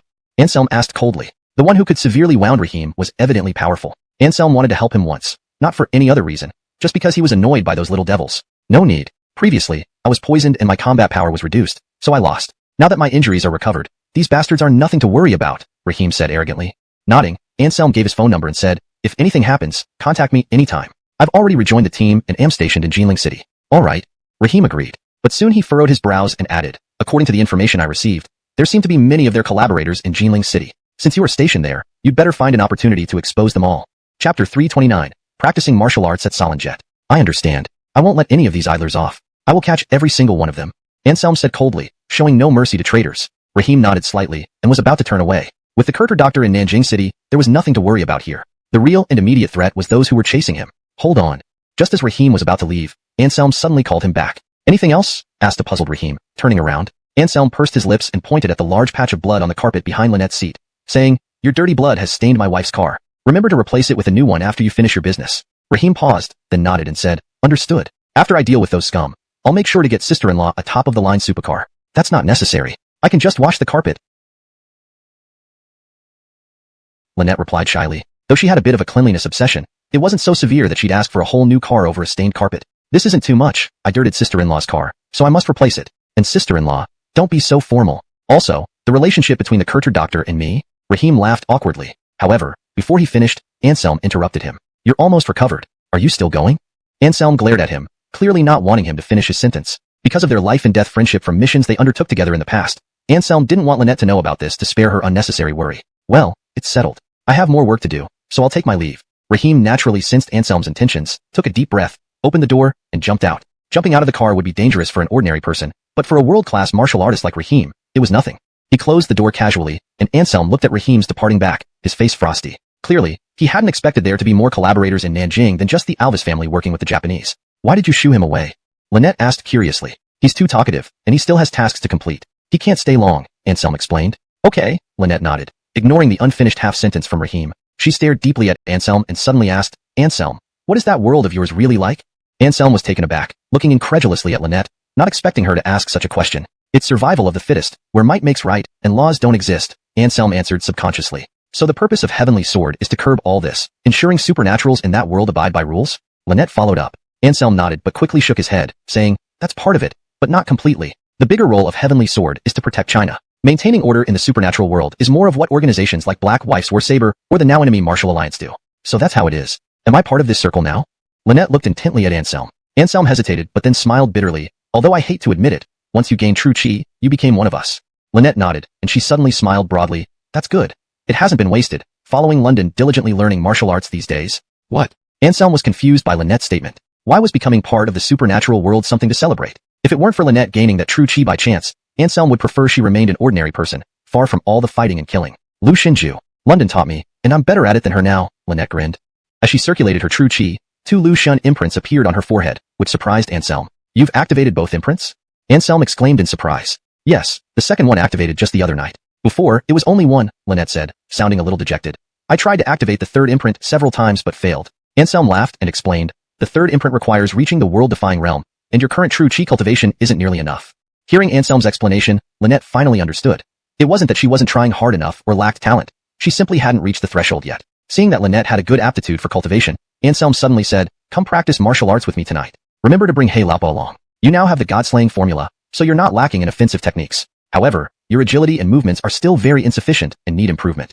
As the saying goes, the swiftest martial arts are unbeatable. Sometimes, the speed of movement can even decide the outcome of a battle." Of course, Anselm was teaching Lynette and the others combat skills not for them to fight, but to give them some self-defense capabilities. In today's world of hidden geniuses, the era of supreme martial artists dominating the world had passed. Their half-trained level wouldn't be enough to withstand a real master's single hand. Among his women, only Rosella had relatively strong powers, but she was still slightly inferior to the Peak Kings like Queen Heartless. If it weren't for Rosella, Bing's eyes gleamed with coldness, instantly realizing many things. "Lonnie-in-law, are you crazy? How can this northerner cure the old man?" "Yeah, how can he be the successor of the eccentric doctor? He's too young."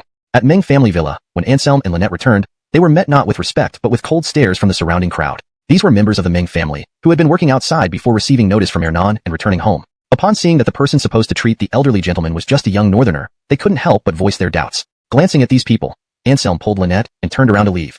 Chapter 330 Questioning. He did not owe the Meng family anything, and he came to treat them only out of respect for Alicia's request. Since they doubted his medical skills, he might as well leave. Wooderover, although the Simeon Man golden pill cost him 20 billion, it was more than worth its price and was useful to him too. Therefore, Anselm had no worries about losing money on this deal. "You all fucking shut up," Zack suddenly yelled when he saw everyone questioning Anselm. He knew that skilled masters like him had tempers and couldn't tolerate doubts from commoners. No wonder the person got angry and turned to leave immediately. Thinking of this, Zack hurriedly rushed over to Anselm, grabbing his arm and pleading, "Please stay, Master Yi. My relatives here don't know better. Please don't take it personally." Glancing at Zack, Anselm said coolly, "If you invite me to cure someone, keep those annoying people away so as not to affect my mood." Zack smiled bitterly. He knew this, but the problem was that these people were not invited by him. Hearing Anselm's words, a middle-aged woman couldn't stand it any longer. She placed her hands on her hips and glared angrily at Anselm, spitting out, "Who do you think is annoying? Whoever responds." Anselm answered indifferently, without even looking at her. The middle-aged woman became furious instantly and was about to respond with obscenities. But right then, an icy and angry voice sounded out. "Adnan Li Juan, shut up. Do you still want Jameson to live? Everyone was stunned, their gazes involuntarily turning towards the source of the voice. Vivian was grinding her teeth, glaring fiercely at her fourth aunt, Adnan Lijuan. Who was that middle-aged woman? Adnan Lijuan's face went white with anger. As a junior, how dare she call her by name in front of so many people? Was there any sense of decorum left? Elder brother, isn't Vivian being too impolite? How did you raise her? Ernan shouted angrily. However, Zack ignored him and instead showed a fawning smile to Anselm. Master Yi, I apologize. There are always mixed types within the family. Please lend a hand for Vivian and Annabelle's sake. They're good friends. In fact, Zack wasn't usually the type to beg, but only Anselm could cure the elder's poison, leaving him no choice but to humiliate himself. Anselm lowered his brows slightly and glanced at Alicia from the corner of his eye, wanting to see her reaction. No. Surprisingly, Alicia rejected it, speaking firmly and resolutely. Zack's face darkened instantly, clearly speechless, not expecting Alicia rather than Anselm to reject first. Vivian also stared at Alicia in disbelief, almost doubting her ears. As her friend, shouldn't Alicia be persuading Anselm to reconsider instead of opposing? Annabelle. Vivian bit her lip, looking at Alicia pitifully. Alicia patted her shoulder, yet spoke unyieldingly. Anselm is my man. He has already suffered a lot for the Ming family. Now he's being questioned by a bunch of idiots here. No one could tolerate that. So, Jingjing, I'm sorry, but I won't allow anyone to insult my man, Alicia stated decisively. She glanced at Vivian, her eyes filled with a hint of apology. Vivian's heart trembled. With things said to this point, what could she say? She could only blame herself and her family members for offending the real Buddha. If anything happens to Grandpa, it's all your fault. Vivian turned to glare viciously at everyone. Anselm smiled faintly. From Alicia's words, he heard sincerity and protection. A feeling that was incredibly beautiful, stirring, and sweet. Bullshit. Suffering after spending 20 billion? Do you think we're all fools? At that moment, Ernan sneered coldly, staring icily at Alicia, refusing to believe her words. Anselm's gaze turned cold, and he struck out directly, slapping him hard. Hernan's sneer stopped abruptly as his massive body flew away under Anselm's slap and crashed onto the concrete ground. Ugh. Ernan spat out blood mixed with several teeth, looking utterly pathetic. How dare you question my woman? Anselm said coldly. A chilling aura emanated from him, lowering the room temperature to an icy point, making everyone shiver. Silent. Zack had already warned the other party not to speak irresponsibly. Since they wouldn't listen, it was their own fault for being disciplined by Anselm now. Let's go. Anselm pulled Alicia's small hand and wanted to leave. He didn't want to stay one moment longer in this place full of deceit. Don't go. We can talk things over. Zack and Vivian panicked. They rushed to Anselm and Alicia and then kneaded down with a thud. Alicia frowned and hurriedly tried to pull them up, but both were obstinate, insisting that unless Anselm agreed, they would not get up. Are you threatening me? Anselm glanced at them and said indifferently. Dare not. No. Both hurriedly replied, feeling somewhat at a loss upon hearing Anselm's words. Since it's not a threat, get up immediately, Anselm frowned. The father and daughter exchanged glances, seeing each other's helplessness in their eyes. But they could not disobey Anselm's wishes and could only stand up, because they could see that Anselm was the type who preferred softness over hardness. Those petty tricks might work on others, but for him, they would only have the opposite effect, making him thoroughly weary. Sighing inwardly, Alicia softened her heart. After all, they were good friends, and she didn't want to watch Augustine die from the poison. Just as she was about to beg for mercy, Anselm spoke. From now on, all irrelevant people must disappear from my sight. I don't want to hear any nonsense from anyone. Understood. Zack nodded vigorously, filled with elation. Finally, Anselm had given in, and the old man was saved. Everyone, out of the room. Zack's expression turned cold, scanning his family members and ordering them to leave the room promptly. Those women, Pu Fuqi Joyali Lun, were stopped by their husbands. The brothers of the Ming family knew Zack's temper well, understanding what his current expression meant. Absolute non-negotiability. Therefore, no matter how unwilling they felt inside, they could only obey Zack's command and leave first. After all, who could challenge the patriarch of the Ming family? Divine Dr. Yi, please. After Ernan left, Zack respectfully welcomed Anselm into the sick room. Compared to before, Augustine's condition had worsened, even though Anselm had administered acupuncture to control the toxins spread before leaving. It was ineffective. This was the horror of 5-day fatal powder. Unless all toxins could be removed at once, any residual poison would combine with other cells, forming new toxins. Watch from the side, so you don't think I'm exaggerating. Soon, you'll understand why 20 billion isn't enough. Having greeted Alicia, Zack, and Vivian, Anselm then came to Augustine's bedside. Chapter 331. Forever Good Sisters. Under the witness of Zack and Vivian, Anselm tore all the medical equipment off Augustine's body. Some needles in his veins were violently pulled out by Anselm, causing blood to spurt out, making everyone's heart race with fright. Vivian couldn't help but scream. She turned her head away, unable to bear watching. Divine Dr. Yi, be more gentle, Zack said with a wry smile. Even the unconscious Augustine frowned slightly, indicating how much pain this must have caused. I know what I'm doing, Anselm replied simply, yet it made Zack shudder. He immediately held his tongue and left everything up to Anselm. Without the assistance of medical devices, Augustine's complexion visibly turned purplish. Clearly, the toxins within Augustine were reacting. Zinnia clenched her fists, hardly daring to breathe, afraid of disturbing Anselm. And Anselm wasted no time. He directly took out the Rianjindan worth 2 billion from his pocket and put it into Augustine's mouth. You're lucky, Anselm murmured with some regret. For a medicine that could assist a king realm expert to break through and become an earthly immortal, giving it to an ordinary person certainly made Anselm feel a twinge. But he had promised Zinnia and the Ming family, so despite his reluctance, Anselm handed over the divine pill. The golden pill the size of a thumbnail transformed into golden light as soon as it entered the mouth, merging into Augustine's body. This miraculous sight made Zach and his daughter gape wide-eyed. As for Zinnia, having witnessed various wonders from Anselm before, she only found the golden light somewhat strange, but not enough to shock her like it did Zach and his family. As the pill transformed into golden light entering Augustine's body, his entire skin started to emit a faint golden hue. What is happening? Vivian asked curiously. I gave him the Ruyan Gene Dan, which can help King Realm experts break through and become earthly immortals. For Augustine, an ordinary person, it naturally cleanses the marrow and veins. What's there to be surprised about?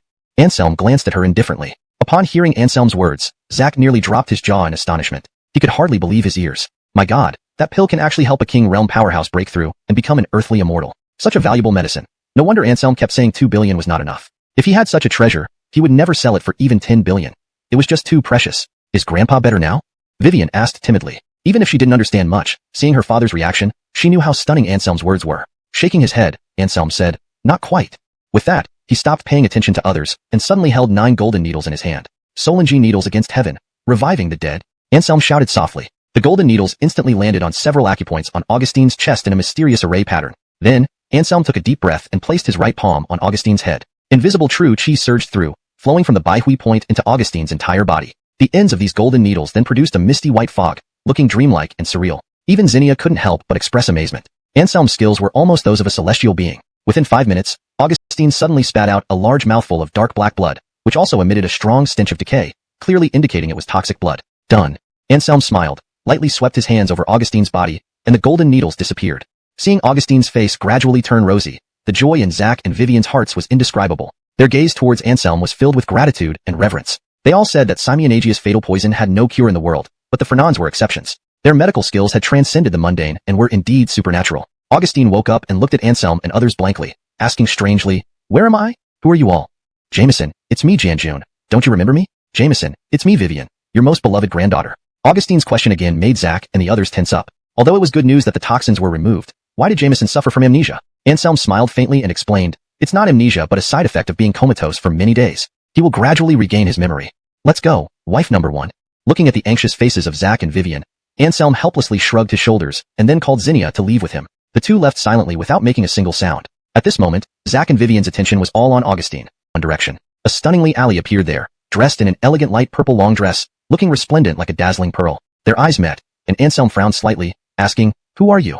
From this woman, Anselm sensed an extremely powerful aura, not inferior to Jalen or Betty. She was undoubtedly a female genius on par with them, invincible in the mortal world. You are not allowed to interfere in the matter of the demon relic anymore. The woman didn't answer Anselm's question, but instead said this in a commanding tone. Her voice was melodious but unusually cold, making Anselm feel as if he were in the dead of winter. Why not? Anselm smirked, being someone who wasn't easily swayed by either softness or harshness. Chapter 332, Flickering Shadow Step. Continue to interfere, and you will die. The woman said coldly. Anselm raised an eyebrow, smiling faintly. Is that so? Do you think you can kill me? The woman glanced at Anselm and shook her head as a matter of course. No, I am not your match. This actually took Anselm by surprise. He had expected her to say something menacing, but instead, she admitted her inferiority so straightforwardly. Not being my match, on what grounds do you speak to me like this? Anselm frowned, wondering how she dared to threaten him when she was not his match, as if he wouldn't retaliate just because he didn't hit women. But then it seemed he suddenly thought of something and looked at the woman intently, with a trace of pity on his face. I understand now. You must be having a mental breakdown. Oh, such a young age with brain issues. How pitiful. Anselm's sympathetic tone infuriated the woman greatly. She huffed heavily and turned away, deciding not to further tangle with Anselm since she already got her answer. I didn't say you could leave. Anselm's expression darkened as he instantly blocked her path. The woman gave him a cold glance and continued walking forward without a word. Just as Anselm was about to make a move to apprehend her, he sensed a warning in his heart. Without hesitation, Anselm moved sideways and struck out with both palms toward the left. Thud, thud. 2 muffled sounds rang out as Anselm's palms collided with 2 withered, bony palms. Anselm's body shuddered, and he immediately retreated several meters. Incomplete Esmate immortal, Anselm steadied himself, narrowing his eyes as he stared at the 2 elders who had appeared out of nowhere. Only someone with absolute strength could shake him. Even top-tier King Realm experts couldn't do it.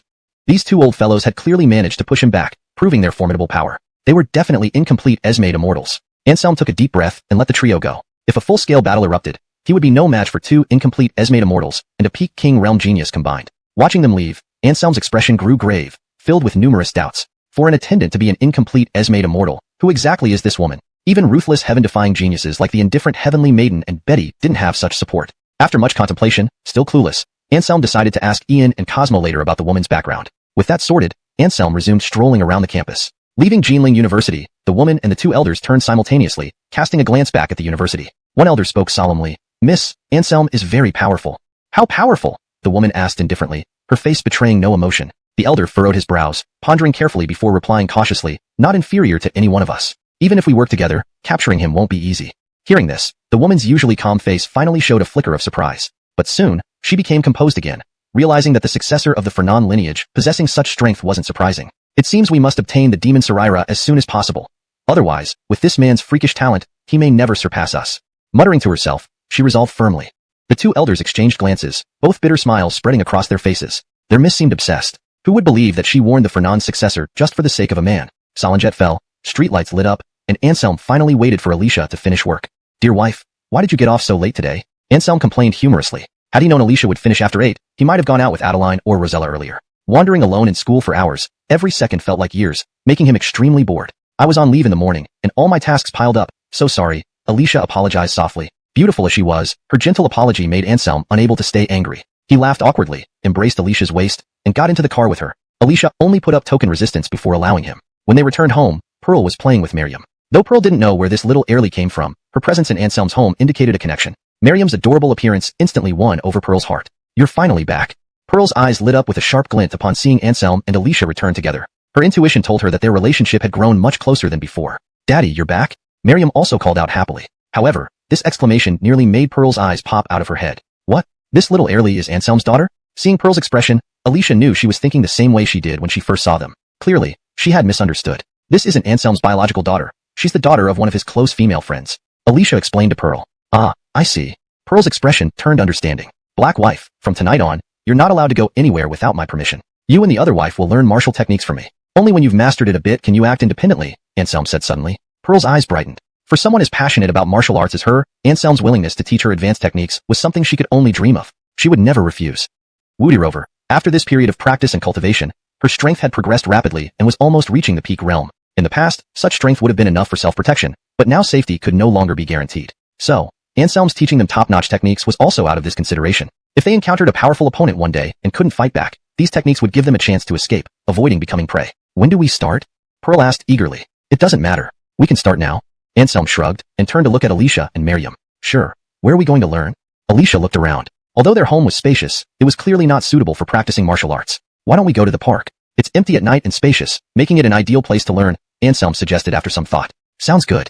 Pearl and Alicia nodded in agreement. As for Miriam, she naturally followed Anselm's instructions. Held in Anselm's arms, they hurried to the nearby park. Due to the recent cold snap, temperatures had plummeted sharply, making the park, situated halfway up a mountain, even colder than the city below. When Anselm and the others arrived, the park was predictably empty. The autumn breeze gently blew, bringing a chill. Leaves swayed in the wind, rustling softly like waves gently lapping against the shore, creating a sense of desolation. The technique I'm going to teach you is called Flickering Shadow Step. It evolved from my master's ultimate skill, Divine Travel Thousand Changes, and is the supreme lightness skill of our Fernan lineage. Do not let it fall into the wrong hands or risk attracting undesirable attention, Anselm warned seriously. Understood. Alicia and Pearl both nodded solemnly, fully aware of the danger of possessing valuable skills. Ruora knows, Miriam pecked at her little head.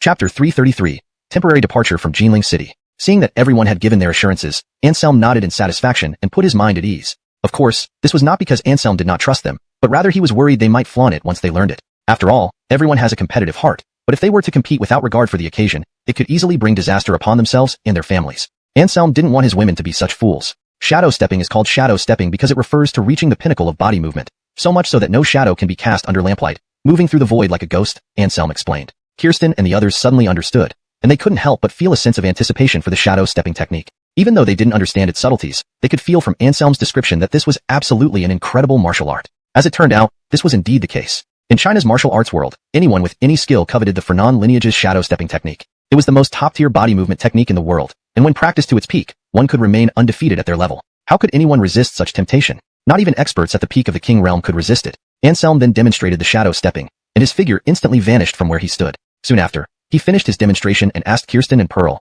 "How much did you understand?" Kirsten and Pearl remained silent, rolling their eyes. This guy was showing off, wasn't he? Not considering that their skills were low. In just that brief display, they hadn't seen a single detail, only a dark shadow flickering back and forth. Shauna, however, looked deep in thought with her small face. "Sorry, I forgot about your vision," Anselm apologized. He demonstrated the shadow stepping again before the two women, this time breaking down each step and explaining it in detail to them and little Shauna. All three displayed stunned expressions as they listened to Anselm's explanations. They simply couldn't believe there could be such a mysterious body movement technique in the world. This kind of skill can only be found in heaven. How often does one hear of it on earth?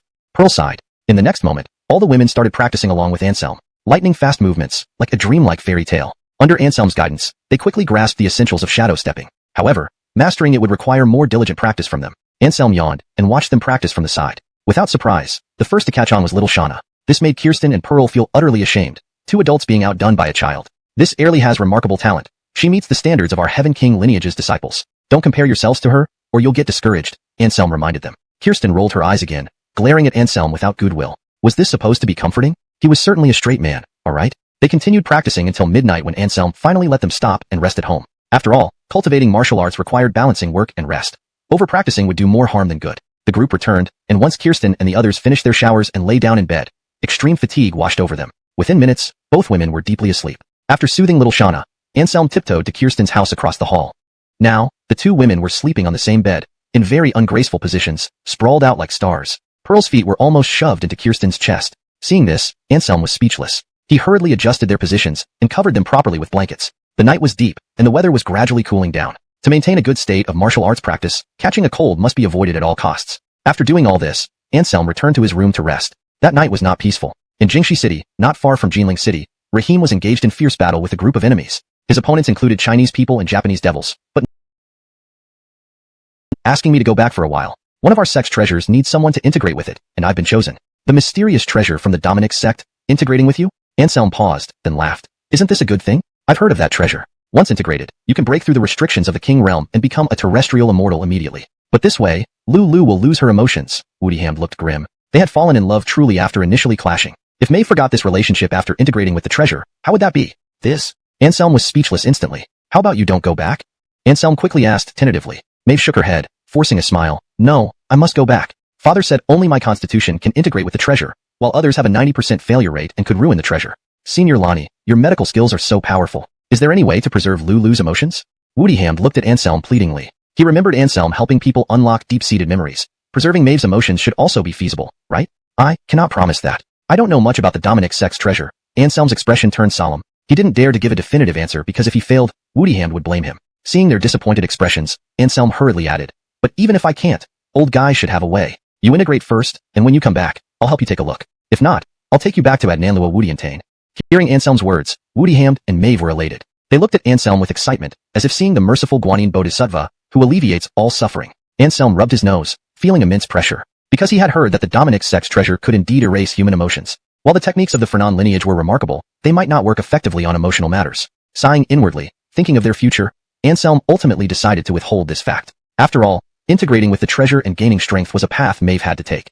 Chapter 334, List of Traitors. Francisco's face was full of joy as he followed Maeve resolutely on the way back to the Dominic men. After bidding them farewell, Anselm dove straight into the kitchen and began preparing a nutritious breakfast for Sophie and Lynette. Lynette and Pearl just got out of bed and immediately smelled the delicious aroma of breakfast wafting from Anselm's house next door. They exchanged glances and saw the same smile in each other's eyes.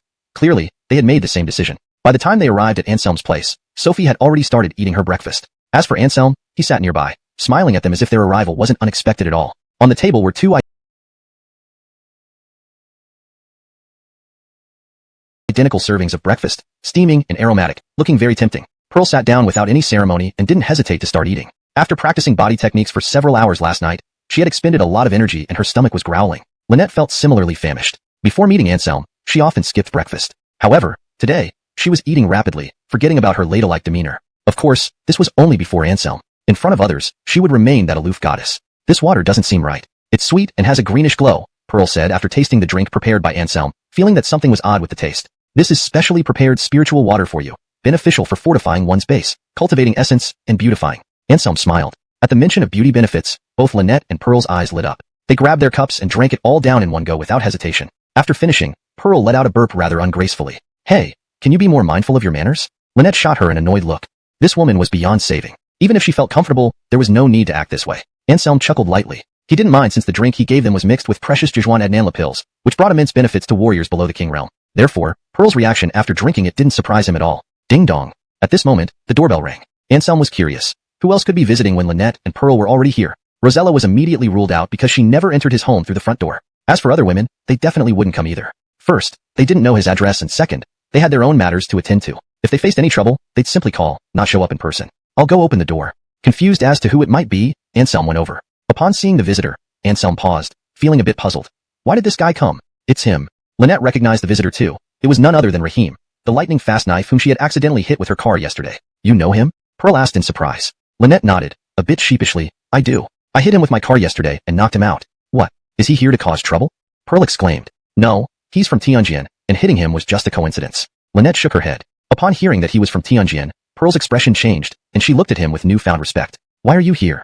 Anselm asked curiously. I have the list you need, containing names of people in Jinling City. Raheem's expression was serious as he handed over a stack of documents to Anselm. Anselm narrowed his eyes and took the documents, but upon seeing the names on the list, he couldn't help but flare up in anger. Anselm. Okay. Anselm did not try to retain him, watching as Raheem left. Only after Raheem's figure disappeared did Anselm's gaze turn cold, as he held the stack of documents in his hand. The High family. Anselm gave a cold smile. Since you dare to harm the people, there's no need for your existence anymore. If Pearl and the others had come over then, they would have seen that the leading family on the list was the familiar High family. The Airleys noticed something was amiss with Anselm's mood. Unable to hold back her concern, Lynette asked, Anselm, what happened?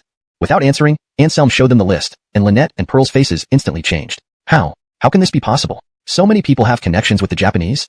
Pearl looked extremely troubled. Is there a problem with this list?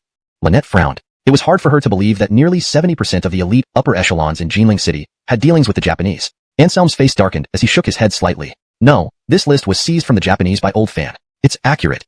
At this moment, Pearl suddenly slapped her thigh and said, no wonder my father always complained that Jinling's high society was full of decay in recent years. This must be what he meant. Aston knew this long ago? Lynette was surprised. Pearl nodded with a bitter smile. I think he sensed it, but without evidence, he couldn't tell who was a traitor and who was just doing business. Anselm stared at the list in his hand and said coldly, regardless, all those who have dealings with the Japanese are recorded here. I'll judge their crimes accordingly. Those like the Alvis family will not be spared. Be careful. Safety first. Lynette smiled softly, looking at Anselm with tenderness. Anselm returned the smile. I know. You Airleys shouldn't go out either. Wife, please take some time off from work. These next few days, you, Black Wife, and Sophie should stay at home. The things I teach Sophie, you can also learn. As he spoke, Anselm assigned today's heavy task to Sophie, whose expression didn't change, while the two women were completely stunned. You can't be serious, Anselm. Are you making a 5-year-old little Airley learn so much in one day? Pearl looked astonished. Don't underestimate Sophie. She was the first to understand the shadow step. She's very smart. The tasks seem many, but they're just right for her. Anselm smiled, and then turned to leave the house. He was going to purge Jinling City's traitors, starting with the High family, whom he had conflicts with.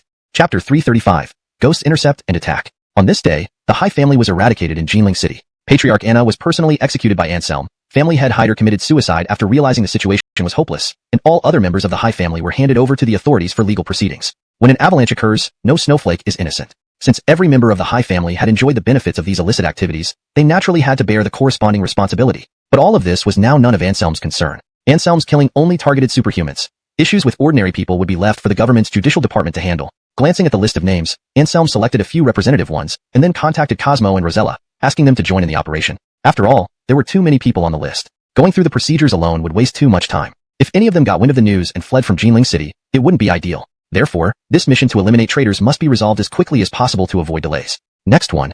Coldness filled Anselm's eyes. At Kirsten's house, Pearl was talking on the phone with his father. You mean Anselm is part of the Heavenly Sword, and he received orders from the capital to cleanse the traitors? Isaiah's shocked voice came through the phone. Pearl replied gravely, yes, Dad. Anselm is part of the Heavenly Sword, and we have already seized the list of those rebels in Jinling City from the Japanese. That's wonderful. With their intervention, I can finally act without worry. Isaiah said excitedly. It was clear that he truly wanted to eradicate these people, but lacked both evidence and strength. Dad, Jinling City will definitely see major actions in the coming days. You need to be careful, Pearl warned. I understand. You also need to take care of yourself, Isaiah said solemnly. Hanging up, Kirsten hurriedly asked, how did it go? What did your uncle say?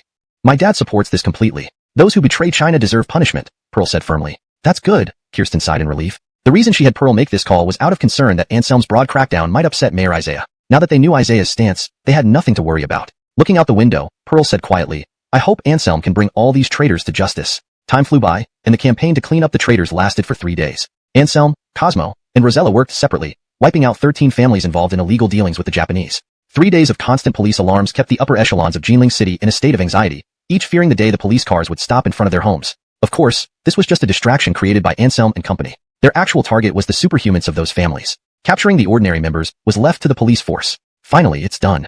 With the last person on the list escorted to the police station, Anselm stretched widely.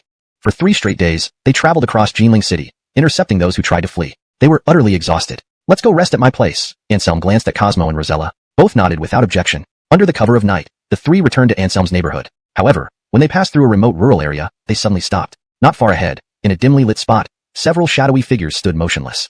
What the? Anselm frowned, looking at the shadowy figures whose aura was deathly cold, devoid of any living energy. Cosmo narrowed his eyes, staring at the drifting figures opposite him. They seem like that kind of thing. You mean ghosts? Anselm turned to ask. Cosmo nodded. I feel no life force from them. Anselm was speechless. To be targeted by wandering spirits at midnight was indeed rotten luck. However, they weren't afraid of these spirits. The descendants of the Heavenly King had their own methods to deal with ghosts. Anselm and the others walked forward, paying no attention to the ghostly figures. But as they approached, the ghosts moved swiftly, reappearing in front of Anselm and company almost instantly. Now, they understood. These ghosts were targeting them. Don't want to cease existing? Then get lost, Anselm growled coldly. But clearly, his words had no effect on the ghosts. There were a total of 7 wraiths, all extremely powerful, equivalent to the Sovereign Realm superhumans. At this moment, they all fixed their gaze on Anselm, their eyes icy cold, and their bodies exuding an overwhelming amount of yin qi. One person promised us that if we killed you, he would help us reincarnate through a corpse, one of the wraiths said. Its eyes were locked onto Anselm, as if looking at a prey. Who asked you to come kill me? Anselm frowned slightly, but already had suspicions in his heart. After all, reincarnating through a corpse was not something ordinary superhumans could do. It required those proficient in Taoist magic. Hearing Anselm's question, the wraiths all laughed with chilling voices. It must be said, despite being wraiths, they maintained some integrity and didn't reveal any information about the person behind them. Go ask Eli underground, the wraith said in a sinister voice, as if it came from the depths of hell, sharp and piercing.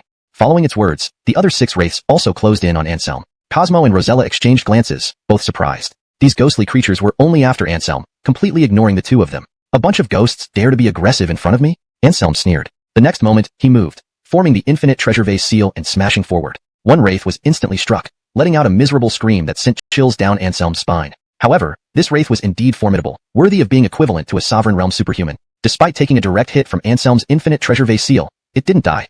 Its form merely dimmed significantly. Seeing this, Anselm's eyes narrowed. These wraiths were definitely not lone spirits because strange magic arrays were inscribed on their bodies, reducing the damage they received. Otherwise, that single strike would have been enough to annihilate them. The person behind seems quite cautious. To kill you, he spared no expense to inscribe these damage-reducing arrays on these wraiths' bodies. Cosmo sighed beside him, having noticed the details. Glaring at him, Anselm said in an irritated tone.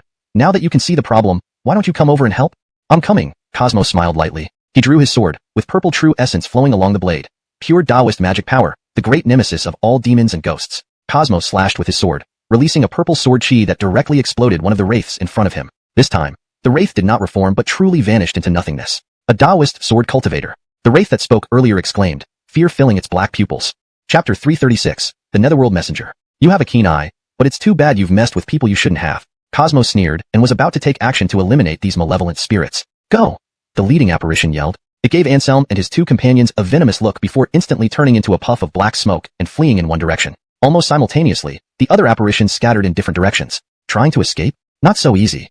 Anselm shouted sternly. He immediately employed the Solengine steps of the Kylan, creating an invisible force field that covered the entire area. The black smoke formed by those apparitions collided with the edge of the force field and were immediately repelled. Damn, we can't escape. Go back and kill him.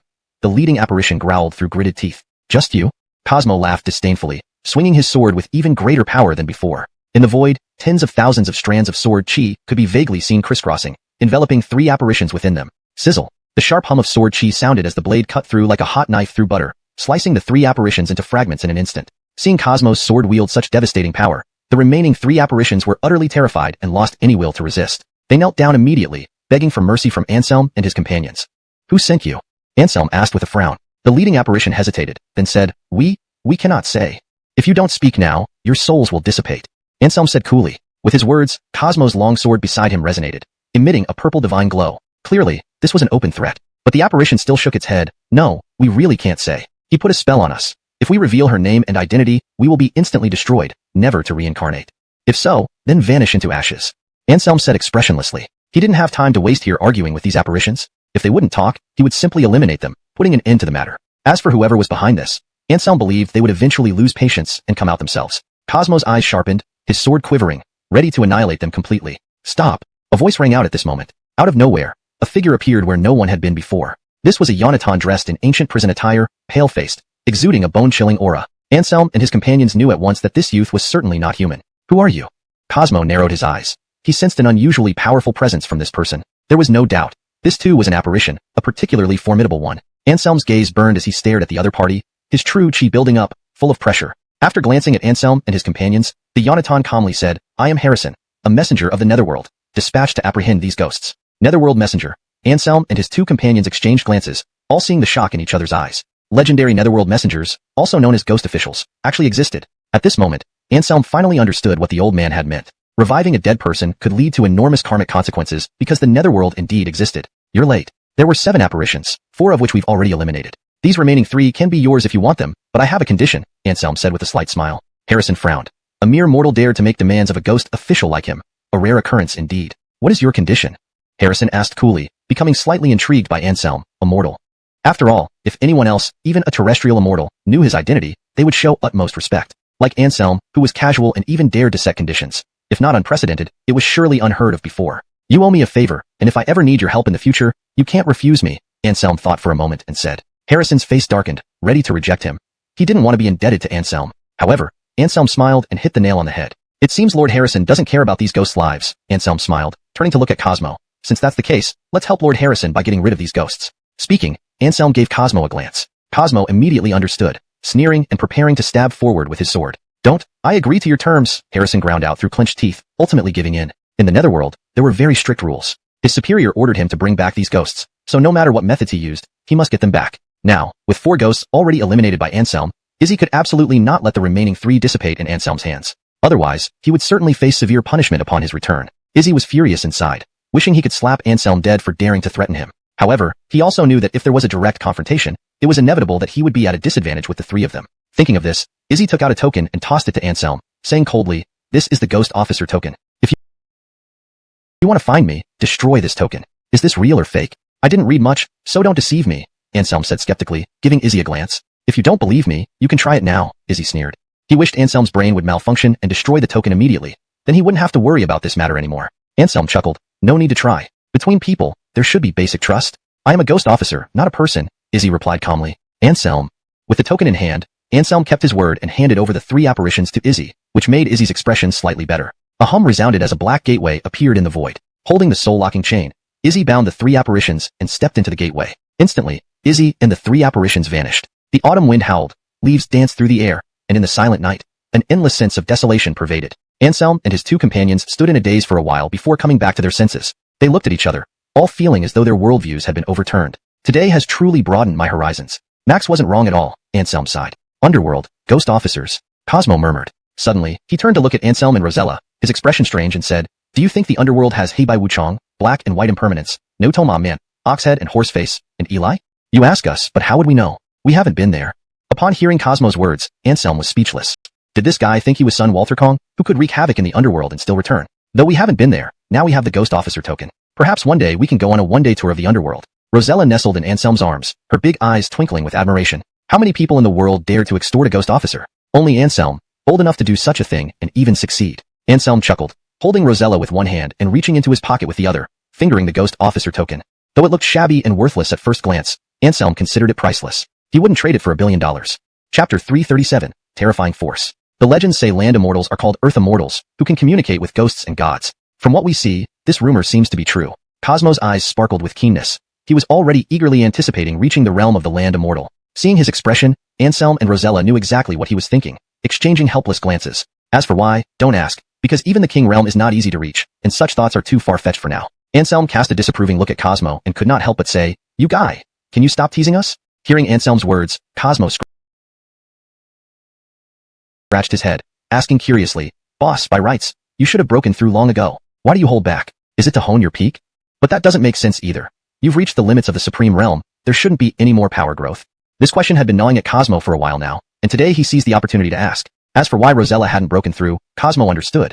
It was simply because her foundation wasn't sufficient yet. Compared to Anselm, she still had room for improvement in the supreme realm. Breaking through prematurely into the king realm would be detrimental to her future growth. At this moment, Rosella also turned back and asked, honey, do you have something unresolved in your heart? Anselm was momentarily stunned, but then shook his head. Not really a knot, I'm just contemplating something. Once I figure it out, I'll break through naturally. Upon hearing Anselm's answer, both Cosmo and Rosella fell silent. Whatever it was, it must have troubled Anselm for quite some time. Since Anselm didn't want to elaborate, they didn't press further, only hoping that this matter wouldn't affect his cultivation.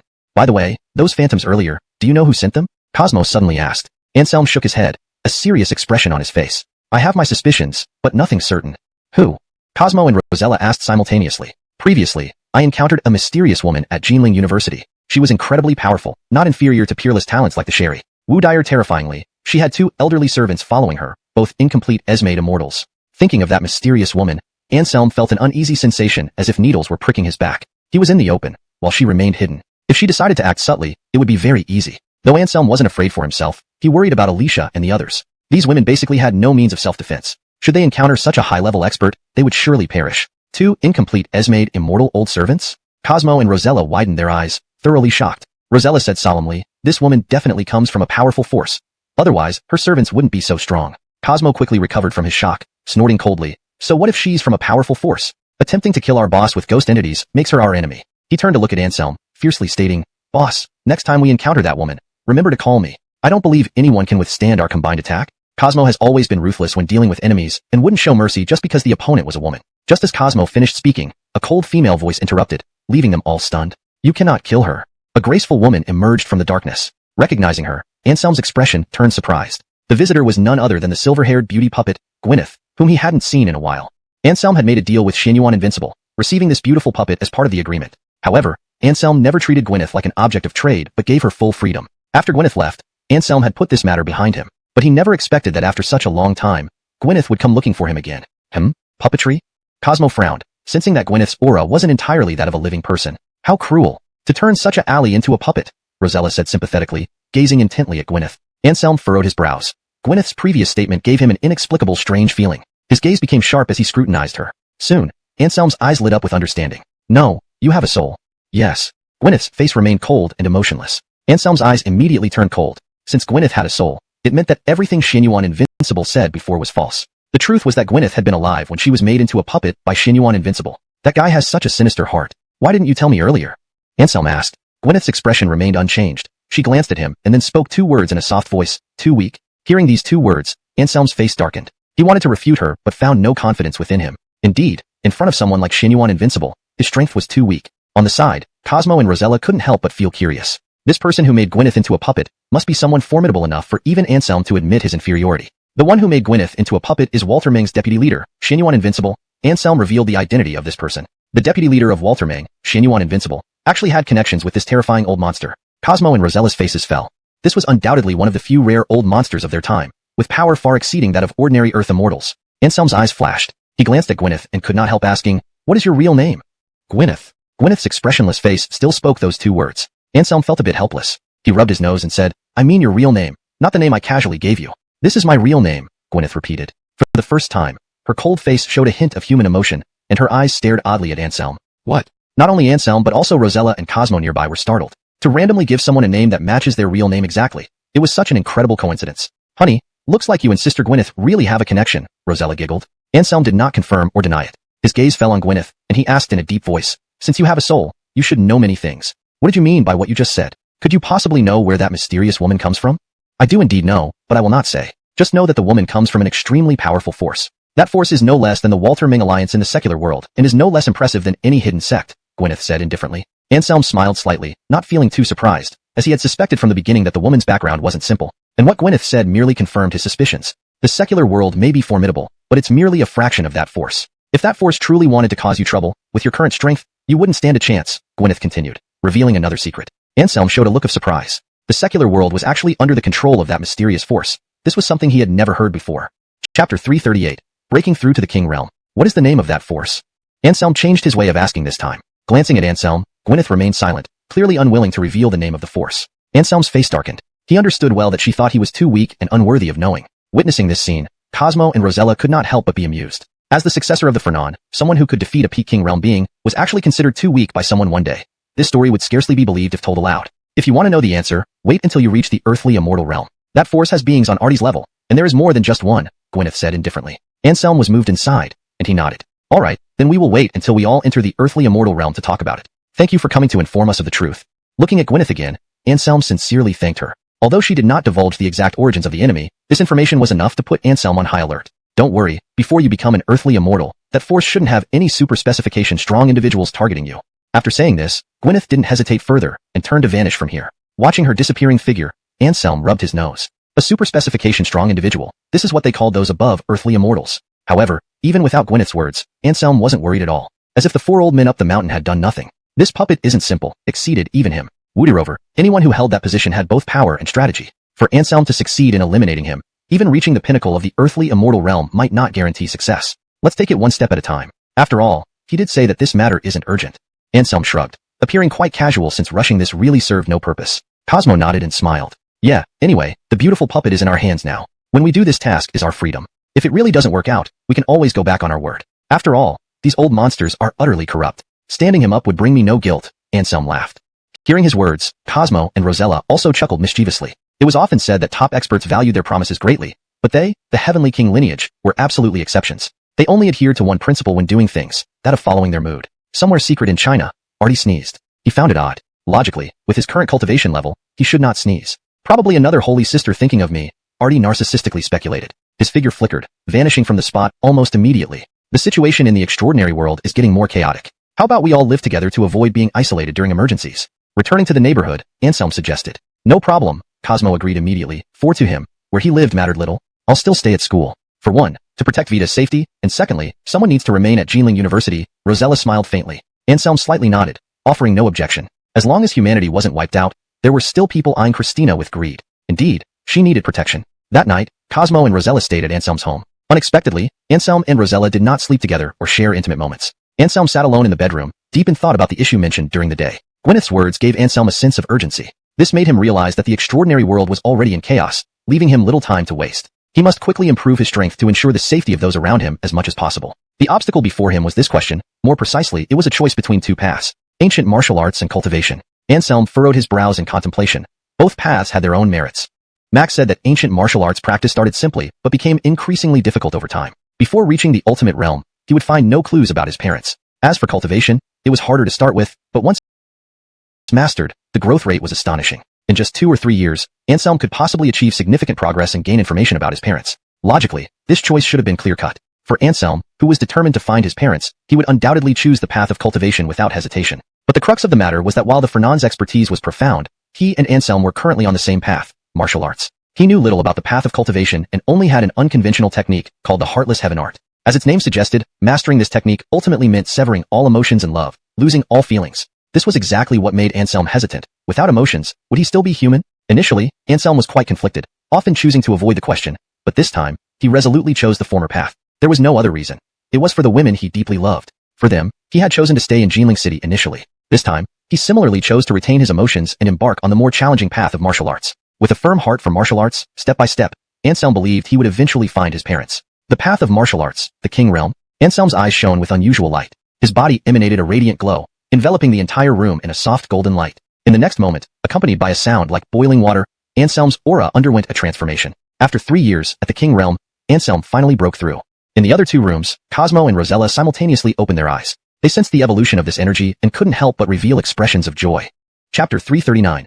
Unqualified Strength. At the peak of the Supreme Realm, Anselm was able to confront a defective Esmade immortal. Now that he has entered the King Realm, how strong would he be? Let's spar, Cosmo said after some thought. All right, Anselm smiled slightly and then led the way up to the rooftop. Rosella's heart stirred as she advised Cosmo. I suggest you don't follow. Otherwise, you'll definitely get beaten up badly. No problem. I just want to see how big the gap is between me and boss now, Cosmo replied with a smile. Of course, he didn't think he could win against Anselm. After all, even at the peak of the Supreme Realm, the latter had been able to suppress him. After entering the King Realm, Anselm's strength would only increase. But how much stronger, Cosmo did not know. Nor did Anselm himself clearly. Nodding, Rosella also went up to the rooftop, preparing to observe their fight. The battle started quickly but ended even faster. In less than 30 moves, Cosmo was directly subdued by Anselm, unable to move. How can you be so strong? Cosmo asked in astonishment. Last time they fought, they lasted over 100 moves, but this time, he was subdued in fewer than 30. Rosella shouted loudly, excitedly saying, Simon's band, you're amazing. I love you to death. With a chuckle, Anselm turned to look at Cosmo. Why can't I be this strong? You should know. I accumulated for 3 years at the Supreme Realm. I could enter the King Realm anytime, but I held back each time I reached the breakthrough point to consider something important. Now that it's resolved, the breakthrough was natural. 3 years of accumulation, do you think it's a joke? Fine. Cosmo rubbed his nose, admitting he underestimated the situation. If he had known Anselm would become so strong after breaking through, he wouldn't have come here asking for punishment. Glancing at Rosella, indeed, those who share a bed understand each other best, knowing the outcome even before the fight began. The 3 returned home. To everyone's surprise, Woody Hamd and Maeve, who had left 3 days ago, were back. Why did you return so soon?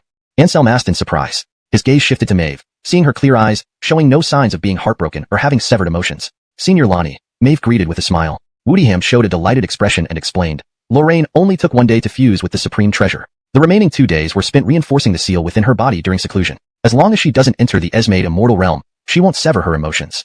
Anselm understood immediately. He sized up Maeve from head to toe. No wonder, after fusing with the treasure, Maeve had only advanced to the king realm. It must have been due to the deliberate sealing of her power. However, compared to before, there was a significant difference in Maeve's aura, likely caused by fusing with the treasure. What happens if she enters the Esmade immortal realm? Anselm then asked the crucial question. Woodyham's smile vanished instantly, and he replied solemnly, Lorraine's father said that to completely rid herself of the influence of that treasure, she needs to find and consume the petals of the purple papyrus flower. Purple papyrus flower? Anselm furrowed his brows. As an expert in traditional Chinese medicine and pharmacology, it was the first time he had heard of such a flower. Cosmo couldn't help but ask, You're sure it's the purple papyrus flower? Everyone's eyes turned toward him at his words. You know about it? Anselm asked in surprise. Woodiham and Maeve also looked at Cosmo expectantly, hoping he could reveal where the purple papyrus flower grew. Cosmo nodded slightly and said, My master once mentioned that the purple papyrus flower grows deep in uninhabited mountains, requiring extremely harsh growing conditions. Because of its special nature, it withers within 5 minutes of being picked, so no one has ever collected a mature purple papyrus flower. In which mountain? Woodiham asked. For Maeve, regardless of the difficulties, he had to obtain the purple papyrus flower. Qinling Woodyuntins, Cosmo replied succinctly. Everyone's eyebrows drooped instantly. Qinling was absolutely not a place to take lightly, filled with countless dangers. Even Esmade immortals dared not venture into the deepest, uninhabited areas, where great horrors lay. Anselm frowned and warned Woodiham seriously, Don't foolishly run off to Qinling alone. That would be courting death. Let's go together once we all reach the Esmade immortal realm. I know, Senior Lonnie. Even my master speaks of Qinling with caution. Of course, I wouldn't dare go alone, Woodiham replied with a bitter laugh. This was also why he returned directly. If he hadn't known the terror of Qinling, he might have already gone. Looking at Anselm, Woodyham's eyes suddenly lit up with surprise. Hey, wait a minute, Senior Lonnie, your aura. You've broken through to the king realm, haven't you? I just broke through last night. Want to spar? Anselm said with a mischievous laugh, staring at Woodiham, eager to try. Woodiham shook his head resolutely. It would be ridiculous for him to fight since he couldn't even beat Cosmo, while Anselm had been able to suppress Cosmo at the peak of the supreme realm. Anyone could see the gap between them. To challenge Anselm would only lead to humiliation. It's fine not to spar, but I have one thing to say. Your current combat power is unqualified. As the descendants of the 4 heavenly kings, you should far surpass other peers within the same realm, even if they are outstanding geniuses. But in reality, you are only slightly stronger than the likes of Absolute Affection Immortal Augusta. Upon hearing Anselm's words, Cosmo shrugged helplessly and said, Boss, you should know, not everyone is as monstrous as you. Anselm didn't deny it. He said calmly, I don't care. I'm setting a rule for you. You have a week's time to block my 100 moves each. If you can't meet my requirements. Anselm grinned sinisterly, You're done for. Ah, I have to do it too?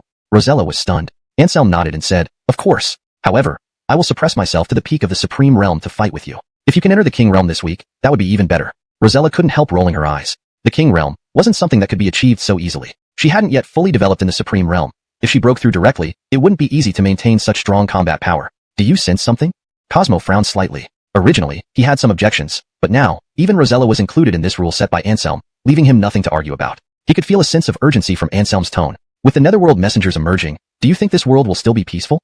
Anselm asked rhetorically. I have a premonition. There will surely be endless wars in the future. Natalia and others have their sex protection as geniuses. Before they grow up, hiding in their sex ensures absolute safety. But we are different. The elders let us go down the mountain and left us to develop on our own. They won't care if we die unless we encounter excessively powerful opponents. Anselm laughed bitterly. Recent events had given him an indescribable pressure. Hearing these words, Rosella, Woodiham, and Cosmo couldn't help laughing bitterly. The 4 heavenly kings cultivate successors, not flowers in a hothouse. To reach the pinnacle of strength, how could they not go through the trials of blood and bone? Chapter 340. He is my pride. Work hard. I don't want any of you to fall behind. Anselm stretched and then walked outside. Where are you going? Woodiham couldn't help but ask out of curiosity. Anselm glanced at him with a puzzled look and said matter-of-factly, obviously, to go on a date with the Airly. Upon hearing his words, Rosella's lips pouted while Woodiham and Cosmo were left speechless. What an incorrigible guy, telling them to work on their strength. He goes off to have fun instead. China's infamous double standards never felt so real. Once you beat me, you can naturally force me into closed-door cultivation too. Anselm's voice came from outside the door. Cosmo and Woodiham exchanged glances. Beating Anselm in a one-on-one fight was unlikely. Only if they teamed up might they stand a chance. This wasn't self-deprecation. Anselm's prowess was clear to everyone. Cosmo could hold his own against incomplete Esmade immortals. Yet after Anselm became a king, he defeated Cosmo in less than 30 moves. Such terrifying combat power was simply astonishing. How did you end up here? At a food stall, Anselm looked at the woman before him with some surprise. The woman was none other than Candace, whom he had met once at Juxian Manor. Lonnie Chong asked me to personally come over and relay a message to Mr. Yi, Candace said respectfully. The scar on her face was still prominent, but didn't mar her beauty. Rather, it added a touch of fierce charm. Mr. Yi, this title made all the nearby diners tremble inwardly. After all, anyone perceptive enough to notice Candace's aura would know she wasn't ordinary. and for her to address a Yonatan so respectfully, he must be someone significant. Noticing everyone's attention on them, Anselm touched his nose and smiled faintly. Let's talk as we walk. Candace nodded, and they left the area together. Only when they were far from the crowd did Anselm finally ask, "What is it? So secretive?" Candace paused for a moment and then said in a serious tone, "Under your protection, Lonnie Chong has already taken control of nearly 90% of the Alvis family and Hai family's assets. But during our latest attempt to seize territory from Jeffrey, we encountered resistance from Japanese Yakuza. To avoid unnecessary casualties, Lonnie Chong had to retreat temporarily. He sent me here to consult your opinion." "The Japs again?" Anselm frowned. "Who are these guys?" "According to Jeffrey, they seem to belong to the Yamaguchi-gumi," Candace gritted out. "There used to be no Yamaguchi-gumi presence in Jinling City. Now, it was evident someone had deliberately invited wolves into the fold, intending to stop Ryer and others from unifying the city's underground circle. Jeffrey, having connections with Yamaguchi-gumi, right?" Anselm said casually. Candace nodded slightly, coldly saying, "Indeed. This matter has become a thorn in Lonnie Chong's side. We won't rest until we drive the Yamaguchi-gumi out of Jinling City." Anselm smiled lightly without speaking. He suddenly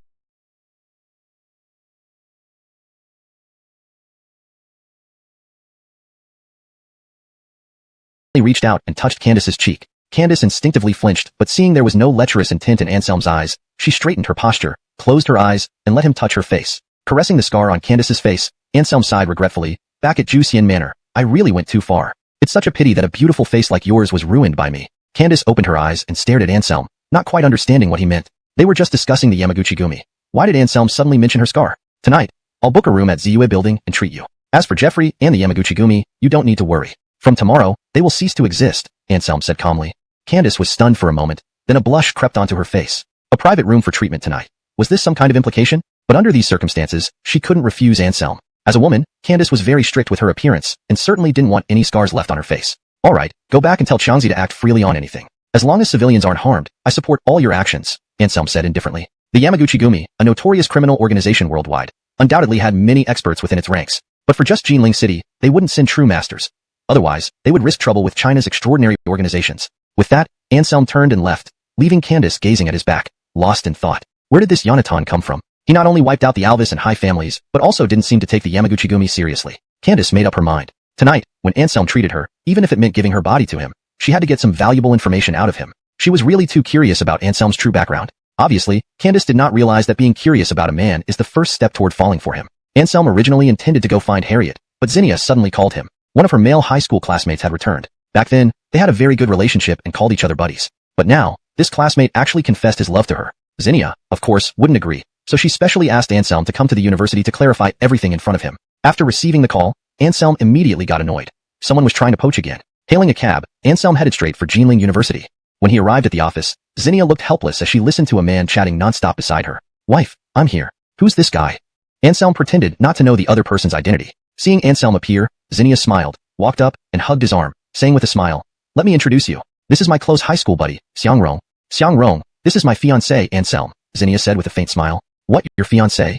Upon hearing Zinnia's introduction, Xiang Rong was visibly taken aback. His handsome face showed disbelief. His long secretly admired goddess had a fiancé already, which was an immense blow to Xiang Rong. "Yeah, he's my pride, and we are already engaged," Zinnia said happily. Xiang Rong felt bitter, watching the happy couple in front of him, feeling lost and dejected. "I understand. I won't bother you anymore." Sighing lightly, Xiang Rong looked up at the sky at a 45-degree angle, filled with sorrow. They say there's a kind of love called letting go. Xiang Rong hadn't truly understood it before, but now he did. Xiang Rong stood up and bade farewell to Zinnia and Anselm. If nothing unexpected happened, he would likely never see Zinnia again in his life. "This guy has decent character, but it's too bad his rival is me," Anselm sighed. Originally, Zinnia felt sad about the departure of her old friend. Hearing Anselm's words, she couldn't help but laugh and cry. "Are you praising him or praising yourself?" Zinnia rolled her eyes at Anselm. With a smirk, Anselm acted as if he fully deserved the praise. He put his arm around Zinnia's waist and leered at her, saying, "Big wife, did you mean what you said just now? Am I really your pride?" "Yes," Zinnia blushed but nodded in agreement. Feeling elated, Anselm deliberately leaned closer to her earlobe and grinned wickedly. "So when can we do it again?" Chapter 341. Where did the fly come from? Her earlobe was Zinnia's sensitive area. Sprayed by the warm breath from Anselm's mouth and nose, she instantly felt numb all over, unable to exert any strength. "Big wife, why aren't you talking? If you don't speak, I'll take it as your consent." Anselm chuckled, staring at Zinnia's bright red lips before kissing her fiercely.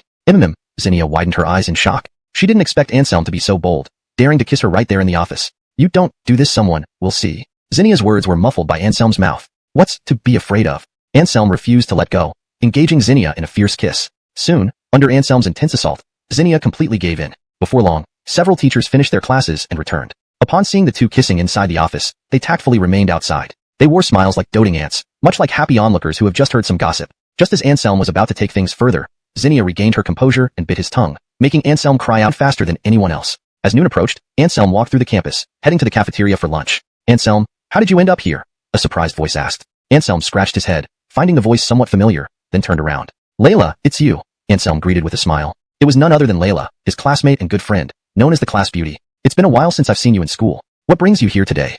Layla asked with a smile. Just passing by. Maybe I'll bump into a few pretty earlies willing to have lunch with me, Anselm said, raising an eyebrow, feigning the demeanor of a playboy. Layla covered her mouth and laughed, teasing, you look so silly acting like that. What? Anselm's eyes widened as he grabbed Layla's arm and said menacingly, Classmate Layla, I'll give you 10 seconds to choose your words more carefully. Otherwise what? Layla smiled, knowing Anselm was joking. Otherwise, I'll punish you. Buy me lunch. Anselm said in a playful tone. Layla burst into laughter and nodded. Fine, punish me. Let's go to the cafeteria. Let's go. Anselm wasn't shy, pulling Layla by the hand toward the cafeteria. Layla's cheeks flushed slightly at the contact, as she was a well-behaved heirly who had never been this close to a boy before. At that moment, an angry voice called out, let her go. Both Anselm and Layla froze and turned to look at Hemph, the great heavenly sword Amir, inheritor of the Fernan, resorting only to verbal tricks? Bard sneered, looking down on Anselm with disdain. Anselm had been smiling until Bard spoke, then his smile vanished instantly. Who exactly are you? Anselm frowned. An unremarkable Yonatan knew about his identity at first glance, clearly suggesting the other party wasn't simple. And now Anselm realized the killer intent directed at him was not solely because he touched Layla, but also due to some unknown reason. Of course, Anselm was not afraid. He had become a king, capable of escaping even if a true terrestrial immortal were to attack, let alone the mere supreme martial artist before him. Want to know who I am?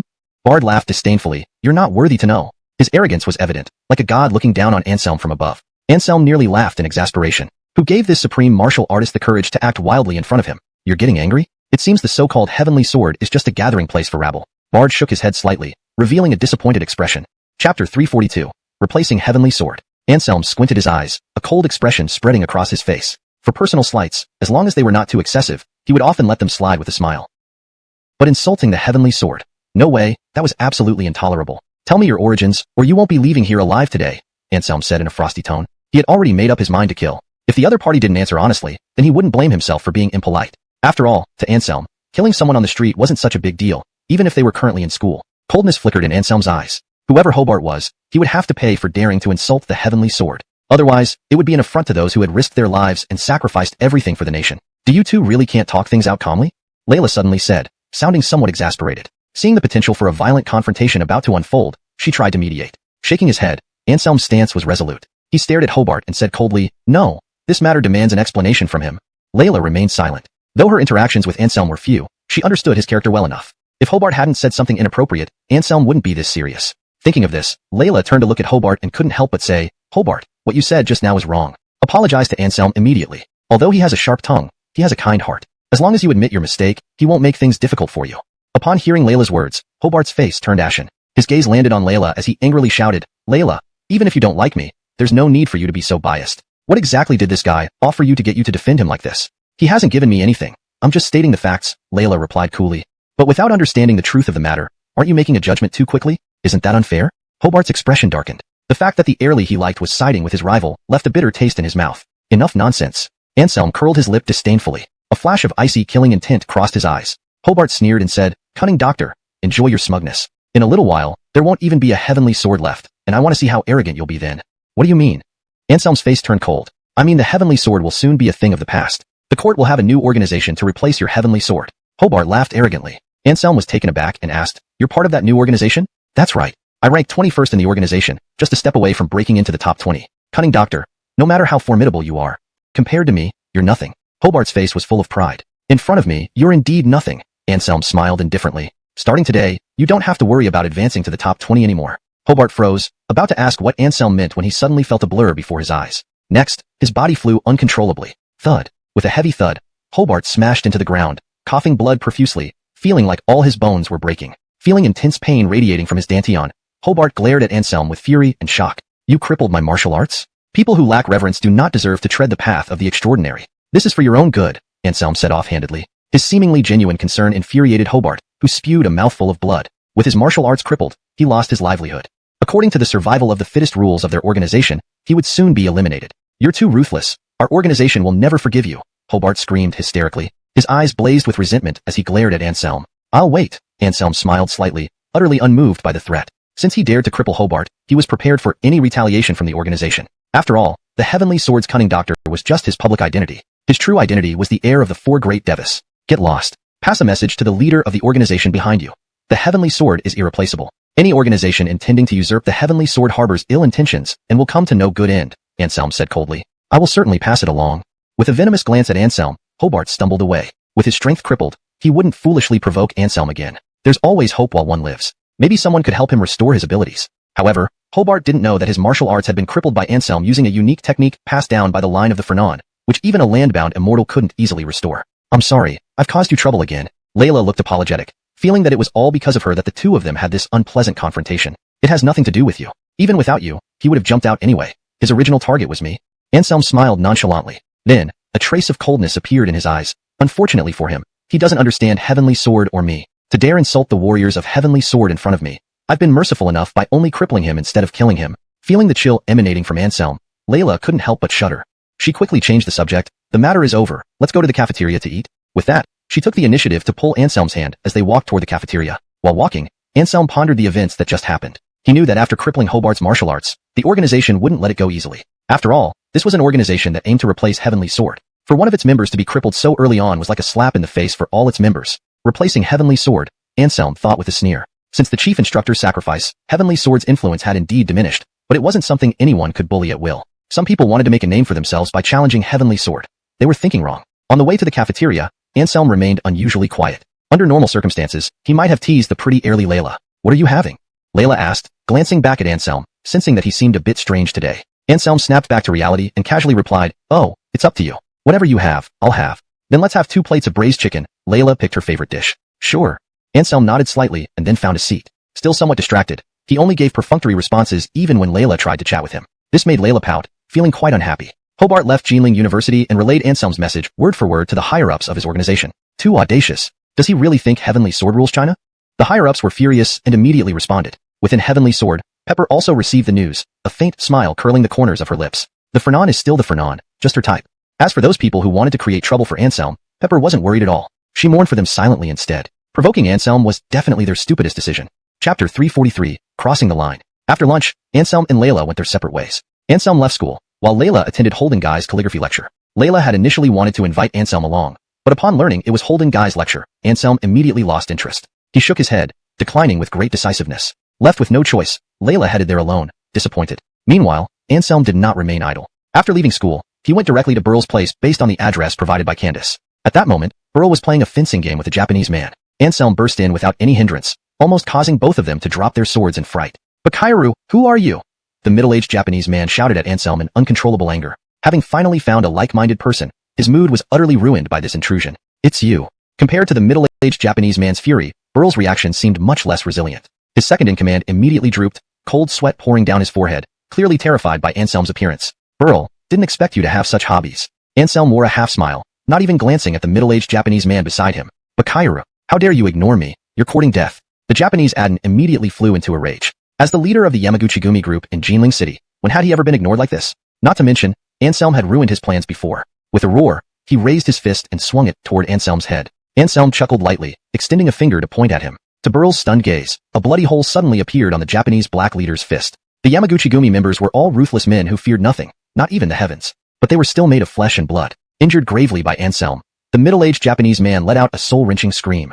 Burl, standing nearby, could not help but shudder. How many Yamaguchi-gumi members are there in Jinling City? Anselm asked the middle-aged Japanese man. Simon. The middle-aged Japanese man merely snorted coldly. Strongest one is said to be an elite-level expert. Burl did not withhold any information. An elite expert, Anselm nodded. This level of extraordinary one should be manageable for Iwan. Who decided to guide the Yamaguchi-gumi into Jinling City? Anselm asked sternly.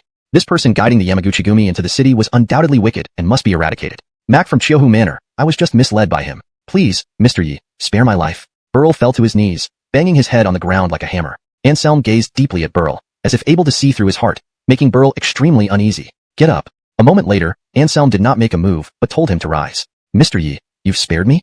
Burl asked cautiously. I despise those who collude with the Japanese most. Although you were misled, your death sentence can be waived, but punishment cannot be avoided. Anselm raised his hand, sending out a burst of true chi that struck Burl's wrist. I've crippled one of your arms. Do you accept this? Anselm asked calmly. I am convinced. Thank you for sparing my life, Mr. Yi. From now on, I will mend my ways and join Lonnie Chong's team to help maintain the order of the underground world in Jinling City. Old Solanju looked at Anselm with awe. With one hand movement, Anselm had disabled his arm.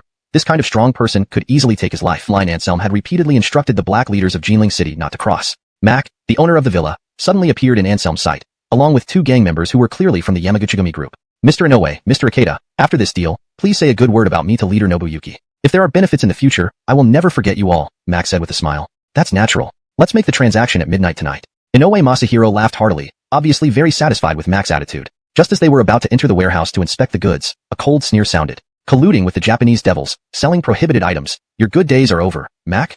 Anselm said coldly. He appeared in front of them in an instant like a ghost. Bang, bang. With one punch and one kick, both Yamaguchi-gumi members were sent flying by Anselm. They twitched twice on the ground and then went still. Chapter 344. Return you a beautiful face. Ichabod's face was deathly pale, clearly recognizing Anselm as well. He wanted to shout loudly, seeking support from security, but Anselm didn't give him that chance. Anselm raised his hand and gripped his throat, preventing him from uttering a single word. So, when I speak, it's just *T, right? Anselm said with icy eyes, glancing at the contraband in the warehouse. Without thinking, he could guess who these items were being sold to. Don't kill me. I can tell you a secret, Ichabod struggled to say. The corner of Anselm's mouth slightly rose. What secret? You have to promise to let me go first. Ichabod looked at Anselm in terror. Flicking his nails casually, Anselm said indifferently, You're not qualified to negotiate with me. Ichabod froze, instantly looking like he'd seen death itself. But if you tell me, I can give you a quick death, Anselm added. Ichabod managed a bitter smile, knowing he couldn't escape this today. He shakily spoke. Alejandro, the leader of the Yamaguchi-gumi, is in Noguri-Lee. They are lovers. Ah, Anselm responded expressionlessly. Why don't you believe me? Ichabod immediately panicked. Anselm smiled faintly, shaking his head. No, it's just funny. Can you guess why I came here? Did you come because you listened to Noguri-Lee? Ichabod quickly realized. Snapping his fingers, Anselm smiled calmly. Correct answer, but no reward. And, I almost forgot to tell you, that Alejandro you mentioned should be crossing the Bridge of Oblivion by now. Actually, as a Japanese, he can't even walk across it. Anselm chuckled. At this, Ichabod turned ice cold all over. If this man had already killed the subgroup leader of the Yamaguchi-gumi, then how could he possibly survive after being caught doing something wrong? Can you not kill me? Ichabod begged. Fear of death was human nature, even for someone like him. Don't get your hopes up. Everyone else can be spared, but not you, Anselm scoffed, full of disdain. Looking at the stockpile in the warehouse, Anselm knew Ichabod had been dealing with contraband for a long time, having harmed countless people. Whether it was crossing legal boundaries or avenging those victims, Ichabod had no way out. Bang! With a gunshot, Ichabod grinned wickedly. In his hand, a smoking pistol was aimed at Anselm. But the next second, his face changed drastically, filled with despair. Such close-range shooting failed to harm Anselm even a bit. The bullet suspended in midair, making Ichabod feel like he'd seen a ghost. Anything else? Anselm asked lightly. Ichabod felt utterly defeated. He was just an ordinary person. With his greatest advantage useless, what else could he do? It seems you've run out of tricks. Time to go.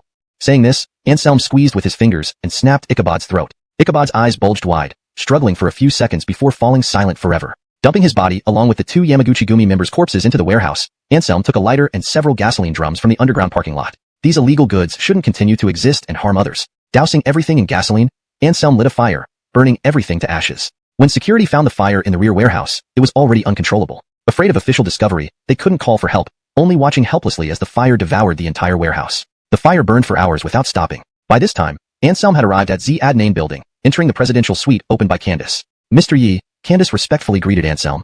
She had also heard about what happened in the afternoon, utterly shocked, considering Anselm as her godlike figure. The vast Yamaguchi-gumi group, even with only 20 to 30 members in Jinling City, represented terrifying power, enough to easily crush her past self. This formidable criminal force was eliminated by the youth before her in just one afternoon. And the fire still raging at Ichabod's Chio Lake Villa was very likely linked to him as well. Examining Candace from head to toe, Anselm's eyes gleamed brightly. This woman was really top-notch, with an impeccable figure. The only flaw might be her face. Come here, Anselm called out. Candace's cheeks flushed red, and she nodded shyly before walking over to Anselm. Sit down, I'll treat you and remove the scar on your face, Anselm said with a smile. Candace shivered, and her shyness was instantly replaced by excitement. Her large, watery eyes stayed scar on her face. Seeing Candace's expression, Anselm couldn't help but smile, encouraging her, Don't be afraid. I promise to return you a beautiful face and I will. Go take a look. Using Ali to describe you now is not enough anymore. Hearing Anselm's words, Candace lightly bit her sensual red lips, gathered her courage, and stood in front of the bathroom mirror. A scream filled with wild joy and excitement echoed. Candace rushed out of the bathroom, pouncing on Anselm and pushing him onto the bed. Hey, what are you doing? Anselm was startled, feeling Candace unfastening his belt. I want it, let's do it. Candace unleashed her wildness completely. After being repressed for so many years, she intended to indulge herself fully today.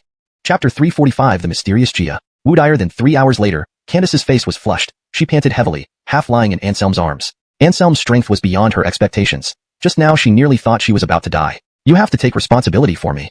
Anselm had a faintly sorrowful look on his face. What a turn of events. He came to treat an illness and ended up being reversed pushed by a thirsty female patient. Candace shot Anselm a glare and coquettishly said, after getting the upper hand, "You're still pretending. Who was putting in so much effort just now? I almost passed out." Anselm didn't say anything. He chuckled and let his large hand wander over Candace's delicate body, immediately making her breathing become rapid again. "Don't do this. Spare me," Candace softly pleaded, her voice slightly trembling. 3 hours. Almost 7 hours of intense time. It was exhausting even if she were iron, endlessly polished without a break. "Can't handle it already? I'm not done yet."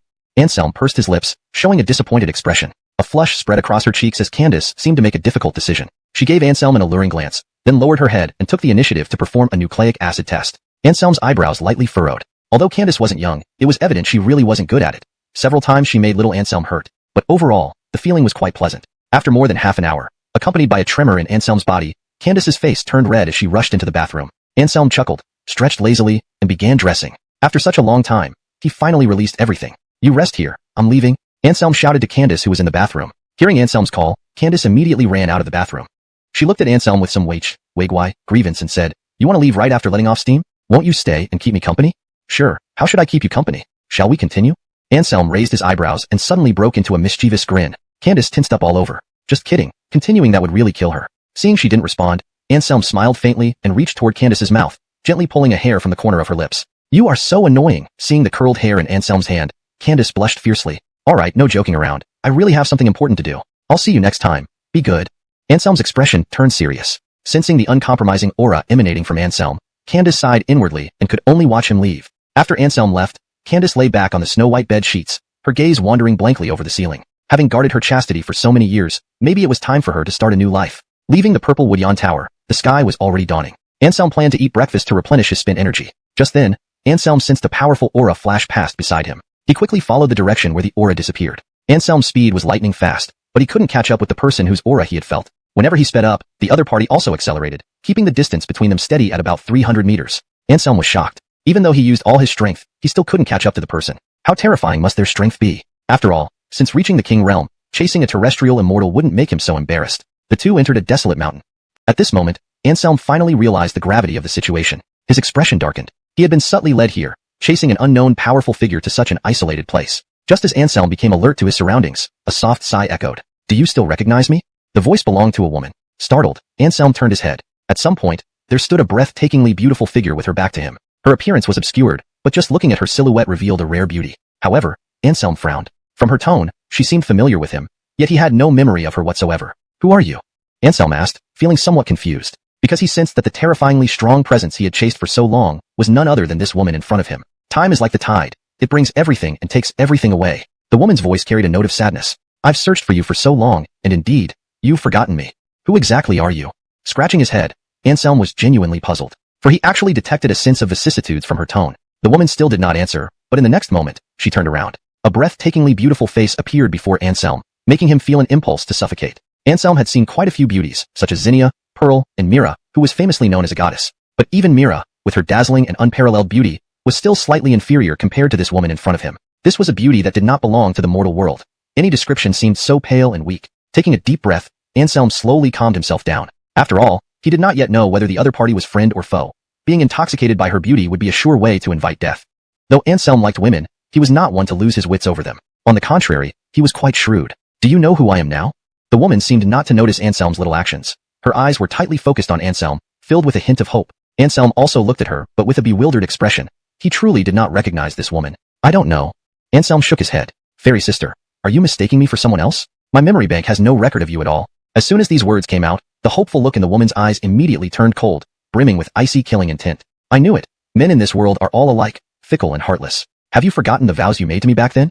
The woman gazed at Anselm coldly, her eyes devoid of any hope and instead filled with overwhelming hatred. As her words trailed off, a terrifying aura erupted and pressed down toward Anselm. Anselm couldn't help trembling all over. As a powerful expert in the King Realm, his strength was undeniable. He could be considered invincible unless true immortals appeared. But at this moment, facing the pressure from this mysterious woman, he had no strength left to resist. Clearly, the woman's strength was extremely formidable. Even if she had not surpassed the realm of earthly immortals, she was undoubtedly among the very top tier of that realm. "You really have mistaken me for someone else?" There are so many people in the world who resemble each other. I swear to the heavens, I have never seen you before.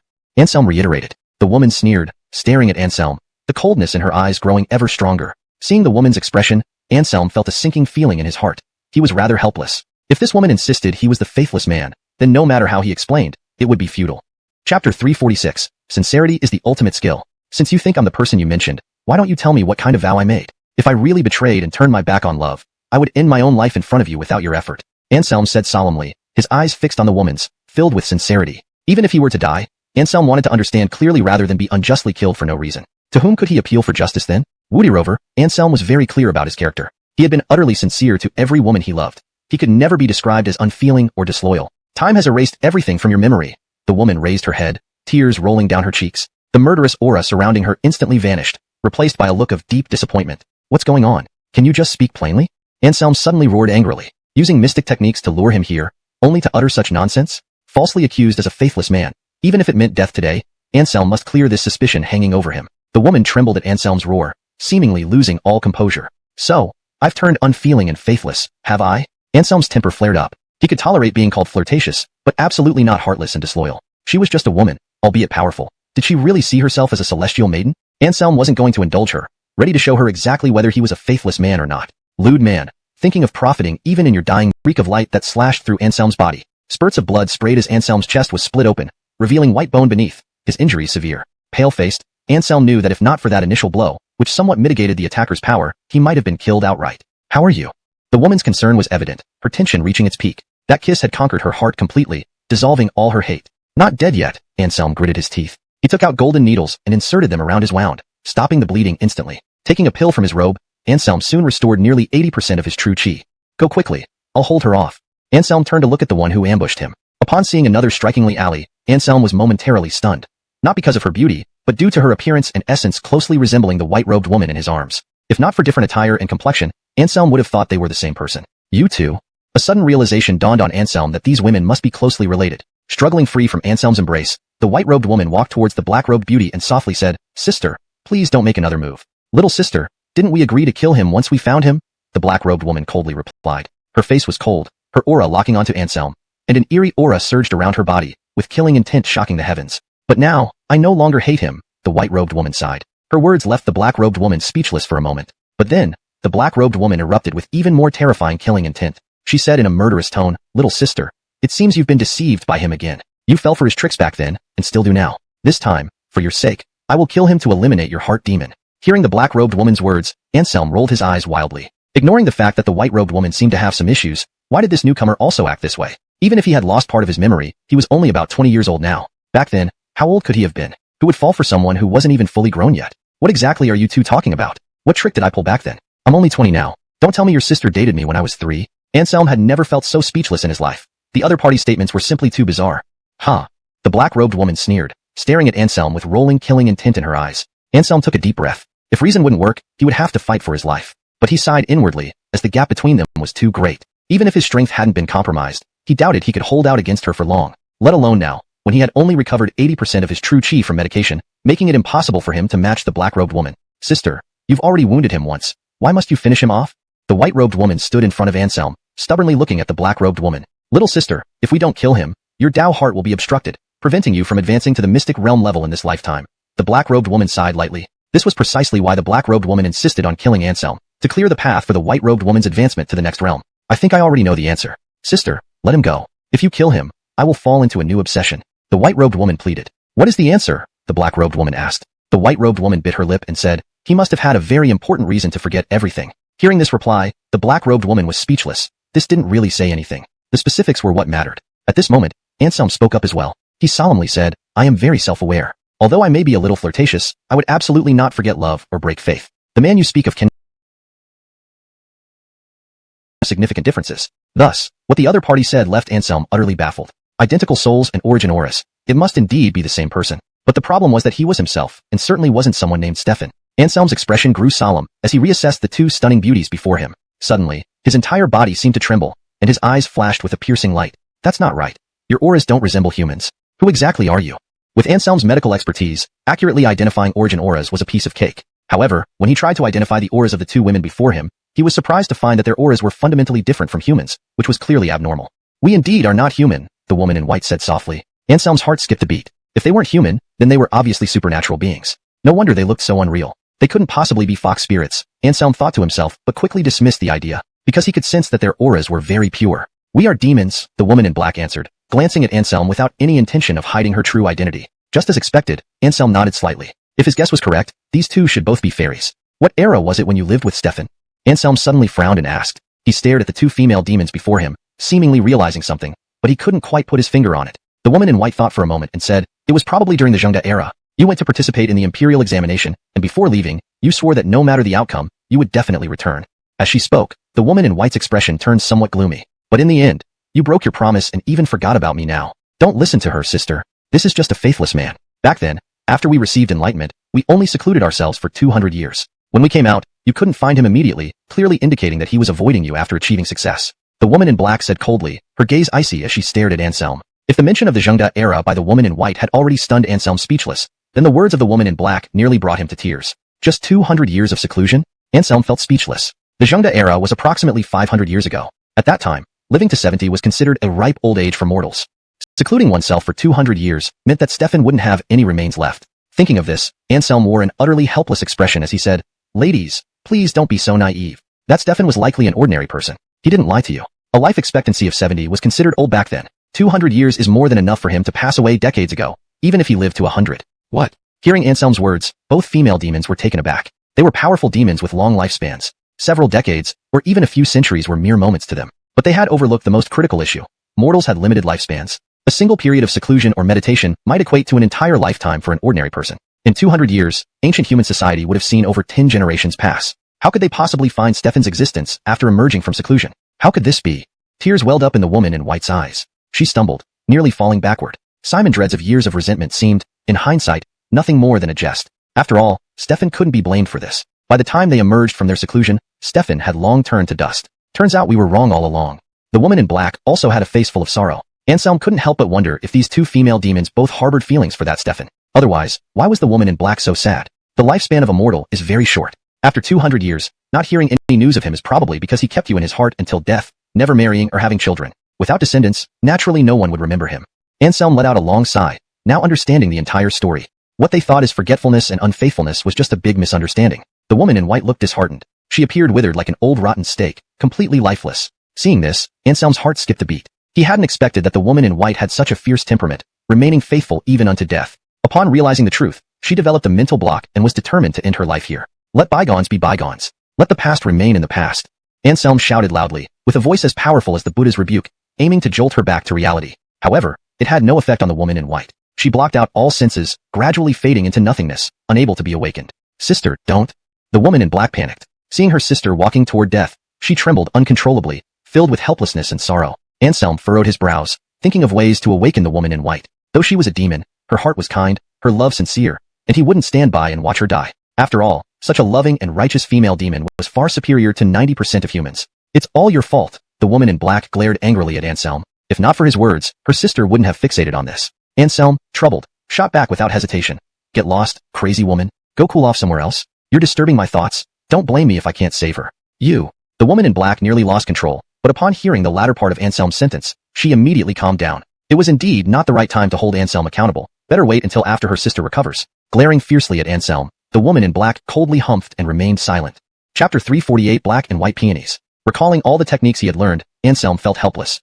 He realized that none of these techniques seemed to work on the woman in white. Of course, it wasn't that the techniques were ineffective, but rather his own strength was too weak to influence the woman in white's actions. There's no other way. Anselm clenched his fists, made up his mind, and decisively rushed to the woman in white's side. In the puzzled gaze of the woman in black, Anselm hugged the woman in white's slender waist and leaned down to kiss her. The woman in white gasped, her whole body turning limp. You scoundrel, let go of my sister. The woman in black was than love. Intense hatred often stems from deep love. Only profound love can breed such intense hatred. What does love mean in this world, compelling people to give their lives for it? Anselm sighed inwardly. Regardless of what the woman in white truly was, such a kind and gentle being deserved to be treated well. Are you really him? You haven't lied to me? The woman in white had already recovered, gazing at Anselm with teary eyes, tears silently rolling down her cheeks. Yes, I am him, and he is me. Anselm nodded without hesitation, looking resolute. However, Anselm maintained his pride and didn't want the women in white to see him merely as a shadow of Stefan. All of the past is over. In this life, I am called Anselm, and I hope you remember that, Anselm said earnestly. He didn't want this exceptional beauty to be with him while thinking of another man, even if that man was himself in a previous life. No matter how time and space change, no matter how far apart we are, I will always remember that in this life, the one I love is named Anselm. The woman in white happily leaned into Anselm's embrace, tears sparkling in her eyes. Centuries of waiting had finally led to this moment. The woman in black cleared her throat. Seeing this scene, she should have been blessing them, but for some reason, she felt a twinge of annoyance.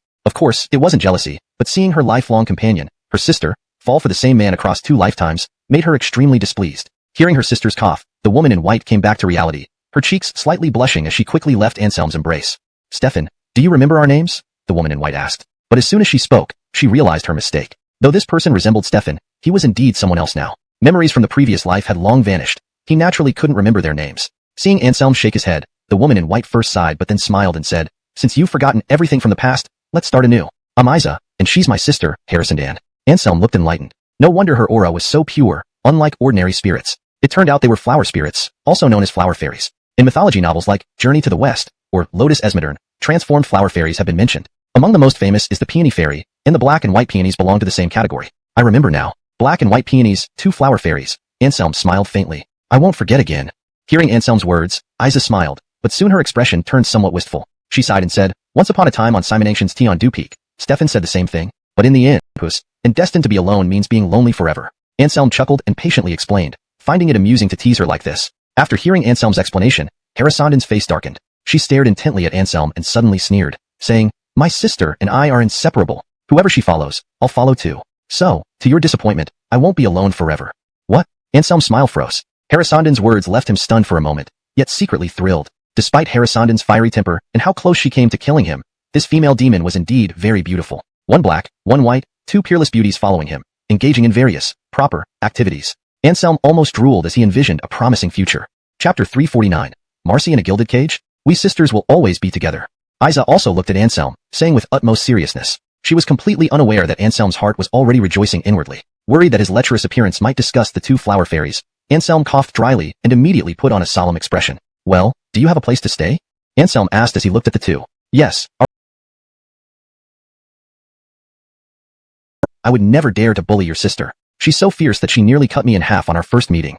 Hearing this from Anselm, Isa suddenly recalled that her sister indeed slashed at Anselm with a sword previously. Looking worried, she hurriedly checked Anselm's wound. How could this be? When she saw the wound on Anselm's chest, Isa couldn't help but widen her eyes in shock. Harrison Dan followed her gaze, and in the next moment, her mouth couldn't close either. Both of them witnessed a miracle. Despite the severity of Anselm's chest wound, it had begun to heal. New flesh grew and filled most of what was originally a bone-deep injury. At this rate, his injuries might fully recover before the sun rose. Amazing. Both flower fairies were utterly shocked. Even for such powerful demons who were well cultivated like them, recovering to this extent after such severe injuries within such a short time was impossible. But what astonished them even more was that Anselm had been talking with them all along, without focusing on healing his wounds with true chi. This meant that Anselm had healed entirely relying on his robust physique. This was truly terrifying. Merely a human with a body capable of self-healing to this extent. It was inconceivable.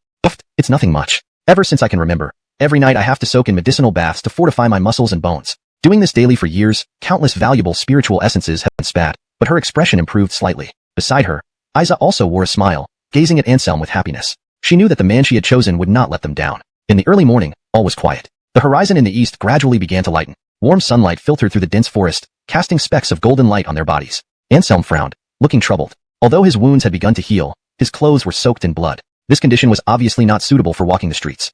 Otherwise, he would scare several passers-by half to death. However, if he did not go out, there would be no place to wash off the blood, leaving him in uncomfortable sticky clothes. After much thought, Anselm finally decided to go down the mountain with Bai and Harrison Dan. They then found a secluded small inn as a temporary lodging. The business at this small inn was terrible, with almost no one passing by nearby. There was only an old front desk manager watching TV idly in the hotel.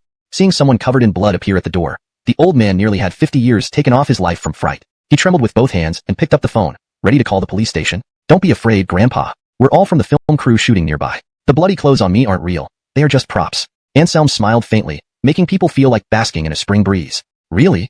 Max looked doubtful, but when his gaze fell upon Bai and Harrison Dan, the old man's eyes nearly popped out. He had lived for 70-odd years and had never seen women as extraordinarily beautiful as them. The power of beauty is apparently limitless. Max's vigilant demeanor instantly softened. After all, anyone who could walk around with 2 fairy-like beauties wouldn't likely be a bad person. After taking the IDs, the old man quickly processed the check-in paperwork for Anselm. Handing over the room card, Anselm took out a wad of money and said to the front desk manager, Jameson, I have another favor to ask. What is it? As long as it's not illegal, I will definitely help you.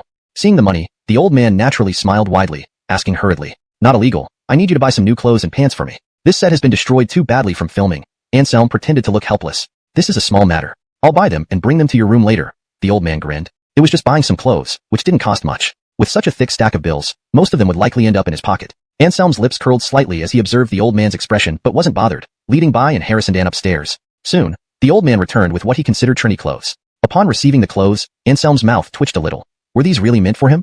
However, he seemed to have no better choice at the moment. After showering in the bathroom, Anselm changed into the clothes bought by the old man, making him look at least 30 years older.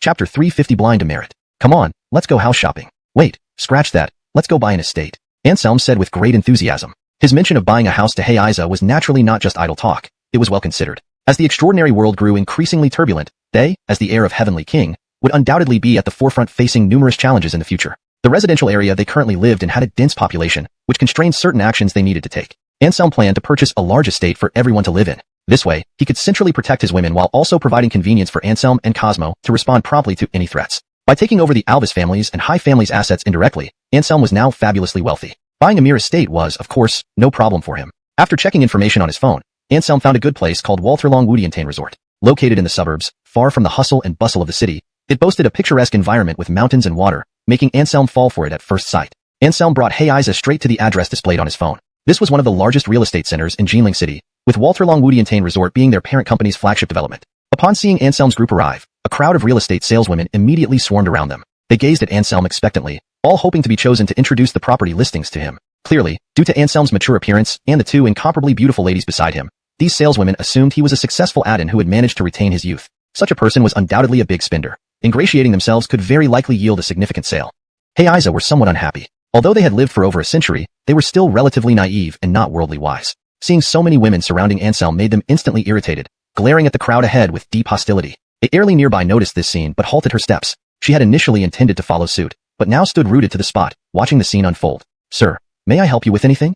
A heavily made-up woman spoke up first. She was the top seller of the last quarter in this real estate center, with at least half of the people nearby being her protégés. Hearing her speak, many of the surrounding saleswomen revealed expressions of resignation. With such dominance, this potential business was most likely out of their reach. Do you have an estate called Walterlong Wudiantain Resort available for sale? Anselm asked. Just as the Greer was about to reply, a young couple walked in from the entrance. They looked around 27 or 28 years old. Their clothing was plain, faces dirty, as if they had just come from a construction site. Tisk, country bumpkins.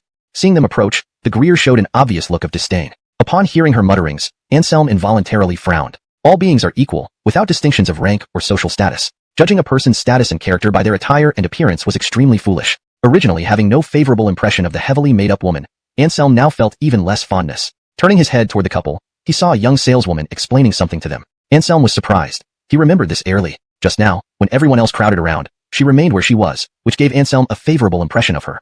Seeing Anselm's attention diverted to the other side, the Greer became displeased, sarcastically saying, newly graduated college students always love showing off their knowledge. How childish. Glancing at her, Anselm retorted with disdain.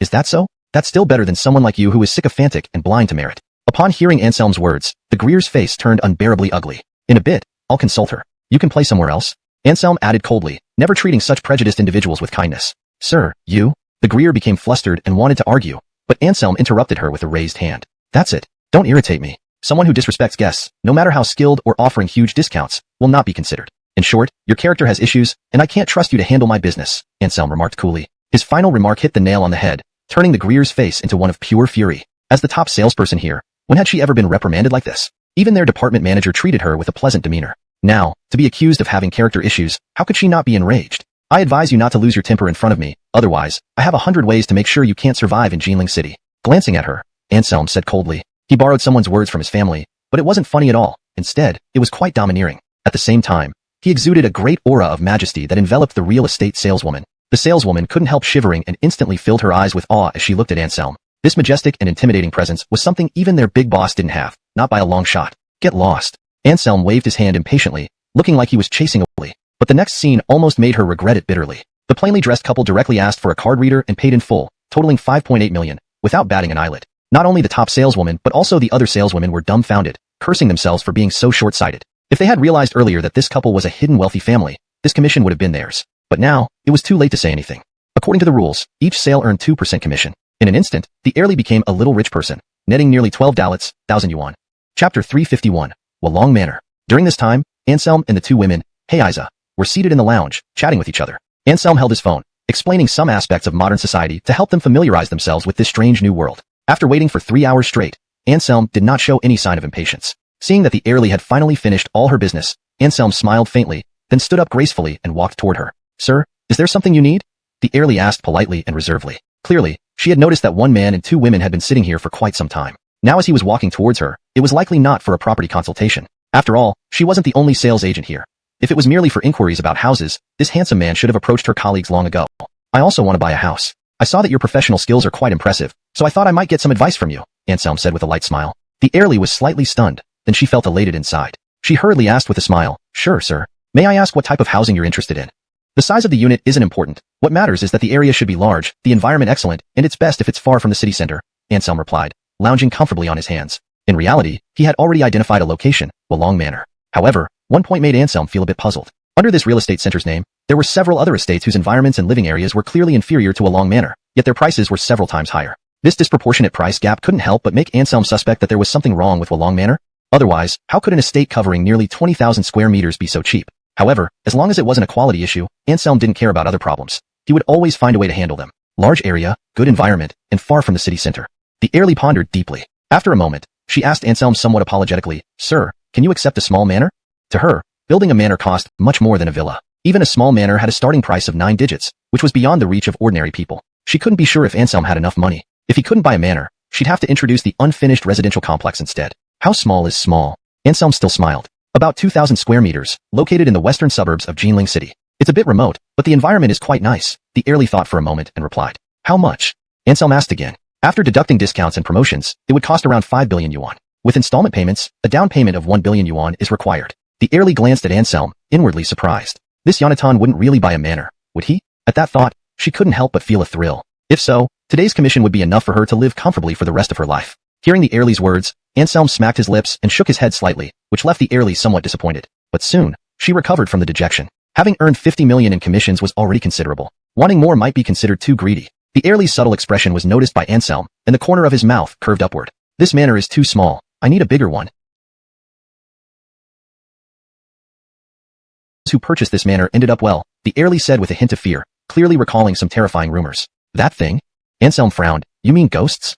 At the mention of the word ghosts, the heirly's face paled instantly. She pleaded, Sir, please don't say that word. It's too scary. The heirly looked like she was about to cry from fright, which left Anselm feeling helpless. He had intended to ask her to elaborate on the specifics, but now it seemed impossible. The heirly's courage was just too small. It would be better if Anselm went to investigate the situation himself. However, Anselm wasn't entirely without gain. At least he now understood why Wulong Manor was so cheap and still couldn't be sold. He never expected there to be something impure inside. No wonder the wealthy and influential dared not take this cheap offer. Touching his nose, Anselm said indifferently, I want this Wulong Manor. The price is 100 million, right? Yes, but sir, I really urge you to reconsider. Even a smaller manor is better than this haunted place with ghosts. The heirly earnestly advised with an anxious expression. She was sincere, not worried about losing a big sale, but genuinely hoping Anselm wouldn't buy such a haunted house out of curiosity. When it comes to supernatural matters, it's better to err on the side of caution. No need to reconsider, just Wulong Manor. A few ghosts are nothing. I have righteous energy within me, and only they should fear me. Anselm smiled faintly. It didn't matter whether it was just a rumor, or even if there were real ghosts inside. He wouldn't care. Whether it was him, Rosella, Ian, or Cosmo, they all had ways to deal with ghosts. A haunted house might scare ordinary people, but to them, it truly wasn't a big deal. And in a way, Anselm actually liked places like this. Due to the rumors, there were hardly any people around here at night. Living there would make their practice and other activities much more convenient compared to their current apartment complex. This quiet environment with fewer people suited their needs as superpower users perfectly. All right. Hearing Anselm's words, the heirly stopped speaking immediately. She had given all necessary warnings, and as for the final decision of the client, it was beyond her authority to interfere. Chapter 352, Haunting at the Manor. The heavily made-up sales lady sneered coldly. She had been paying close attention to Anselm and his companions all along. When she saw Anselm insisting on buying that haunted property, she immediately stepped forward and ridiculed him. You really want to buy a place like the Wulong Manor which is known for being haunted? You truly are courting death. Why? Who says you can't buy a haunted property? Has there ever been any place in this? To be honest, he hadn't expected such audacity from her, pursuing and verbally abusing the customers. What do I care about the consequences? If you dared to frighten me on purpose today, you must give an explanation. The sales lady stood with her hands on her hips, looking determined not to let them leave without an answer. And what kind of explanation do you expect? Anselm asked coolly, showing no anger on his face. If you hand over this manor's sales performance to me, I won't hold your intentional intimidation against you. Otherwise, I'll call the police and have you arrested for intentionally intimidating others. You'll be in jail for years, the sales lady said smugly, thinking herself very clever. She didn't actually care if it was haunted or not. It wouldn't affect her directly. What mattered to her was the substantial commission. Anselm was speechless, never imagining someone could be so shameless. Scram.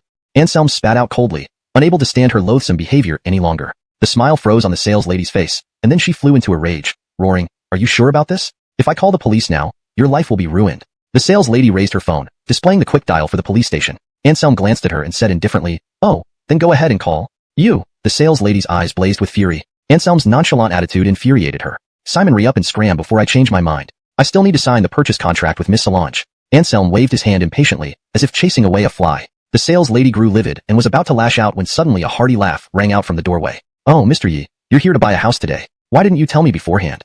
Anselm frowned, recognizing the voice. Turning his head, he indeed saw several familiar faces at the entrance. Leading them was none other than Briar. His appearance instantly quieted everyone present. The sales ladies and security personnel respectfully greeted, "Boss, hello?" This real estate office turned out to be under Briar's name, surprising Anselm somewhat. Briar approached with a smile, explaining, "This used to belong to the Hai family. Since they were eliminated by you, this property naturally fell into my hands." "I see." Anselm nodded, smiling as he teased, "Not bad, Xiangzi. You do have the demeanor of a successful person now." Rubbing his thinning hair, Briar laughed humbly, saying respectfully, "Thanks to you, Mr. Yi. If it weren't for you eliminating those strong rivals, I wouldn't have taken over their businesses so smoothly. By rights, everything should belong to you.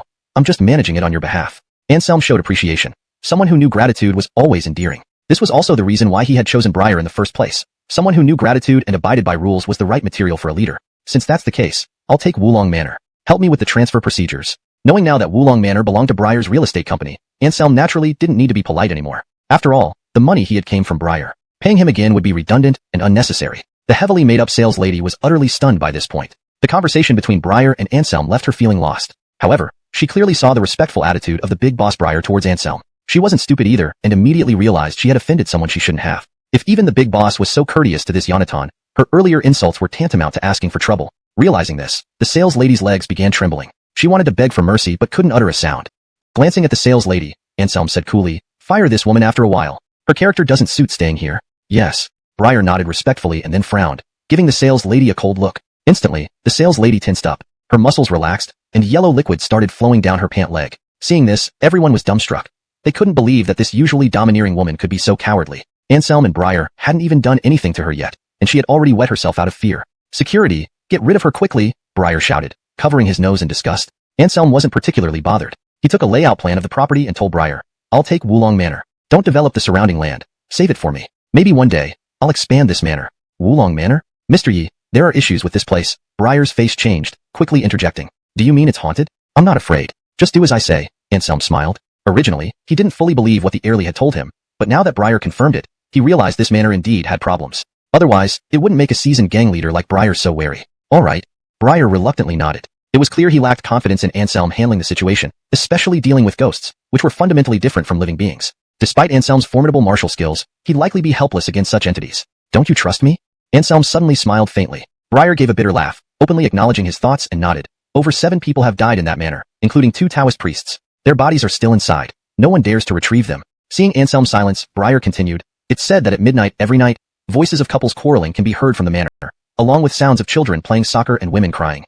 At this point, even the tough Briar felt a chill run down his spine. As for the sales ladies, they were already pale-faced, clearly frightened.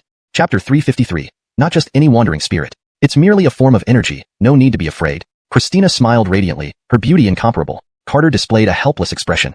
He certainly knew that wandering spirits were entities of energy. But the critical point was that living people could not help but be frightened by such things. Unless they were someone like Adam, possessing unparalleled Taoist powers that could subdue wandering spirits. Otherwise, if an ordinary person saw a wandering spirit and didn't get scared to wet their pants, it would already count as them being quite brave. "Look at you. Just a few wandering spirits and you're this frightened." Simingsley looked down on him. He glanced at Carter and then said, "Come on, take me to Wulong Manor. I want to see what's going on. If it truly is the work of wandering spirits, I will exorcise them directly." Simingsley's words were filled with overwhelming confidence, which made Carter couldn't help but feel curious. Could it be that Mr. Yi possessed skills to subdue wandering spirits, just like those Maoshan Taoists in TV shows? With this thought, Carter offered eagerly, "Mr. Yi, why don't I drive you there now?" Simingsley nodded, and then led Christina and Lori outside. After briefing the Heirly a few words, Carter jogged away from there too. The group set off, with Carter driving, quickly heading towards Wulong Manor. Wulong Manor is located on the southwestern slope of Ziyun Wudiantain in Jilin City, occupying nearly 30,000 square meters. Here, the mountains stretch endlessly, the crescent moon hangs high, the scenery is beautiful. making one's heart feel tranquil and delighted. They got out of the car and strode into the manor. The core residential area within this manor is arranged in a hexagram formation, with a square swimming pool dug in the center. Simingsley understood immediately. This was a typical feng shui grand array known as the six-pointed guardian array. It was clear that the designer who originally conceived Wulong Manor had a deep understanding of feng shui mysticism. Otherwise, it would have been impossible for Wulong Manor to be designed this way. With the existence of the six-pointed guardian array, Wulong Manor gathered abundant spiritual energy, making it a true feng shui treasure land. Those living inside, nourished by the spiritual energy, would not only remain free from diseases but also improve their destinies, achieving great wealth and honor. Such a spiritually blessed place. How could it be haunted by wandering spirits? Simingsley a sinister smile and then vanished. What was that just now? Carter asked, pale-faced and trembling. Just what you think it is. Don't humans usually call them wandering spirits? Lori's eyes sparkled brightly. Seeing that white-robed wandering spirit did not frighten her at all, but instead made her appear excited. Carter was almost on the verge of tears. Hearing about wandering spirits and actually seeing one were entirely different matters. He regretted it deeply, wishing he had asked the driver to make the trip. Seeing such terrifying things, even if he had the heart of a bear and the courage of a leopard, he still couldn't bear it. Not just any ordinary wandering spirit. Simingsley noticed that white figure with his keen eyesight. The feng shui layout of this place gathers Alvisk energy during the day and yin energy at night. Now, at noon, it was the peak time for Alvisk energy. If it were an ordinary wandering spirit, it definitely wouldn't dare to show itself. Yet, that white figure not only stared back at them through the window, but also sneered at them coldly before disappearing. It looked like a provocation. Clearly, this was not just any wandering spirit but an evil entity that had achieved some level of cultivation and even developed human-like emotions. Mr. Yi, please don't talk anymore. I'm about to be scared to death, Carter said with a mournful face. Look at you, get out of here. We don't need you anymore. Go back quickly. Simingsley felt speechless and waved his hand, indicating that Carter could leave. But Carter shook his head. He glanced around fearfully and said, Forget it, I don't dare to walk out alone. They were now in the central area of the manor, still quite far from the surrounding gates. Without Simingsley and the others, there was no way Carter would dare to go out alone. You have such a timid heart? Simingsley sighed helplessly. Forget it. I'll take you out. Speaking of this, Simingsley looked at Bimuden and Lori and said gently, Wait for me here. I'll send him to the gate and come back. Be careful. Bimuden reminded him, her eyes filled with deep affection. I'll be back soon. Simingsley smiled faintly and then pulled Carter toward the main gate. However, after 5 minutes of sprinting, they still couldn't see the gate they came through. Simingsley stopped, his expression turning grim. Given his speed, 5 minutes of running should have taken them off the Xian Wudiantane. Yet they were still inside the manor. Clearly, both he and Carter had unknowingly fallen into a trap. Mr. Yi boss, something's wrong. We've been running for so long. Why haven't we reached the gate? Carter asked suspiciously. I think we may have hit a ghost wall. Simingsley said solemnly. What? Ghost wall? Carter shuddered uncontrollably. He had only recently entered the third-rate realm, and his mindset was still largely that of an ordinary person. Hearing that they encountered a ghost wall, Carter immediately thought they were doomed. Daring to mess with me, this wandering spirit has had enough of life. Simingsley sneered coldly. In the next moment, he loudly chanted, O.M. Ma, Solange, Pad, me, Simon. As Simingsley finished chanting, golden light began to emanate from his body, growing brighter and brighter until it illuminated the entire sky. The dazzling light made Carter unable to look directly, and he turned away, instinctively closing his eyes. Suddenly, he heard a shrill scream near his ear. Carter shivered. The sound sent chills down his spine. Soon, the light faded, and when Carter opened his eyes, he saw the main gate of the manor they had entered through. Did we get out? Was the wandering spirit destroyed? Carter couldn't help but ask curiously. Just a cannon fodder, the big one is still inside. You go first, leave it to me. Just make sure to complete all the transfer procedures for this manor, Simingsley said indifferently. Sure, Mr. Yi, please be safe, Carter replied respectfully. Simingsley's actions had once again surpassed Carter's imagination. It turned out that his little boss was truly an extraordinary person who could subdue wandering spirits. Leading the way, smiling wryly, he kicked open the tightly shut iron gate. With a loud bang, the metal door flew into the living room on the ground floor. Then, Anselm sensed bone-chilling energy emanating from inside. Indeed, there's something wrong. Anselm frowned and took the lead to rush in. He found the light switch and pressed it, but the chandelier in the living room didn't respond. Anselm immediately understood.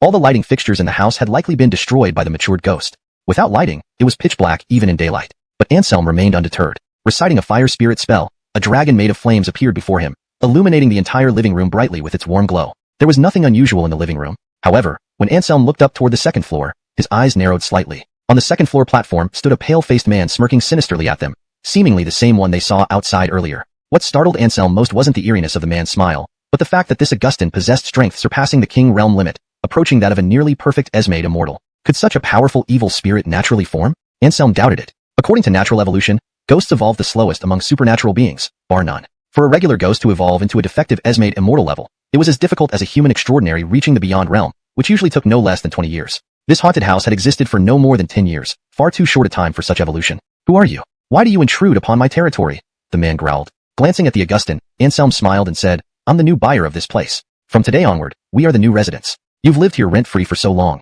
It's time to move out. Another fearless human, sneered the Augustin as sharp fangs emerged. This is my domain. All humans who dare to lay claim here must die. The Augustin let out a piercing scream. His pupils turned from black to white instantly, then strands of hair danced wildly as he lunged at Anselm. His grotesque face and incredible speed brought him almost instantly to Anselm's front. Ha ha ha. A chilling laugh echoed. The Augustin raised its sharp claws and swiped at Anselm's chest, as if intending to rip him apart. Master Yi, be careful, Isa shouted. The difference in realms between Anselm and the Augustin was apparent to her. One was newly ascended into the early king realm, while the other surpassed the peak king realm, equivalent to a defective Esmade immortal. Isa couldn't help but feel anxious. Don't worry, he can't harm me, Anselm said calmly. If it were a defective Esmade immortal human extraordinary, he might need to take it seriously. But facing a ghost of this realm, Anselm felt relaxed. Many of his powerful skills, like the Great Ming Mantra and the Boundless Treasure Vase Seal, had attributes that inherently restrained such demons and ghosts. Therefore, even though he was only in the early king realm, dealing with such an evil spirit was still very easy for Anselm. The Augustin was very fast, but Anselm was clearly faster. He casually raised his hand, and his punch, launched later, arrived first, directly blasting the Augustin away. The Augustin emitted a shrill scream of pain. After being thrown out and crashing to the ground, his form even became noticeably less solid. So powerful?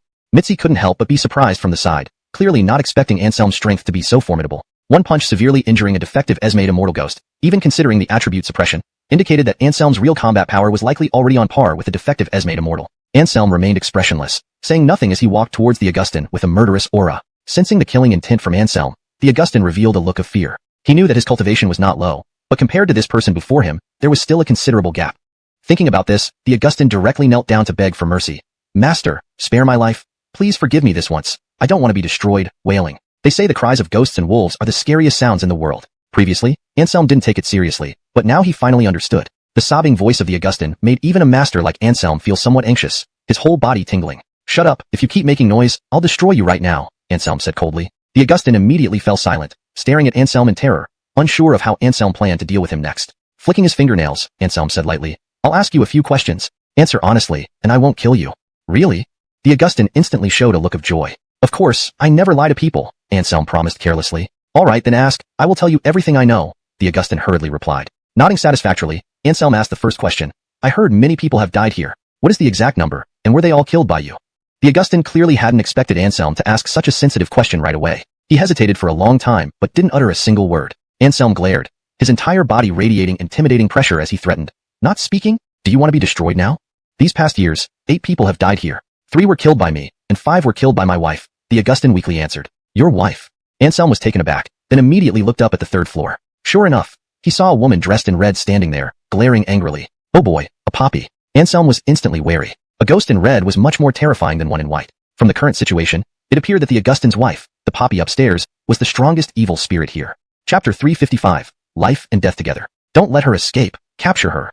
Anselm shouted immediately. He knew his limitations. This red-clothed Apiao's strength far exceeded his current abilities. In a one-on-one confrontation, he might not fear her threat, but to actually capture her was an absolute impossibility. The red-clothed Apiao posed too great a threat to the world. Once she evolved into a king, she would surpass even terrestrial immortals. At that time, it would truly be a calamity for all living beings. Anselm naturally did not wish to see such a scenario unfold, so he directly ordered Isa to act. With their strength, subduing this red-clothed Apiao would be effortless. Upon hearing Anselm's instruction, Bella nodded slightly, and in a flash, she appeared before the red-clothed female Apiao. She gently lifted her arm, and a faint white halo emerged from her fingertips. This white halo surged forth, enveloping the red-clothed female Apiao who was fleeing towards the window. In just an instant, the red-clothed female Apiao was frozen in place, unable to move. Don't hurt her, the male Apiao pleaded. He had originally thought Anselm was formidable enough, but never expected these 2 women to be even stronger, capable of suppressing his wife with just a gesture. You 2 have killed so many people, and you still have the nerve to beg for mercy?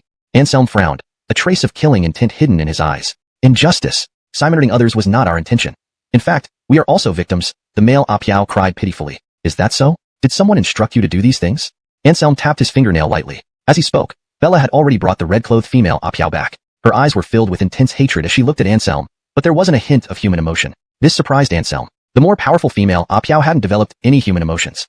What's going on here? Why does your wife lack emotions, acting like a puppet? Anselm asked. He sensed that something peculiar was happening, and this male Apiao might know part of the truth. My wife and I were once famous entrepreneurs in Nanjing City, and this Wulong Villa was our property. One day, a wandering Taoist came to our door begging for alms. He took one look at my wife and claimed she had a rare yin-absorbing constitution, which, if cultivated, could become the most formidable existence in this world. At the time, my wife and I naturally didn't believe in such superstitions, so we chased him away. But unexpectedly, he returned on the 3rd day, and that marked the beginning of our nightmare. Anselm furrowed his brow, gesturing for him to continue. The Taoist used some evil sorcery to control my wife right before my eyes, forcing her to copulate with him. After they were done, my wife suddenly lost all signs of life. Yin absorption and yang supplementation? Anselm questioned suspiciously, connecting the dots with this ancient dark art based on the male Ah Piao's account. However, there was one thing Anselm couldn't understand. If the Taoist had successfully completed the yin absorption and yang supplementation, why kill the male master and their child? Moreover, this female Ah Piao lacked consciousness, unlike a natural formation, suggesting she was deliberately cultivated here. How did you and your child die? Anselm inquired. Glancing upstairs, he saw a petite figure at the stairwell on the 3rd floor. The male Ah Piao replied with a face full of hatred. After the wicked Taoist killed my wife, he extracted her soul and erased all her memories and emotions with a liquid. As for us, the male Ah Piao chuckled bitterly. We were killed by my wife. The Taoist wanted to cultivate my wife into a queen among Ah Piaos. Under his incitement, my daughter and I became food for my wife. So that's how it is. Anselm revealed a look of understanding. He beckoned upstairs and said, "Little Airly, don't be afraid, come here." The male Ah Piao's expression changed, thinking Anselm intended to kill his daughter. He begged, "Master, I've told you everything. We are also victims. Please spare my daughter. She hasn't harmed any humans. She is innocent." "Don't worry, I'm not going to kill your daughter," Anselm said coolly, glancing at him. As soon as he finished speaking, the timid little Airly appeared before Anselm. She was pale and malnourished, but judging by her facial features, she must have been a very innocent and carefree little Airly when alive. "Big brother," the little Airly called out timidly. "Fear not. Big brother has a clear sense of justice and won't harm you without cause." Anselm smiled faintly, gently stroking the Airly's head, feeling a distinctly cold touch. "Master, what do you plan to do with us?" the male Ah Piao asked shakily. Anselm thought for a moment and replied, "Considering your family has also been victims, I will spare you this time and help you all reincarnate." Pausing briefly, Anselm continued, "However, before that, you must tell me everything you know about that evil Taoist. I will eventually help you, and those innocent victims seek justice. There was a reason for every crime. The couple had harmed others due to that wicked Taoist's manipulation." Understanding the situation, Anselm did not intend to destroy them outright. After all, this family of 3 were also victims. "Help us reincarnate?" The male Ah Piao was puzzled. "Yes, Meg, can you really guide people into reincarnation?" Even Bella could not help but be surprised. Helping someone reincarnate was not something an ordinary person could achieve. "Of course." Anselm smiled faintly. In the next moment, he sat cross-legged and recited the scriptures to guide people into reincarnation. As golden characters appeared one by one, a black gateway slowly opened in the void. This is... The male Ah Piao stared blankly at the gateway, the emanating aura making him feel an impulse to kneel and bow. "What are you waiting for? Go inside now." Seeing the male Ah Piao still in a daze, Anselm scolded lightly. By reciting the scriptures, he had temporarily opened a passage to the netherworld, a very dangerous act. Any slight mistake might draw the attention of the underworld, leading to catastrophic consequences. But, the male Ah Piao hesitated. He and the little Airly could normally reincarnate, but his wife was nearly a puppet. The netherworld would not accept such an Ah Piao, and would only let her soul dissipate. "What are you saying? If you don't go in the next 3 counts, all of you stay here." Anselm's eyes turned cold. Risking enormous danger, he had created an escape route for this unfortunate family, yet they hesitated, almost as if trying to harm him. In the next moment, the male Ah Piao made a shocking decision. He pushed the little Airly into the gateway while staying behind himself. "What are you doing?" Anselm frowned, sensing the male Ah Piao's intentions. A puppet like Ah Piao who lost emotions and memories would not be accepted by the netherworld. He chose to die alongside the red-clothed female Ah Piao, vanishing into nothingness. The black gateway vanished, yet the male Ah Piao seemed relieved. He smiled and said, "It's good that Xantha can reincarnate. I'll stay and accompany my wife. Master, I know you won't let my wife live. I beg you to let me die with her." Anselm was moved. Sighing deeply, he asked, "Why put yourself through this? Isn't reincarnation a better choice?" "I only wish to live and die with Belle." The male Ah Piao gazed at Anselm firmly. "All right, I will fulfill your wish." Anselm signaled to Bella, asking her to eliminate the red-clothed female Ah Piao. He himself then cast the boundless treasure vase seal, ending the male Ah Piao's life. Chapter 356, Evil Jia, Watch My Sword. These wandering spirits all bear the weight of human lives. Anselm could be merciful and open a back door for them to reincarnate, but he absolutely would not allow them to continue existing in this world, especially that red-clothed female spirit, who was powerful and had lost her mind, indeed posing an unstable factor. Once she successfully evolved into a king, the feng shui protection array of this manor would no longer be able to confine her. A wandering spirit king entering the mortal world would be a threat even to terrestrial immortals, too dangerous. As a member of Heavenly Sword, although Anselm was moved by the male spirit's devotion, he would not foolishly let them go. After all, everything should consider the big picture. One cannot act out of impulse. Dealing with these 3 wandering spirits, the gloomy aura within this villa instantly dissipated significantly. The light from outside could now penetrate through the curtains and shine in through the gaps. This dark little house soon returned to normal, devoid of its previous chilliness. "Is it resolved?" Mitzi asked. Anselm nodded slightly. "The matter with this family of 3 is settled, but there's still an evil Taoist. I don't know where he is." The other party put in considerable effort to set up such a grand feng shui array, just to cultivate a wandering spirit king. But despite being unused for years, the TV actually worked. Images from some TV dramas were playing, capturing the attention of Mitzi and Bella instantly. "What's this glowing stone? And this thing, how amazing," Bella said in wonder. "It's quite magical, no signs of power fluctuations yet it can record images." Could this be what humans call a recording stone? Mitzi also looked curious, turning to ask Anselm. Anselm paused in surprise. Did these flower spirits not even know about chandeliers and TVs? How long have you been in the mortal world? Anselm couldn't help but ask, amazed. Yesterday, I received guidance from an old immortal and hurried down the mountain. Indeed, I sensed Master Ye's presence here. Bella gave a gentle smile, her eyes radiating happiness. She was a devoted woman, purely in love, having no resentment toward Anselm after clearing misunderstandings, wishing only to follow him forever. These past years must have been tough for you. From now on, I won't make you sad or miserable anymore, Anselm said earnestly. Woo-dived by Bella's devotion, Anselm found himself increasingly fond of this innocent flower spirit. Yes, I am very happy. Thank you, Master Yi. Bella gently pecked Anselm on the cheek. Such words and actions were unlike the former Stefan, who was more like a dutiful scholar, admiring Bella but lacking responsibility. Otherwise, he wouldn't have left Bella behind and insisted on taking the imperial exams. Fortunately, Anselm, Stefan's reincarnation, did not inherit that trait. Initially, Bella felt a bit uncomfortable due to Anselm's different personality compared to Stefan. However, over time, she was instead drawn to Anselm's character. Honey-tongued liar. Men's words are deceitful. Mitzi scoffed coldly. Glancing at her, Anselm said calmly, I would only lie to gentle and virtuous women like Bella. For someone with a temper like yours, I wouldn't bother using sweet talk on you. What did you say? Mitzi immediately flared up, her eyebrows arching upwards, glaring angrily at Anselm. At the same time, a streak of black light appeared in her hand, and she wielded a pitch-black long sword. The blade hummed as if ready to strike Anselm at any second. Big sister, he is just joking around.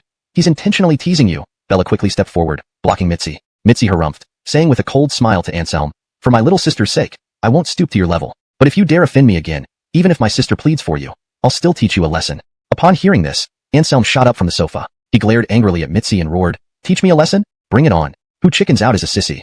Anselm knew that he was no match for Mitzi, but he didn't want to be suppressed by a woman, especially not wanting to look at Mitzi's face when Ella and others moved in. Therefore, this fight had to happen.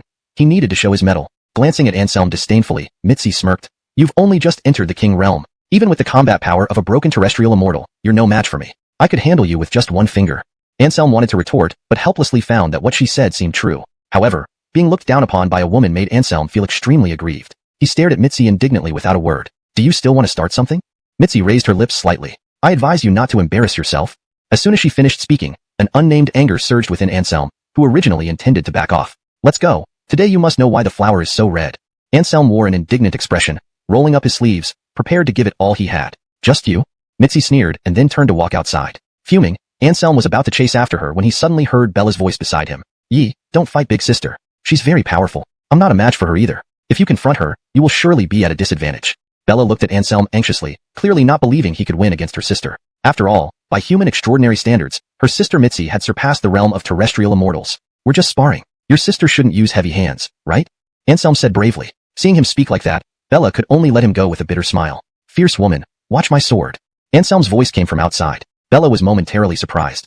He was actually so brave, but just as this thought crossed her mind, it was interrupted by continuous wailing sounds. Bella showed a mix of amusement and bewilderment, her eyes twitching involuntarily. Chapter 357. You are quite a good person. 10 minutes later, Mitzi re-entered the villa. With her right hand gripping someone's leg, she dragged him inside. This someone was naturally Anselm. At this moment, he was bruised and swollen, lying on the ground with a blank stare, being dragged by Mitzi along the floor. With a swift toss, she threw him onto the living room floor, her face brimming with satisfaction. She had wanted to deal with this guy for a long time, but restrained herself due to her sister's sake. But she didn't expect Anselm to actually show up on his own. Not taking this chance to teach him a lesson would be a waste of it. Mean woman, you don't follow martial ethics. Bullying, formed from transformations, sustain themselves with the essence of heaven and earth. They wouldn't understand hunger. Forget it. Let me ask this another way. Do you want to eat something? Anselm rephrased his question. Even if they didn't know what hunger was, eating was a natural instinct. He doubted the peonies wouldn't know what it meant. Eat.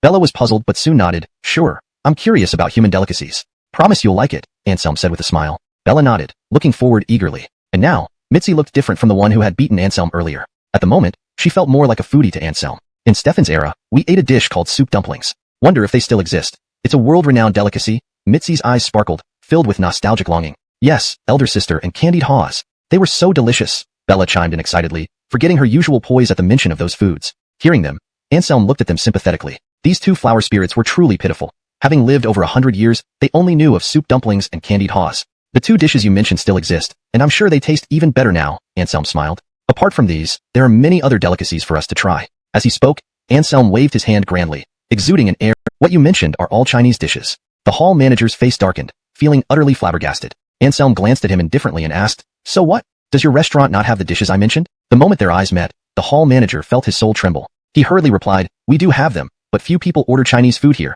so the ingredients might not be fresh. Frowning, Anselm directly ordered, "Send someone immediately to buy fresh ingredients from the market. I want to see the dishes served within an hour." Slap. A wad of red bills was slapped onto the table. Anselm said coolly, "Once it's done, this will be your reward." "Yes, boss. I'll arrange it right away." The hall manager pocketed the notebook and turned to leave the private room. At this moment, Anselm called out again, "During the preparation time, serve us a few Western dishes 随便给我们上几个西餐吧。虽然外国料理不怎么好吃，可以聊胜于无吧." Understood. The hall manager nodded and went out to arrange it immediately. Soon, plates of Western cuisine were brought up. French foie gras, caviar, and so on. Both Black and Bella almost drooled, flower honey, at the sight. Seeing this, Anselm couldn't help but tease, "You two little gluttons, you lose all your goddess charm when you see food." Glaring at Anselm, Mitzi haughtily replied, "Goddess charm? Who cares about that? We just be our true selves." Finishing her words, she couldn't wait to pick up the fork, but fumbled around with it in the air without figuring out how to use it. "How do you use this thing?" Mitzi asked awkwardly. "Hillbilly, now you know to rely on Lord Hyman."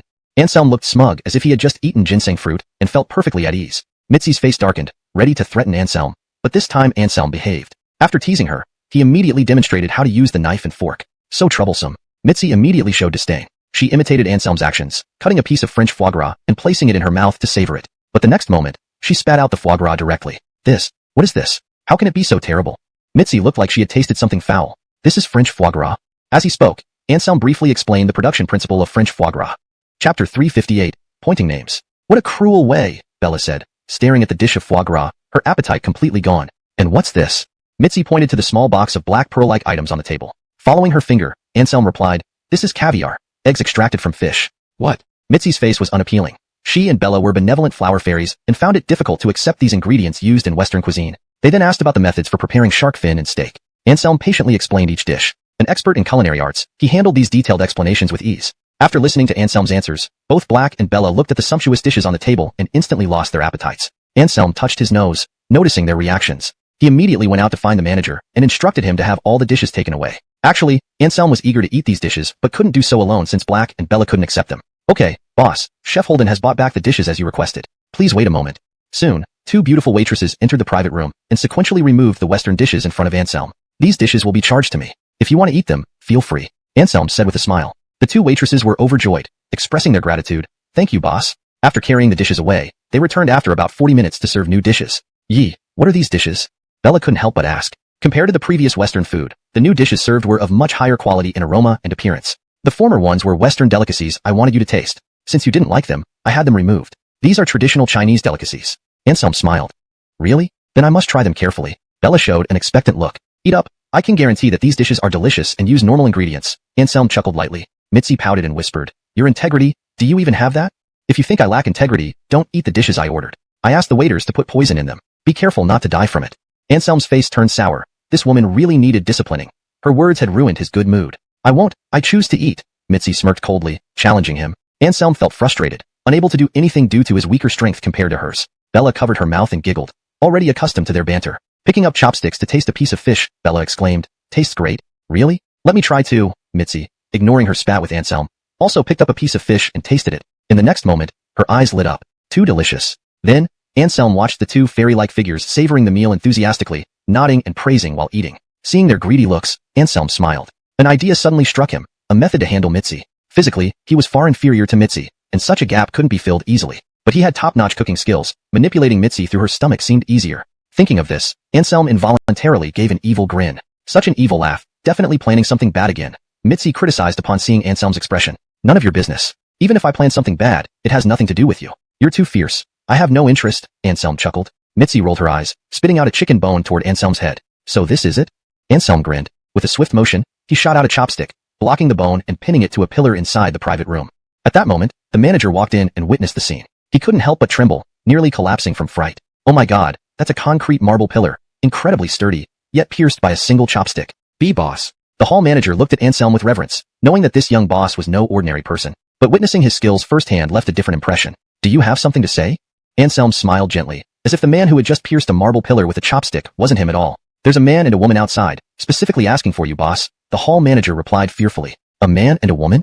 Anselm paused, but then his expression darkened as he sensed two powerful presences locking onto him. "I understand. You may go out first," Anselm said in a grave tone. The hall manager hurriedly withdrew, feeling as though he had witnessed something he shouldn't have, and was deeply worried Anselm might eliminate him to keep it secret. Glancing at Black and Bella, Anselm forced a smile and said, "Someone has come looking for trouble. You two stay here and eat. I'll take care of them and return soon. Bella's brows knitted slightly, expressing her concern. That man and woman both seem to possess incomplete Esmade immortal realm strength. If they work together, you might not be their match.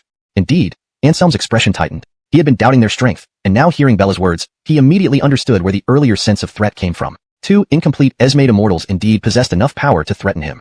Let me go with you. Though those two are strong, they're no match for me, Bella said softly. Mitzi frowned and quickly intervened. No, little sister. I know you're worried about him, but we can't attack humans. But, Bella bit her lower lip, gazing at Anselm, her eyes filled with worry. You're right. Your status is special. You should avoid getting involved in human extraordinary matters as much as possible to prevent drawing unnecessary attention, Anselm advised. He suddenly remembered the conversation between Yi Luan from Wudiant Shu and the Flood Dragon in Absolution Ridge. He seemed to have gained some understanding now.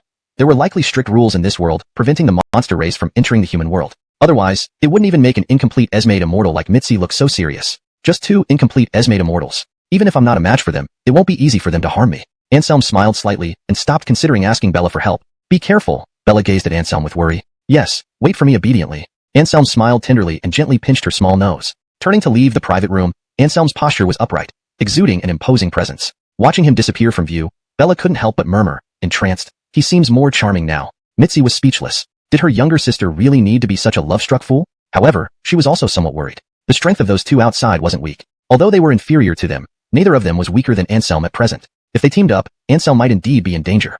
Chapter 359. Parents of young Master Shui. In the hall, all diners were driven away, leaving only a man and a woman standing there with expressionless faces. The man was handsome and dashing. The woman was bright and dignified. Though both were only around 30 years old, they exuded an aura of authority that made people dare not look at them directly. Anselm emerged from the private room. Their eyes immediately turned toward him, becoming incredibly sharp. Your presence brings glory to this humble establishment. I heard you're looking for me. Is there something you need? Anselm asked with a smile. He gazed at the two people, his eyebrows showing no sign of anxiety, as if he hadn't noticed their dangerous gazes at all. This was Anselm's courtesy before making a move. He gave them ample face, hoping they would respond in kind. Don't try to make small talk with us, we don't want to hear your nonsense, the man said disdainfully. His face was cold, yet his eyes fixed on Anselm as if he were scrutinizing an ant. So, what do you want to hear? Anselm smiled faintly, still calm. Justice, the woman replied coldly. This restaurant is my son's hard work, and it was forcibly taken over by you. We are here to demand an explanation. Yes, return the restaurant and kneel to apologize to my son. In return, we will be magnanimous and let bygones be bygones. The man was unusually domineering. To him, Anselm was just a beginner King Realm practitioner who bullied his son using brute force. Now, the couple had arrived, two crippled Esmade immortals, and controlling the opponent would be like taking candy from a baby. Which of your sons? Anselm raised an eyebrow but quickly realized, you are from the Shui family? Hearing Anselm mention the Shui family, the man's face showed a hint of disdain. He sneered, I am Bart. Although I bear the surname Shui, I merely have some connection with the Shui family.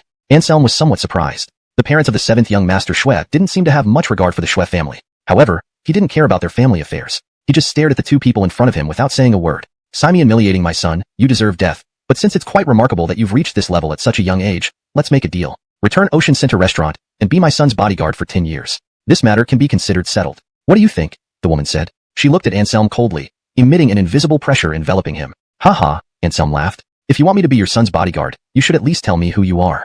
Medicine King Valley, Amina. The woman answered proudly, exuding an air of superiority. Medicine King Valley. Anselm frowned. So she's a disciple from a hidden sect. No wonder her words are filled with condescension. That explains why they look down on the Scalamance Shui family. Disciples from hidden sects indeed have the capital for such arrogance. Seeing Anselm remain silent, Amina's eyes turned cold. Himing my son's bodyguard is a lifetime honor for you. Don't reject my offer out of hand. I love refusing offers, Anselm grinned. Also, you should check yourself and see if your useless son deserves to have me as a bodyguard. What did you say?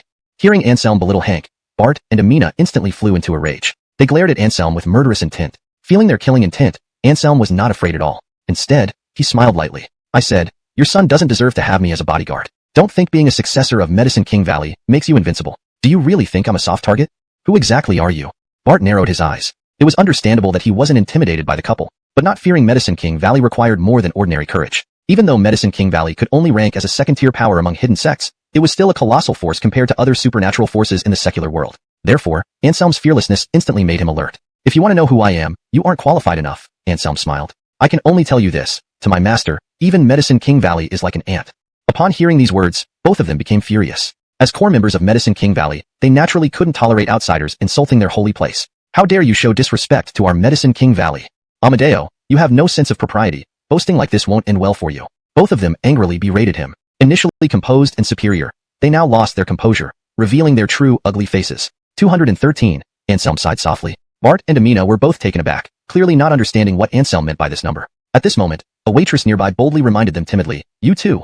Our boss thinks you are 2B. Anselm glanced at the waitress in surprise and couldn't help but give her a thumbs up. This follow-up remark was spot on. Bart and Amina were already furious, and upon hearing the waitress's explanation, their anger flared even more. Both of them glared menacingly at the waitress, emanating an astonishing pressure. The waitress trembled all over. As an ordinary young heirly, she naturally couldn't withstand the dignity of two crippled Esmade immortals. Her face turned pale, nearly breaking down mentally. "Have your tantrum with me. Why glare at a little heirly? Makes you look powerful, doesn't it?"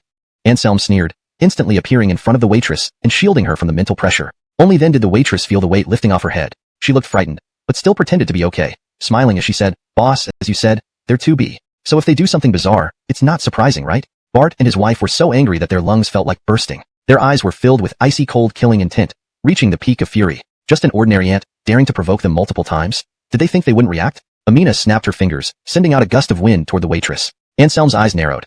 He didn't expect these two to be so unethical, actually targeting an ordinary person. He quickly raised his hand, grasping at the invisible air currents. Then, Anselm channeled his true chi and squeezed hard. There was a faint popping sound in the air, clearly indicating that Amina's finger wind had been crushed by Anselm. All this happened in an instant. The waitress hadn't even reacted when Anselm had already completed the first round of confrontation. There is a rule in the mortal world that extraordinary beings are not allowed to harm ordinary people. Do you intend to violate this rule? Anselm's gaze was cold, tinged with accusation. These are rules of your mortal world, irrelevant to us. An ant dares to insult us, and naturally must face punishment. Amina replied coldly. Her husband Bart was from the Scalaman Shwe family, but since their marriage, he had voluntarily left the Shwe family and became part of Medicine King Valley, now half a member of Medicine King Valley. As a disciple of Medicine King Valley, Amina believed she was superior. Apart from other members of hidden sects, people in the mortal world were just ants to her, nothing to do with her. "I will kill you." Amina roared and attacked. Anselm sneered and of course, would not let her get away with it. He countered and deflected all of Amina's attacks. This time, not only the waitress but also the other staff members saw the confrontation between the two. They were all dumbfounded, as if they were seeing aliens. After failing in her attack, Amina gradually calmed down. She stood side by side with Bart, staring intently at Anselm. It was clear that Anselm's combat prowess had shocked them, making them take him seriously. "She's ugly, yet doesn't let others say it. TSK, TSK, TSK, what a tyrannical hack. Boss, go on. Beat her up thoroughly."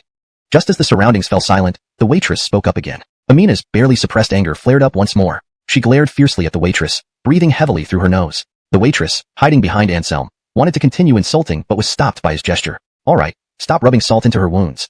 Being ugly isn't her fault, and life isn't easy for her," Anselm said with a smile. "The boss is right. We should sympathize with people who have defects and not discriminate against them." The waitress nodded in agreement, fully supporting his words. Their teamwork was flawless, and with Anselm stopping her, Amina couldn't do anything to the waitress. "Performance today has impressed me greatly. From now on, you're the deputy manager of the Zhonghai restaurant. Keep it up.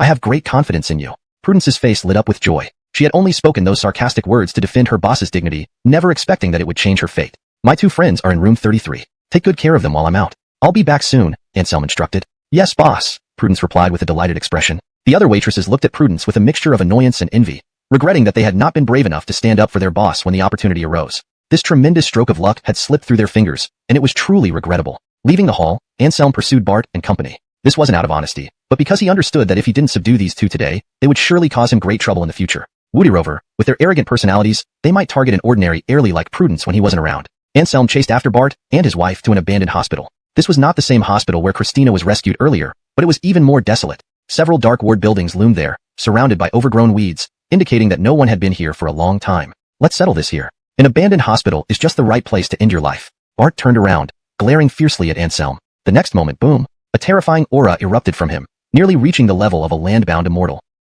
She realized that this was an abandoned hospital, miles away from any human settlement. Even if they killed Anselm, the deceitful doctor could never trace it back to them. "If you want to take me down, then let's see what you've got," Anselm yawned lazily. The wound on his chest, inflicted by Mitzi, had almost fully healed and would not affect his fighting ability. Therefore, even though this couple was indeed very powerful, Anselm was not afraid.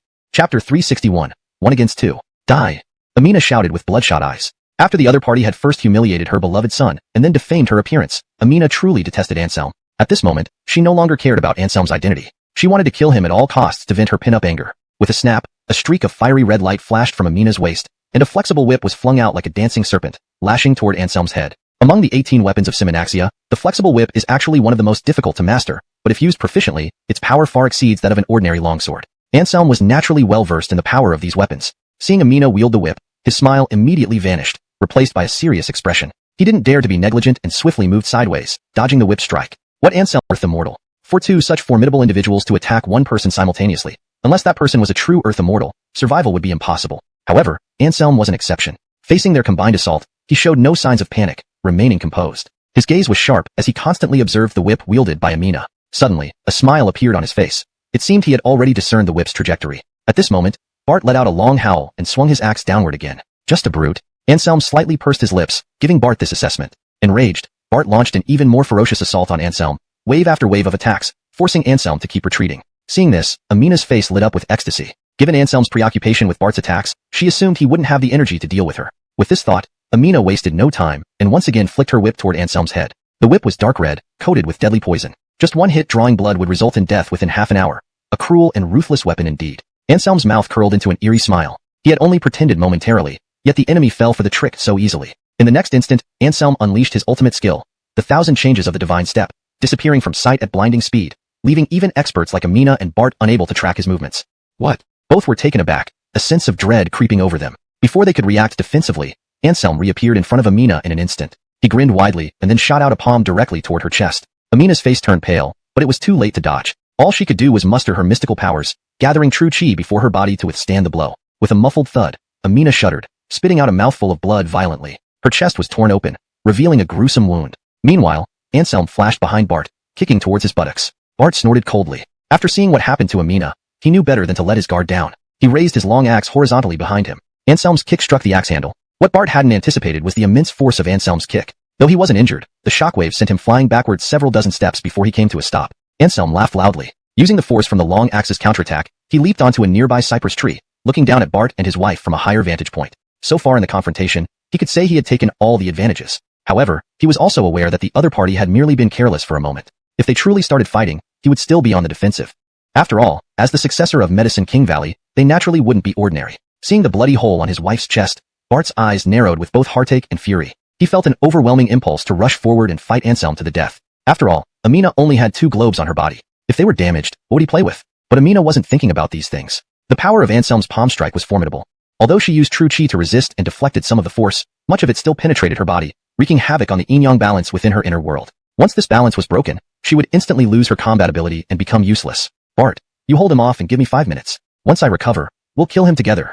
Amina glared at Anselm fiercely, the flames in her eyes seeming ready to incinerate him into ashes. Don't worry, he won't get away, Bart sneered cruelly. He looked up at Anselm and said coldly, the disciple of Heavenly Horus lives up to his reputation. But do you think this is our true combat strength? I know you've concealed your strength. As the successor of Medicine King Valley, you obviously have more than just this. Since you know, let me show you my strongest technique I've mastered during 3 years of seclusion. Bart howled, his bones crackling. To Anselm's astonishment, his body visibly grew taller and stronger. Anselm's expression turned serious. These hidden sects indeed had extraordinary techniques. A cultivation method that could arbitrarily change one's physique was something even he had never seen before. As thoughts raced through his mind, Bart had already transformed into a 3-meter-tall giant, covered in solid muscles, looking incredibly powerful. Bart's gaze was icy cold as he stared at Anselm. This time, he didn't hold back and used his full strength against Anselm. Dropping from the tree, Anselm engaged in close combat with Bart. He couldn't help but ask, what kind of technique is this?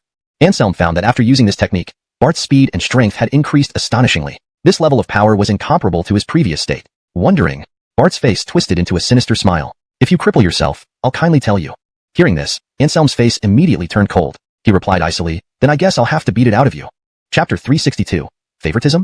A fierce battle erupted between the two parties, with Anselm taking the initiative to attack. He fought boldly and expansively, like a resurrected war god, fiercely assaulting the mutated Bart. And Bart was not one to back down. He wielded a long axe, either splitting, slicing, or chopping. Each strike carried immense force, making Anselm dare not meet them head-on. This was the peak of combat beneath the perfect of Medicine King Valley, incredibly powerful. Even just the first move, Wudiantane Split, executed by Bart, could shake a true low-tier Esme deity. And Anselm, a newly minted sovereign realm warrior, could actually take it head-on. This was simply astonishing. Whoosh! A figure darted into the field. It was the already recovered Amina. Seeing Anselm standing basically unharmed, Amina's expression turned one of shock. How is this possible? The 4 axes of primordial heaven are incredibly powerful. How could you be unscathed? Raising his fist to reveal the bloodstain, Anselm smiled faintly and said, how could I be unscathed? As you can see, I have a bloody scratch here. Hearing Anselm's words, the couple nearly spat out a mouthful of old blood. An early-stage sovereign realm martial artist took the first move of the 4 axes of primordial heaven and only suffered superficial injuries. He even seemed dissatisfied. Was he mocking them that their supreme technique was garbage? Must say, your Medicine King Valley's ultimate skill is really powerful. There aren't many martial combat skills in the world that can penetrate my physical body. This 4 axes of primordial heaven is indeed remarkable, Anselm continued. He didn't realize how terrible his words made Bart and Amina feel. A century-old martial combat skill, revered as the supreme art by the descendants of Medicine King Valley, could only break through the thick outer skin of the person before them. It was a typical case of minimal damage but maximum humiliation. The couple exchanged glances, then stared at Anselm with icy cold eyes. Anselm's strength indeed surprised them, but some enmity couldn't be left unresolved. Bart and Amina both let out a low roar simultaneously, one wielding the long axe and the other a soft whip, launching a perfectly coordinated assault on Anselm. Come well. Anselm laughed loudly, charging towards the two resolutely. Having broken through to the sovereign realm, he lacked a truly exhilarating battle to consolidate his cultivation, and this battle was perfect for him. Of course, if someone were there, they would definitely call him a lunatic. With his sovereign realm cultivation yet to stabilize, daring to fight 2 incomplete Esme deities, Anselm was likely the first in 5,000 years of Chinese history. Facing the relentless attacks from the two, Anselm's expression became grave. 2 incomplete Esme deities attacking with all their might wasn't as simple as 1 + 1 = 2. If not for the invincible body transformation technique of the Horus lineage being too extraordinary, he might have been at a disadvantage already. Now, relying on this technique, Anselm could only maintain a balanced situation. Defeating the two was impossible. Just as Anselm considered using the heavenly oneness Tao technique to defeat them, a Buddhist chant sounded gently. May Buddha protect us, sirs, cease your hands. Let peace prevail above all. Hearing this voice, Anselm smiled with relief. His backup had arrived. Bart and Amina's faces changed, subconsciously looking in the direction of the sound. They were startled to find a young monk with a solemn and majestic appearance had appeared there at some point. It didn't end there. From another direction, a detached voice suddenly sounded. May the Tao bless all beings. The 3 of you should calm down. We are all descendants of Simanaxia. Why must we turn to weapons? Can't we talk things through peacefully? This was a man with a cold demeanor, carrying a 3-foot-long green sword on his back. His entire aura was transcendently extraordinary, like an unmatched sword immortal, meticulously concealing his own brilliance. Seeing this monk and this Taoist appear so abruptly, both Amina and Bart's expressions turned unpleasant. They were discerning individuals and could naturally feel the strength of the newcomers. These 2 young prodigies were no weaker than Anselm, and their sudden appearance here to mediate was clearly unusual. Fear not kindness in strangers. Amina whispered to Bart. Yes, I have a feeling that this monk and Taoist might be allies of the unpredictable physician. Bart frowned and said, until we clarify if they're friend or foe, let's not jump to conclusions yet. Let me handle this. Giving Bart a glance, Amina immediately stepped forward. She slightly bowed to Ian and Cosmo, saying something that seemed courteous but carried hidden warnings. I am Amina from Medicine King Valley, greeting our fellow martial artists. This is my husband Bart. We are settling some grievances and ask you two to please observe without interfering. Amitba, layperson, what you say is incorrect. Every matter has 2 sides. You think Lonnie Hyman is wrong, but from another perspective, it's clear that you're the one at fault. Therefore, overall, you are still wrong. Ian clasped his hands together, his face solemn and dignified. Hearing Ian's words, Amina couldn't help but widen her eyes. What nonsensical logic was this little monk spouting, almost confusing her? However, one thing she did understand. This little monk seemed to be rebuking her on Anselm's behalf. Young master, without full knowledge of the situation, no judgment should be made. You don't even know what happened. How can you say we are wrong? Bart was displeased. Raising his right index finger and shaking it, Ian said in an oddly Western manner, No. I'm not the successor of the Sam. Not the successor of the Sam? Amina and Bart's faces darkened almost immediately. If he wasn't the successor of the Sam, why had this person spoken so seriously? They had been genuinely frightened. However, before the two could relax for long, Ian asked again, Have you heard of Kent? Yes, but as a monk, there's no way you can be a successor of the sword obsession lineage. Amina stated confidently. Kent, although ranking among the 4 heavenly kings due to his unparalleled swordsmanship, was himself a Taoist expert. It was natural that he wouldn't cultivate a disciple who practiced Buddhism. Therefore, if Ian thought he could scare them with this statement, he was wrong. You're right, I am indeed not the successor of Kent, Ian admitted honestly. Actually, I am. I don't care who you are. Even if you really are Kent's successor, we are unafraid. Even the successor of the heretical physician couldn't defeat us. Dare you interfere? Send you to hell.